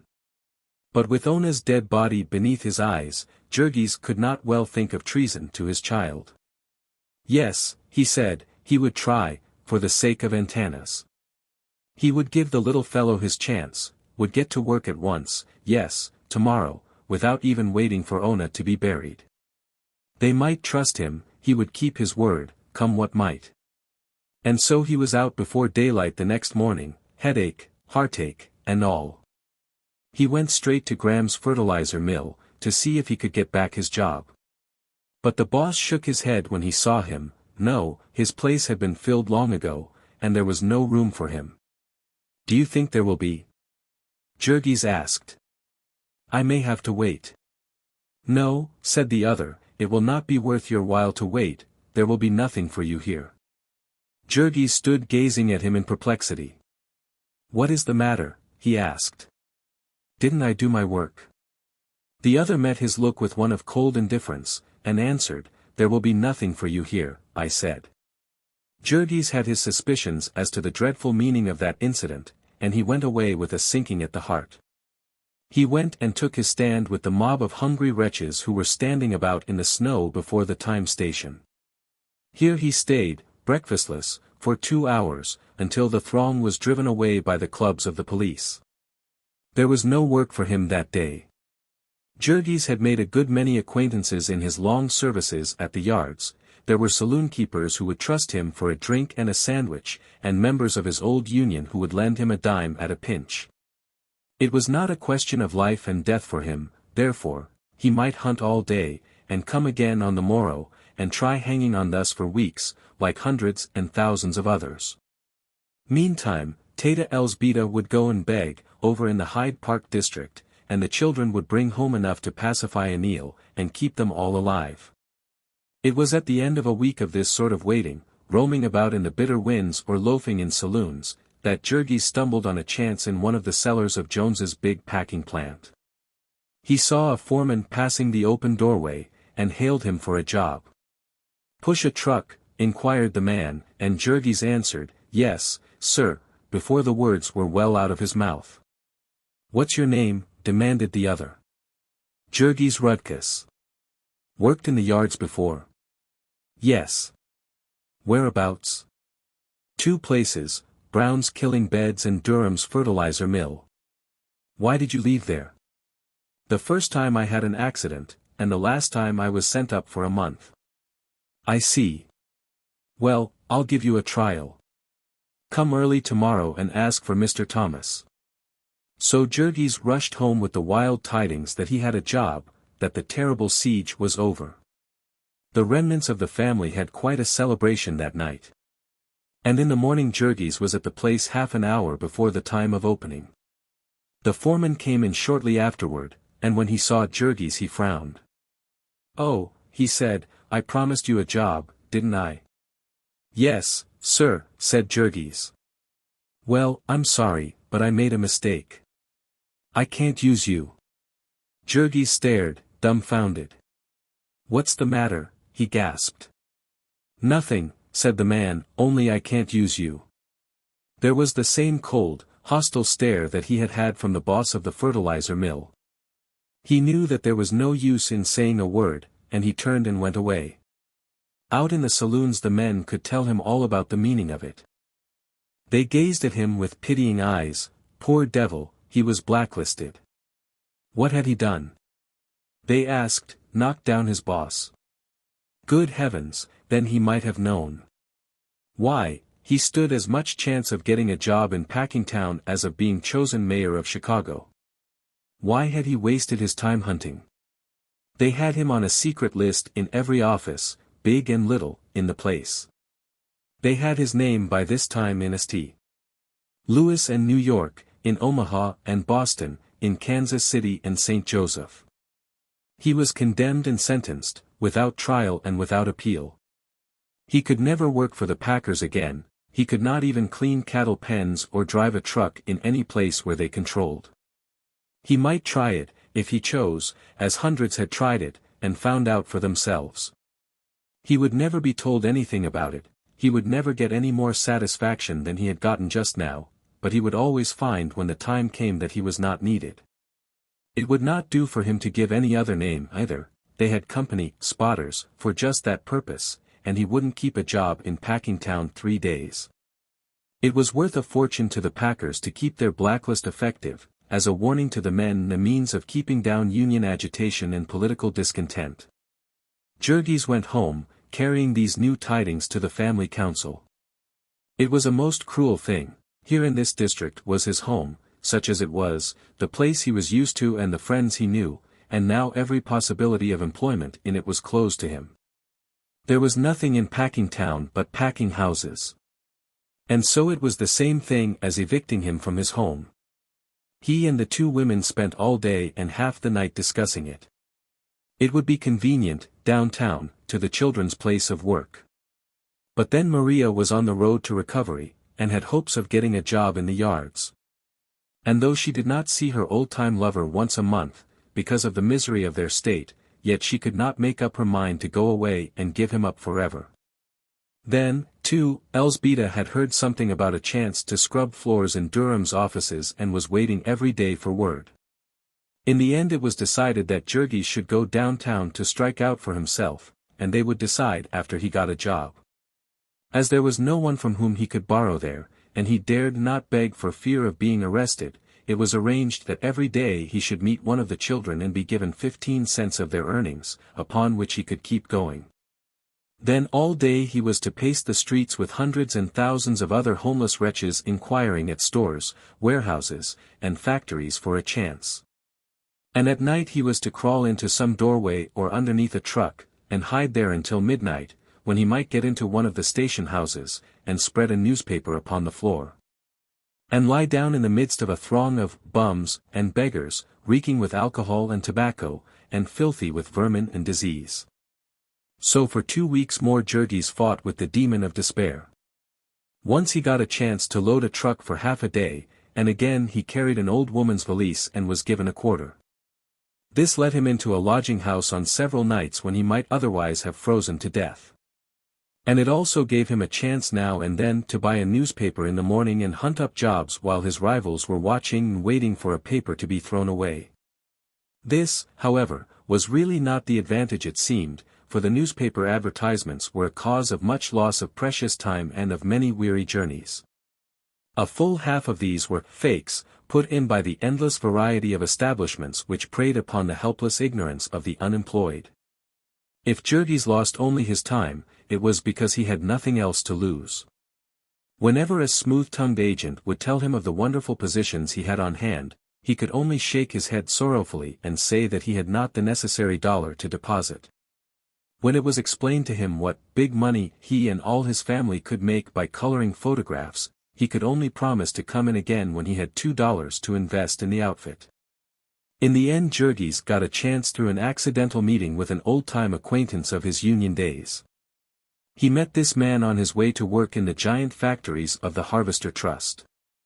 And his friend told him to come along and he would speak a good word for him to his boss, whom he knew well.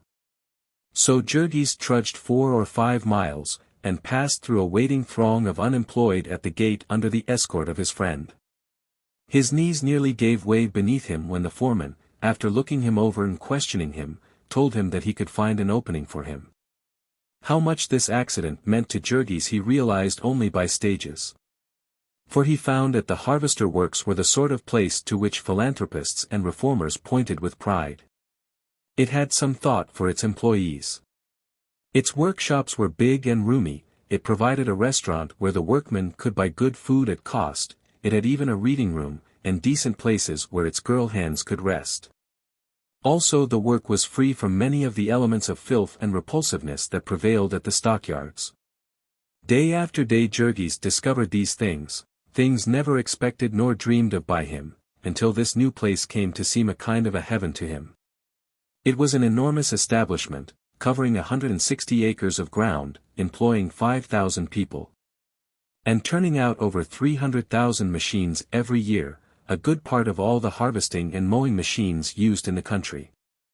Jurgis saw very little of it, of course, it was all specialized work, the same as at the stockyards, each one of the hundreds of parts of a mowing machine was made separately, and sometimes handled by hundreds of men.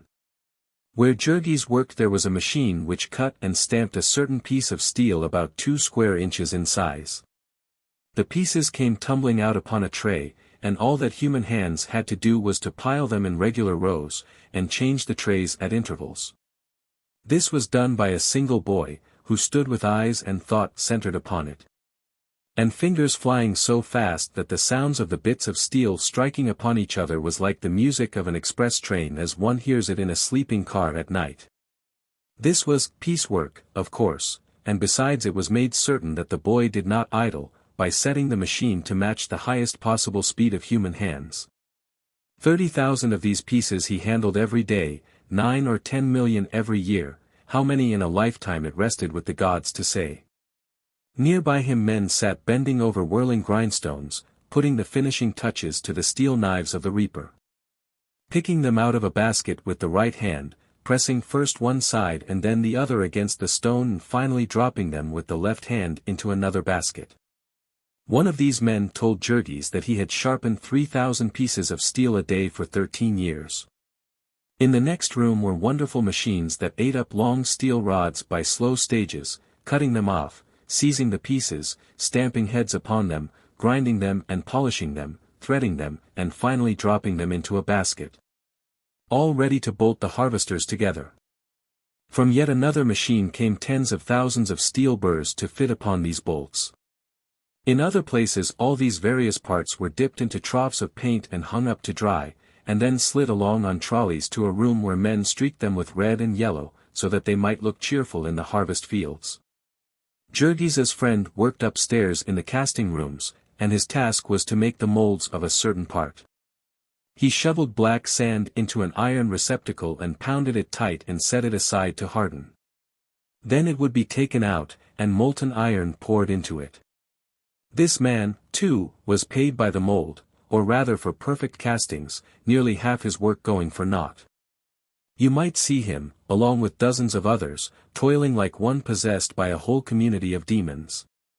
His arms working like the driving rods of an engine, his long, black hair flying wild, his eyes starting out, the sweat rolling in rivers down his face. When he had shoveled the mold full of sand, and reached for the pounder to pound it with, it was after the manner of a canoeist running rapids and seizing a pole at sight of a submerged rock. All day long this man would toil thus, his whole being centered upon the purpose of making 23 instead of 22.5 cents an hour. And then his product would be reckoned up by the census taker, and jubilant captains of industry would boast of it in their banquet halls, telling how our workers are nearly twice as efficient as those of any other country. If we are the greatest nation the sun ever shone upon, it would seem to be mainly because we have been able to goad our wage earners to this pitch of frenzy. Though there are a few other things that are great among us, including our drink bill, which is $1.25 billion a year, and doubling itself every decade. There was a machine which stamped out the iron plates, and then another which, with a mighty thud, mashed them to the shape of the sitting-down portion of the American farmer. Then they were piled upon a truck, and it was Jurgis's task to wheel them to the room where the machines were assembled. This was child's play for him, and he got $1.75 a day for it. On Saturday he paid Emil the 75 cents a week he owed her for the use of her garret, and also redeemed his overcoat, which Elzbieta had put in pawn when he was in jail. This last was a great blessing. A man cannot go about in midwinter in Chicago with no overcoat and not pay for it, and Jurgis had to walk or ride 5 or 6 miles back and forth to his work. It so happened that half of this was in one direction and half in another, necessitating a change of cars. The law required that transfers be given at all intersecting points, but the railway corporation had gotten round this by arranging a pretense at separate ownership. So whenever he wished to ride, he had to pay 10 cents each way, or over 10% of his income to this power, which had gotten its franchises long ago by buying up the city council, in the face of popular clamor amounting almost to a rebellion. Tired as he felt at night, and dark and bitter cold as it was in the morning, Jurgis generally chose to walk. At the hours other workmen were traveling, the streetcar monopoly saw fit to put on so few cars that there would be men hanging to every foot of the backs of them and often crouching upon the snow-covered roof. Of course the doors could never be closed, and so the cars were as cold as outdoors. Jurgis, like many others, found it better to spend his fare for a drink and a free lunch, to give him strength to walk. These, however, were all slight matters to a man who had escaped from Durham's fertilizer mill. Jurgis began to pick up heart again and to make plans. He had lost his house, but then the awful load of the rent and interest was off his shoulders, and when Maria was well again they could start over and save. In the shop where he worked was a man, a Lithuanian like himself, whom the others spoke of in admiring whispers, because of the mighty feats he was performing. All day he sat at a machine turning bolts. And then in the evening he went to the public school to study English and learn to read. In addition, because he had a family of 8 children to support and his earnings were not enough, on Saturdays and Sundays he served as a watchman. He was required to press 2 buttons at opposite ends of a building every 5 minutes, and as the walk only took him 2 minutes, he had 3 minutes to study between each trip. Jurgis felt jealous of this fellow. For that was the sort of thing he himself had dreamed of, 2 or 3 years ago. He might do it even yet, if he had a fair chance. He might attract attention and become a skilled man or a boss, as some had done in this place. Suppose that Maria could get a job in the big mill where they made binder twine, then they would move into this neighborhood, and he would really have a chance. With a hope like that, there was some use in living. To find a place where you were treated like a human being, by God. He would show them how he could appreciate it. He laughed to himself as he thought how he would hang on to this job. And then one afternoon, the 9th of his work in the place, when he went to get his overcoat he saw a group of men crowded before a placard on the door, and when he went over and asked what it was, they told him that beginning with the morrow his department of the harvester works would be closed until further notice. Chapter 21. That was the way they did it. There was not half an hour's warning, the works were closed. It had happened that way before, said the men, and it would happen that way forever. They had made all the harvesting machines that the world needed, and now they had to wait till some wore out. It was nobody's fault, that was the way of it. And thousands of men and women were turned out in the dead of winter, to live upon their savings if they had any, and otherwise to die. So many tens of thousands already in the city, homeless and begging for work, and now several thousand more added to them. Jurgis walked home with his pittance of pay in his pocket, heartbroken, overwhelmed. One more bandage had been torn from his eyes, one more pitfall was revealed to him. Of what help was kindness and decency on the part of employers, when they could not keep a job for him, when there were more harvesting machines made than the world was able to buy? What a hellish mockery it was, anyway, that a man should slave to make harvesting machines for the country, only to be turned out to starve for doing his duty too well. It took him 2 days to get over this heart-sickening disappointment. He did not drink anything, because Elzbieta got his money for safekeeping, and knew him too well to be in the least frightened by his angry demands. He stayed up in the garret however, and sulked, What was the use of a man's hunting a job when it was taken from him before he had time to learn the work? But then their money was going again, and little Antanas was hungry, and crying with the bitter cold of the garret. Also Madame Haupt, the midwife, was after him for some money. So he went out once more. For another 10 days he roamed the streets and alleys of the huge city, sick and hungry, begging for any work. He tried in stores and offices, in restaurants and hotels, along the docks and in the railroad yards, in warehouses and mills and factories where they made products that went to every corner of the world. There were often 1 or 2 chances, but there were always 100 men for every chance, and his turn would not come. At night he crept into sheds and cellars and doorways, until there came a spell of belated winter weather, with a raging gale, and the thermometer 5 degrees below zero at sundown and falling all night. Then Jurgis fought like a wild beast to get into the big Harrison Street police station, and slept down in a corridor, crowded with 2 other men upon a single step. He had to fight often in these days to fight for a place near the factory gates, and now and again with gangs on the street. He found, for instance, that the business of carrying satchels for railroad passengers was a preempted one. Whenever he essayed it, 8 or 10 men and boys would fall upon him and force him to run for his life. They always had the policeman squared, and so there was no use in expecting protection. That Jurgis did not starve to death was due solely to the pittance the children brought him. And even this was never certain. For one thing, the cold was almost more than the children could bear, and then they, too, were in perpetual peril from rivals who plundered and beat them.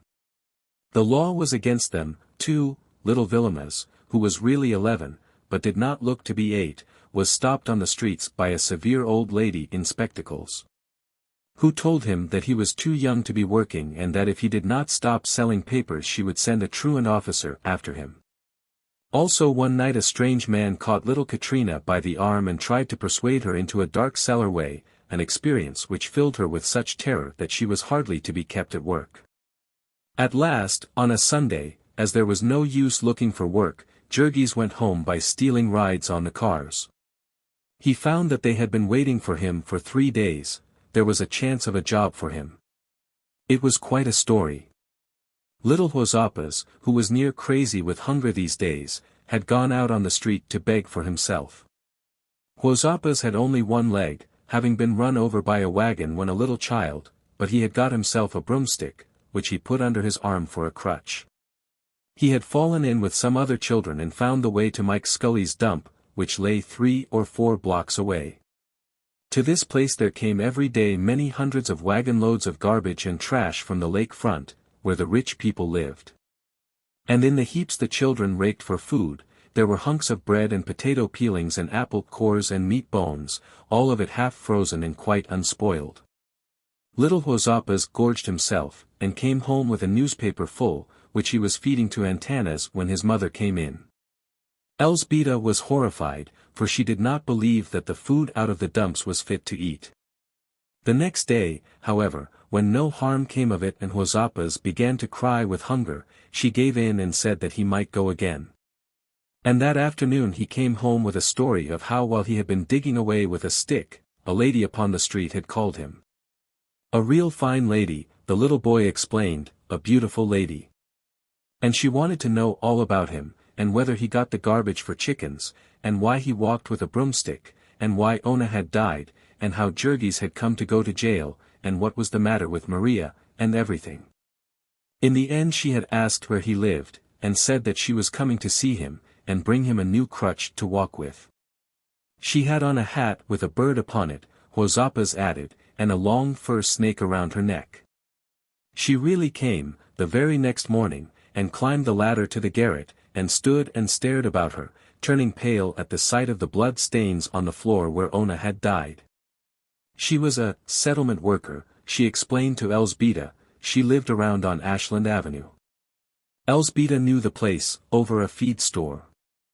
Somebody had wanted her to go there, but she had not cared to, for she thought that it must have something to do with religion, and the priest did not like her to have anything to do with strange religions. They were rich people who came to live there to find out about the poor people, but what good they expected it would do them to know, one could not imagine. So spoke Elzbieta, naively, and the young lady laughed and was rather at a loss for an answer. She stood and gazed about her, and thought of a cynical remark that had been made to her. That she was standing upon the brink of the pit of hell and throwing in snowballs to lower the temperature. Elzbieta was glad to have somebody to listen, and she told all their woes, what had happened to Ona, and the jail, and the loss of their home, and Maria's accident, and how Ona had died, and how Jurgis could get no work. As she listened, the pretty young lady's eyes filled with tears, and in the midst of it she burst into weeping and hid her face on Elzbieta's shoulder. Quite regardless of the fact that the woman had on a dirty old wrapper and that the garret was full of fleas. Poor Elzbieta was ashamed of herself for having told so woeful a tale, and the other had to beg and plead with her to get her to go on. The end of it was that the young lady sent them a basket of things to eat, and left a letter that Jurgis was to take to a gentleman who was superintendent in one of the mills of the great steelworks in South Chicago. He will get Jurgis something to do, the young lady had said, and added, smiling through her tears, if he doesn't, he will never marry me. The steelworks were 15 miles away, and as usual it was so contrived that one had to pay 2 fares to get there. Far and wide the sky was flaring with the red glare that leaped from rows of towering chimneys, for it was pitch dark when Jurgis arrived. The vast works, a city in themselves, were surrounded by a stockade. And already a full 100 men were waiting at the gate where new hands were taken on. Soon after daybreak whistles began to blow, and then suddenly thousands of men appeared, streaming from saloons and boarding houses across the way, leaping from trolley cars that passed. It seemed as if they rose out of the ground. In the dim grey light, a river of them poured in through the gate, and then gradually ebbed away again, until there were only a few late ones running, and the watchmen pacing up and down, and the hungry strangers stamping and shivering. Jurgis presented his precious letter. The gatekeeper was surly, and put him through a catechism, but he insisted that he knew nothing, and as he had taken the precaution to seal his letter, there was nothing for the gatekeeper to do but send it to the person to whom it was addressed. A messenger came back to say that Jurgis should wait, and so he came inside of the gate, perhaps not sorry enough that there were others less fortunate watching him with greedy eyes. The great mills were getting under way, one could hear a vast stirring, a rolling, rumbling and hammering.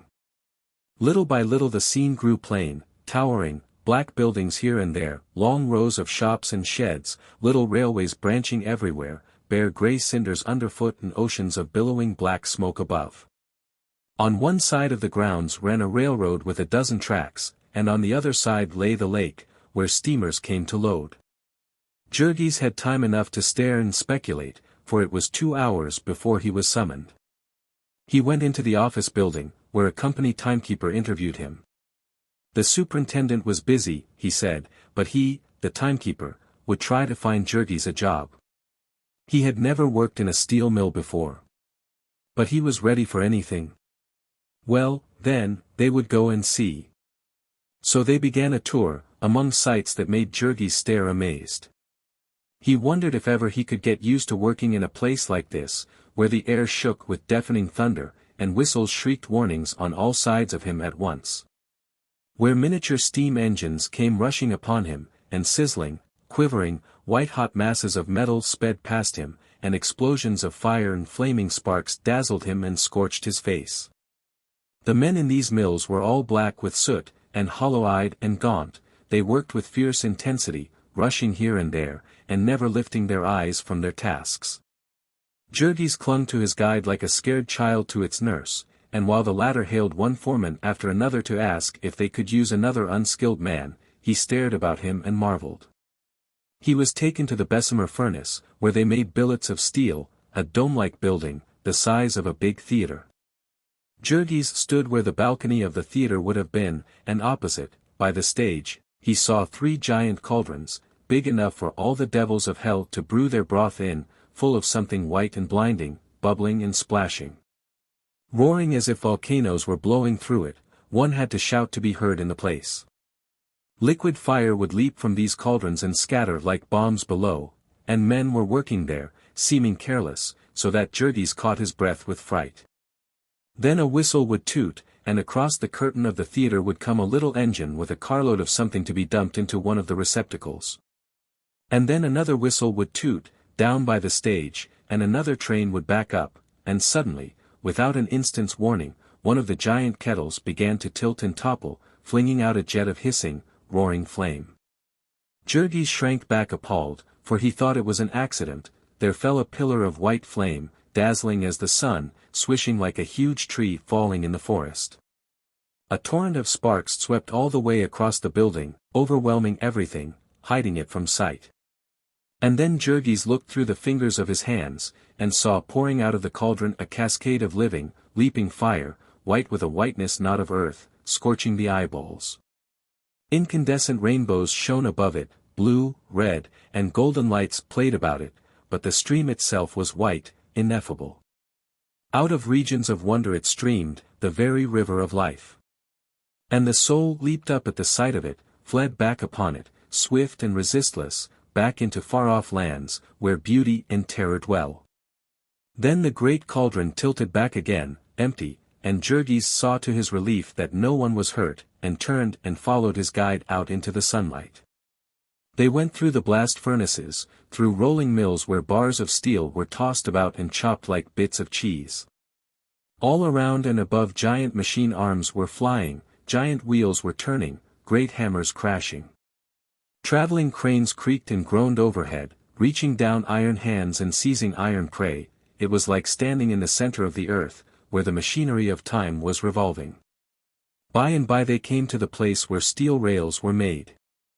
And Jurgis heard a toot behind him, and jumped out of the way of a car with a white-hot ingot upon it, the size of a man's body. There was a sudden crash and the car came to a halt, and the ingot toppled out upon a moving platform, where steel fingers and arms seized hold of it, punching it and prodding it into place, and hurrying it into the grip of huge rollers. Then it came out upon the other side, and there were more crashings and clatterings, and over it was flopped, like a pancake on a gridiron, and seized again and rushed back at you through another squeezer. So amid deafening uproar it clattered to and fro, growing thinner and flatter and longer. The ingot seemed almost a living thing. It did not want to run this mad course, but it was in the grip of fate. It was tumbled on, screeching and clanking and shivering in protest. By and by it was long and thin, a great red snake escaped from purgatory. And then, as it slid through the rollers, you would have sworn that it was alive. It writhed and squirmed, and wriggles and shudders passed out through its tail, all but flinging it off by their violence. There was no rest for it until it was cold and black, and then it needed only to be cut and straightened to be ready for a railroad. It was at the end of this rail's progress that Jurgis got his chance. They had to be moved by men with crowbars, and the boss here could use another man. So he took off his coat and set to work on the spot. It took him 2 hours to get to this place every day and cost him $1.20 a week. As this was out of the question, he wrapped his bedding in a bundle and took it with him, and one of his fellow workingmen introduced him to a Polish lodging house, where he might have the privilege of sleeping upon the floor for 10 cents a night. He got his meals at free lunch counters, and every Saturday night he went home, bedding and all, and took the greater part of his money to the family. Elzbieta was sorry for this arrangement, for she feared that it would get him into the habit of living without them, and once a week was not very often for him to see his baby, but there was no other way of arranging it. There was no chance for a woman at the steelworks, and Maria was now ready for work again, and lured on from day to day by the hope of finding it at the yards. In a week Jurgis got over his sense of helplessness and bewilderment in the rail mill. He learned to find his way about and to take all the miracles and terrors for granted, to work without hearing the rumbling and crashing. From blind fear he went to the other extreme. He became reckless and indifferent, like all the rest of the men, who took but little thought of themselves in the ardor of their work. It was wonderful, when one came to think of it, that these men should have taken an interest in the work they did. They had no share in it, they were paid by the hour, and paid no more for being interested. Also they knew that if they were hurt they would be flung aside and forgotten, and still they would hurry to their task by dangerous short cuts, would use methods that were quicker and more effective in spite of the fact that they were also risky. His fourth day at his work, Jurgis saw a man stumble while running in front of a car, and have his foot mashed off, and before he had been there 3 weeks he was witness of a yet more dreadful accident. There was a row of brick furnaces, shining white through every crack with the molten steel inside. Some of these were bulging dangerously, yet men worked before them, wearing blue glasses when they opened and shut the doors. One morning as Jurgis was passing, a furnace blew out, spraying 2 men with a shower of liquid fire. As they lay screaming and rolling upon the ground in agony, Jurgis rushed to help them, and as a result he lost a good part of the skin from the inside of one of his hands. The company doctor bandaged it up, but he got no other thanks from anyone, and was laid up for 8 working days without any pay. Most fortunately, at this juncture, Elzbieta got the long-awaited chance to go at 5 o'clock in the morning and help scrub the office floors of one of the packers.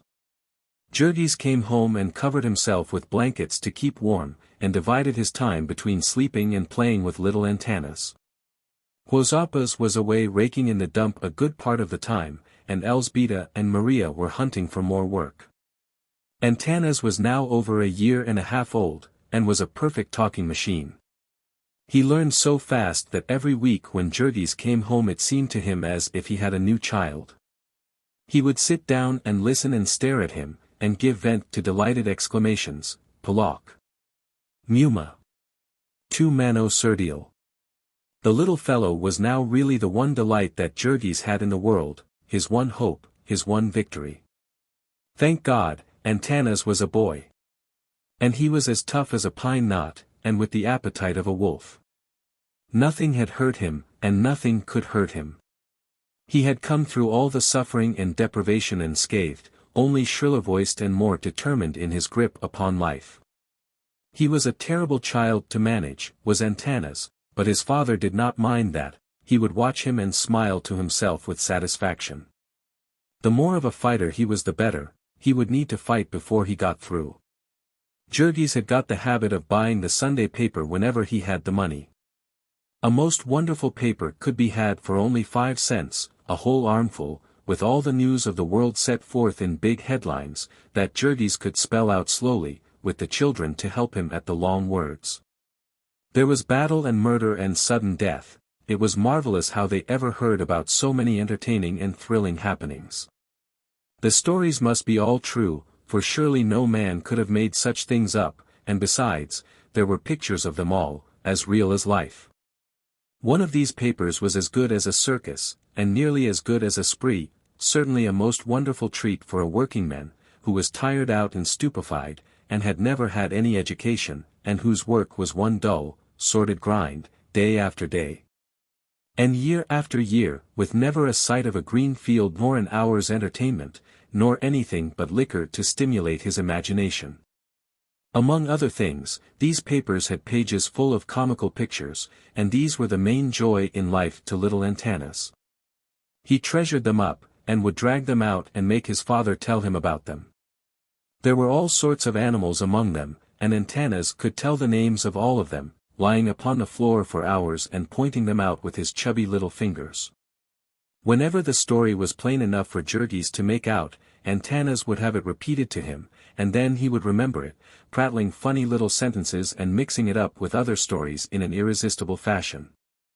Also his quaint pronunciation of words was such a delight, and the phrases he would pick up and remember, the most outlandish and impossible things.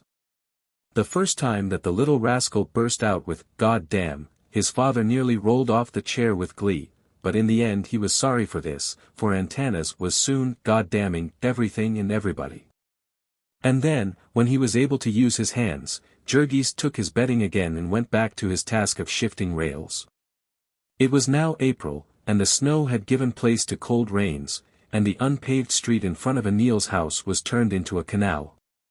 Jurgis would have to wade through it to get home, and if it was late he might easily get stuck to his waist in the mire. But he did not mind this much, it was a promise that summer was coming.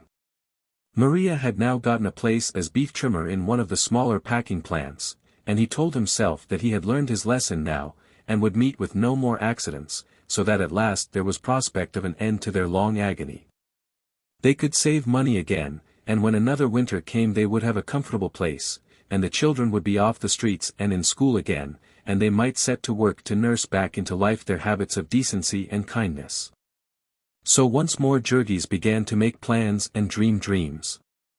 And then one Saturday night he jumped off the car and started home, with the sun shining low under the edge of a bank of clouds that had been pouring floods of water into the mud-soaked street. There was a rainbow in the sky, and another in his breast, for he had 36 hours rest before him, and a chance to see his family. Then suddenly he came in sight of the house, and noticed that there was a crowd before the door. He ran up the steps and pushed his way in, and saw Anil's kitchen crowded with excited women. It reminded him so vividly of the time when he had come home from jail and found Ona dying, that his heart almost stood still. "What's the matter?" he cried. A dead silence had fallen in the room, and he saw that every one was staring at him. "What's the matter?" he exclaimed again. And then, up in the garret, he heard sounds of wailing, in Maria's voice. He started for the ladder, and Anil seized him by the arm. "No, no," she exclaimed. "Don't go up there." "What is it?" he shouted. And the old woman answered him weakly, "It's Antanas. He's dead. He was drowned out in the street." Chapter 22. Jurgis took the news in a peculiar way. He turned deadly pale, but he caught himself, and for half a minute stood in the middle of the room, clenching his hands tightly and setting his teeth. Then he pushed Anil aside and strode into the next room and climbed the ladder.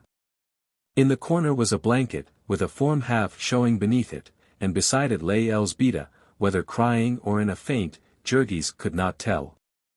Maria was pacing the room, screaming and wringing her hands. He clenched his hands tighter yet, and his voice was hard as he spoke. "How did it happen?" he asked. Maria scarcely heard him in her agony. He repeated the question, louder and yet more harshly. "He fell off the sidewalk," she wailed.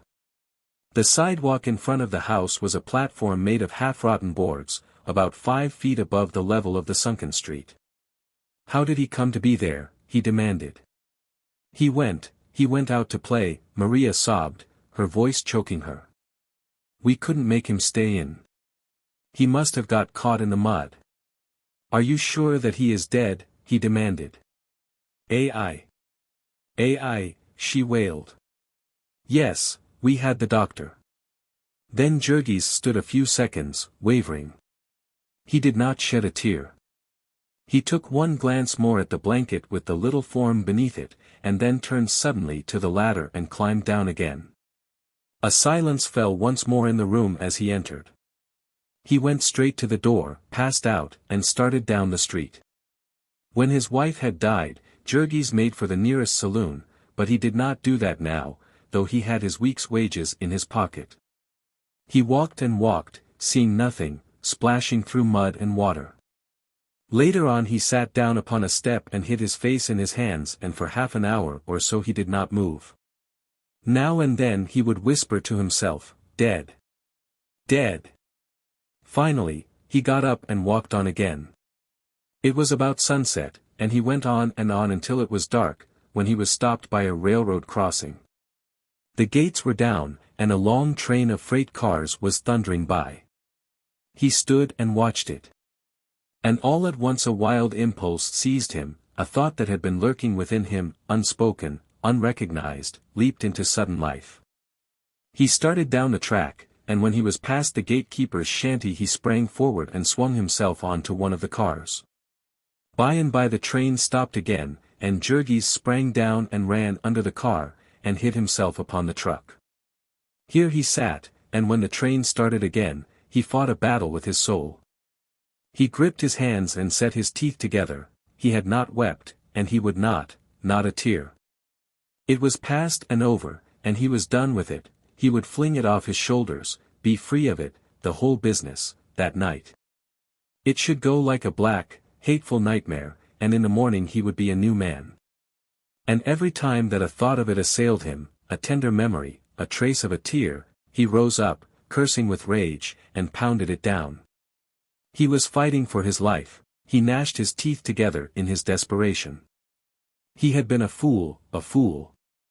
He had wasted his life, he had wrecked himself, with his accursed weakness, and now he was done with it, he would tear it out of him, root and branch. There should be no more tears and no more tenderness. He had had enough of them, they had sold him into slavery. Now he was going to be free, to tear off his shackles, to rise up and fight. He was glad that the end had come, it had to come some time, and it was just as well now. This was no world for women and children, and the sooner they got out of it the better for them. Whatever Antanas might suffer where he was, he could suffer no more than he would have had he stayed upon earth. And meantime his father had thought the last thought about him that he meant to, he was going to think of himself, he was going to fight for himself, against the world that had baffled him and tortured him. So he went on, tearing up all the flowers from the garden of his soul, and setting his heel upon them. The train thundered deafeningly, and a storm of dust blew in his face. But though it stopped now and then through the night, he clung where he was, he would cling there until he was driven off, for every mile that he got from Packingtown meant another load from his mind. Whenever the cars stopped a warm breeze blew upon him, a breeze laden with the perfume of fresh fields, of honeysuckle and clover. He snuffed it, and it made his heart beat wildly, he was out in the country again. He was going to live in the country. When the dawn came he was peering out with hungry eyes, getting glimpses of meadows and woods and rivers. At last he could stand it no longer, and when the train stopped again he crawled out. Upon the top of the car was a brakeman, who shook his fist and swore. Jurgis waved his hand derisively, and started across the country. Only think that he had been a countryman all his life. And for 3 long years he had never seen a country sight nor heard a country sound. Excepting for that one walk when he left jail, when he was too much worried to notice anything, and for a few times that he had rested in the city parks in the winter time when he was out of work, he had literally never seen a tree.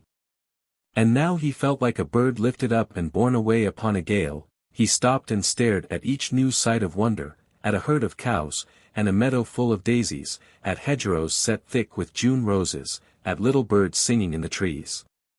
Then he came to a farmhouse, and after getting himself a stick for protection, he approached it. The farmer was greasing a wagon in front of the barn, and Jurgis went to him. "I would like to get some breakfast, please," he said. "Do you want to work?" said the farmer. "No," said Jurgis. "I don't." "Then you can't get anything here," snapped the other. "I meant to pay for it," said Jurgis. "Oh," said the farmer. And then added sarcastically, "We don't serve breakfast after 7 a.m. "I am very hungry," said Jurgis gravely, "I would like to buy some food." "Ask the woman," said the farmer, nodding over his shoulder. The woman was more tractable, and for a dime Jurgis secured 2 thick sandwiches and a piece of pie and 2 apples. He walked off eating the pie, as the least convenient thing to carry. In a few minutes he came to a stream, and he climbed a fence and walked down the bank, along a woodland path. By and by he found a comfortable spot, and there he devoured his meal, slaking his thirst at the stream. Then he lay for hours, just gazing and drinking in joy, until at last he felt sleepy, and lay down in the shade of a bush. When he awoke the sun was shining hot in his face. He sat up and stretched his arms, and then gazed at the water sliding by. There was a deep pool, sheltered and silent, below him, and a sudden wonderful idea rushed upon him. He might have a bath. The water was free, and he might get into it, all the way into it. It would be the first time that he had been all the way into the water since he left Lithuania. When Jurgis had first come to the stockyards he had been as clean as any working man could well be. But later on, what with sickness and cold and hunger and discouragement, and the filthiness of his work, and the vermin in his home, he had given up washing in winter, and in summer only as much of him as would go into a basin. He had had a shower bath in jail, but nothing since, and now he would have a swim. The water was warm, and he splashed about like a very boy in his glee. Afterward he sat down in the water near the bank, and proceeded to scrub himself, soberly and methodically, scouring every inch of him with sand. While he was doing it he would do it thoroughly, and see how it felt to be clean. He even scrubbed his head with sand, and combed what the men called crumbs out of his long, black hair, holding his head under water as long as he could, to see if he could not kill them all. Then, seeing that the sun was still hot, he took his clothes from the bank and proceeded to wash them, piece by piece. As the dirt and grease went floating off downstream he grunted with satisfaction and soused the clothes again, venturing even to dream that he might get rid of the fertilizer. He hung them all up, and while they were drying he lay down in the sun and had another long sleep. They were hot and stiff as boards on top, and a little damp on the underside, when he awakened, but being hungry, he put them on and set out again. He had no knife, but with some labor he broke himself a good stout club, and, armed with this, he marched down the road again. Before long he came to a big farmhouse, and turned up the lane that led to it. It was just supper time, and the farmer was washing his hands at the kitchen door. "Please, sir," said Jurgis, "can I have something to eat? I can pay." To which the farmer responded promptly, "We don't feed tramps here. Get out." Jurgis went without a word, but as he passed round the barn he came to a freshly ploughed and harrowed field, in which the farmer had set out some young peach trees. And as he walked he jerked up a row of them by the roots, more than 100 trees in all, before he reached the end of the field. That was his answer, and it showed his mood. From now on he was fighting, and the man who hit him would get all that he gave, every time. Beyond the orchard Jurgis struck through a patch of woods, and then a field of winter grain, and came at last to another road. Before long he saw another farmhouse, and, as it was beginning to cloud over a little, he asked here for shelter as well as food. Seeing the farmer eyeing him dubiously, he added, "I'll be glad to sleep in the barn." "Well, I dunno," said the other. "Do you smoke?" "Sometimes," said Jurgis, "but I'll do it out of doors." When the man had assented, he inquired, "How much will it cost me?" "I haven't very much money." "I reckon about 20 cents for supper," replied the farmer. "I won't charge ye for the barn." So Jurgis went in, and sat down at the table with the farmer's wife and half a dozen children. It was a bountiful meal. There were baked beans and mashed potatoes and asparagus chopped and stewed, and a dish of strawberries, and great, thick slices of bread, and a pitcher of milk. Jurgis had not had such a feast since his wedding day, and he made a mighty effort to put in his 20 cents worth. They were all of them too hungry to talk, but afterward they sat upon the steps and smoked, and the farmer questioned his guest. When Jurgis had explained that he was a working man from Chicago, and that he did not know just whither he was bound, the other said, "Why don't you stay here and work for me?" "I'm not looking for work just now," Jurgis answered. "I'll pay ye good," said the other, eyeing his big form, $1 a day and board ye. "Help's terrible scarce round here." "Is that winter as well as summer?" Jurgis demanded quickly. No," said the farmer. "I couldn't keep ye after November, I ain't got a big enough place for that." "I see," said the other, "that's what I thought. When you get through working your horses this fall, will you turn them out in the snow?" Jurgis was beginning to think for himself nowadays. "It ain't quite the same," the farmer answered, seeing the point. "There ought to be work a strong fellow like you can find to do, in the cities, or some place, in the winter time." "Yes," said Jurgis, "that's what they all think, and so they crowd into the cities, and when they have to beg or steal to live, then people ask them why they don't go into the country, where help is scarce." The farmer meditated a while. "How about when your money's gone?" he inquired, finally. "You'll have to, then, won't you?"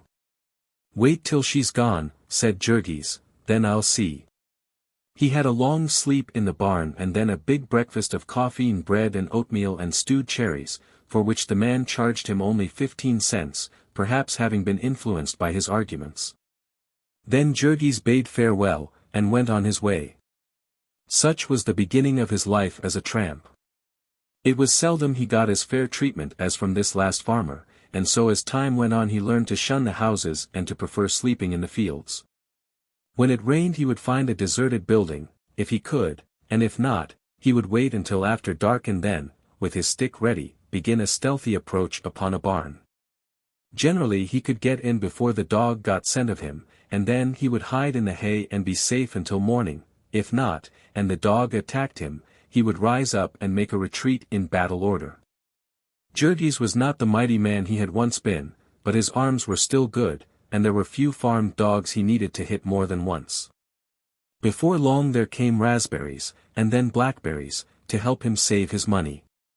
And there were apples in the orchards and potatoes in the ground. He learned to note the places and fill his pockets after dark. Twice he even managed to capture a chicken, and had a feast, once in a deserted barn and the other time in a lonely spot alongside of a stream. When all of these things failed him he used his money carefully, but without worry, for he saw that he could earn more whenever he chose. Half an hour's chopping wood in his lively fashion was enough to bring him a meal, and when the farmer had seen him working he would sometimes try to bribe him to stay. But Jurgis was not staying. He was a free man now, a buccaneer. The old wanderlust had got into his blood, the joy of the unbound life, the joy of seeking, of hoping without limit. There were mishaps and discomforts, but at least there was always something new. And only think what it meant to a man who for years had been penned up in one place, seeing nothing but one dreary prospect of shanties and factories, to be suddenly set loose beneath the open sky, to behold new landscapes, new places, and new people every hour. To a man whose whole life had consisted of doing one certain thing all day, until he was so exhausted that he could only lie down and sleep until the next day, and to be now his own master, working as he pleased and when he pleased, and facing a new adventure every hour. Then, too, his health came back to him, all his lost youthful vigor, his joy and power that he had mourned and forgotten. It came with a sudden rush, bewildering him, startling him. It was as if his dead childhood had come back to him, laughing and calling. What with plenty to eat and fresh air and exercise that was taken as it pleased him, he would waken from his sleep and start off not knowing what to do with his energy, stretching his arms, laughing, singing old songs of home that came back to him. Now and then, of course, he could not help but think of little Antanas, whom he should never see again, whose little voice he should never hear, and then he would have to battle with himself. Sometimes at night he would waken dreaming of Ona, and stretch out his arms to her, and wet the ground with his tears. But in the morning he would get up and shake himself, and stride away again to battle with the world. He never asked where he was nor where he was going, the country was big enough, he knew, and there was no danger of his coming to the end of it. And of course he could always have company for the asking. Everywhere he went there were men living just as he lived, and whom he was welcome to join. He was a stranger at the business, but they were not clannish, and they taught him all their tricks, what towns and villages it was best to keep away from, and how to read the secret signs upon the fences, and when to beg and when to steal. And just how to do both. They laughed at his ideas of paying for anything with money or with work, for they got all they wanted without either. Now and then Jurgis camped out with a gang of them in some woodland haunt, and foraged with them in the neighborhood at night. And then among them someone would take a shine to him, and they would go off together and travel for a week, exchanging reminiscences. Of these professional tramps a great many had, of course, been shiftless and vicious all their lives. But the vast majority of them had been workingmen, had fought the long fight as Jurgis had, and found that it was a losing fight, and given up. Later on he encountered yet another sort of men, those from whose ranks the tramps were recruited, men who were homeless and wandering, but still seeking work, seeking it in the harvest fields. Of these there was an army, the huge surplus labor army of society, called into being under the stern system of nature, to do the casual work of the world, the tasks which were transient and irregular, and yet which had to be done. They did not know that they were such, of course, they only knew that they sought the job, and that the job was fleeting. In the early summer they would be in Texas, and as the crops were ready they would follow north with the season, ending with the fall in Manitoba. Then they would seek out the big lumber camps, where there was winter work. Or failing in this, would drift to the cities, and live upon what they had managed to save, with the help of such transient work as was there, the loading and unloading of steamships and drays, the digging of ditches and the shoveling of snow. If there were more of them on hand than chanced to be needed, the weaker ones died off of cold and hunger, again according to the stern system of nature. It was in the latter part of July, when Jurgis was in Missouri, that he came upon the harvest work. Here were crops that men had worked for 3 or 4 months to prepare, and of which they would lose nearly all unless they could find others to help them for a week or 2. So all over the land there was a cry for labor, agencies were set up and all the cities were drained of men, even college boys were brought by the carload. And hordes of frantic farmers would hold up trains and carry off wagon loads of men by main force. Not that they did not pay them well, any man could get $2 a day and his board, and the best men could get $2.50 or $3. The harvest fever was in the very air, and no man with any spirit in him could be in that region and not catch it. Jurgis joined a gang and worked from dawn till dark, 18 hours a day, for 2 weeks without a break. Then he had a sum of money that would have been a fortune to him in the old days of misery, but what could he do with it now? To be sure, he might have put it in a bank, and, if he were fortunate, get it back again when he wanted it. But Jurgis was now a homeless man, wandering over a continent, and what did he know about banking and drafts and letters of credit? If he carried the money about with him, he would surely be robbed in the end. And so what was there for him to do but enjoy it while he could? On a Saturday night he drifted into a town with his fellows, and because it was raining, and there was no other place provided for him, he went to a saloon. And there were some who treated him and whom he had to treat, and there was laughter and singing in good cheer. And then out of the rear part of the saloon a girl's face, red-cheeked and merry, smiled at Jurgis, and his heart thumped suddenly in his throat. He nodded to her, and she came and sat by him, and they had more drink, and then he went upstairs into a room with her, and the wild beast rose up within him and screamed, as it has screamed in the jungle from the dawn of time. And then because of his memories and his shame, he was glad when others joined them, men and women, and they had more drink and spent the night in wild rioting and debauchery. In the van of the surplus labor army, there followed another, an army of women, they also struggling for life under the stern system of nature. Because there were rich men who sought pleasure, there had been ease and plenty for them so long as they were young and beautiful. And later on, when they were crowded out by others younger and more beautiful, they went out to follow upon the trail of the workingmen. Sometimes they came of themselves, and the saloon keepers shared with them.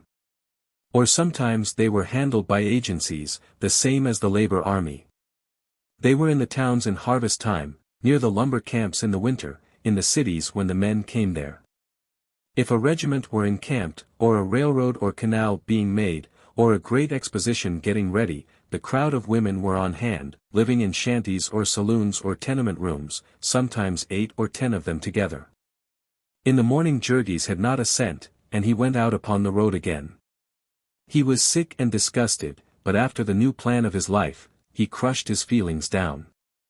He had made a fool of himself, but he could not help it now, all he could do was to see that it did not happen again. So he tramped on until exercise and fresh air banished his headache, and his strength and joy returned.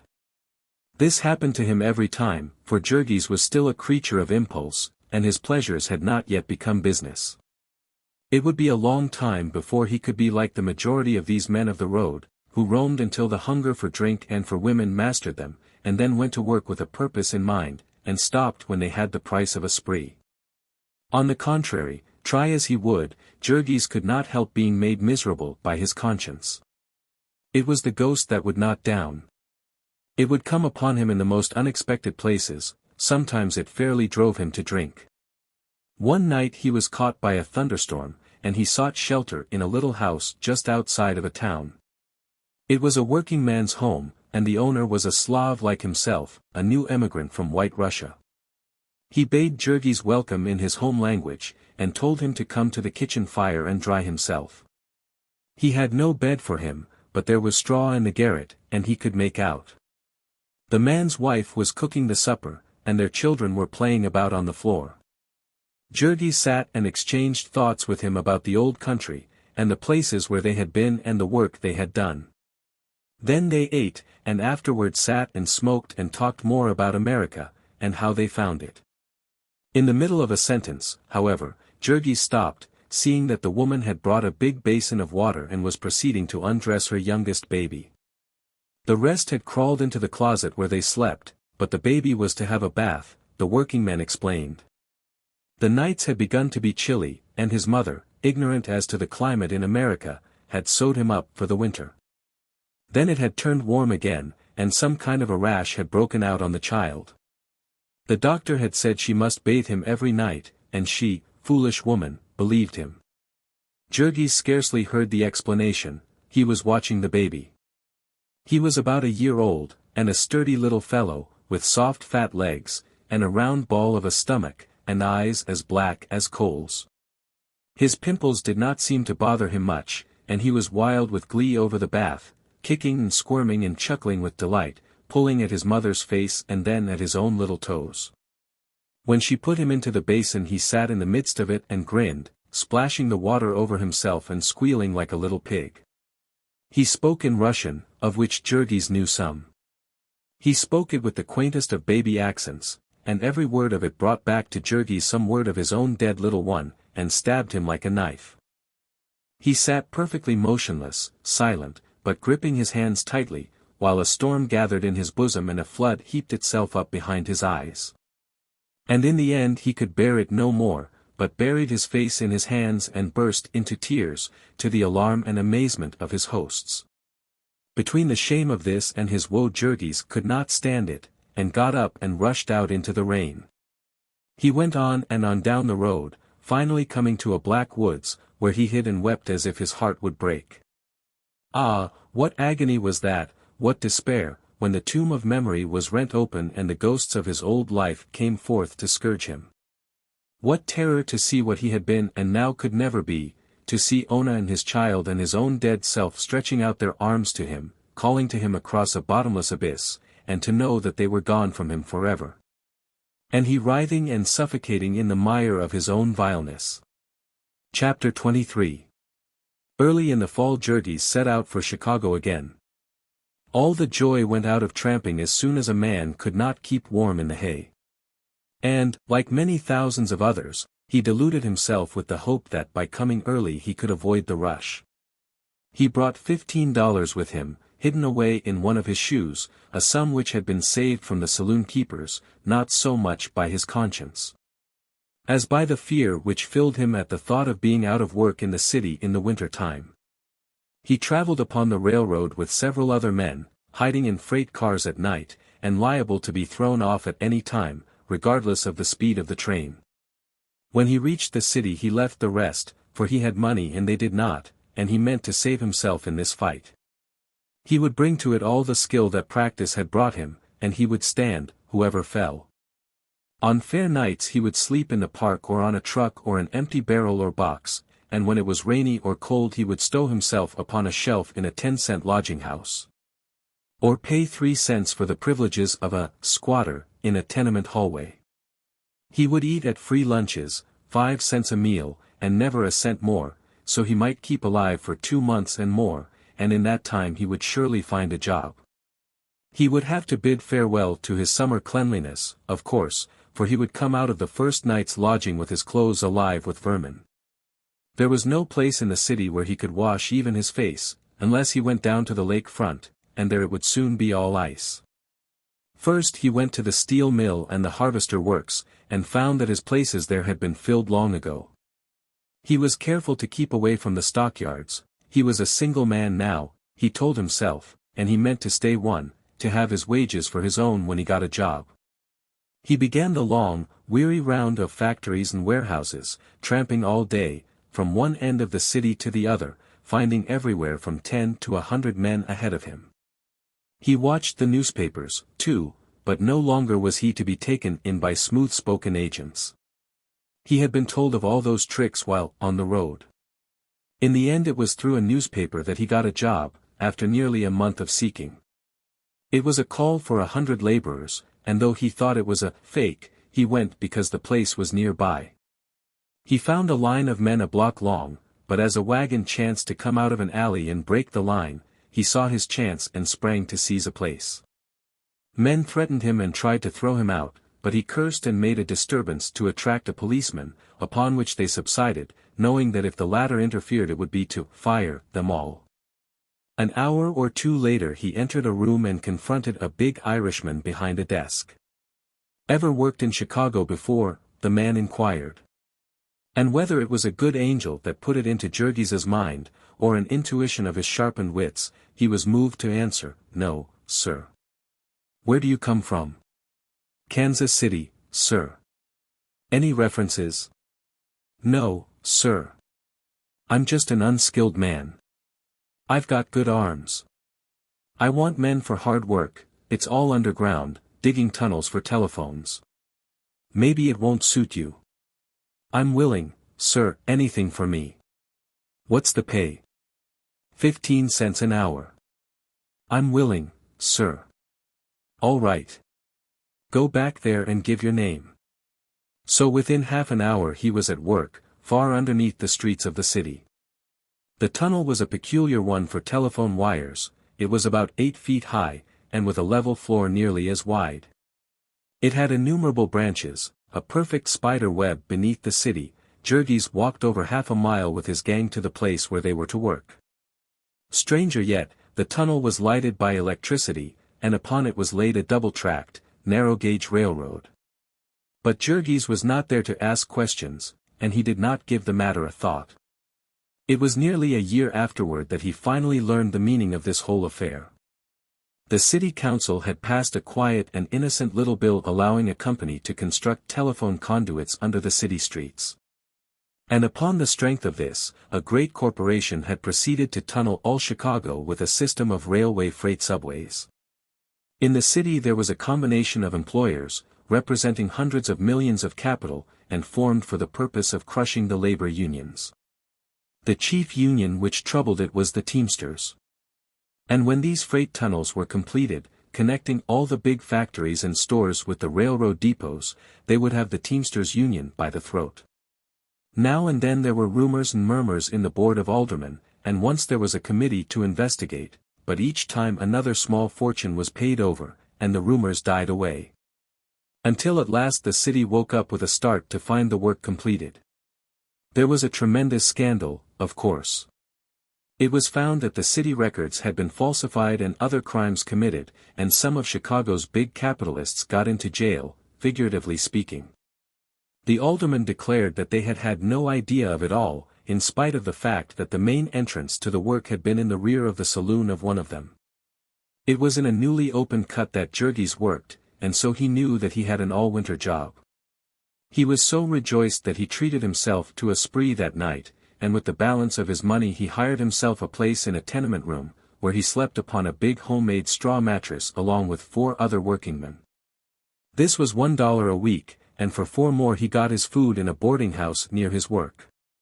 This would leave him $4 extra each week, an unthinkable sum for him. At the outset he had to pay for his digging tools, and also to buy a pair of heavy boots, since his shoes were falling to pieces, and a flannel shirt, since the one he had worn all summer was in shreds. He spent a week meditating whether or not he should also buy an overcoat.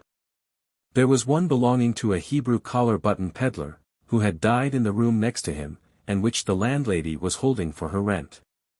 In the end, however, Jurgis decided to do without it, as he was to be underground by day and in bed at night. This was an unfortunate decision, however, for it drove him more quickly than ever into the saloons.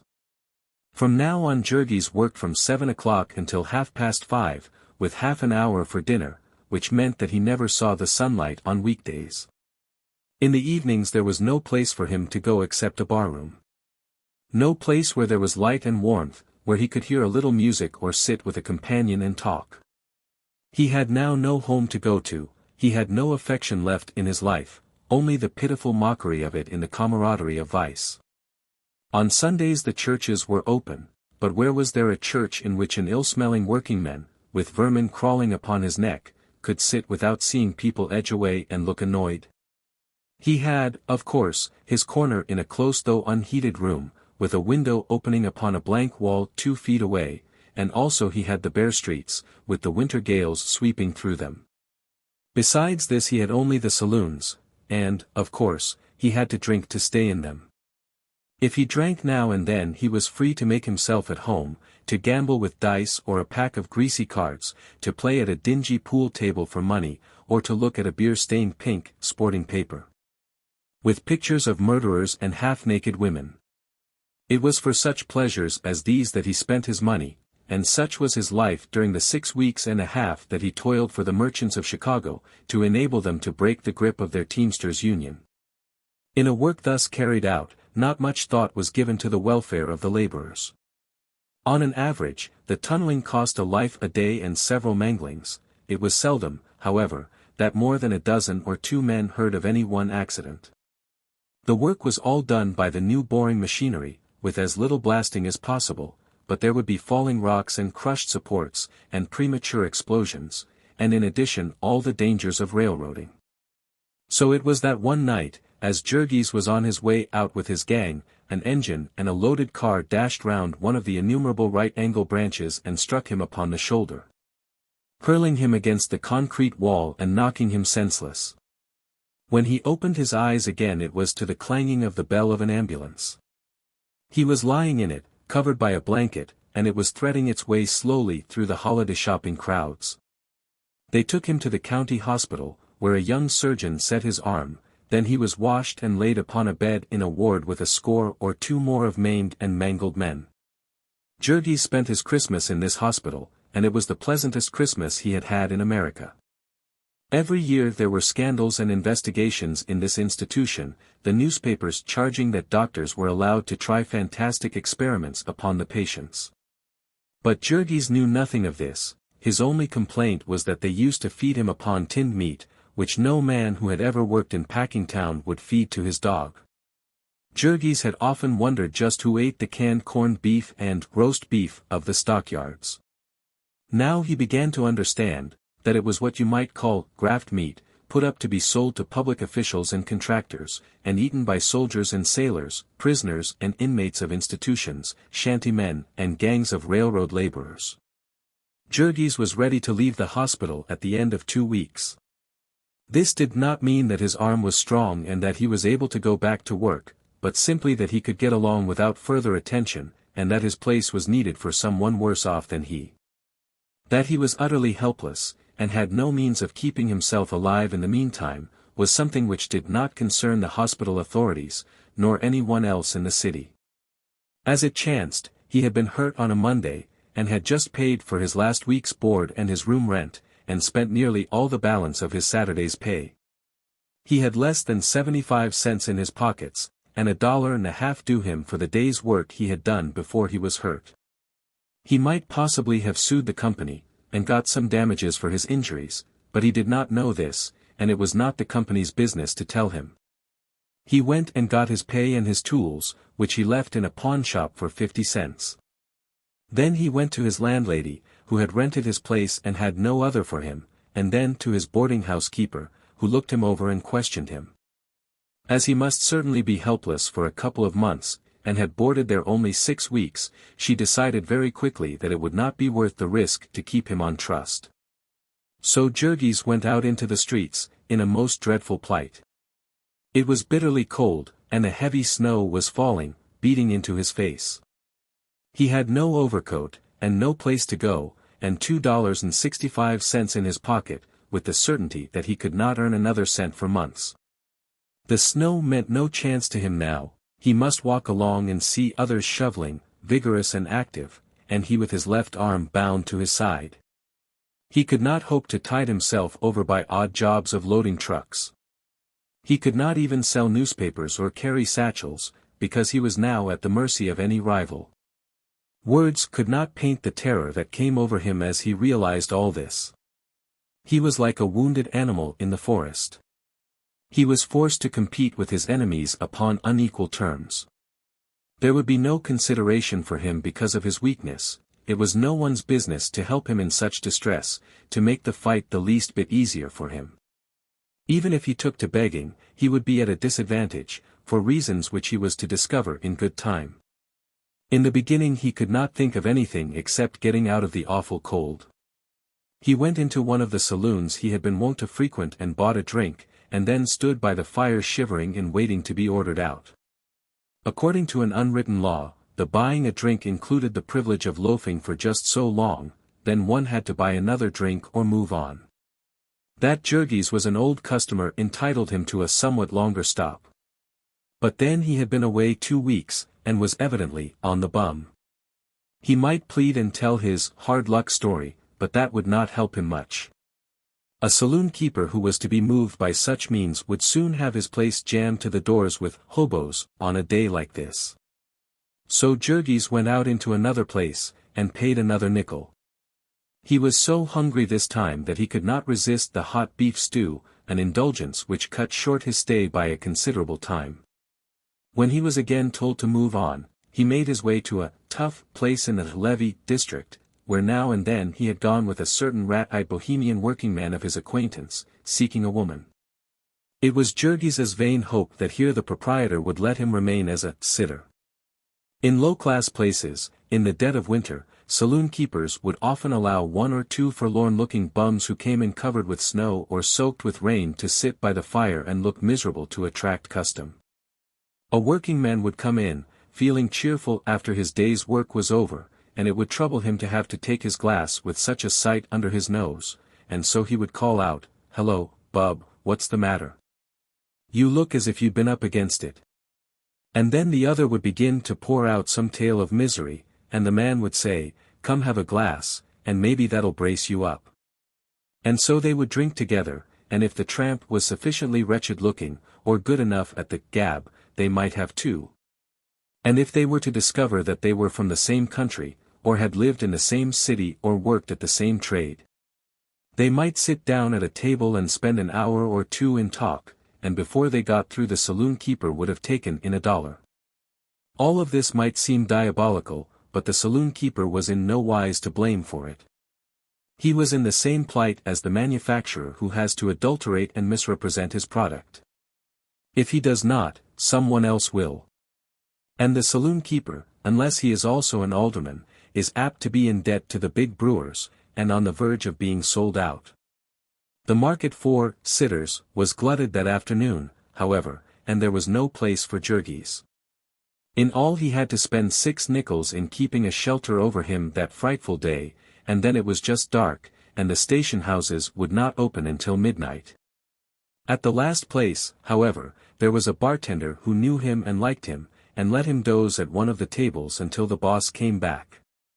And also, as he was going out, the man gave him a tip. On the next block there was a religious revival of some sort, with preaching and singing, and hundreds of hobos would go there for the shelter and warmth. Jurgis went straightway, and saw a sign hung out, saying that the door would open at 7:30, then he walked, or half ran, a block, and hid a while in a doorway and then ran again, and so on until the hour. At the end he was all but frozen, and fought his way in with the rest of the throng, at the risk of having his arm broken again, and got close to the big stove. By 8 o'clock the place was so crowded that the speakers ought to have been flattered, the aisles were filled halfway up, and at the door men were packed tight enough to walk upon. There were 3 elderly gentlemen in black upon the platform, and a young lady who played the piano in front. First they sang a hymn, and then one of the 3, a tall, smooth-shaven man, very thin, and wearing black spectacles, began an address. Jurgis heard smatterings of it, for the reason that terror kept him awake. He knew that he snored abominably, and to have been put out just then would have been like a sentence of death to him. The evangelist was preaching sin and redemption, the infinite grace of God and his pardon for human frailty. He was very much in earnest, and he meant well, but Jurgis, as he listened, found his soul filled with hatred. What did he know about sin and suffering, with his smooth, black coat and his neatly starched collar, his body warm, and his belly full, and money in his pocket, and lecturing men who were struggling for their lives? Men at the death grapple with the demon powers of hunger and cold. This, of course, was unfair, but Jurgis felt that these men were out of touch with the life they discussed, that they were unfitted to solve its problems. Nay, they themselves were part of the problem, they were part of the order established that was crushing men down and beating them. They were of the triumphant and insolent possessors. They had a hall, and a fire, and food and clothing and money, and so they might preach to hungry men, and the hungry men must be humble and listen. They were trying to save their souls, and who but a fool could fail to see that all that was the matter with their souls was that they had not been able to get a decent existence for their bodies. At 11 the meeting closed, and the desolate audience filed out into the snow, muttering curses upon the few traders who had got repentance and gone up on the platform. It was yet an hour before the station house would open, and Jurgis had no overcoat, and was weak from a long illness. During that hour he nearly perished. He was obliged to run hard to keep his blood moving at all, and then he came back to the station house and found a crowd blocking the street before the door. This was in the month of January, 1904, when the country was on the verge of hard times. And the newspapers were reporting the shutting down of factories every day. It was estimated that 1.5 million men were thrown out of work before the spring. So all the hiding places of the city were crowded, and before that station house door men fought and tore each other like savage beasts. When at last the place was jammed and they shut the doors, half the crowd was still outside. And Jurgis, with his helpless arm, was among them. There was no choice then but to go to a lodging house and spend another dime. It really broke his heart to do this, at 12:30, after he had wasted the night at the meeting and on the street. He would be turned out of the lodging house promptly at 7. They had the shelves which served as bunks so contrived that they could be dropped, and any man who was slow about obeying orders could be tumbled to the floor. This was one day, and the cold spell lasted for 14 of them. At the end of 6 days every cent of Jurgis' money was gone, and then he went out on the streets to beg for his life. He would begin as soon as the business of the city was moving. He would sally forth from a saloon, and, after making sure there was no policeman in sight, would approach every likely-looking person who passed him, telling his woeful story and pleading for a nickel or a dime. Then when he got one, he would dart round the corner and return to his base to get warm, and his victim, seeing him do this, would go away, vowing that he would never give a cent to a beggar again. The victim never paused to ask where else Jurgis could have gone under the circumstances, where he, the victim, would have gone. At the saloon Jurgis could not only get more food and better food than he could buy in any restaurant for the same money, but a drink in the bargain to warm him up. Also he could find a comfortable seat by a fire, and could chat with a companion until he was as warm as toast. At the saloon, too, he felt at home. Part of the saloon keeper's business was to offer a home and refreshments to beggars in exchange for the proceeds of their foragings, and was there any one else in the whole city who would do this? Would the victim have done it himself? Poor Jurgis might have been expected to make a successful beggar. He was just out of the hospital, and desperately sick-looking, and with a helpless arm, also he had no overcoat, and shivered pitifully. But, alas, it was again the case of the honest merchant, who finds that the genuine and unadulterated article is driven to the wall by the artistic counterfeit. Jurgis, as a beggar, was simply a blundering amateur in competition with organized and scientific professionalism. He was just out of the hospital, but the story was worn threadbare, and how could he prove it? He had his arm in a sling, and it was a device a regular beggar's little boy would have scorned. He was pale and shivering, but they were made up with cosmetics, and had studied the art of chattering their teeth. As to his being without an overcoat, among them you would meet men you could swear had on nothing but a ragged linen duster and a pair of cotton trousers, so cleverly had they concealed the several suits of all-wool underwear beneath. Many of these professional mendicants had comfortable homes, and families, and thousands of dollars in the bank. Some of them had retired upon their earnings, and gone into the business of fitting out and doctoring others, or working children at the trade. There were some who had both their arms bound tightly to their sides, and padded stumps in their sleeves, and a sick child hired to carry a cup for them. There were some who had no legs, and pushed themselves upon a wheeled platform, some who had been favored with blindness, and were led by pretty little dogs. Some less fortunate had mutilated themselves or burned themselves, or had brought horrible sores upon themselves with chemicals. You might suddenly encounter upon the street a man holding out to you a finger rotting and discolored with gangrene, or one with livid scarlet wounds half escaped from their filthy bandages. These desperate ones were the dregs of the city's cesspools, wretches who hid at night in the rain-soaked cellars of old ramshackle tenements, in stale beer dives and opium joints. With abandoned women in the last stages of the harlot's progress, women who had been kept by Chinamen and turned away at last to die. Every day the police net would drag hundreds of them off the streets, and in the detention hospital you might see them, herded together in a miniature inferno, with hideous, beastly faces, bloated and leprous with disease, laughing, shouting, screaming in all stages of drunkenness, barking like dogs, gibbering like apes, raving and tearing themselves in delirium. Chapter 24. In the face of all his handicaps, Jurgis was obliged to make the price of a lodging, and of a drink every hour or two, under penalty of freezing to death. Day after day he roamed about in the Arctic cold, his soul filled full of bitterness and despair. He saw the world of civilization then more plainly than ever he had seen it before. A world in which nothing counted but brutal might, an order devised by those who possessed it for the subjugation of those who did not. He was one of the latter. And all outdoors, all life, was to him one colossal prison, which he paced like a pent-up tiger, trying one bar after another, and finding them all beyond his power. He had lost in the fierce battle of greed, and so was doomed to be exterminated. And all society was busied to see that he did not escape the sentence.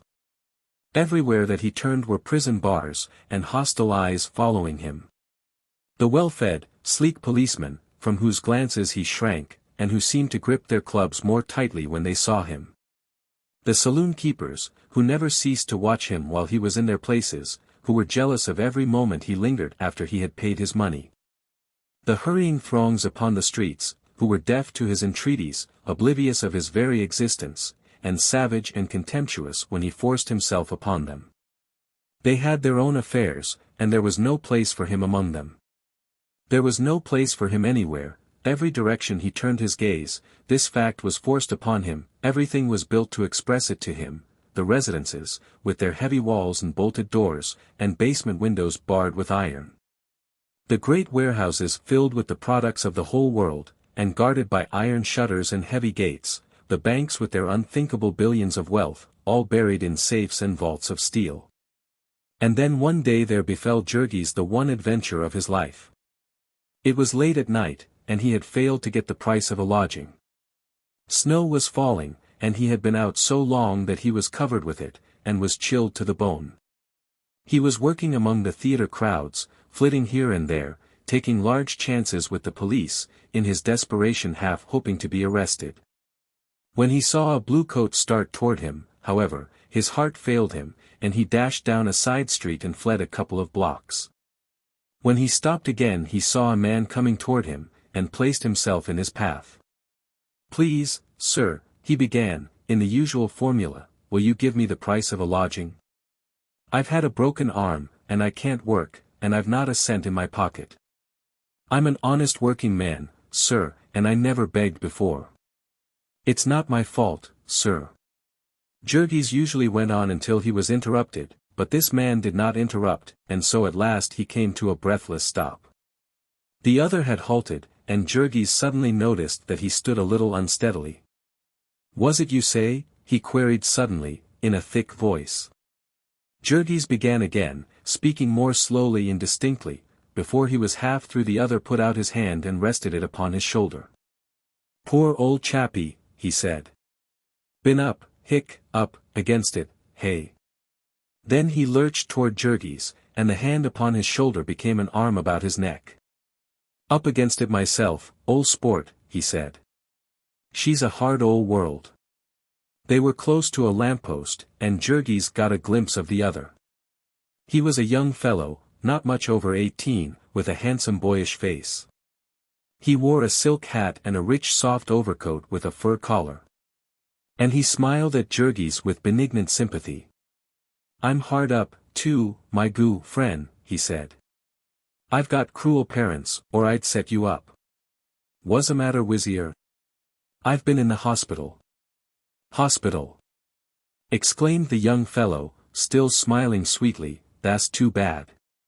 Same's my Aunt Polly, hic, my Aunt Polly's in the hospital, too, ol' auntie's been havin' twins. What's the matter with you? I've got a broken arm, Jurgis began. So, said the other, sympathetically. That ain't so bad, you get over that. I wish somebody'd break my arm, old chappie, damfidant. Then they'd treat me better, hic, hole me up, ol' sport. Was it you won't do? I'm hungry, sir, said Jurgis. Hungry? Why don't you have some supper?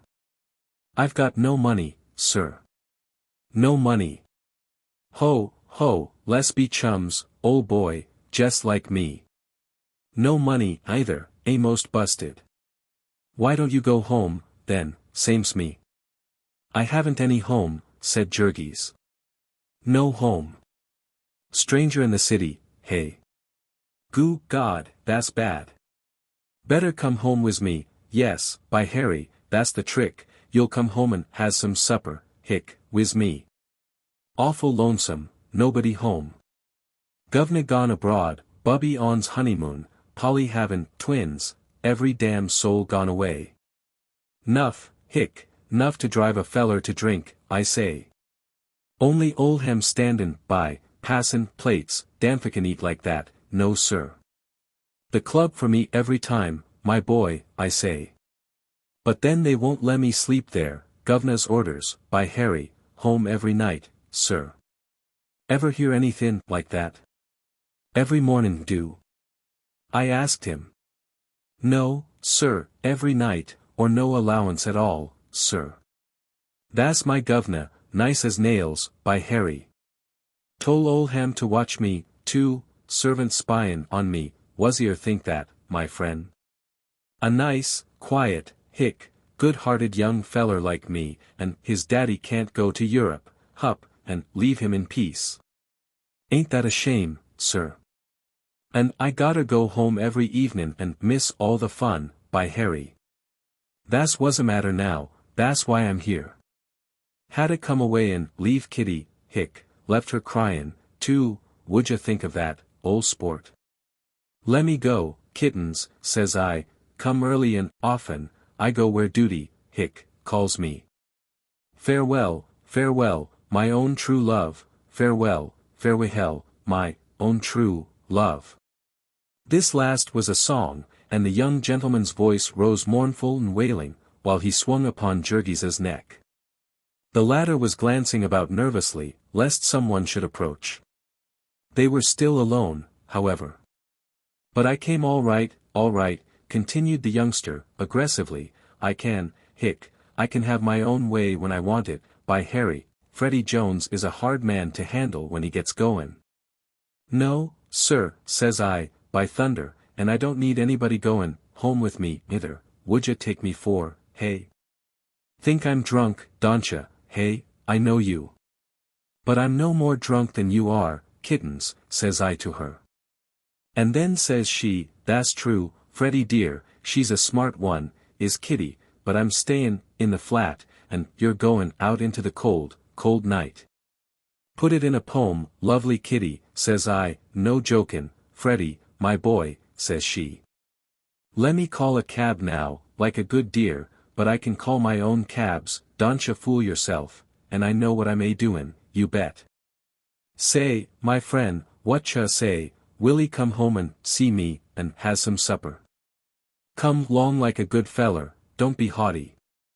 You're up against it, same as me, and you can unerstan' a feller. Your heart's in the right place, by Harry, come 'long, old chappie, and we'll light up the house, and have some fizz, and we'll raise hell, we will, whoop-la. S'long as I'm inside the house I can do as I please, the gov'nor's own very orders, be God. Hip. Hip. They had started down the street, arm in arm, the young man pushing Jurgis along, half dazed.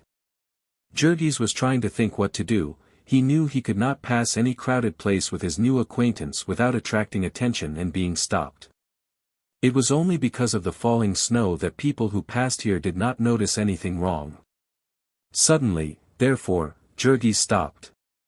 Is it very far? He inquired. Not very, said the other. Tired, are you, though? Well, we'll ride, whatcha say? Good. Call a cab. And then, gripping Jurgis tight with one hand, the young fellow began searching his pockets with the other. You call, old sport, and I'll pay, he suggested. How's that, hey? And he pulled out from somewhere a big roll of bills. It was more money than Jurgis had ever seen in his life before, and he stared at it with startled eyes. Looks like a lot, hey, said Master Freddy, fumbling with it. Fool you, though, old chappie, they're all little ones. I'll be busted in 1 week more, sure thing, word of honor. And not a cent more till the first, gov'nor's orders, not a cent, by Harry. 'Nough to set a feller crazy, it is. I sent him a cable, this afternoon, that's one reason more why I'm goin' home. Hanjin on the verge of starvation, I says, for the honor of the family, send me some bread. Hunger will compel me to join you, Freddy. That's what I wired him, by Harry, and I mean it, I'll run away from school, be God, if he don't send me some. After this fashion the young gentleman continued to prattle on, and meantime Jurgis was trembling with excitement. He might grab that wad of bills and be out of sight in the darkness before the other could collect his wits. Should he do it? What better had he to hope for, if he waited longer? But Jurgis had never committed a crime in his life, and now he hesitated half a second too long. Freddy got one bill loose, and then stuffed the rest back into his trousers pocket. Here, old man, he said, you take it. He held it out fluttering. They were in front of a saloon, and by the light of the window Jurgis saw that it was $100 bill. You take it, the other repeated. Pay the cabbie and keep the change, I've got, no head for business. Governor says so hisself, and the governor knows, the governor's got a head for business, you bet. All right, governor, I told him, you run the show, and I'll take the tickets. And so he set Aunt Polly to watch me, and now Polly's off in the hospital havin' twins, and me out raisin' Cain. Hello, there. Hey. Call him. A cab was driving by, and Jurgis sprang and called, and it swung round to the curb. Master Freddy clambered in with some difficulty, and Jurgis had started to follow, when the driver shouted, Hi, there. Get out, you. Jurgis hesitated, and was half obeying, but his companion broke out, was it? What's a matter with you, hey? And the cabbie subsided, and Jurgis climbed in. Then Freddy gave a number on the Lake Shore Drive, and the carriage started away. The youngster leaned back and snuggled up to Jurgis, murmuring contentedly. In half a minute he was sound asleep. Jurgis sat shivering, speculating as to whether he might not still be able to get hold of the roll of bills. He was afraid to try to go through his companion's pockets, however. And besides the cabbie might be on the watch. He had the 100 safe, and he would have to be content with that. At the end of half an hour or so the cab stopped. They were out on the waterfront, and from the east a freezing gale was blowing off the icebound lake.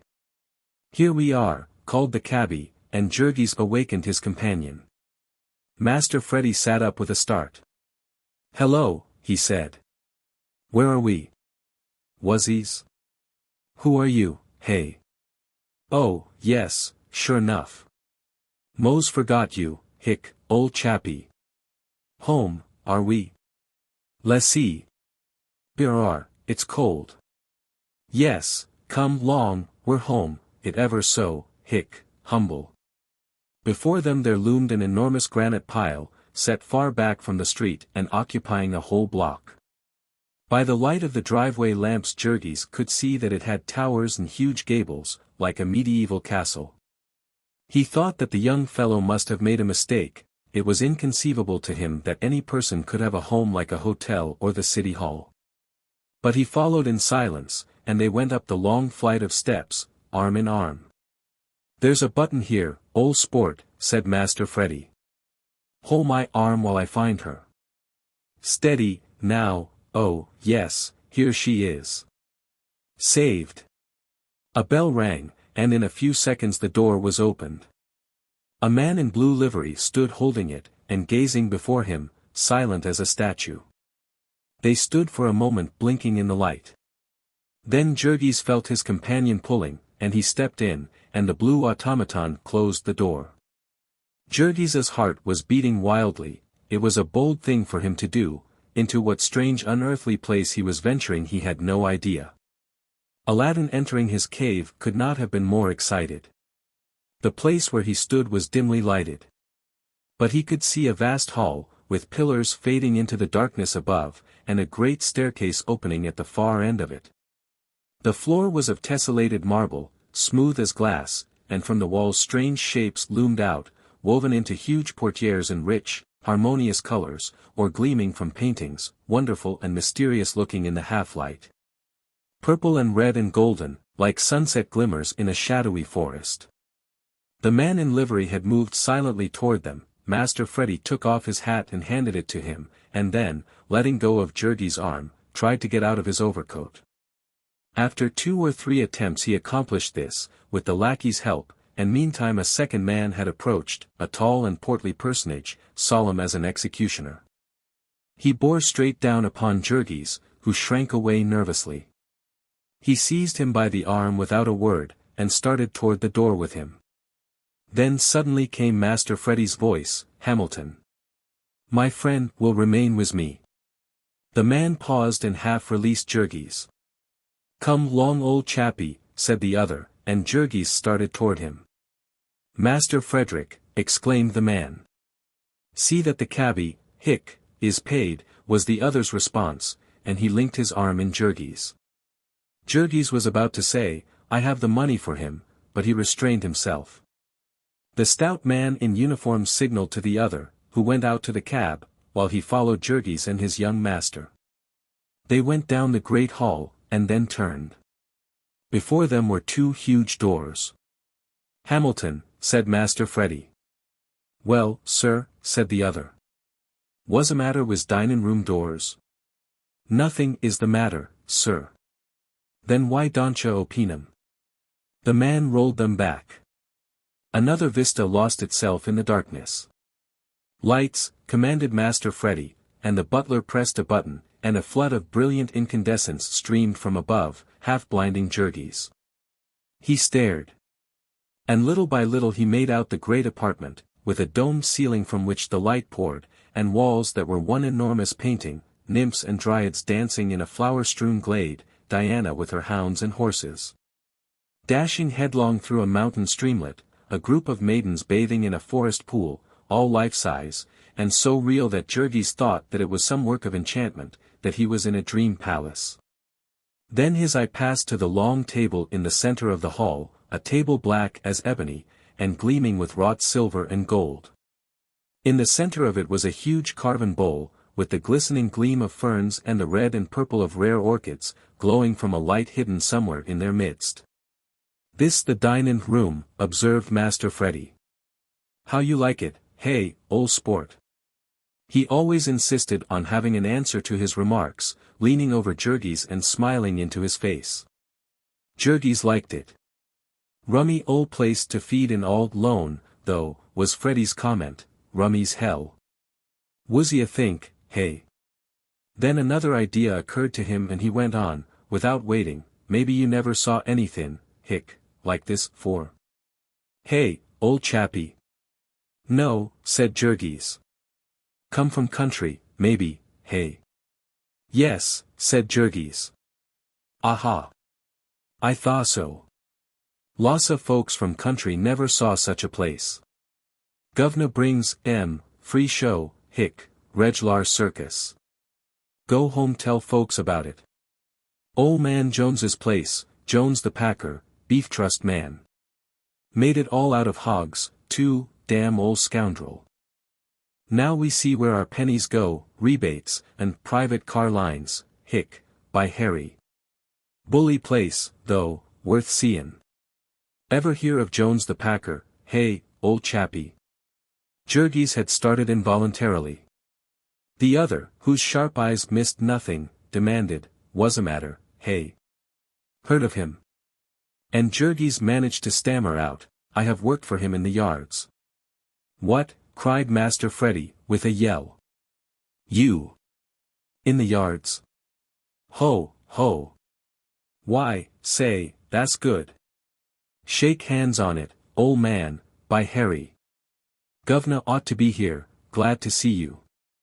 Great friends with the men, guv'nor, labor and capital, community, interests, and all that, hic. Funny things happen in this world, don't they, ol' man?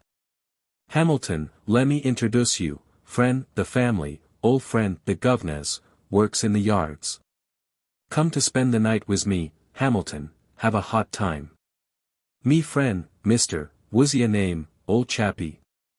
Tell us your name." "Rudkus, Jurgis Rudkus." "My friend, Mr. Rednose, Hamilton, shake hands." The stately butler bowed his head, but made not a sound, and suddenly Master Freddy pointed an eager finger at him. "I know what's a matter with you, Hamilton, lay you $1 I know. You think, you think I'm drunk. Hey, now." And the butler again bowed his head. "Yes, sir," he said, at which Master Freddy hung tightly upon Jurgis's neck and went into a fit of laughter. "Hamilton, you damn old scoundrel," he roared, "I'll charge you for impudence, you see, if I don't. Ho, ho, ho. I'm drunk. Ho, ho." The two waited until his fit had spent itself, to see what new whim would seize him. "What shall want to do?" he queried suddenly. "Want to see the place, old chappie? Want play the guv'nor, show you room? State parlors, Louis cans, Louis says, chairs cost 3,000 apiece. Tea room marionette, picture of shepherds dancing, Roystall, 23,000. Ballroom, Balk New York pillars, imported, special ship, 68,000. Ceiling, painted in Rome, was it feller's name, Hamilton, Mattoni? Macaroni? Then this place, silver bowl, Benvenuto Cellini, rummy old Dago. And the organ, $30,000, sir, start her up, Hamilton, let Mr. Rednose hear it." "No, never mind, clean forgot, says he's hungry, Hamilton, let's have some supper. Only, don't let's have it here, come up to my place, old sport, nice and cozy. This way, steady now, don't slip on the floor. Hamilton, we'll have a coal spread, and some fizz, don't leave out the fizz, by Harry. We'll have some of the 1830 Madeira. Hear me, sir." "Yes, sir," said the butler, "but, Master Frederick, your father left orders." And Master Frederick drew himself up to a stately height. "My father's orders were left to me, and not to you," he said. Then, clasping Jurgis tightly by the neck, he staggered out of the room. On the way another idea occurred to him, and he asked, "Any, cable message for me, Hamilton?" "No, sir," said the butler. "Guv'nor must be travelin'. And how's the twins, Hamilton?" "They are doing well, sir."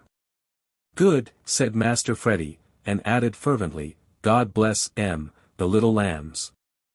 They went up the great staircase, one step at a time. At the top of it there gleamed at them out of the shadows the figure of a nymph crouching by a fountain, a figure ravishingly beautiful, the flesh warm and glowing with the hues of life. Above was a huge court, with domed roof, the various apartments opening into it.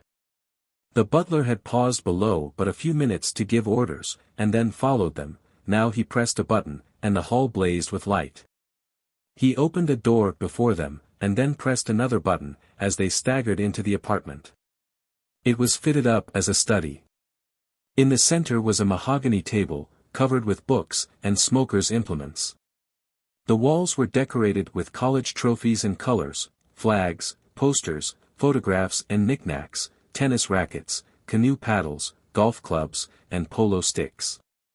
An enormous moose head, with horns 6 feet across, faced a buffalo head on the opposite wall, while bear and tiger skins covered the polished floor. There were lounging chairs and sofas, window seats covered with soft cushions of fantastic designs. There was one corner fitted in Persian fashion, with a huge canopy and a jeweled lamp beneath. Beyond, a door opened upon a bedroom, and beyond that was a swimming pool of the purest marble, that had cost about $40,000. Master Freddy stood for a moment or two, gazing about him, then out of the next room a dog emerged, a monstrous bulldog, the most hideous object that Jurgis had ever laid eyes upon. He yawned, opening a mouth like a dragon's. And he came toward the young man, wagging his tail. "Hello, Dewey," cried his master. "Been havin' a snooze, ol' boy?" Well, hello there, what's a matter?" The dog was snarling at Jurgis. "Why, Dewey, this my friend, Mr. Rednose, ol' friend the gov'nor's. Mr. Rednose, Admiral Dewey, shake hands, hic. Ain't he a daisy, though, blue ribbon at the New York show, 8,500 at a clip.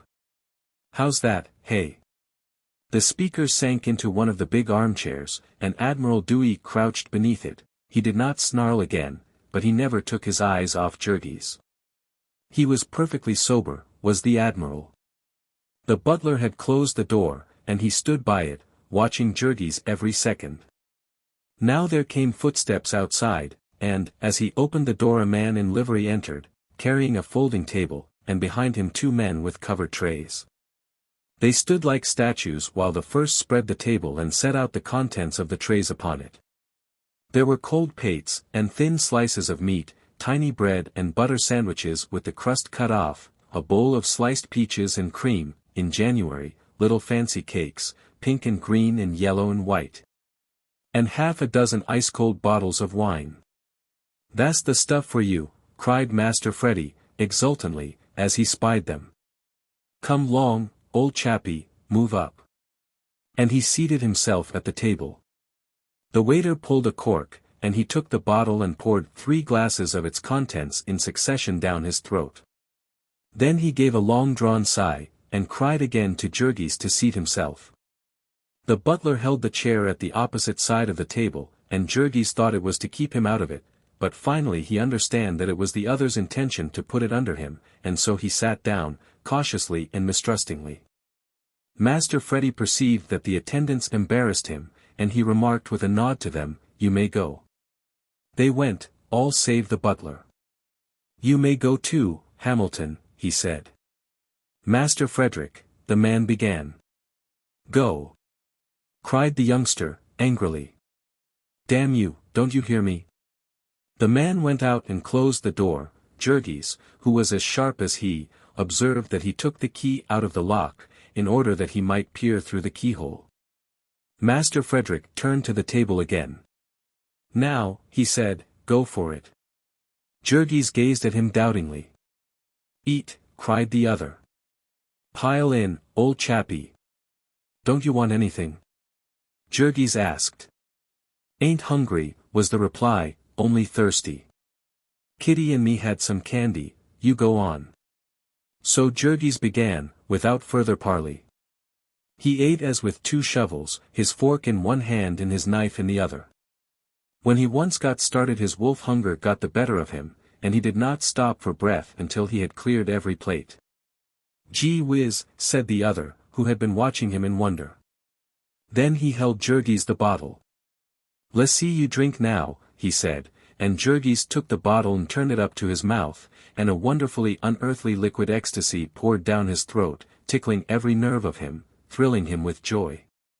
He drank the very last drop of it, and then he gave vent to a long-drawn, "Ah."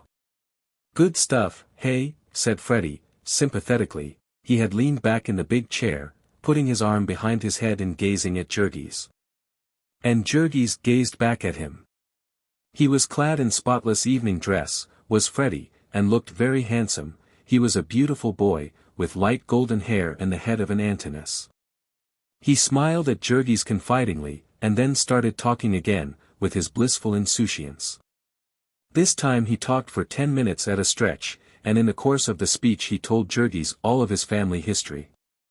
His big brother Charlie was in love with the guileless maiden who played the part of Little Bright Eyes in The Caliph of Kamskatka. He had been on the verge of marrying her once, only the governor had sworn to disinherit him, and had presented him with a sum that would stagger the imagination, and that had staggered the virtue of Little Bright Eyes. Now Charlie had got leave from college, and had gone away in his automobile on the next best thing to a honeymoon. The governor had made threats to disinherit another of his children also, Sister Gwendolen, who had married an Italian marquis with a string of titles and a dueling record. They lived in his chateau, or rather had, until he had taken to firing the breakfast dishes at her, then she had cabled for help, and the old gentleman had gone over to find out what were his grace's terms. So they had left Freddie all alone, and he with less than $2,000 in his pocket. Freddie was up in arms and meant serious business, as they would find in the end. If there was no other way of bringing them to terms, he would have his kittens wire that she was about to marry him, and see what happened then. So the cheerful youngster rattled on, until he was tired out. He smiled his sweetest smile at Jurgis, and then he closed his eyes, sleepily. Then he opened them again, and smiled once more, and finally closed them and forgot to open them. For several minutes Jurgis sat perfectly motionless, watching him, and reveling in the strange sensation of the champagne. Once he stirred, and the dog growled. After that he sat almost holding his breath, until after a while the door of the room opened softly, and the butler came in. He walked toward Jurgis upon tiptoe, scowling at him, and Jurgis rose up, and retreated, scowling back. So until he was against the wall, and then the butler came close, and pointed toward the door. "Get out of here," he whispered. Jurgis hesitated, giving a glance at Freddie, who was snoring softly. "If you do, you son of a," hissed the butler, "I'll mash in your face for you before you get out of here." And Jurgis wavered but an instant more. He saw Admiral Dewey coming up behind the man and growling softly, to back up his threats. Then he surrendered and started toward the door. They went out without a sound, and down the great echoing staircase, and through the dark hall. At the front door he paused, and the butler strode close to him. "Hold up your hands," he snarled. Jurgis took a step back, clinching his one well fist. "What for?" he cried, and then understanding that the fellow proposed to search him, he answered, "I'll see you in hell first." "Do you want to go to jail?" demanded the butler, menacingly. "I'll have the police." "Have, roared Jurgis, with fierce passion. "But you won't put your hands on me till you do. I haven't touched anything in your damned house, and I'll not have you touch me." So the butler, who was terrified lest his young master should waken, stepped suddenly to the door, and opened it. "Get out of here," he said. And then as Jurgis passed through the opening, he gave him a ferocious kick that sent him down the great stone steps at a run, and landed him sprawling in the snow at the bottom. Chapter 25. Jurgis got up, wild with rage, but the door was shut and the great castle was dark and impregnable. Then the icy teeth of the blast bit into him, and he turned and went away at a run. When he stopped again it was because he was coming to frequented streets and did not wish to attract attention. In spite of that last humiliation, his heart was thumping fast with triumph. He had come out ahead on that deal. He put his hand into his trousers pocket every now and then, to make sure that the precious $100 bill was still there. Yet he was in a plight, a curious and even dreadful plight, when he came to realize it. He had not a single cent but that one bill. And he had to find some shelter that night. He had to change it. Jurgis spent half an hour walking and debating the problem. There was no one he could go to for help, he had to manage it all alone. To get it changed in a lodging house would be to take his life in his hands. He would almost certainly be robbed, and perhaps murdered, before morning.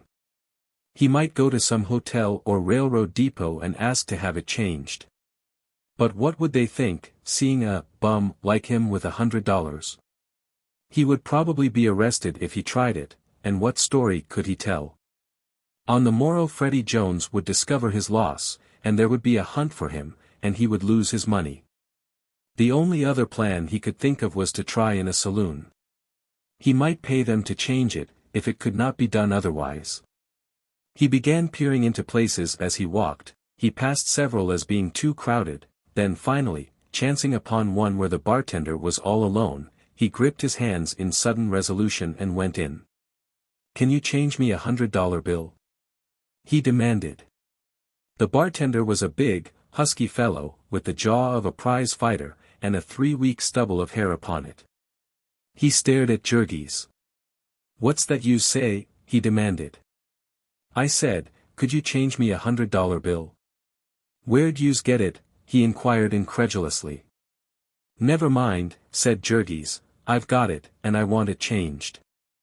"I'll pay you if you'll do it." The other stared at him hard. "Lemme see it," he said. "Will you change it?" Jurgis demanded, gripping it tightly in his pocket. "How the hell can I know if it's good or not?" retorted the bartender. "What share take me for, hey?" Then Jurgis slowly and warily approached him. He took out the bill, and fumbled it for a moment, while the man stared at him with hostile eyes across the counter. Then finally he handed it over. The other took it, and began to examine it. He smoothed it between his fingers, and held it up to the light. He turned it over, and upside down, and edgeways. It was new and rather stiff, and that made him dubious. Jurgis was watching him like a cat all the time. "Humph," he said, finally, and gazed at the stranger, sizing him up, a ragged, ill-smelling tramp, with no overcoat and one arm in a sling, and $100 bill. "Want to buy anything?" he demanded. "Yes," said Jurgis, "I'll take a glass of beer." "All right," said the other, "I'll change it." And he put the bill in his pocket, and poured Jurgis out a glass of beer, and set it on the counter. Then he turned to the cash register, and punched up 5 cents, and began to pull money out of the drawer. Finally, he faced Jurgis, counting it out, 2 dimes, a quarter, and 50 cents. "There," he said. For a second Jurgis waited, expecting to see him turn again. "My $99, he said. "What $99, demanded the bartender. "My change," he cried, "the rest of my 100. "Go on," said the bartender, "you're nutty." And Jurgis stared at him with wild eyes. For an instant horror reigned in him, black, paralyzing, awful horror, clutching him at the heart. And then came rage, in surging, blinding floods. He screamed aloud, and seized the glass and hurled it at the other's head. The man ducked, and it missed him by half an inch. He rose again and faced Jurgis, who was vaulting over the bar with his one well arm, and dealt him a smashing blow in the face, hurling him backward upon the floor. Then, as Jurgis scrambled to his feet again and started round the counter after him, he shouted at the top of his voice, "Help! Help!" Jurgis seized a bottle off the counter as he ran. And as the bartender made a leap he hurled the missile at him with all his force. It just grazed his head, and shivered into 1,000 pieces against the post of the door. Then Jurgis started back, rushing at the man again in the middle of the room. This time, in his blind frenzy, he came without a bottle, and that was all the bartender wanted. He met him halfway and floored him with a sledgehammer drive between the eyes. An instant later the screen doors flew open, and 2 men rushed in, just as Jurgis was getting to his feet again, foaming at the mouth with rage, and trying to tear his broken arm out of its bandages. "Look out," shouted the bartender. "He's got a knife." Then, seeing that the 2 were disposed to join the fray, he made another rush at Jurgis, and knocked aside his feeble defense and sent him tumbling again. And the 3 flung themselves upon him, rolling and kicking about the place. A second later a policeman dashed in, and the bartender yelled once more, "Look out for his knife." Jurgis had fought himself half to his knees, when the policeman made a leap at him, and cracked him across the face with his club. Though the blow staggered him, the wild beast frenzy still blazed in him, and he got to his feet, lunging into the air. Then again the club descended, full upon his head, and he dropped like a log to the floor. The policeman crouched over him, clutching his stick, waiting for him to try to rise again, and meantime the barkeeper got up, and put his hand to his head. Christ, he said, I thought I was done for that time. Did he cut me? Don't see anything, Jake, said the policeman. What's the matter with him? Just crazy drunk, said the other. A lame duck, too, but he most got me under the bar. Yous had better call the wagon, Billy. No, said the officer. He's got no more fight in him, I guess, and he's only got a block to go. He twisted his hand in Jurgis's collar and jerked at him. Get up here, you, he commanded. But Jurgis did not move, and the bartender went behind the bar, and after stowing the $100 bill away in a safe hiding place, came and poured a glass of water over Jurgis. Then, as the latter began to moan feebly, the policeman got him to his feet and dragged him out of the place. The station house was just around the corner, and so in a few minutes Jurgis was in a cell. He spent half the night lying unconscious, and the balance moaning in torment, with a blinding headache and a racking thirst. Now and then he cried aloud for a drink of water, but there was no one to hear him. There were others in that same station house with split heads and a fever. There were hundreds of them in the great city, and tens of thousands of them in the great land, and there was no one to hear any of them. In the morning Jurgis was given a cup of water and a piece of bread, and then hustled into a patrol wagon and driven to the nearest police court. He sat in the pen with a score of others until his turn came. The bartender, who proved to be a well-known bruiser, was called to the stand. He took the oath and told his story. The prisoner had come into his saloon after midnight, fighting drunk, and had ordered a glass of beer and tendered a $1 bill in payment. He had been given 95 cents change, and had demanded $99 more, and before the plaintiff could even answer had hurled the glass at him and then attacked him with a bottle of bitters, and nearly wrecked the place. Then the prisoner was sworn, a forlorn object, haggard and unshorn, with an arm done up in a filthy bandage, a cheek and head cut, and bloody, and one eye purplish black and entirely closed. What have you to say for yourself? Queried the magistrate. Your Honor, said Jurgis, I went into his place and asked the man if he could change me $100 bill. And he said he would if I bought a drink. I gave him the bill and then he wouldn't give me the change. The magistrate was staring at him in perplexity. You gave him $100 bill, he exclaimed. Yes, Your Honor, said Jurgis. Where did you get it? A man gave it to me, Your Honor. A man? What man, and what for? A young man I met upon the street, Your Honor. I had been begging. There was a titter in the courtroom. The officer who was holding Jurgis put up his hand to hide a smile, and the magistrate smiled without trying to hide it. It's true, Your Honor, cried Jurgis, passionately. You had been drinking as well as begging last night, had you not? Inquired the magistrate. No, Your Honor, protested Jurgis. You had not had anything to drink? Why, yes, Your Honor, I had. What did you have? I had a bottle of something, I don't know what it was, something that burned. There was again a laugh round the courtroom, stopping suddenly as the magistrate looked up and frowned. Have you ever been arrested before? He asked abruptly. The question took Jurgis aback. He stammered. Tell me the truth, now, commanded the other, sternly. Yes, Your Honor, said Jurgis. How often? Only once, Your Honor. What for? For knocking down my boss, Your Honor. I was working in the stockyards, and he. I see, said His Honor, I guess that will do. You ought to stop drinking if you can't control yourself. 10 days and costs. Next case. Jurgis gave vent to a cry of dismay, cut off suddenly by the policeman, who seized him by the collar. He was jerked out of the way, into a room with the convicted prisoners, where he sat and wept like a child in his impotent rage. It seemed monstrous to him that policemen and judges should esteem his word as nothing in comparison with the bartenders. Poor Jurgis could not know that the owner of the saloon paid $5 each week to the policeman alone for Sunday privileges and general favors, nor that the pugilist bartender was one of the most trusted henchmen of the Democratic leader of the district, and had helped only a few months before to hustle out a record-breaking vote as a testimonial to the magistrate, who had been made the target of odious kid-gloved reformers. Jurgis was driven out to the bridewell for the second time. In his tumbling around he had hurt his arm again, and so could not work, but had to be attended by the physician.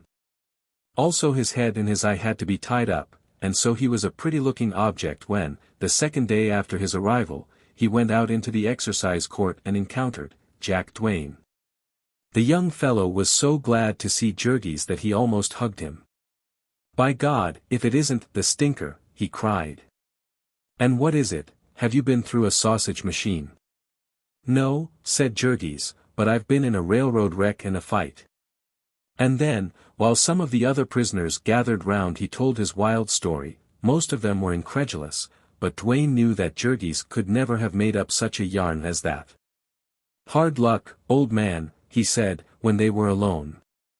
"But maybe it's taught you a lesson." "I've learned some things since I saw you last," said Jurgis mournfully. Then he explained how he had spent the last summer, hoboing it, as the phrase was. "And you?" he asked finally. "Have you been here ever since?" "Lord, no," said the other. "I only came in the day before yesterday. It's the second time they've sent me up on a trumped-up charge. I've had hard luck and can't pay them what they want." "Why don't you quit Chicago with me, Jurgis?" "I've no place to go," said Jurgis, sadly. "Neither have I," replied the other, laughing lightly. "But we'll wait till we get out and see." In the bridewell Jurgis met few who had been there the last time, but he met scores of others, old and young, of exactly the same sort. It was like breakers upon a beach. There was new water, but the wave looked just the same. He strolled about and talked with them, and the biggest of them told tales of their prowess, while those who were weaker, or younger and inexperienced, gathered round and listened in admiring silence. The last time he was there, Jurgis had thought of little but his family. But now he was free to listen to these men, and to realize that he was one of them, that their point of view was his point of view, and that the way they kept themselves alive in the world was the way he meant to do it in the future. And so, when he was turned out of prison again, without a penny in his pocket, he went straight to Jack Duane. He went full of humility and gratitude. For Duane was a gentleman, and a man with a profession, and it was remarkable that he should be willing to throw in his lot with a humble workingman, one who had even been a beggar and a tramp. Jurgis could not see what help he could be to him. But he did not understand that a man like himself, who could be trusted to stand by anyone who was kind to him, was as rare among criminals as among any other class of men. The address Jurgis had was a garret room in the ghetto district, the home of a pretty little French girl, Duane's mistress, who sewed all day, and eked out her living by prostitution. He had gone elsewhere, she told Jurgis. He was afraid to stay there now, on account of the police. The new address was a cellar dive, whose proprietor said that he had never heard of Duane. But after he had put Jurgis through a catechism, he showed him a back stairs which led to a fence in the rear of a pawnbroker's shop, and thence to a number of assignation rooms, in one of which Duane was hiding. Duane was glad to see him. He was without a cent of money, he said, and had been waiting for Jurgis to help him get some. He explained his plan. In fact, he spent the day in laying bare to his friend the criminal world of the city, and in showing him how he might earn himself a living in it. That winter he would have a hard time, on account of his arm, and because of an unwanted fit of activity of the police, but so long as he was unknown to them he would be safe if he were careful. Here at Papa Hansen's, so they called the old man who kept the dive, he might rest at ease, for if Papa Hansen was square, would stand by him so long as he paid, and gave him an hour's notice if there were to be a police raid. Also Rosensteg, the pawnbroker, would buy anything he had for a third of its value, and guarantee to keep it hidden for a year. There was an oil stove in the little cupboard of a room, and they had some supper. And then about 11 o'clock at night they sallied forth together, by a rear entrance to the place, Duane armed with a slingshot. They came to a residence district, and he sprang up a lamppost and blew out the light, and then the two dodged into the shelter of an area step and hid in silence. Pretty soon a man came by, a working man, and they let him go. Then after a long interval came the heavy tread of a policeman, and they held their breath till he was gone. Though half frozen, they waited a full quarter of an hour after that, and then again came footsteps, walking briskly. Duane nudged Jurgis, and the instant the man had passed they rose up. Duane stole out as silently as a shadow, and a second later Jurgis heard a thud and a stifled cry. He was only a couple of feet behind, and he leaped to stop the man's mouth, while Duane held him fast by the arms, as they had agreed. But the man was limp and showed a tendency to fall, and so Jurgis had only to hold him by the collar, while the other, with swift fingers, went through his pockets, ripping open, first his overcoat, and then his coat, and then his vest. Searching inside and outside, and transferring the contents into his own pockets. At last, after feeling of the man's fingers and in his necktie, Duane whispered, "That's all," and they dragged him to the area and dropped him in. Then Jurgis went one way and his friend the other, walking briskly. The latter arrived first, and Jurgis found him examining the swag. There was a gold watch, for one thing, with a chain and locket, there was a silver pencil, and a matchbox, and a handful of small change, and finally a card case. This last Duane opened feverishly. There were letters and checks, and 2 theater tickets, and at last, in the back part, a wad of bills. He counted them. There was a 20, 5 tens, 4 fives, and 3 ones.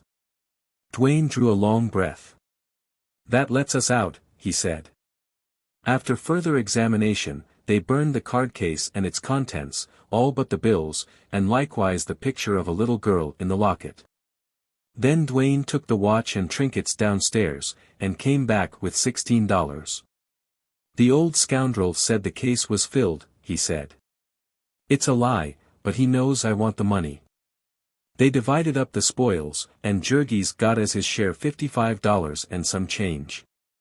He protested that it was too much, but the other had agreed to divide even. "That was a good haul," he said, "better than average." When they got up in the morning, Jurgis was sent out to buy a paper. One of the pleasures of committing a crime was the reading about it afterward. "I had a pal that always did it," Duane remarked, laughing, until one day he read that he had left $3,000 in a lower inside pocket of his party's vest. There was a half-column account of the robbery. It was evident that a gang was operating in the neighborhood, said the paper, for it was the third within a week, and the police were apparently powerless. The victim was an insurance agent, and he had lost $110 that did not belong to him. He had chanced to have his name marked on his shirt, otherwise he would not have been identified yet. His assailant had hit him too hard, and he was suffering from concussion of the brain, and also he had been half frozen when found, and would lose 3 fingers on his right hand. The enterprising newspaper reporter had taken all this information to his family, and told how they had received it. Since it was Jurgis's first experience, these details naturally caused him some worriment.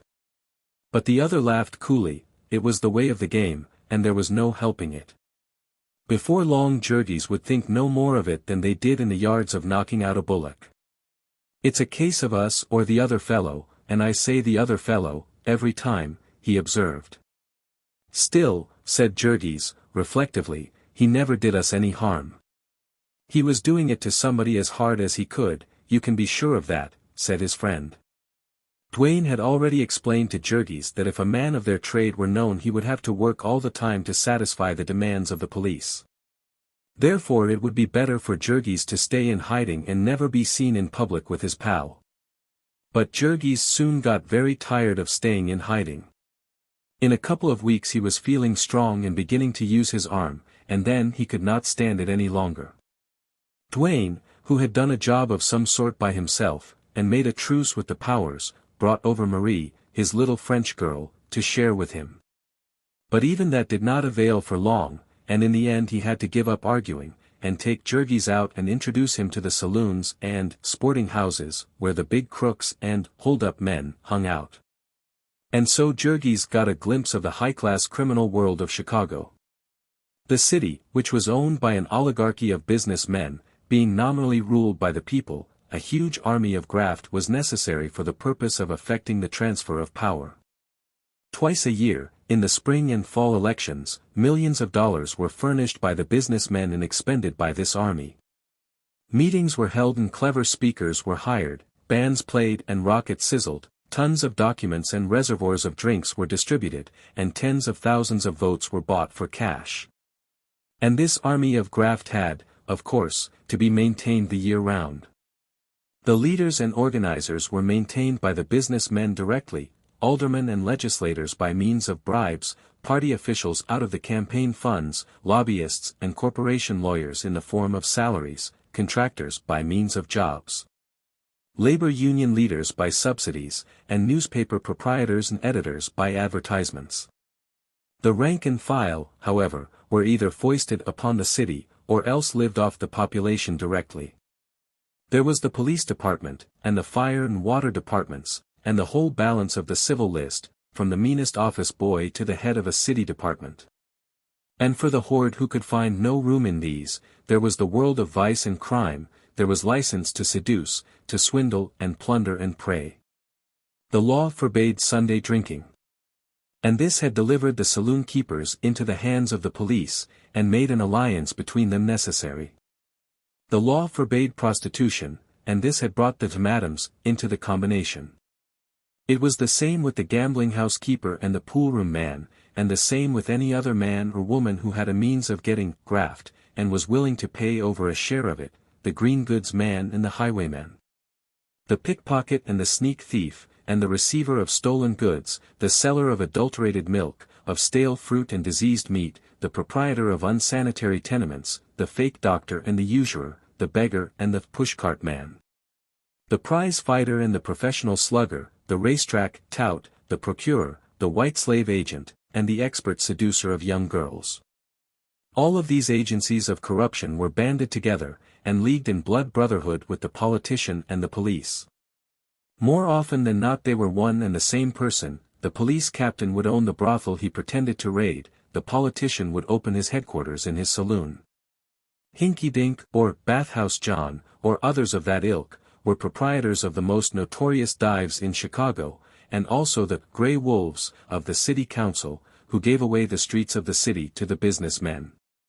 And those who patronized their places were the gamblers and prize fighters who set the law at defiance, and the burglars and hold-up men who kept the whole city in terror. On election day all these powers of vice and crime were one power. They could tell within 1% what the vote of their district would be, and they could change it at an hour's notice. A month ago Jurgis had all but perished of starvation upon the streets. And now suddenly, as by the gift of a magic key, he had entered into a world where money and all the good things of life came freely. He was introduced by his friend to an Irishman named Buck Halloran, who was a political worker, and on the inside of things. This man talked with Jurgis for a while, and then told him that he had a little plan by which a man who looked like a working man might make some easy money, but it was a private affair, and had to be kept quiet. Jurgis expressed himself as agreeable, and the other took him that afternoon, it was Saturday, to a place where city laborers were being paid off. The paymaster sat in a little booth, with a pile of envelopes before him, and two policemen standing by. Jurgis went, according to directions, and gave the name of Michael O'Flaherty, and received an envelope, which he took around the corner and delivered to Halloran, who was waiting for him in a saloon.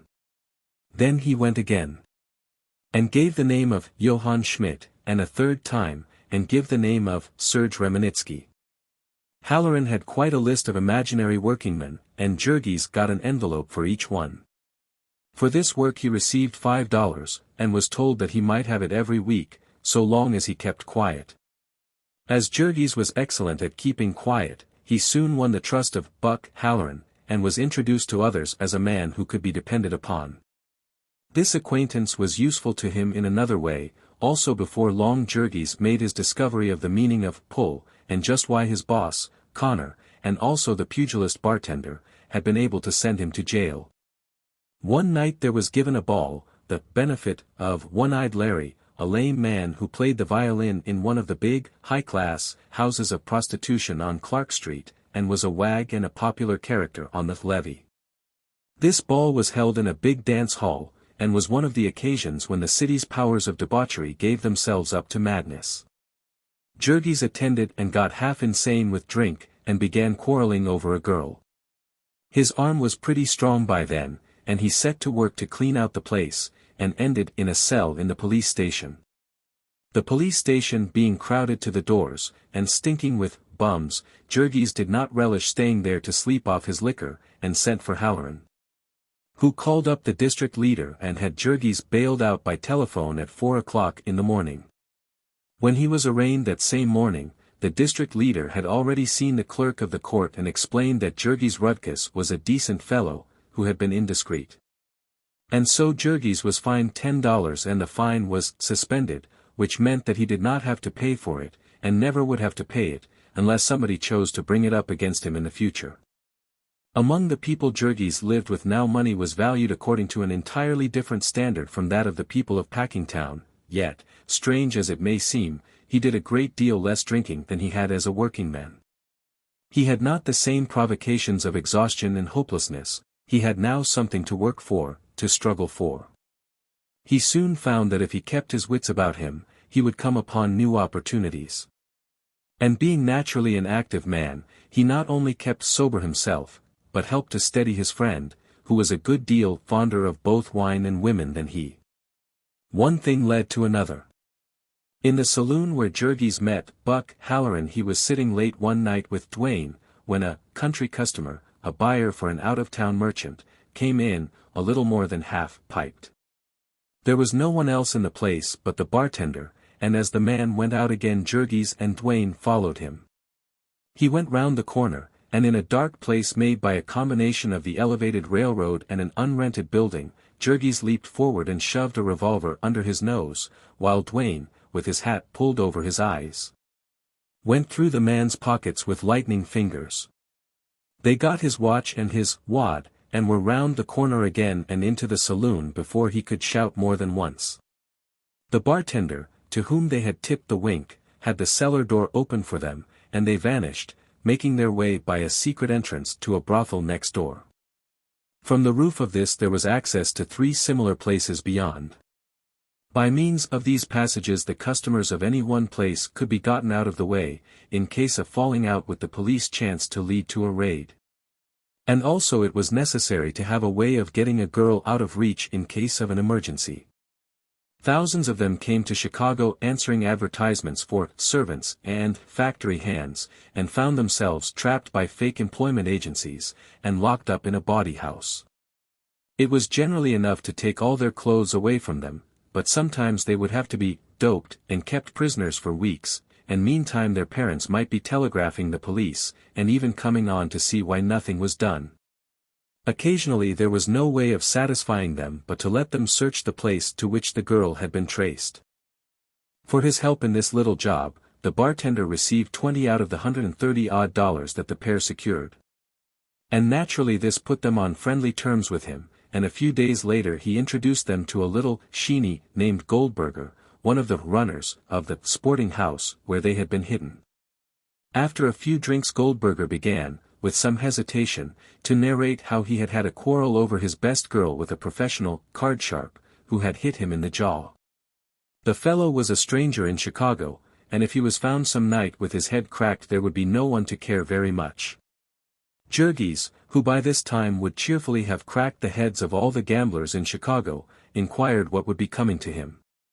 At which the Jew became still more confidential, and said that he had some tips on the New Orleans races, which he got direct from the police captain of the district, whom he had got out of a bad scrape, and who stood in with a big syndicate of horse owners.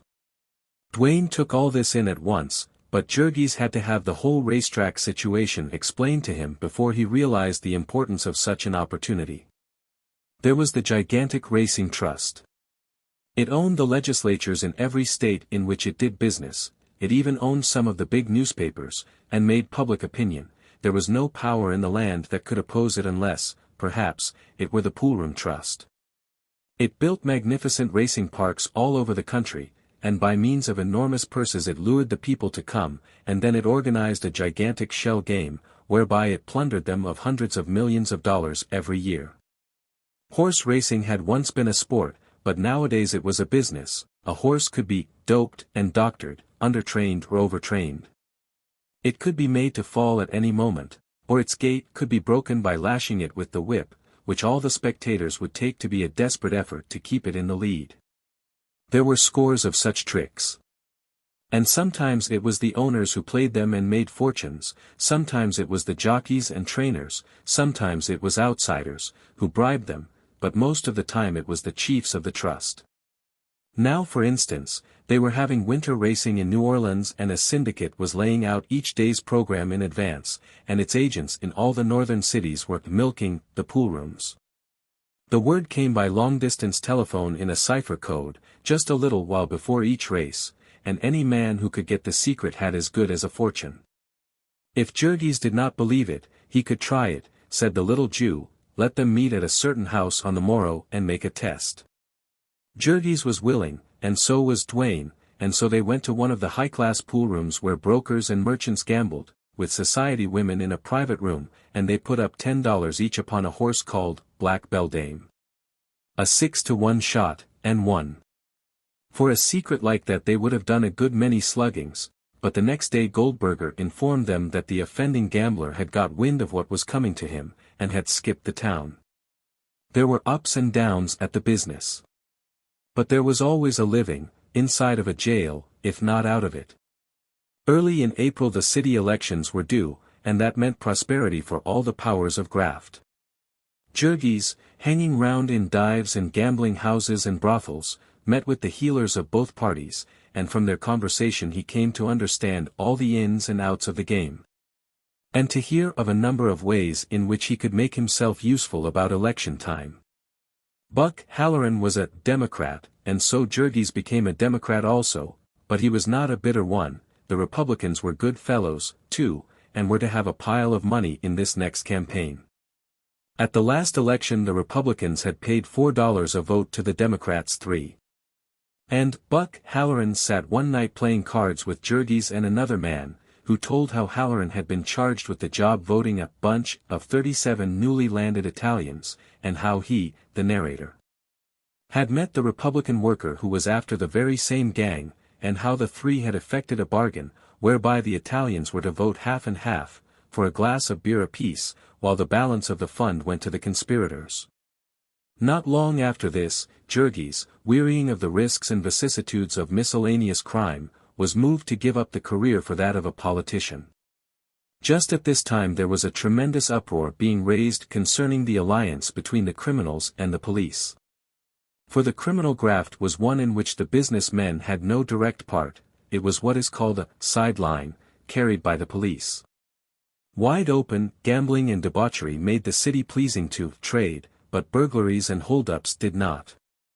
One night it chanced that while Jack Duane was drilling a safe in a clothing store he was caught red-handed by the night watchman, and turned over to a policeman, who chanced to know him well. And who took the responsibility of letting him make his escape. Such a howl from the newspapers followed this that Duane was slated for sacrifice, and barely got out of town in time.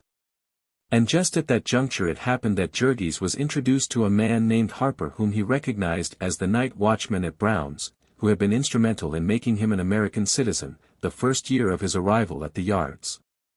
The other was interested in the coincidence, but did not remember Jurgis. He had handled too many green ones in his time, he said. He sat in a dance hall with Jurgis and Halloran until 1 or 2 in the morning, exchanging experiences. He had a long story to tell of his quarrel with the superintendent of his department, and how he was now a plain workingman, and a good union man as well. It was not until some months afterward that Jurgis understood that the quarrel with the superintendent had been prearranged. And that Harper was in reality drawing a salary of $20 a week from the packers for an inside report of his union's secret proceedings. The yards were seething with agitation just then, said the man, speaking as a unionist. The people of Packingtown had borne about all that they would bear, and it looked as if a strike might begin any week. After this talk the man made inquiries concerning Jurgis, and a couple of days later he came to him with an interesting proposition.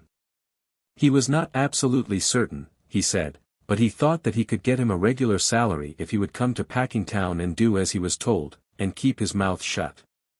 Harper, Bush Harper, he was called, was a right-hand man of Mike Scully, the Democratic boss of the stockyards, and in the coming election there was a peculiar situation. There had come to Scully a proposition to nominate a certain rich brewer who lived upon a swell boulevard that skirted the district, and who coveted the big badge and the honorable of an alderman.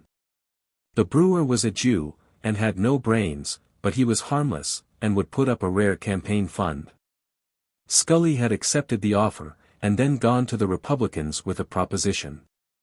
He was not sure that he could manage the Sheeny, and he did not mean to take any chances with his district. Let the Republicans nominate a certain obscure but amiable friend of Scully's, who was now setting tenpins in the cellar of an Ashland Avenue saloon, and he, Scully, would elect him with the Sheeny's money. And the Republicans might have the glory, which was more than they would get otherwise. In return for this the Republicans would agree to put up no candidate the following year, when Scully himself came up for re-election as the other alderman from the ward. To this the Republicans had assented at once. But the hell of it was, so Harper explained, that the Republicans were all of them fools. A man had to be a fool to be a Republican in the stockyards, where Scully was king. And they didn't know how to work, and of course it would not do for the Democratic workers, the noble Redskins of the War Whoop League, to support the Republican openly. The difficulty would not have been so great except for another fact. There had been a curious development in stockyards politics in the last year or two, a new party having leaped into being. They were the Socialists. And it was a devil of a mess, said Bush Harper.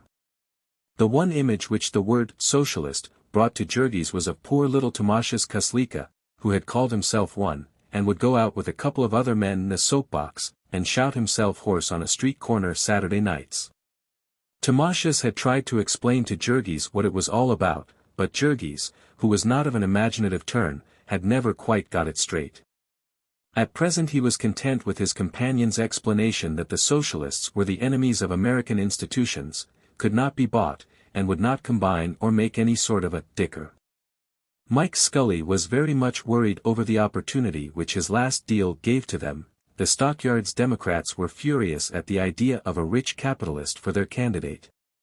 And while they were changing they might possibly conclude that a socialist firebrand was preferable to a Republican bum.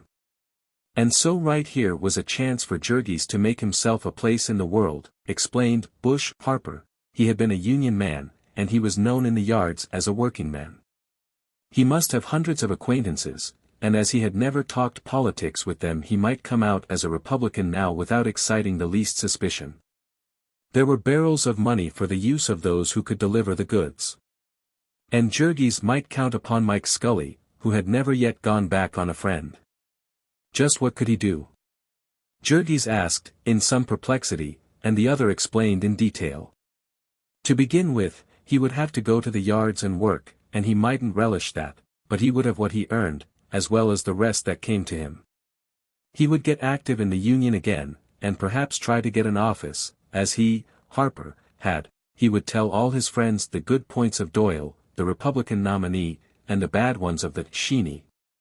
And then Scully would furnish a meeting place, and he would start the Young Men's Republican Association, or something of that sort, and have the rich brewer's best beer by the hogshead, and fireworks and speeches, just like the War Whoop League.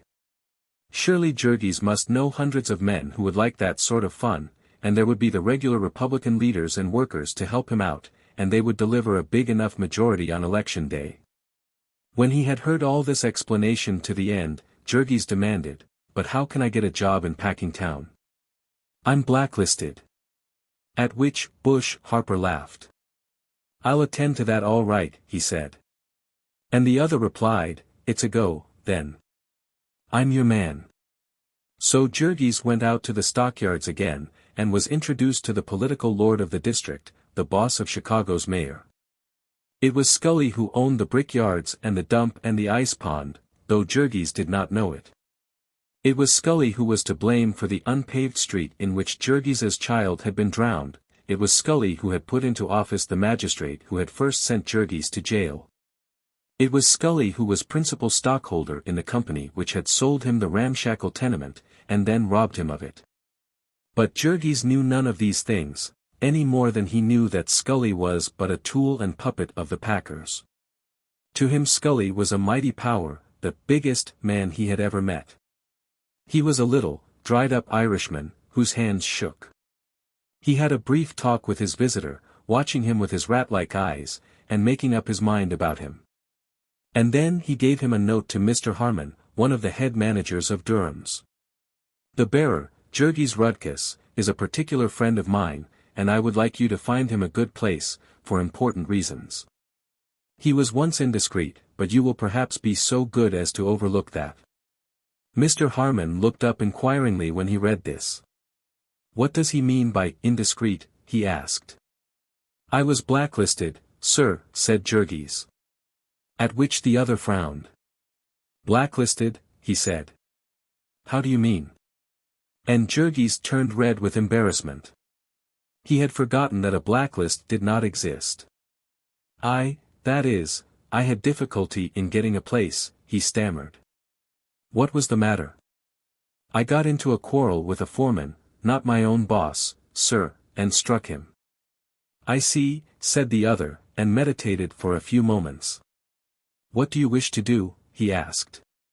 Anything, sir, said Jurgis, only I had a broken arm this winter, and so I have to be careful. How would it suit you to be a night watchman? That wouldn't do, sir. I have to be among the men at night. I see, politics. Well, would it suit you to trim hogs? Yes, sir, said Jurgis. And Mr. Harmon called a timekeeper and said, take this man to Pat Murphy and tell him to find room for him somehow. And so Jurgis marched into the hog-killing room, a place where, in the days gone by, he had come begging for a job. Now he walked jauntily, and smiled to himself, seeing the frown that came to the boss's face as the timekeeper said, Mr. Harmon says to put this man on. It would overcrowd his department and spoil the record he was trying to make, but he said not a word except, all right. And so Jurgis became a working man once more. And straightway he sought out his old friends, and joined the union, and began to root for Scotty Doyle. Doyle had done him a good turn once, he explained, and was really a bully chap. Doyle was a working man himself, and would represent the workingmen. Why did they want to vote for a millionaire, Sheeny, and what the hell had Mike Scully ever done for them that they should back his candidates all the time? And meantime Scully had given Jurgis a note to the Republican leader of the ward, and he had gone there and met the crowd he was to work with. Already they had hired a big hall, with some of the brewers' money, and every night Jurgis brought in a dozen new members of the Doyle Republican Association. Pretty soon they had a grand opening night. And there was a brass band, which marched through the streets, and fireworks and bombs and red lights in front of the hall. And there was an enormous crowd, with 2 overflow meetings, so that the pale and trembling candidate had to recite 3 times over the little speech which one of Scully's henchmen had written, and which he had been a month learning by heart.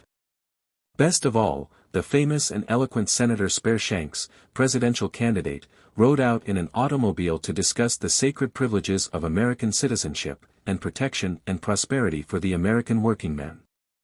His inspiriting address was quoted to the extent of half a column in all the morning newspapers, which also said that it could be stated upon excellent authority that the unexpected popularity developed by Doyle, the Republican candidate for alderman, was giving great anxiety to Mr.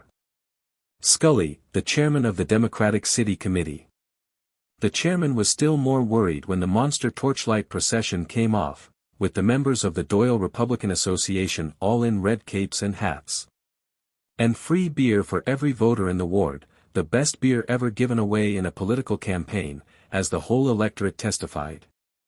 During this parade, and at innumerable cart-tail meetings as well, Jurgis labored tirelessly. He did not make any speeches, there were lawyers and other experts for that, but he helped to manage things. Distributing notices and posting placards and bringing out the crowds, and when the show was on he attended to the fireworks and the beer. Thus in the course of the campaign he handled many hundreds of dollars of the Hebrew brewers' money, administering it with naive and touching fidelity. Toward the end, however, he learned that he was regarded with hatred by the rest of the boys, because he compelled them either to make a poorer showing than he or to do without their share of the pie. After that Jurgis did his best to please them, and to make up for the time he had lost before he discovered the extra bungholes of the campaign barrel. He pleased Mike Scully, also. On election morning he was out at 4 o'clock, getting out the vote. He had a 2-horse carriage to ride in, and he went from house to house for his friends, and escorted them in triumph to the polls. He voted half a dozen times himself, and voted some of his friends as often. He brought bunch after bunch of the newest foreigners, Lithuanians, Poles, Bohemians, Slovaks, and when he had put them through the mill he turned them over to another man to take to the next polling place. When Jurgis first set out, the captain of the precinct gave him $100, and 3 times in the course of the day he came for another 100, and not more than 25 out of each lot got stuck in his own pocket. The balance all went for actual votes, and on a day of Democratic landslides they elected Scotty Doyle, the ex-Tenpin setter, by nearly 1,000 plurality, and beginning at 5 o'clock in the afternoon, and ending at 3 the next morning. Jurgis treated himself to a most unholy and horrible jag. Nearly everyone else in Packingtown did the same, however, for there was universal exultation over this triumph of popular government, this crushing defeat of an arrogant plutocrat by the power of the common people. Chapter 26. After the elections Jurgis stayed on in Packingtown and kept his job. The agitation to break up the police protection of criminals was continuing, and it seemed to him best to lay low, for the present. He had nearly $300 in the bank, and might have considered himself entitled to a vacation, but he had an easy job, and force of habit kept him at it. Besides, Mike Scully, whom he consulted, advised him that something might turn up before long. Jurgis got himself a place in a boarding house with some congenial friends. He had already inquired of Anil, and learned that Elzbieta and her family had gone downtown, and so he gave no further thought to them. He went with a new set, now, young unmarried fellows who were sporty. Jurgis had long ago cast off his fertilizer clothing, and since going into politics he had donned a linen collar and a greasy red necktie. He had some reason for thinking of his dress, for he was making about $11 a week, and 2/3 of it he might spend upon his pleasures without ever touching his savings. Sometimes he would ride downtown with a party of friends to the cheap theaters and the music halls and other haunts with which they were familiar. Many of the saloons in Packingtown had pool tables, and some of them bowling alleys, by means of which he could spend his evenings in petty gambling. Also, there were cards and dice. One time Jurgis got into a game on a Saturday night and won prodigiously, and because he was a man of spirit he stayed in with the rest and the game continued until late Sunday afternoon, and by that time he was out over $20. On Saturday nights, also, a number of balls were generally given in Packingtown. Each man would bring his girl with him, paying $50 for a ticket, and several dollars additional for drinks in the course of the festivities, which continued until 3 or 4 o'clock in the morning, unless broken up by fighting. During all this time the same man and woman would dance together, half stupefied with sensuality in drink. Before long Jurgis discovered what Scully had meant by something turning up. In May the agreement between the packers and the unions expired, and a new agreement had to be signed. Negotiations were going on, and the yards were full of talk of a strike. The old scale had dealt with the wages of the skilled men only. And of the members of the Meat Workers' Union about 2/3 were unskilled men. In Chicago these latter were receiving, for the most part, 18.5 cents an hour, and the unions wished to make this the general wage for the next year. It was not nearly so large a wage as it seemed. In the course of the negotiations the union officers examined time checks to the amount of $10,000, and they found that the highest wages paid had been $14 a week. And the lowest $2.05, and the average of the whole, $6.65. And $6.65 was hardly too much for a man to keep a family on, considering the fact that the price of dressed meat had increased nearly 50% in the last 5 years. While the price of beef on the hoof had decreased as much, it would have seemed that the packers ought to be able to pay it. But the packers were unwilling to pay it. They rejected the union demand, and to show what their purpose was, a week or two after the agreement expired they put down the wages of about 1,000 men to 16.5 cents. And it was said that Old Man Jones had vowed he would put them to 15 before he got through. There were 1.5 million of men in the country looking for work, 100,000 of them right in Chicago. And were the packers to let the union stewards march into their places and bind them to a contract that would lose them several $1,000s a day for a year? Not much. All this was in June. And before long the question was submitted to a referendum in the unions, and the decision was for a strike. It was the same in all the packing house cities. And suddenly the newspapers and public woke up to face the gruesome spectacle of a meat famine. All sorts of pleas for a reconsideration were made, but the packers were obdurate. And all the while they were reducing wages, and heading off shipments of cattle, and rushing in wagon loads of mattresses and cots. So the men boiled over, and one night telegrams went out from the Union headquarters to all the big packing centers, to St. Paul, South Omaha, Sioux City, St. Joseph, Kansas City, East St. Louis, and New York, and the next day at noon between 50,000 and 60,000 men drew off their working clothes and marched out of the factories, and the great beef strike was on. Jurgis went to his dinner, and afterward he walked over to see Mike Scully, who lived in a fine house, upon a street which had been decently paved and lighted for his especial benefit. Scully had gone into semi-retirement, and looked nervous and worried. "What do you want?" he demanded, when he saw Jurgis. "I came to see if maybe you could get me a place during the strike," the other replied. And Scully knit his brows and eyed him narrowly. In that morning's papers Jurgis had read a fierce denunciation of the packers by Scully, who had declared that if they did not treat their people better the city authorities would end the matter by tearing down their plants. Now, therefore, Jurgis was not a little taken aback when the other demanded suddenly, "See here, Rudkus, why don't you stick by your job?" Jurgis started. "Work as a scab," he cried. "Why not?" demanded Scully. "What's that to you?" But, stammered Jurgis. He had somehow taken it for granted that he should go out with his union. "The packers need good men, and need them bad," continued the other, "and they'll treat a man right that stands by them. Why don't you take your chance and fix yourself?" "But," said Jurgis, "how could I ever be of any use to you, in politics?" "You couldn't be it anyhow," said Scully, abruptly. "Why not?" asked Jurgis. "Hell, man," cried the other. "Don't you know you're a Republican? And do you think I'm always going to elect Republicans? My brewer has found out already how we served him, and there is the deuce to pay." Jurgis looked dumbfounded. He had never thought of that aspect of it before. "I could be a Democrat," he said. "Yes," responded the other, "but not right away. A man can't change his politics every day. And besides, I don't need you, there'd be nothing for you to do. And it's a long time to election day, anyhow, and what are you going to do meantime?" "I thought I could count on you," began Jurgis.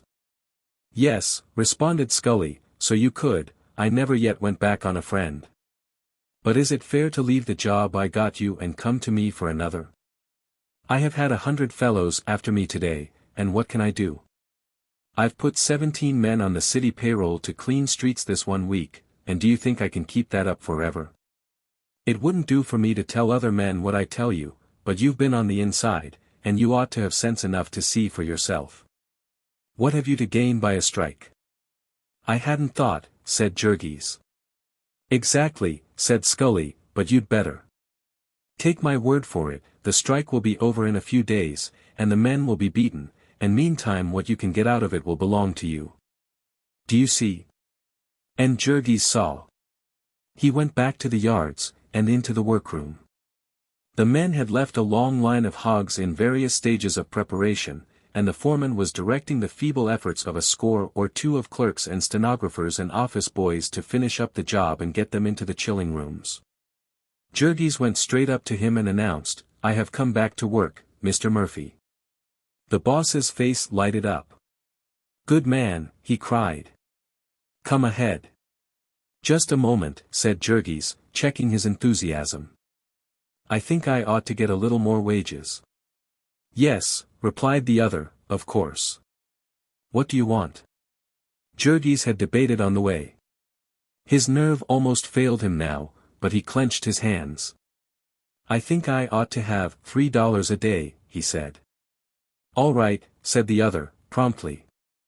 And before the day was out our friend discovered that the clerks and stenographers and office boys were getting $5 a day, and then he could have kicked himself. So Jurgis became one of the new, American heroes, a man whose virtues merited comparison with those of the martyrs of Lexington and Valley Forge. The resemblance was not complete, of course, for Jurgis was generously paid and comfortably clad, and was provided with a spring cot and a mattress and 3 substantial meals a day. Also he was perfectly at ease, and safe from all peril of life and limb, save only in the case that a desire for beer should lead him to venture outside of the stockyards gates. And even in the exercise of this privilege he was not left unprotected. A good part of the inadequate police force of Chicago was suddenly diverted from its work of hunting criminals, and rushed out to serve him. The police, and the strikers also, were determined that there should be no violence. But there was another party interested which was minded to the contrary, and that was the press. On the first day of his life as a strikebreaker Jurgis quit work early, and in a spirit of bravado he challenged 3 men of his acquaintance to go outside and get a drink. They accepted, and went through the big Halsted Street gate, where several policemen were watching, and also some Union pickets, scanning sharply those who passed in and out. Jurgis and his companions went south on Halsted Street, past the hotel, and then suddenly half a dozen men started across the street toward them and proceeded to argue with them concerning the error of their ways. As the arguments were not taken in the proper spirit, they went on to threats. And suddenly one of them jerked off the hat of one of the 4 and flung it over the fence. The man started after it, and then, as a cry of "Scab!" was raised and a dozen people came running out of saloons and doorways, a second man's heart failed him and he followed. Jurgis and the 4th stayed long enough to give themselves the satisfaction of a quick exchange of blows, and then they, too, took to their heels and fled back of the hotel and into the yards again. Meantime, of course, policemen were coming on a run, and as a crowd gathered other police got excited and sent in a riot call. Jurgis knew nothing of this, but went back to Packers Avenue, and in front of the Central Time Station, he saw one of his companions, breathless and wild with excitement, narrating to an ever-growing throng how the 4 had been attacked and surrounded by a howling mob, and had been nearly torn to pieces. While he stood listening, smiling cynically, several dapper young men stood by with notebooks in their hands, and it was not more than 2 hours later that Jurgis saw newsboys running about with armfuls of newspapers, printed in red and black letters 6 inches high. Violence in the yards. Strikebreakers surrounded by frenzied mob. If he had been able to buy all of the newspapers of the United States the next morning, he might have discovered that his beer hunting exploit was being perused by some 2 million of people, and had served as a text for editorials in half the staid and solemn businessmen's newspapers in the land. Jurgis was to see more of this as time passed. For the present, his work being over, he was free to ride into the city, by a railroad direct from the yards, or else to spend the night in a room where cots had been laid in rows. He chose the latter, but to his regret, for all night long gangs of strikebreakers kept arriving. As very few of the better class of workingmen could be got for such work, these specimens of the new American hero contained an assortment of the criminals and thugs of the city, besides Negroes and the lowest foreigners, Greeks, Romanians, Sicilians, and Slovaks. They had been attracted more by the prospect of disorder than by the big wages, and they made the night hideous with singing and carousing, and only went to sleep when the time came for them to get up to work. In the morning before Jurgis had finished his breakfast, Pat Murphy ordered him to one of the superintendents, who questioned him as to his experience in the work of the killing room. His heart began to thump with excitement, for he divined instantly that his hour had come, that he was to be a boss. Some of the foremen were union members, and many who were not had gone out with the men. It was in the killing department that the packers had been left most in the lurch, and precisely here that they could least afford it. The smoking and canning and salting of meat might wait, and all the byproducts might be wasted, but fresh meats must be had, or the restaurants and hotels and brownstone houses would feel the pinch. And then, public opinion would take a startling turn. An opportunity such as this would not come twice to a man, and Jurgis seized it. Yes, he knew the work, the whole of it, and he could teach it to others. But if he took the job and gave satisfaction he would expect to keep it, they would not turn him off at the end of the strike. To which the superintendent replied that he might safely trust Durham's for that. They proposed to teach these unions a lesson, and most of all those foremen who had gone back on them. Jurgis would receive $5 a day during the strike, and $25 a week after it was settled. So our friend got a pair of slaughter pen boots and jeans, and flung himself at his task. It was a weird sight, there on the killing beds, a throng of stupid black Negroes, and foreigners who could not understand a word that was said to them, mixed with pale-faced, hollow-chested bookkeepers and clerks. Half fainting for the tropical heat and the sickening stench of fresh blood, and all struggling to dress a dozen or two cattle in the same place where, 24 hours ago, the old killing gang had been speeding, with their marvelous precision, turning out 400 carcasses every hour. The Negroes and the toughs from the levee did not want to work, and every few minutes some of them would feel obliged to retire and recuperate. In a couple of days Durham and company had electric fans up to cool off the rooms for them, and even couches for them to rest on. And meantime they could go out and find a shady corner and take a snooze, and as there was no place for any one in particular, and no system, it might be hours before their boss discovered them. As for the poor office employees, they did their best, moved to it by terror. 30 of them had been fired in a bunch that first morning for refusing to serve, besides a number of women clerks and typewriters who had declined to act as waitresses. It was such a force as this that Jurgis had to organize. He did his best, flying here and there, placing them in rows and showing them the tricks. He had never given an order in his life before, but he had taken enough of them to know, and he soon fell into the spirit of it, and roared and stormed like any old stager. He had not the most tractable pupils, however. "See higher, boss," a big black buck would begin, "If you don't like the way does this job, you can get somebody else to do it." Then a crowd would gather and listen, muttering threats.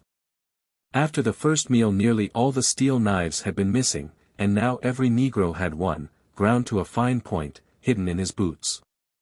There was no bringing order out of such a chaos, Jurgis soon discovered. And he fell in with the spirit of the thing. There was no reason why he should wear himself out with shouting. If hides and guts were slashed and rendered useless there was no way of tracing it to any one. And if a man lay off and forgot to come back there was nothing to be gained by seeking him, for all the rest would quit in the meantime. Everything went, during the strike, and the packers paid. Before long Jurgis found that the custom of resting had suggested to some alert minds the possibility of registering at more than one place and earning more than $5 a day. When he caught a man at this he fired him, but it chanced to be in a quiet corner, and the man tendered him a $10 bill and a wink, and he took them. Of course, before long this custom spread, and Jurgis was soon making quite a good income from it. In the face of handicaps such as these the packers counted themselves lucky if they could kill off the cattle that had been crippled in transit and the hogs that had developed disease. Frequently, in the course of a 2 or 3 days trip, in hot weather and without water, some hog would develop cholera, and die. And the rest would attack him before he had ceased kicking, and when the car was opened there would be nothing of him left but the bones. If all the hogs in this carload were not killed at once, they would soon be down with the dread disease, and there would be nothing to do but make them into lard. It was the same with cattle that were gored and dying, or were limping with broken bones stuck through their flesh. They must be killed, even if brokers and buyers and superintendents had to take off their coats and help drive and cut and skin them.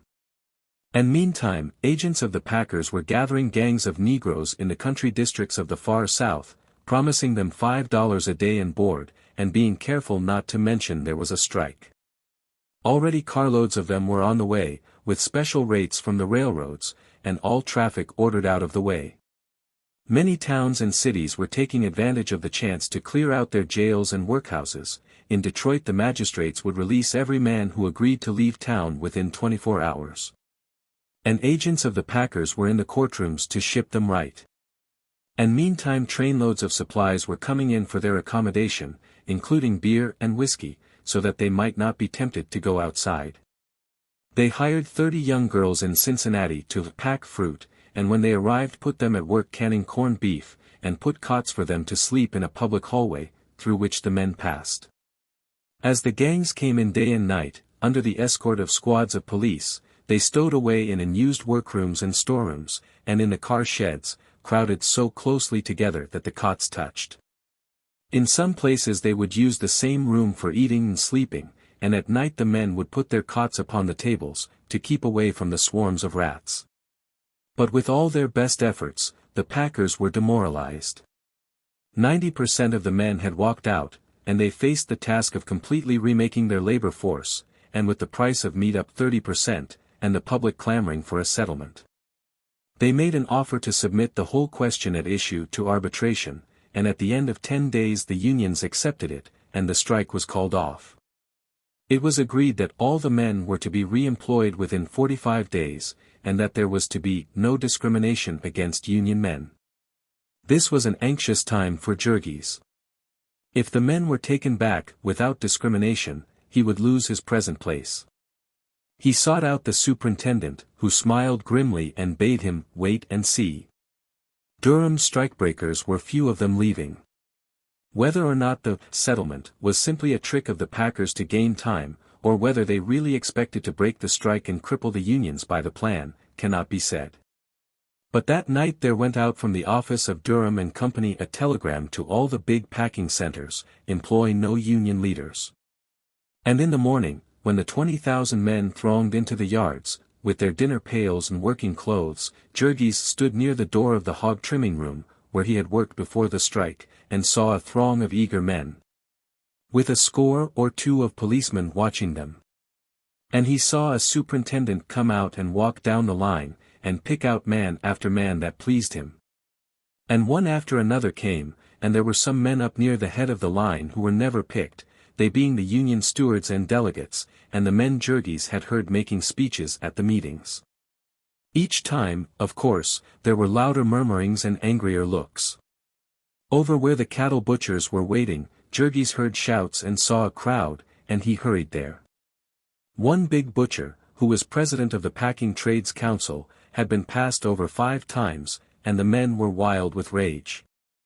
They had appointed a committee of 3 to go in and see the superintendent, and the committee had made 3 attempts, and each time the police had clubbed them back from the door.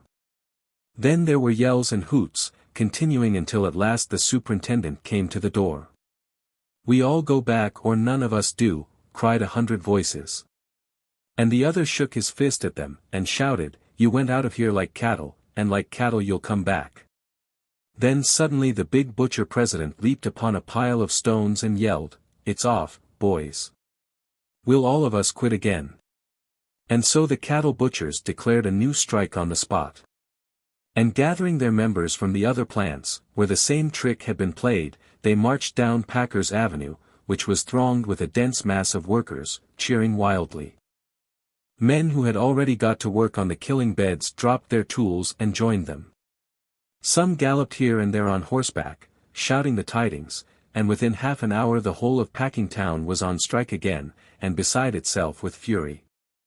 There was quite a different tone in Packingtown after this. The place was a seething cauldron of passion, and the scab who ventured into it fared badly. There were 1 or 2 of these incidents each day, the newspapers detailing them, and always blaming them upon the unions.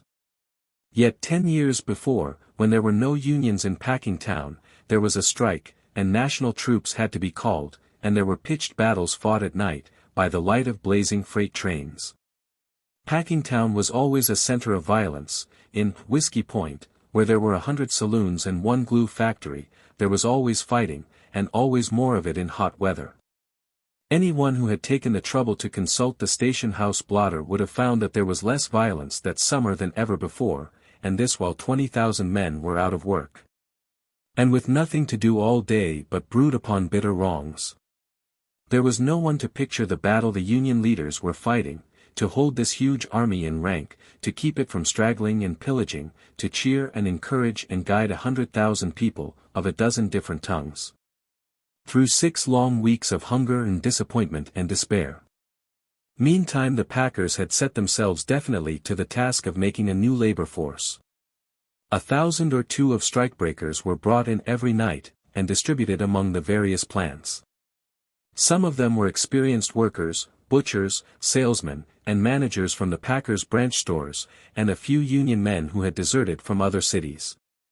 But the vast majority were green Negroes from the cotton districts of the far south, and they were herded into the packing plants like sheep. There was a law forbidding the use of buildings as lodging houses unless they were licensed for the purpose, and provided with proper windows, stairways, and fire escapes. But here, in a paint room, reached only by an enclosed chute, a room without a single window and only one door, 100 men were crowded upon mattresses on the floor. Up on the 3rd story of the hog house of Jones's was a storeroom, without a window, into which they crowded 700 men, sleeping upon the bare springs of cots, and with a second shift to use them by day. And when the clamor of the public led to an investigation into these conditions, and the mayor of the city was forced to order the enforcement of the law, the packers got a judge to issue an injunction forbidding him to do it. Just at this time the mayor was boasting that he had put an end to gambling and prize fighting in the city, but here a swarm of professional gamblers had leagued themselves with the police to fleece the strikebreakers. And any night, in the big open space in front of Brown's, one might see brawny Negroes stripped to the waist and pounding each other for money, while a howling throng of 3,000 or 4,000 surged about, men and women. Young white girls from the country rubbing elbows with big buck Negroes with daggers in their boots, while rows of woolly heads peered down from every window of the surrounding factories. The ancestors of these black people had been savages in Africa, and since then they had been chattel slaves, or had been held down by a community ruled by the traditions of slavery. Now for the first time they were free to gratify every passion, free to wreck themselves. They were wanted to break a strike, and when it was broken they would be shipped away, and their present masters would never see them again. And so whiskey and women were brought in by the carload and sold to them, and hell was let loose in the yards. Every night there were stabbings and shootings. It was said that the packers had blank permits, which enabled them to ship dead bodies from the city without troubling the authorities. They lodged men and women on the same floor. And with the night there began a saturnalia of debauchery, scenes such as never before had been witnessed in America. And as the women were the dregs from the brothels of Chicago, and the men were for the most part ignorant country Negroes, the nameless diseases of vice were soon rife. And this where food was being handled which was sent out to every corner of the civilized world. The Union stockyards were never a pleasant place. But now they were not only a collection of slaughterhouses, but also the camping place of an army of 15,000 or 20,000 human beasts.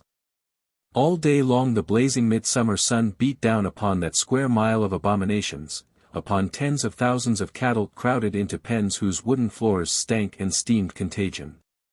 Upon bare, blistering, cinder-strewn railroad tracks, and huge blocks of dingy meat factories, whose labyrinthine passages defied a breath of fresh air to penetrate them. And there were not merely rivers of hot blood, and carloads of moist flesh, and rendering vats and soap cauldrons, glue factories and fertilizer tanks, that smelt like the craters of hell. There were also tons of garbage festering in the sun. And the greasy laundry of the workers hung out to dry, and dining rooms littered with food and black with flies, and toilet rooms that were open sewers. And then at night, when this throng poured out into the streets to play, fighting, gambling, drinking and carousing, cursing and screaming, laughing and singing, playing banjos and dancing. They were worked in the yards all the 7 days of the week, and they had their prize fights and crap games on Sunday nights as well.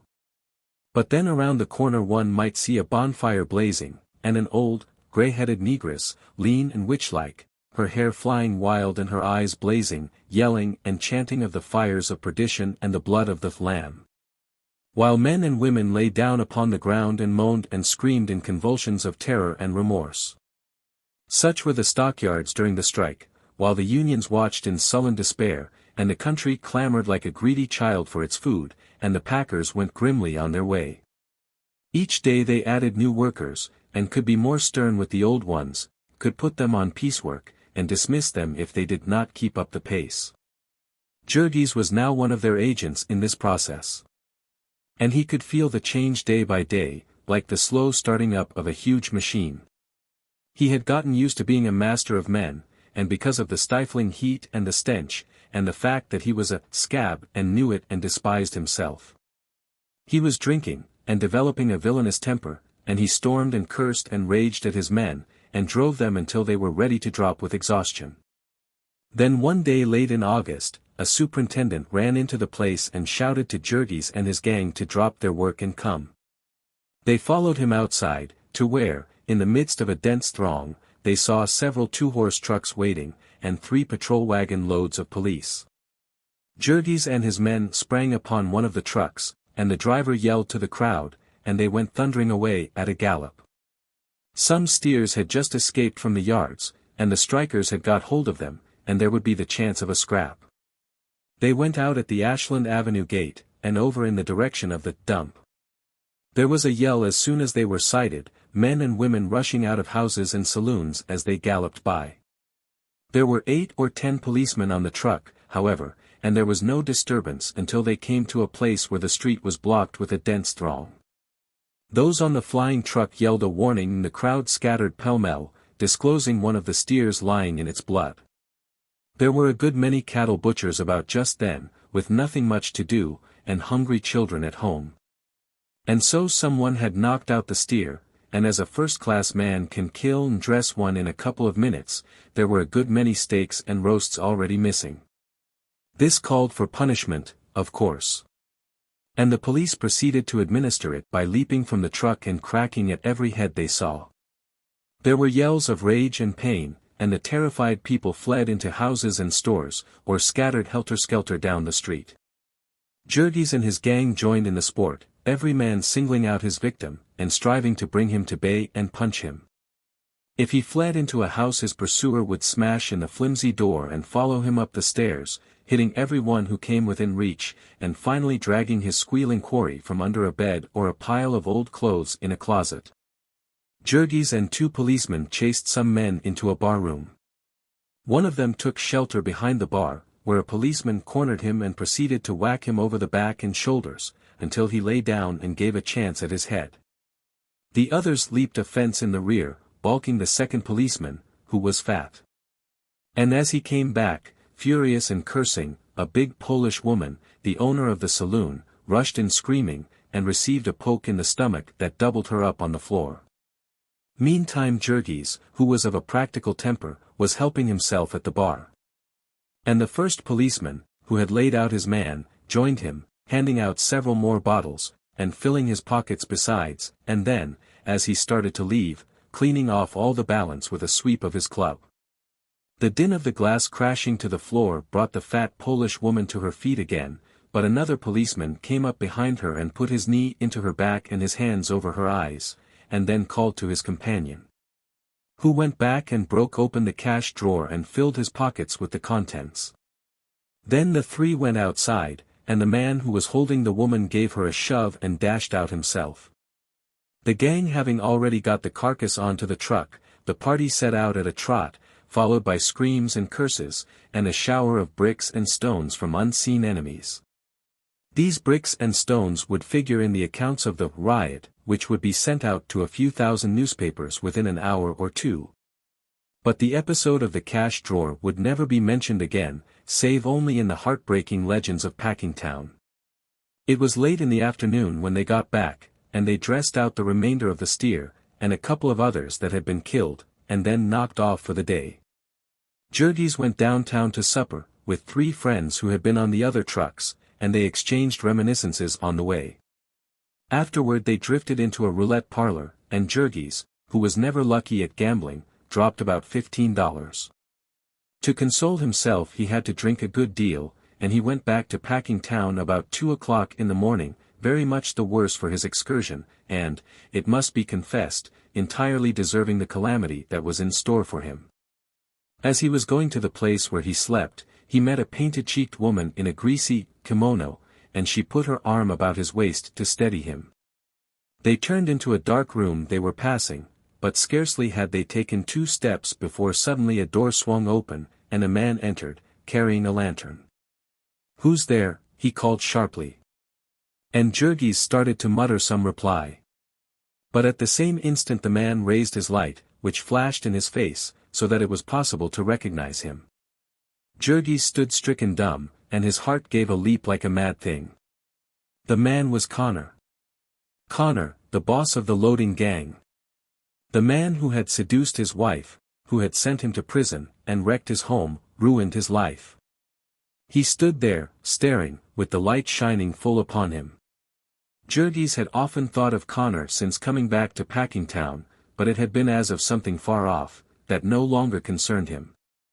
Now, however, when he saw him, alive and in the flesh, the same thing happened to him that had happened before, a flood of rage boiled up in him, a blind frenzy seized him. And he flung himself at the man, and smote him between the eyes, and then, as he fell, seized him by the throat and began to pound his head upon the stones. The woman began screaming, and people came rushing in. The lantern had been upset and extinguished, and it was so dark they could not see a thing, but they could hear Jurgis panting, and hear the thumping of his victim's skull, and they rushed there and tried to pull him off. Precisely as before, Jurgis came away with a piece of his enemy's flesh between his teeth, and, as before, he went on fighting with those who had interfered with him, until a policeman had come and beaten him into insensibility. And so Jurgis spent the balance of the night in the stockyard station house. This time, however, he had money in his pocket, and when he came to his senses he could get something to drink, and also a messenger to take word of his plight to Bush Harper. Harper did not appear, however, until after the prisoner, feeling very weak and ill, had been haled into court and remanded at $500 bail to await the result of his victim's injuries. Jurgis was wild about this, because a different magistrate had chanced to be on the bench, and he had stated that he had never been arrested before. And also that he had been attacked first, and if only someone had been there to speak a good word for him, he could have been let off at once. But Harper explained that he had been downtown, and had not got the message. "What's happened to you?" he asked. "I've been doing a fellow up," said Jurgis, "and I've got to get $500 bail." "I can arrange that all right," said the other, "though it may cost you a few dollars, of course." "But what was the trouble?" "It was a man that did me a mean trick once," answered Jurgis. "Who is he?" "He's a foreman in Brown's, or used to be. His name's Connor." And the other gave a start. "Connor," he cried. "Not Phil Connor?" "Yes," said Jurgis, "that's the fellow." "Why?" "Good God," exclaimed the other, "then you're in for it, old man." "I can't help you." "Not help me?" "Why not?"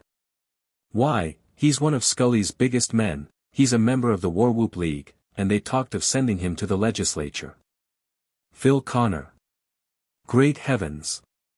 Jurgis sat dumb with dismay. "Why, he can send you to Joliet, if he wants to," declared the other. "Can't I have Scully get me off before he finds out about it?" asked Jurgis, at length. "But Scully's out of town," the other answered. "I don't even know where he is, he's run away to dodge the strike." That was a pretty mess, indeed. Poor Jurgis sat half-dazed. His pull had run up against a bigger pull, and he was down and out. "But what am I going to do?" he asked, weakly. "How should I know?" said the other. "I shouldn't even dare to get bail for you, why, I might ruin myself for life." Again there was silence. "Can't you do it for me?" Jurgis asked, "and pretend that you didn't know who I'd hit?" "But what good would that do you when you came to stand trial?" asked Harper. Then he sat buried in thought for a minute or two. "There's nothing, unless it's this," he said. "I could have your bail reduced." And then if you had the money you could pay it and skip. How much will it be? Jurgis asked, after he had had this explained more in detail. I don't know, said the other. How much do you own? I've got about $300, was the answer. Well, was Harper's reply, I'm not sure, but I'll try and get you off for that. I'll take the risk for friendship's sake, for I'd hate to see you sent to state's prison for a year or two. And so finally Jurgis ripped out his bankbook, which was sewed up in his trousers, and signed an order, which Bush Harper wrote, for all the money to be paid out. Then the latter went and got it, and hurried to the court, and explained to the magistrate that Jurgis was a decent fellow and a friend of Scully's, who had been attacked by a strikebreaker. So the bail was reduced to $300, and Harper went on it himself. He did not tell this to Jurgis, however, nor did he tell him that when the time for trial came it would be an easy matter for him to avoid the forfeiting of the bail, and pocket the $300 as his reward for the risk of offending Mike Scully. All that he told Jurgis was that he was now free, and that the best thing he could do was to clear out as quickly as possible. And so Jurgis, overwhelmed with gratitude and relief, took the $1.14 that was left him out of all his bank account, and put it with the $2.25 that was left from his last night's celebration, and boarded a streetcar and got off at the other end of Chicago. Chapter 27. Poor Jurgis was now an outcast and a tramp once more.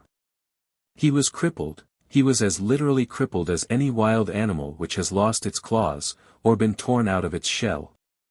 He had been shorn, at one cut, of all those mysterious weapons whereby he had been able to make a living easily and to escape the consequences of his actions. He could no longer command a job when he wanted it. He could no longer steal with impunity, he must take his chances with the common herd. Nay worse, he dared not mingle with the herd, he must hide himself, for he was one marked out for destruction. His old companions would betray him, for the sake of the influence they would gain thereby. And he would be made to suffer, not merely for the offense he had committed, but for others which would be laid at his door, just as had been done for some poor devil on the occasion of that assault upon the country customer, by him and Duane. And also he labored under another handicap now. He had acquired new standards of living, which were not easily to be altered. When he had been out of work before, he had been content if he could sleep in a doorway or under a truck out of the rain, and if he could get 15 cents a day for saloon lunches. But now he desired all sorts of other things, and suffered because he had to do without them. He must have a drink now and then, a drink for its own sake, and apart from the food that came with it. The craving for it was strong enough to master every other consideration. He would have it, though it were his last nickel and he had to starve the balance of the day in consequence. Jurgis became once more a besieger of factory gates. But never since he had been in Chicago had he stood less chance of getting a job than just then. For one thing, there was the economic crisis, the 1 million or 2 of men who had been out of work in the spring and summer, and were not yet all back, by any means. And then there was the strike, with 70,000 men and women all over the country idle for a couple of months, 20,000 in Chicago, and many of them now seeking work throughout the city. It did not remedy matters that a few days later the strike was given up and about half the strikers went back to work. For every one taken on, there was a scab who gave up and fled. The 10 or 15,000 green Negroes, foreigners, and criminals were now being turned loose to shift for themselves. Everywhere Jurgis went he kept meeting them, and he was in an agony of fear lest some one of them should know that he was wanted.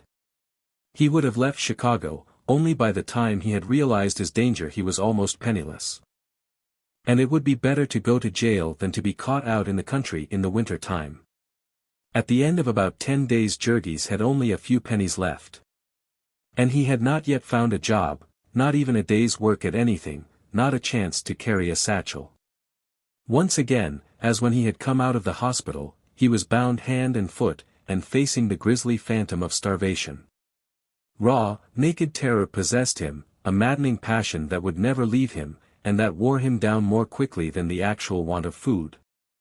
He was going to die of hunger. The fiend reached out its scaly arms for him, it touched him, its breath came into his face, and he would cry out for the awfulness of it. He would wake up in the night, shuddering, and bathed in perspiration, and start up and flee. He would walk, begging for work, until he was exhausted. He could not remain still. He would wander on, gaunt and haggard, gazing about him with restless eyes. Everywhere he went, from one end of the vast city to the other, there were hundreds of others like him. Everywhere was the sight of plenty and the merciless hand of authority waving them away. There is one kind of prison where the man is behind bars, and everything that he desires is outside, and there is another kind where the things are behind the bars, and the man is outside. When he was down to his last quarter, Jurgis learned that before the bakeshops closed at night they sold out what was left at half price, and after that he would go and get 2 loaves of stale bread for a nickel, and break them up and stuff his pockets with them, munching a bit from time to time. He would not spend a penny save for this. And, after 2 or 3 days more, he even became sparing of the bread, and would stop and peer into the ash barrels as he walked along the streets, and now and then rake out a bit of something, shake it free from dust, and count himself just so many minutes further from the end. So for several days he had been going about, ravenous all the time, and growing weaker and weaker, and then one morning he had a hideous experience, that almost broke his heart. He was passing down a street lined with warehouses, and a boss offered him a job, and then, after he had started to work, turned him off because he was not strong enough. And he stood by and saw another man put into his place, and then picked up his coat, and walked off, doing all that he could to keep from breaking down and crying like a baby. He was lost. He was doomed. There was no hope for him. But then, with a sudden rush, his fear gave place to rage. He fell to cursing. He would come back there after dark, and he would show that scoundrel whether he was good for anything or not. He was still muttering this when suddenly, at the corner, he came upon a greengrocery, with a tray full of cabbages in front of it. Jurgis, after one swift glance about him, stooped and seized the biggest of them, and darted round the corner with it. There was a hue and cry, and a score of men and boys started in chase of him. But he came to an alley, and then to another branching off from it and leading him into another street, where he fell into a walk, and slipped his cabbage under his coat and went off unsuspected in the crowd. When he had gotten a safe distance away he sat down and devoured half the cabbage raw, stowing the balance away in his pockets till the next day. Just about this time one of the Chicago newspapers, which made much of the common people, opened a free soup kitchen for the benefit of the unemployed. Some people said that they did this for the sake of the advertising it gave them, and some others said that their motive was a fear lest all their readers should be starved off. But whatever the reason, the soup was thick and hot, and there was a bowl for every man, all night long. When Jurgis heard of this, from a fellow hobo, he vowed that he would have half a dozen bowls before morning. But, as it proved, he was lucky to get one, for there was a line of men 2 blocks long before the stand, and there was just as long a line when the place was finally closed up.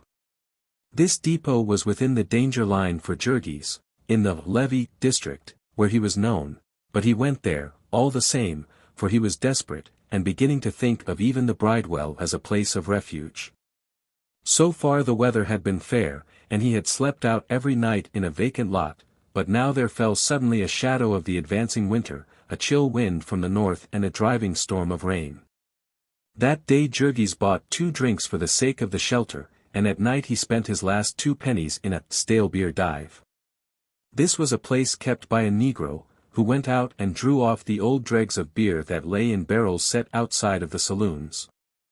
And after he had doctored it with chemicals to make it fizz, he sold it for 2 cents a can, the purchase of a can including the privilege of sleeping the night through upon the floor, with a mass of degraded outcasts, men and women.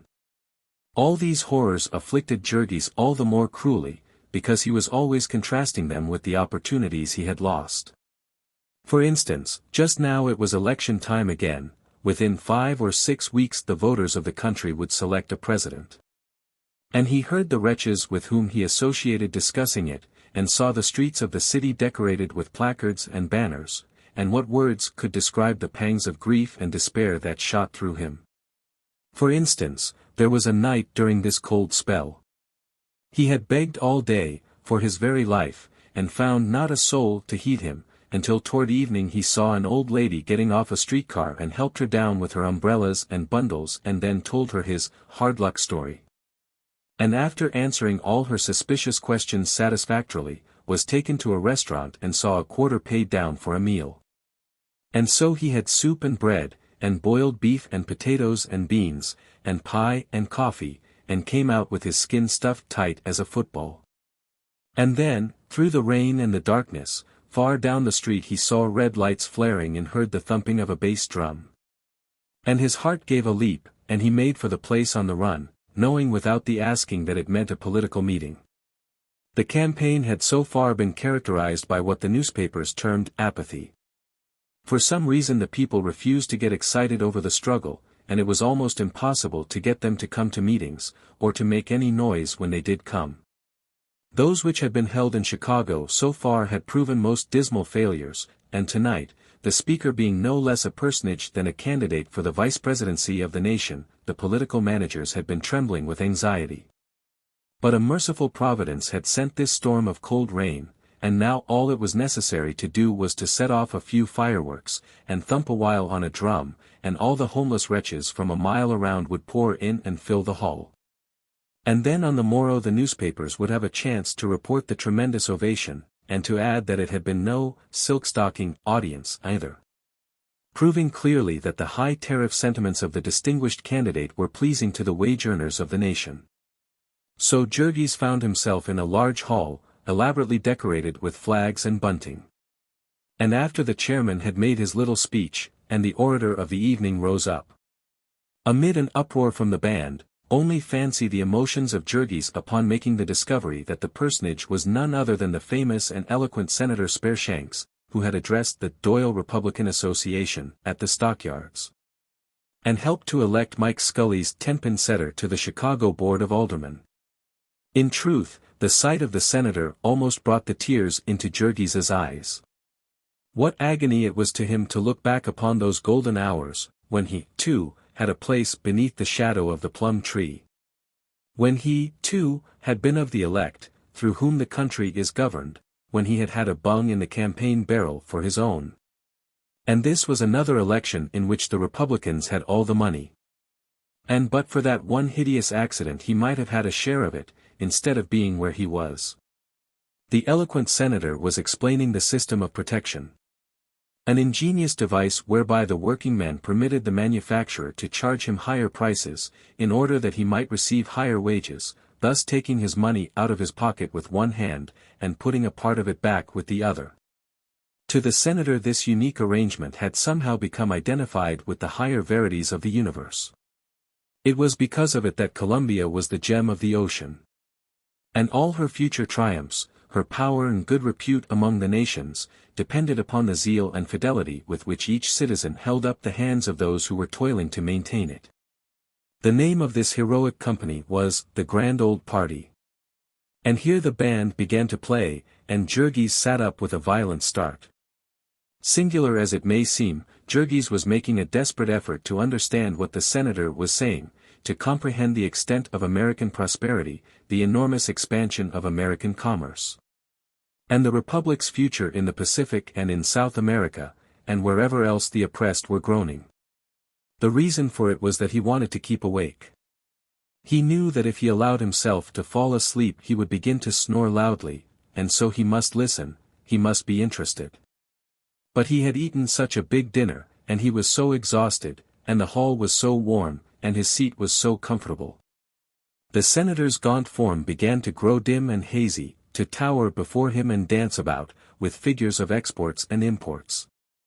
Once his neighbor gave him a savage poke in the ribs, and he sat up with a start and tried to look innocent, but then he was at it again, and men began to stare at him with annoyance, and to call out in vexation. Finally one of them called a policeman, who came and grabbed Jurgis by the collar, and jerked him to his feet, bewildered and terrified. Some of the audience turned to see the commotion, and Senator Spareshanks faltered in his speech. But a voice shouted cheerily, "We're just firing a bomb. Go ahead, old sport." And so the crowd roared, and the senator smiled genially, and went on. And in a few seconds poor Jurgis found himself landed out in the rain, with a kick and a string of curses. He got into the shelter of a doorway and took stock of himself. He was not hurt, and he was not arrested, more than he had any right to expect. He swore at himself and his luck for a while, and then turned his thoughts to practical matters. He had no money, and no place to sleep, he must begin begging again. He went out, hunching his shoulders together and shivering at the touch of the icy rain. Coming down the street toward him was a lady, well dressed, and protected by an umbrella, and he turned and walked beside her. "Please, ma'am," he began, "could you lend me the price of a night's lodging? I'm a poor working man." Then, suddenly, he stopped short. By the light of a street lamp he had caught sight of the lady's face. He knew her. It was Elena XVIII, who had been the belle of his wedding feast. Elena XVIII, who had looked so beautiful, and danced with such a queenly air, with Jurgis Rudkus, the teamster. Jurgis had only seen her once or twice afterward, for Jurgis had thrown her over for another girl, and Elena had gone away from Packingtown, no one knew where. And now he met her here. She was as much surprised as he was. "Jurgis Rudkus," she gasped. "And what in the world is the matter with you?" I've had hard luck," he stammered. "I'm out of work, and I've no home and no money." "And you, Elena, are you married?"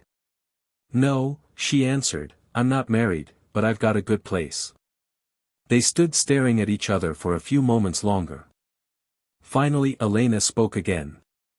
"Jurgis," she said, "I'd help you if I could, upon my word I would, but it happens that I've come out without my purse, and I honestly haven't a penny with me. I can do something better for you, though. I can tell you how to get help. I can tell you where Maria is." Jurgis gave a start. "Maria," he exclaimed. "Yes," said Elena, "and she'll help you. She's got a place, and she's doing well, she'll be glad to see you." It was not much more than a year since Jurgis had left Packingtown, feeling like one escaped from jail, and it had been from Maria and Elzbieta that he was escaping. But now, at the mere mention of them, his whole being cried out with joy. He wanted to see them, he wanted to go home. They would help him, they would be kind to him. In a flash he had thought over the situation.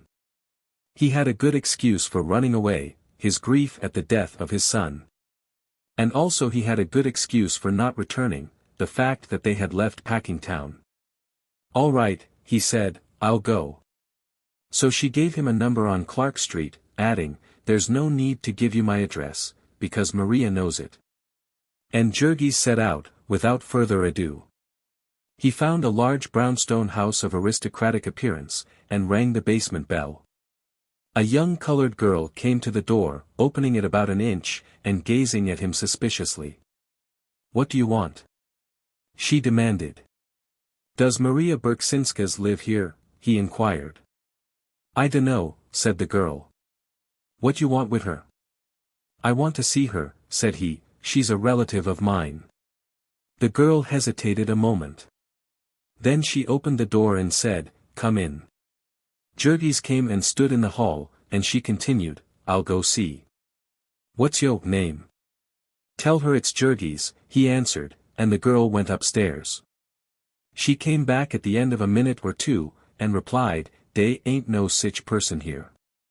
Jurgis's heart went down into his boots.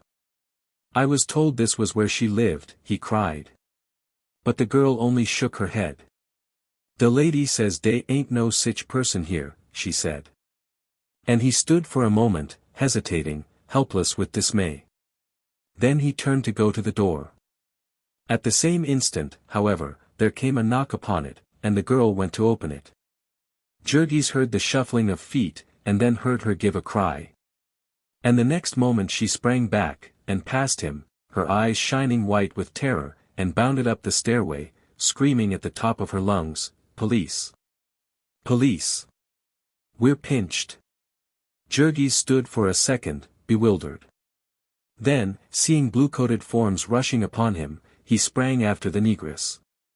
Her cries had been the signal for a wild uproar above. The house was full of people, and as he entered the hallway he saw them rushing hither and thither, crying and screaming with alarm. There were men and women, the latter clad for the most part in wrappers, the former in all stages of deshabille. At one side Jurgis caught a glimpse of a big apartment with plush-covered chairs, and tables covered with trays and glasses. There were playing cards scattered all over the floor, one of the tables had been upset, and bottles of wine were rolling about, their contents running out upon the carpet. There was a young girl who had fainted, and two men who were supporting her. And there were a dozen others crowding toward the front door.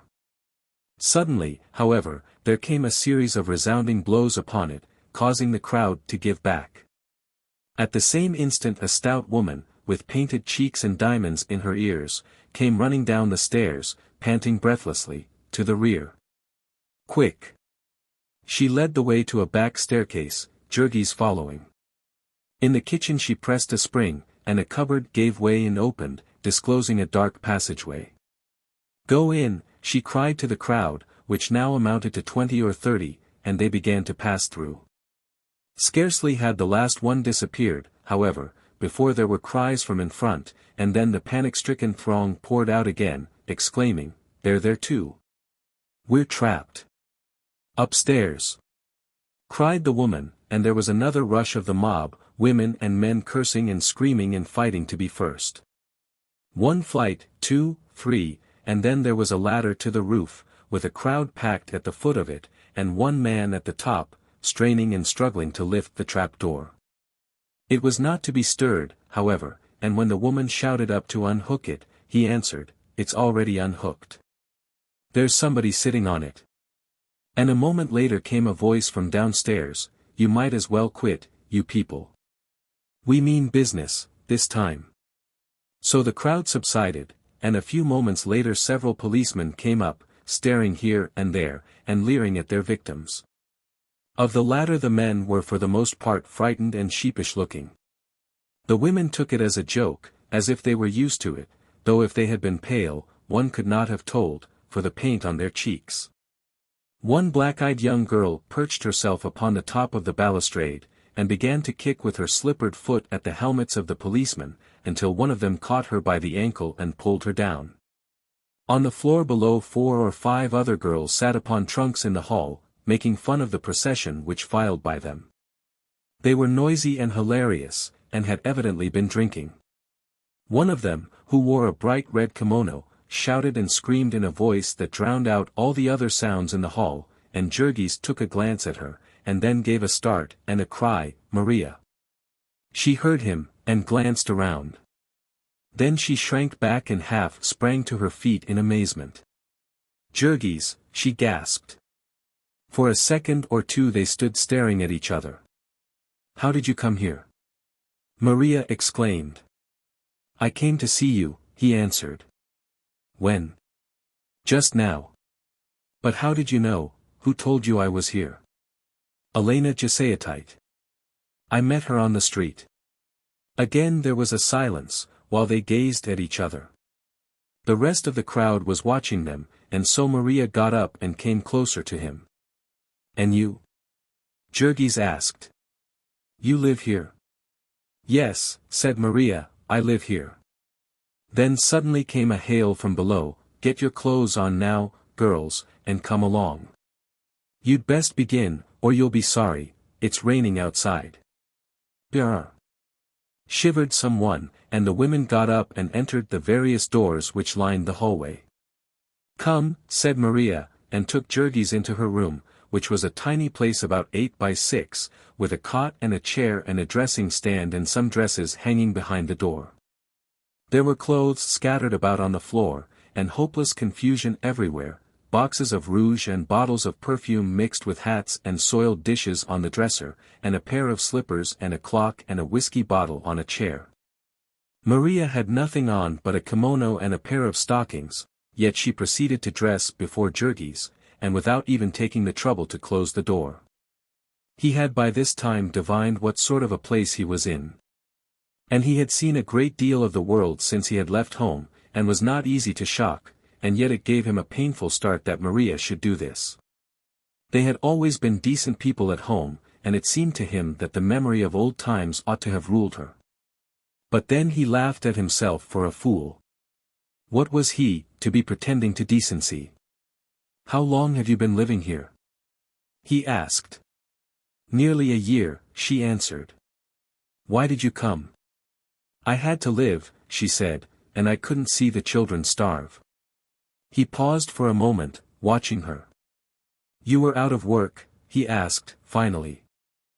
"I got sick," she replied, "and after that I had no money. And then Stanislovas died." "Stanislovas dead?" "Yes," said Maria, "I forgot." "You didn't know about it. How did he die?" "Rats killed him," she answered. Jurgis gave a gasp. "Rats killed him?" "Yes," said the other. She was bending over, lacing her shoes as she spoke. "He was working in an oil factory, at least he was hired by the men to get their beer. He used to carry cans on a long pole. And he'd drink a little out of each can, and one day he drank too much, and fell asleep in a corner, and got locked up in the place all night. When they found him the rats had killed him and eaten him nearly all up." Jurgis sat, frozen with horror. Maria went on lacing up her shoes. There was a long silence. Suddenly a big policeman came to the door. "Hurry up, there," he said. "As quick as I can," said Maria, and she stood up and began putting on her corsets with feverish haste. "Are the rest of the people alive?" asked Jurgis, finally. "Yes," she said. "Where are they?" "They live not far from here." "They're all right now." "They are working?" he inquired. "Elzbieta is," said Maria, "when she can. I take care of them most of the time, I'm making plenty of money now." Jurgis was silent for a moment. "Do they know you live here, how you live?" he asked. "Elzbieta knows," answered Maria. "I couldn't lie to her. And maybe the children have found out by this time. It's nothing to be ashamed of, we can't help it." "And Tamashis?" he asked. "Does he know?" Maria shrugged her shoulders. "How do I know?" she said. "I haven't seen him for over a year. He got blood poisoning and lost one finger, and couldn't play the violin anymore, and then he went away." Maria was standing in front of the glass fastening her dress. Jurgis sat staring at her. He could hardly believe that she was the same woman he had known in the old days, she was so quiet, so hard. It struck fear to his heart to watch her. Then suddenly she gave a glance at him. "You look as if you had been having a rough time of it yourself," she said. "I have," he answered. "I haven't a cent in my pockets, and nothing to do." "Where have you been?" "All over. I've been hoboing it. Then I went back to the yards, just before the strike." He paused for a moment, hesitating. "I asked for you," he added. "I found you had gone away, no one knew where. Perhaps you think I did you a dirty trick running away as I did, Maria." "No," she answered, "I don't blame you. We never have, any of us. You did your best, the job was too much for us." She paused a moment, then added, "We were too ignorant, that was the trouble. We didn't stand any chance. If I'd known what I know now we'd have won out." "You'd have come here," said Jurgis. "Yes," she answered, "but that's not what I meant. I meant you, how differently you would have behaved, about Ona."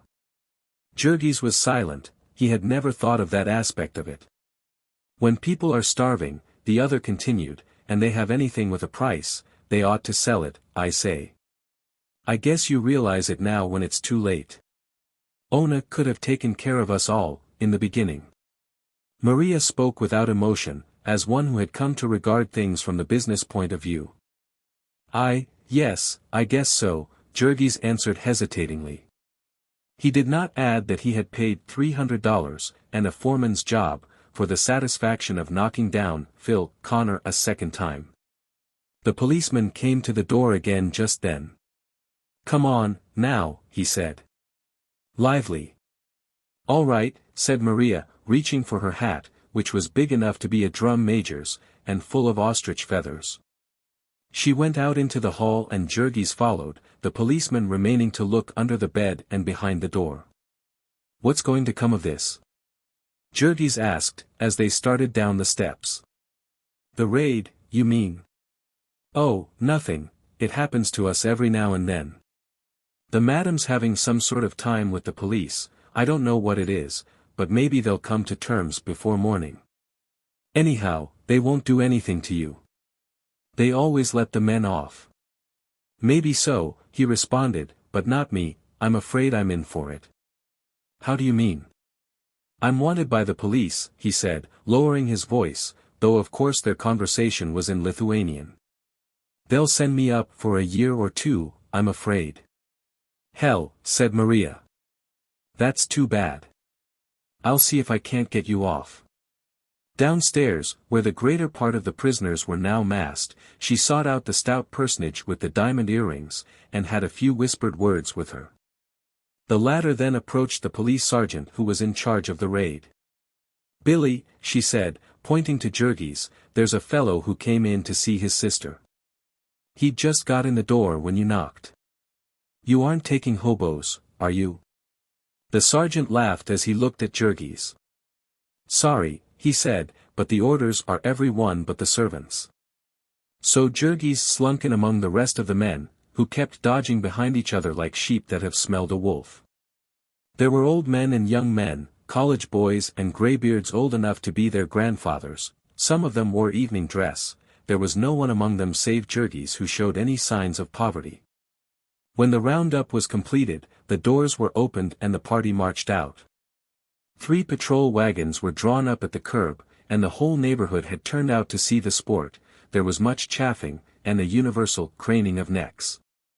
The women stared about them with defiant eyes, or laughed and joked, while the men kept their heads bowed, and their hats pulled over their faces. They were crowded into the patrol wagons as if into streetcars, and then off they went amid a din of cheers. At the station house Jurgis gave a Polish name and was put into a cell with half a dozen others. And while these sat and talked in whispers, he lay down in a corner and gave himself up to his thoughts. Jurgis had looked into the deepest reaches of the social pit, and grown used to the sights in them. Yet when he had thought of all humanity as vile and hideous, he had somehow always accepted his own family that he had loved, and now this sudden horrible discovery, Maria a whore, and Elzbieta and the children living off her shame. Jurgis might argue with himself all he chose, that he had done worse, and was a fool for caring, but still he could not get over the shock of that sudden unveiling, he could not help being sunk in grief because of it. The depths of him were troubled and shaken, memories were stirred in him that had been sleeping so long he had counted them dead. Memories of the old life, his old hopes and his old yearnings, his old dreams of decency and independence. He saw Ona again, he heard her gentle voice pleading with him. He saw little Antanas, whom he had meant to make a man. He saw his trembling old father, who had blessed them all with his wonderful love. He lived again through that day of horror when he had discovered Ona's shame. God, how he had suffered, what a madman he had been. How dreadful it had all seemed to him. And now, today, he had sat and listened, and half agreed when Maria told him he had been a fool. Yes, told him that he ought to have sold his wife's honor and lived by it. And then there was Stanislova's and his awful fate, that brief story which Maria had narrated so calmly, with such dull indifference. The poor little fellow, with his frostbitten fingers and his terror of the snow, his wailing voice rang in Jurgis's ears, as he lay there in the darkness, until the sweat started on his forehead. Now and then he would quiver with a sudden spasm of horror, at the picture of little Stanislova's shut up in the deserted building and fighting for his life with the rats. All these emotions had become strangers to the soul of Jurgis. It was so long since they had troubled him that he had ceased to think they might ever trouble him again. Helpless, trapped, as he was, what good did they do him? Why should he ever have allowed them to torment him? It had been the task of his recent life to fight them down, to crush them out of him. Never in his life would he have suffered from them again, save that they had caught him unawares, and overwhelmed him before he could protect himself. He heard the old voices of his soul, he saw its old ghosts beckoning to him, stretching out their arms to him. But they were far off and shadowy, and the gulf between them was black and bottomless. They would fade away into the mists of the past once more. Their voices would die, and never again would he hear them, and so the last faint spark of manhood in his soul would flicker out. Chapter 28.